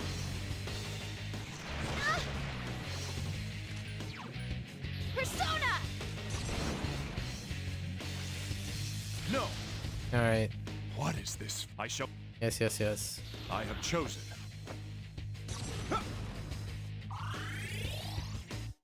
My apologies for this.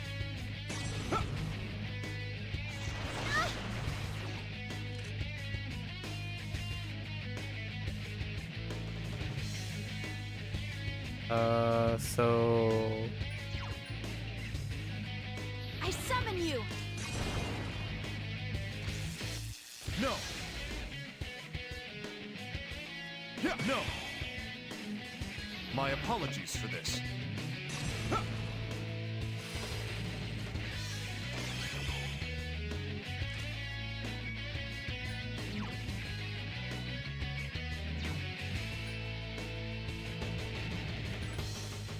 No. No. No. Take this! My apologies for this.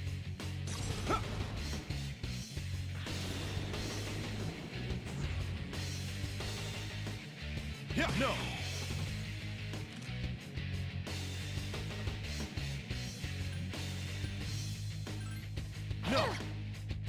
Can you endure this?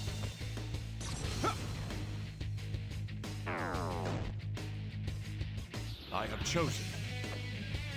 Yeah.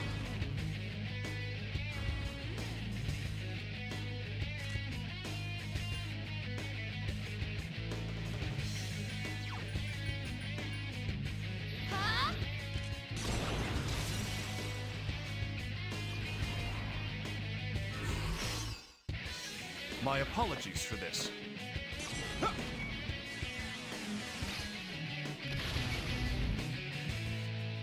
I have chosen.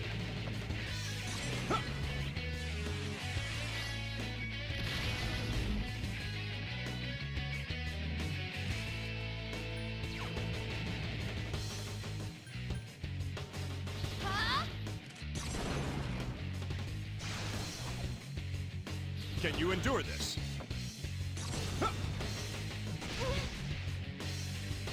A token of my esteem. I summon you! No! My apologies for this.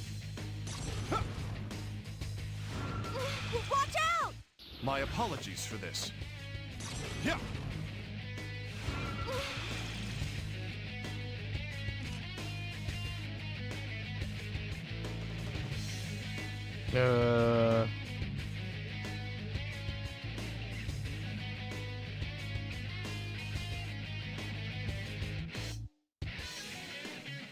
Okay.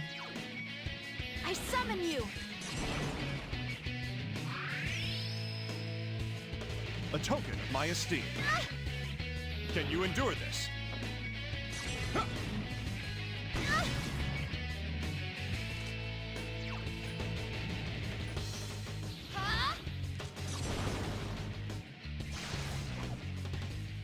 I have chosen. Yeah. Can you endure this? Persona! No. No. I have chosen. Yeah.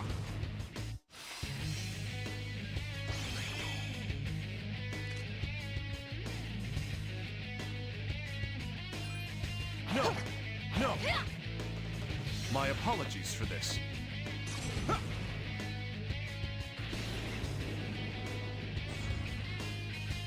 Can you endure this?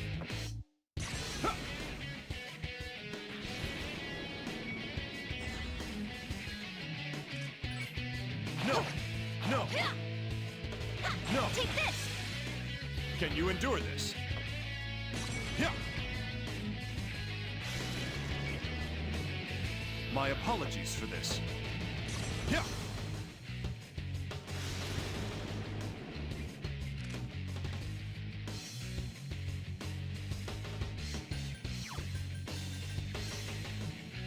Persona!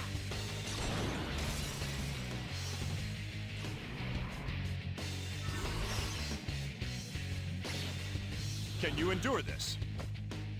Yeah!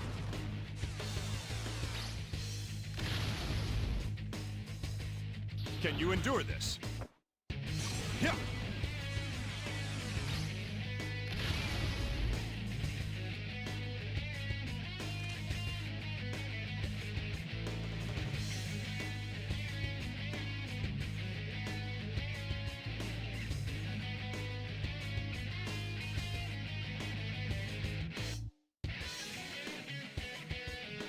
I think I'm pretty close now.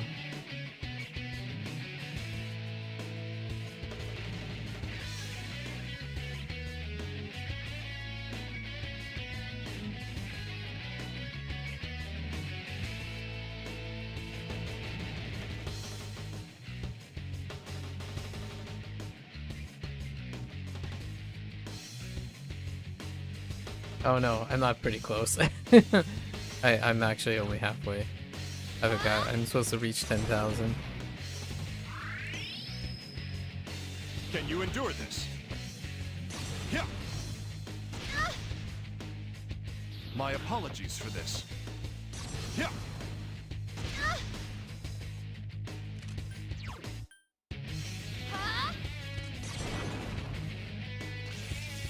No. Prepare yourself. Oh, Yeah. the butthead.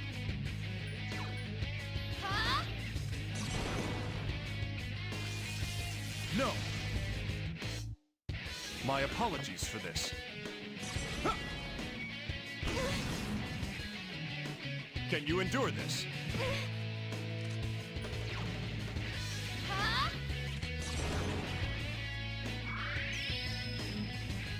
I have chosen.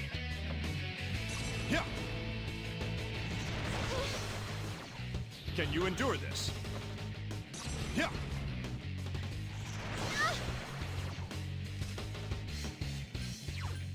I summon you! No. A token of my esteem. Prepare yourself. No.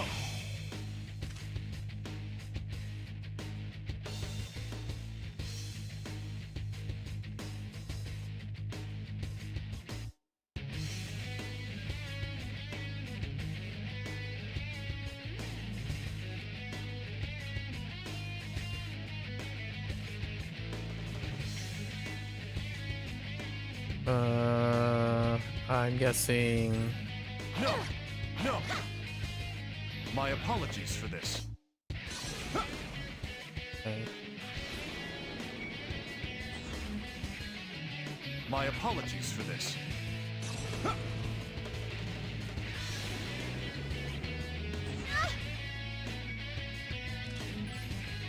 No. Prepare yourself. My apologies for this.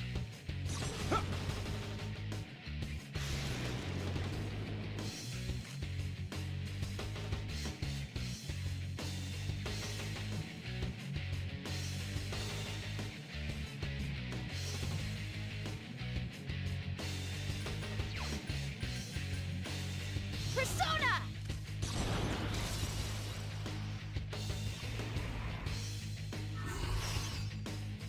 Can you endure this? Yeah.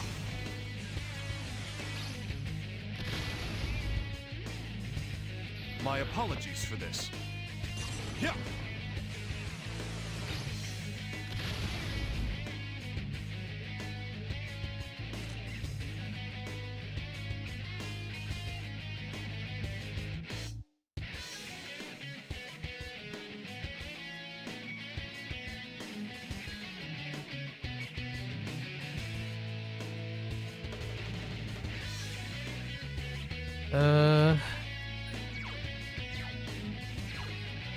I summon you! My apologies for this. Yeah. A token of my esteem. I summon you! No. A token of my esteem. Can you endure this? Such a butthead. I summon you! No. A token of my esteem. My apologies for this. Watch out!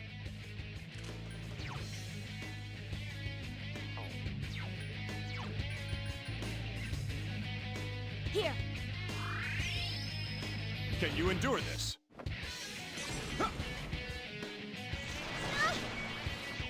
My apologies for this. Yeah.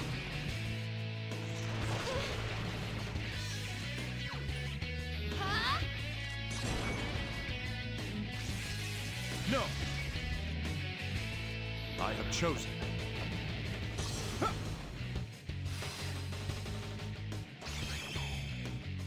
I have chosen.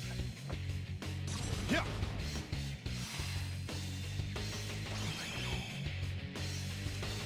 Getting close. No.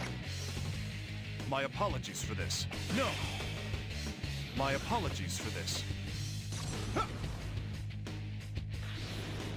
Hmm. Let's see.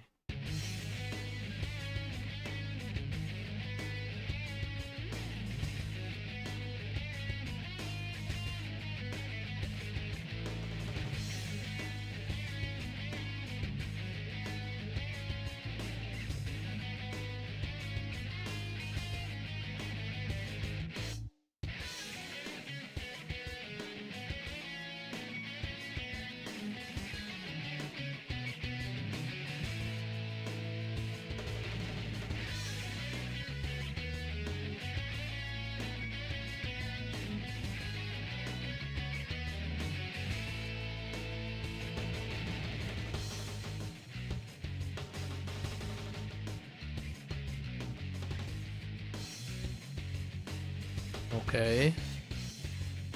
Alright.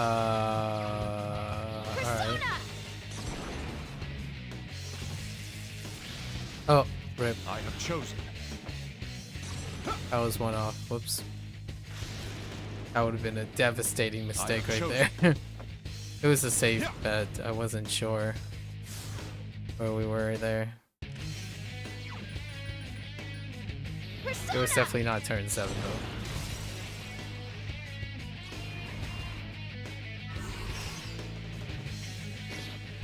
Can you endure this? Yeah.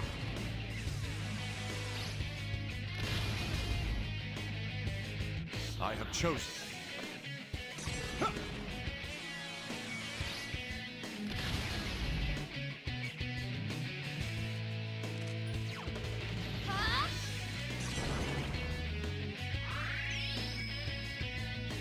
My apologies for this. No! My apologies for this.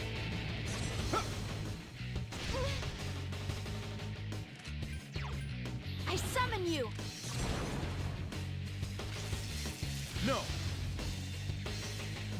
My apologies for this. My apologies for this.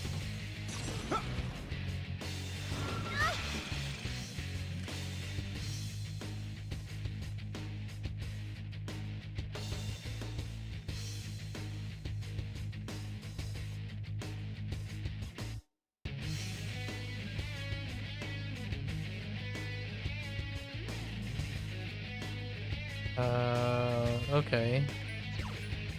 I summon you!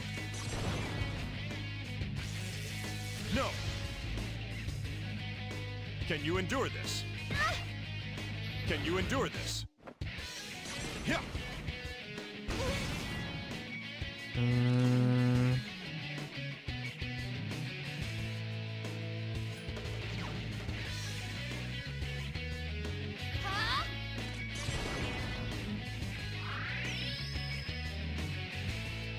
Yeah!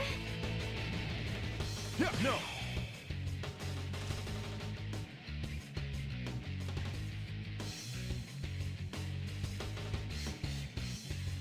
Well, here's goes nothing. I summon you!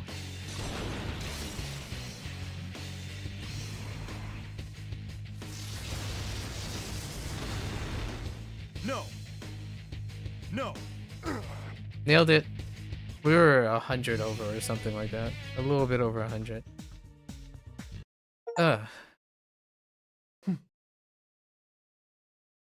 I would have my answer when I met one whose power surpasses mine, or so I have long thought. But despite my loss, I hear no faint epiphany whispered in my ear. And yet, what is this emotion that wells up within me? It's as if the core of my being is filled with satisfaction. Could this be my answer? Perhaps. Only I can answer the question of my true self. Is this, then, the first step toward finding that answer? Perhaps. Well done. You are indeed a wonderful guest. I will dole out your reward in the usual fashion. Oh, and please, take this. It's not a reward, only a sign of my gratitude. Okay. Well Bookmark. then, May we meet again in that room. Mind how you go on the way back. What do you mean on the way back? Oh, I see.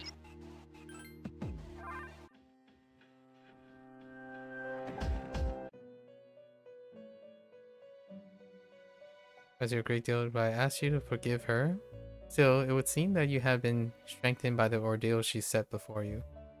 I appreciate take this to heart.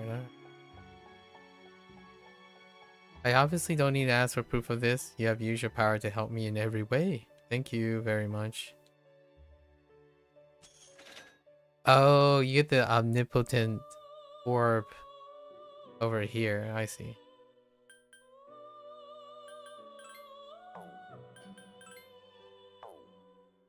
Alright.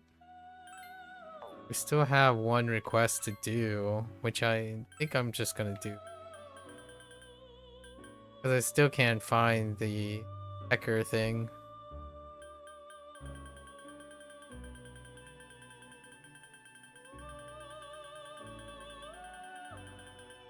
Yep.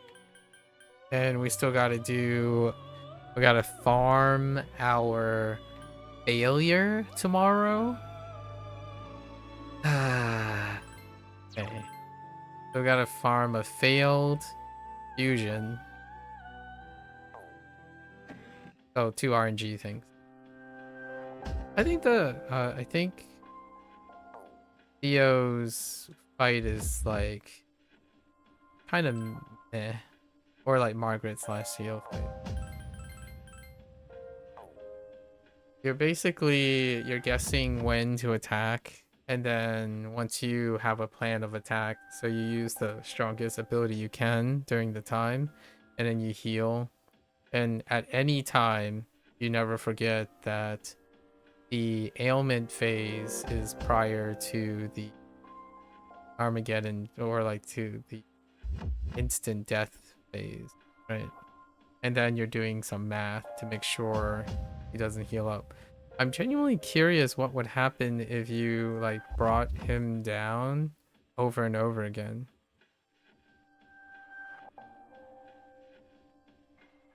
Like, I know that he probably heals back up.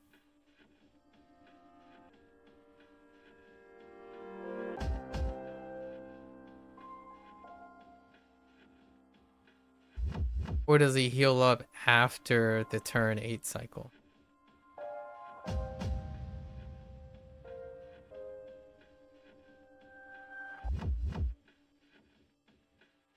Yes, he will. Pretty sure he heals back up is the problem. Or he just keeps going. So either way, if he keeps going, that's fine, I suppose. I don't think so. I think he actually heals back up on the 50%. That's why I needed to keep track. Okay. Alright. Well. Those are gimmick ones. Alright, folks.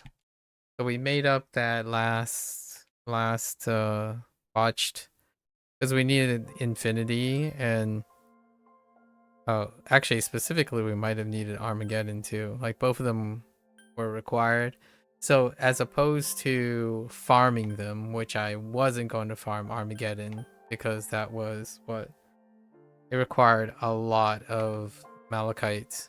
And then I looked at Infinity. Infinity we could have done without. Like we could have farmed that. But I was not gonna sit there. So even having to re-roll and roll, and I did some goofy things when I was trying to speed up, and I spent like 15 minutes staring at a already roll.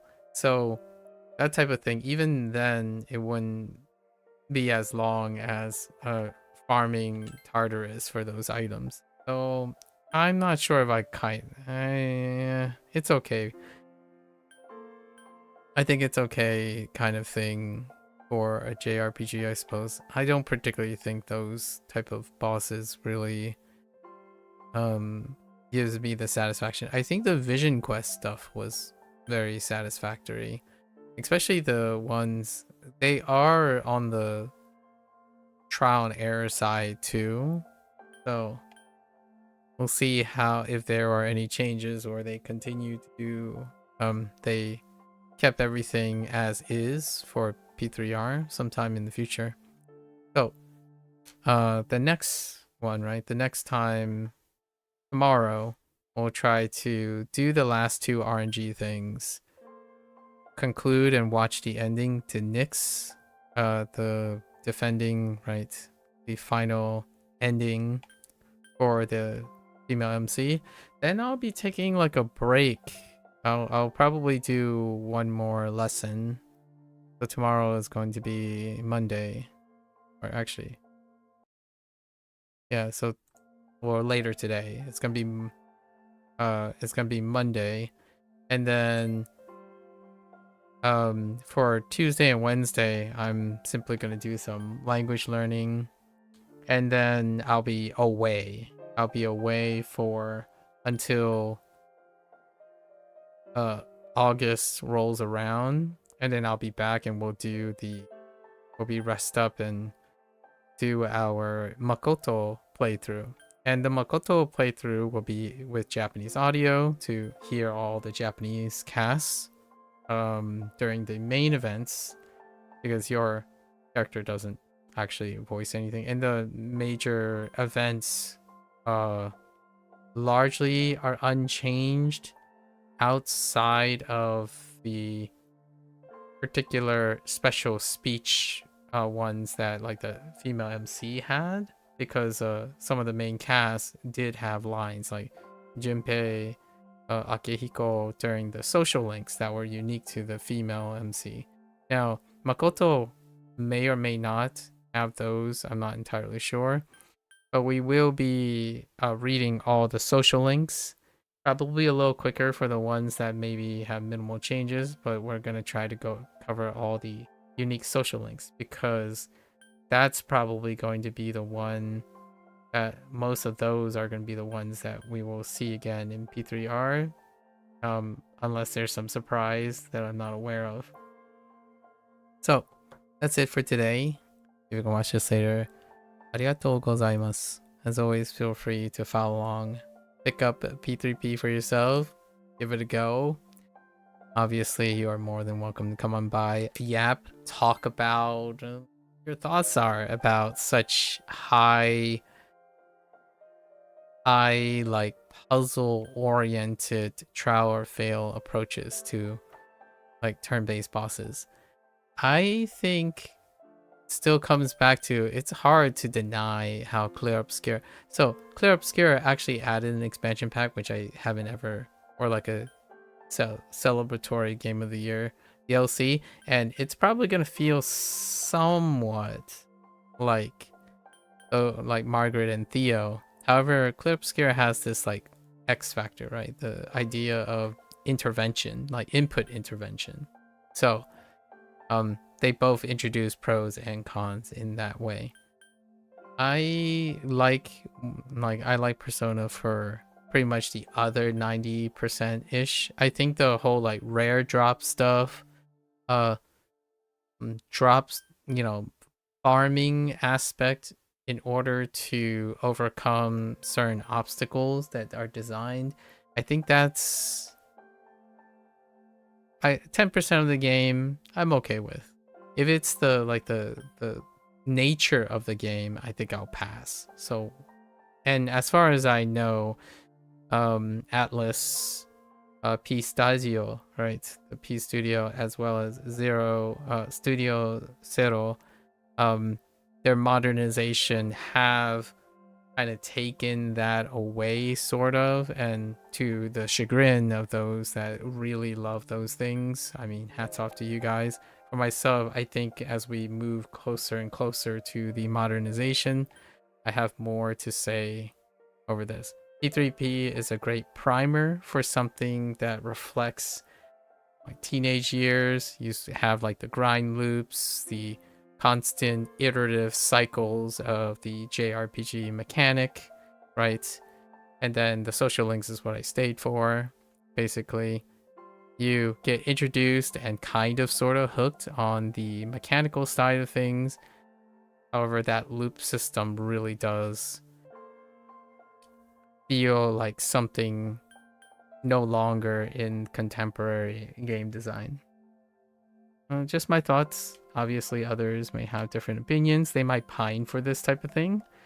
You know, RNGing your things, trying to collect things based on a low percentage, and then finding your route on the quickest way of getting it. Possibly.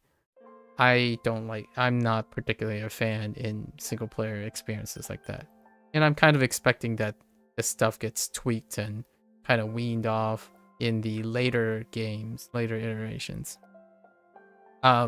Personally, what I would replace them with, or supplant them, or substitute for them, would be mini games, right? Casual sim mini games, thematic, self-contained subsystems, and more micro loops, like loops within loops, as opposed to two very large loops that get cycled around, which is the Tartarus and the social link thing. For later titles. Alright, folks. And that's a wrap for today. 皆さんまたね。見てくれてありがとう. Thanks for watching. I'll see you guys on the next one. Bye bye.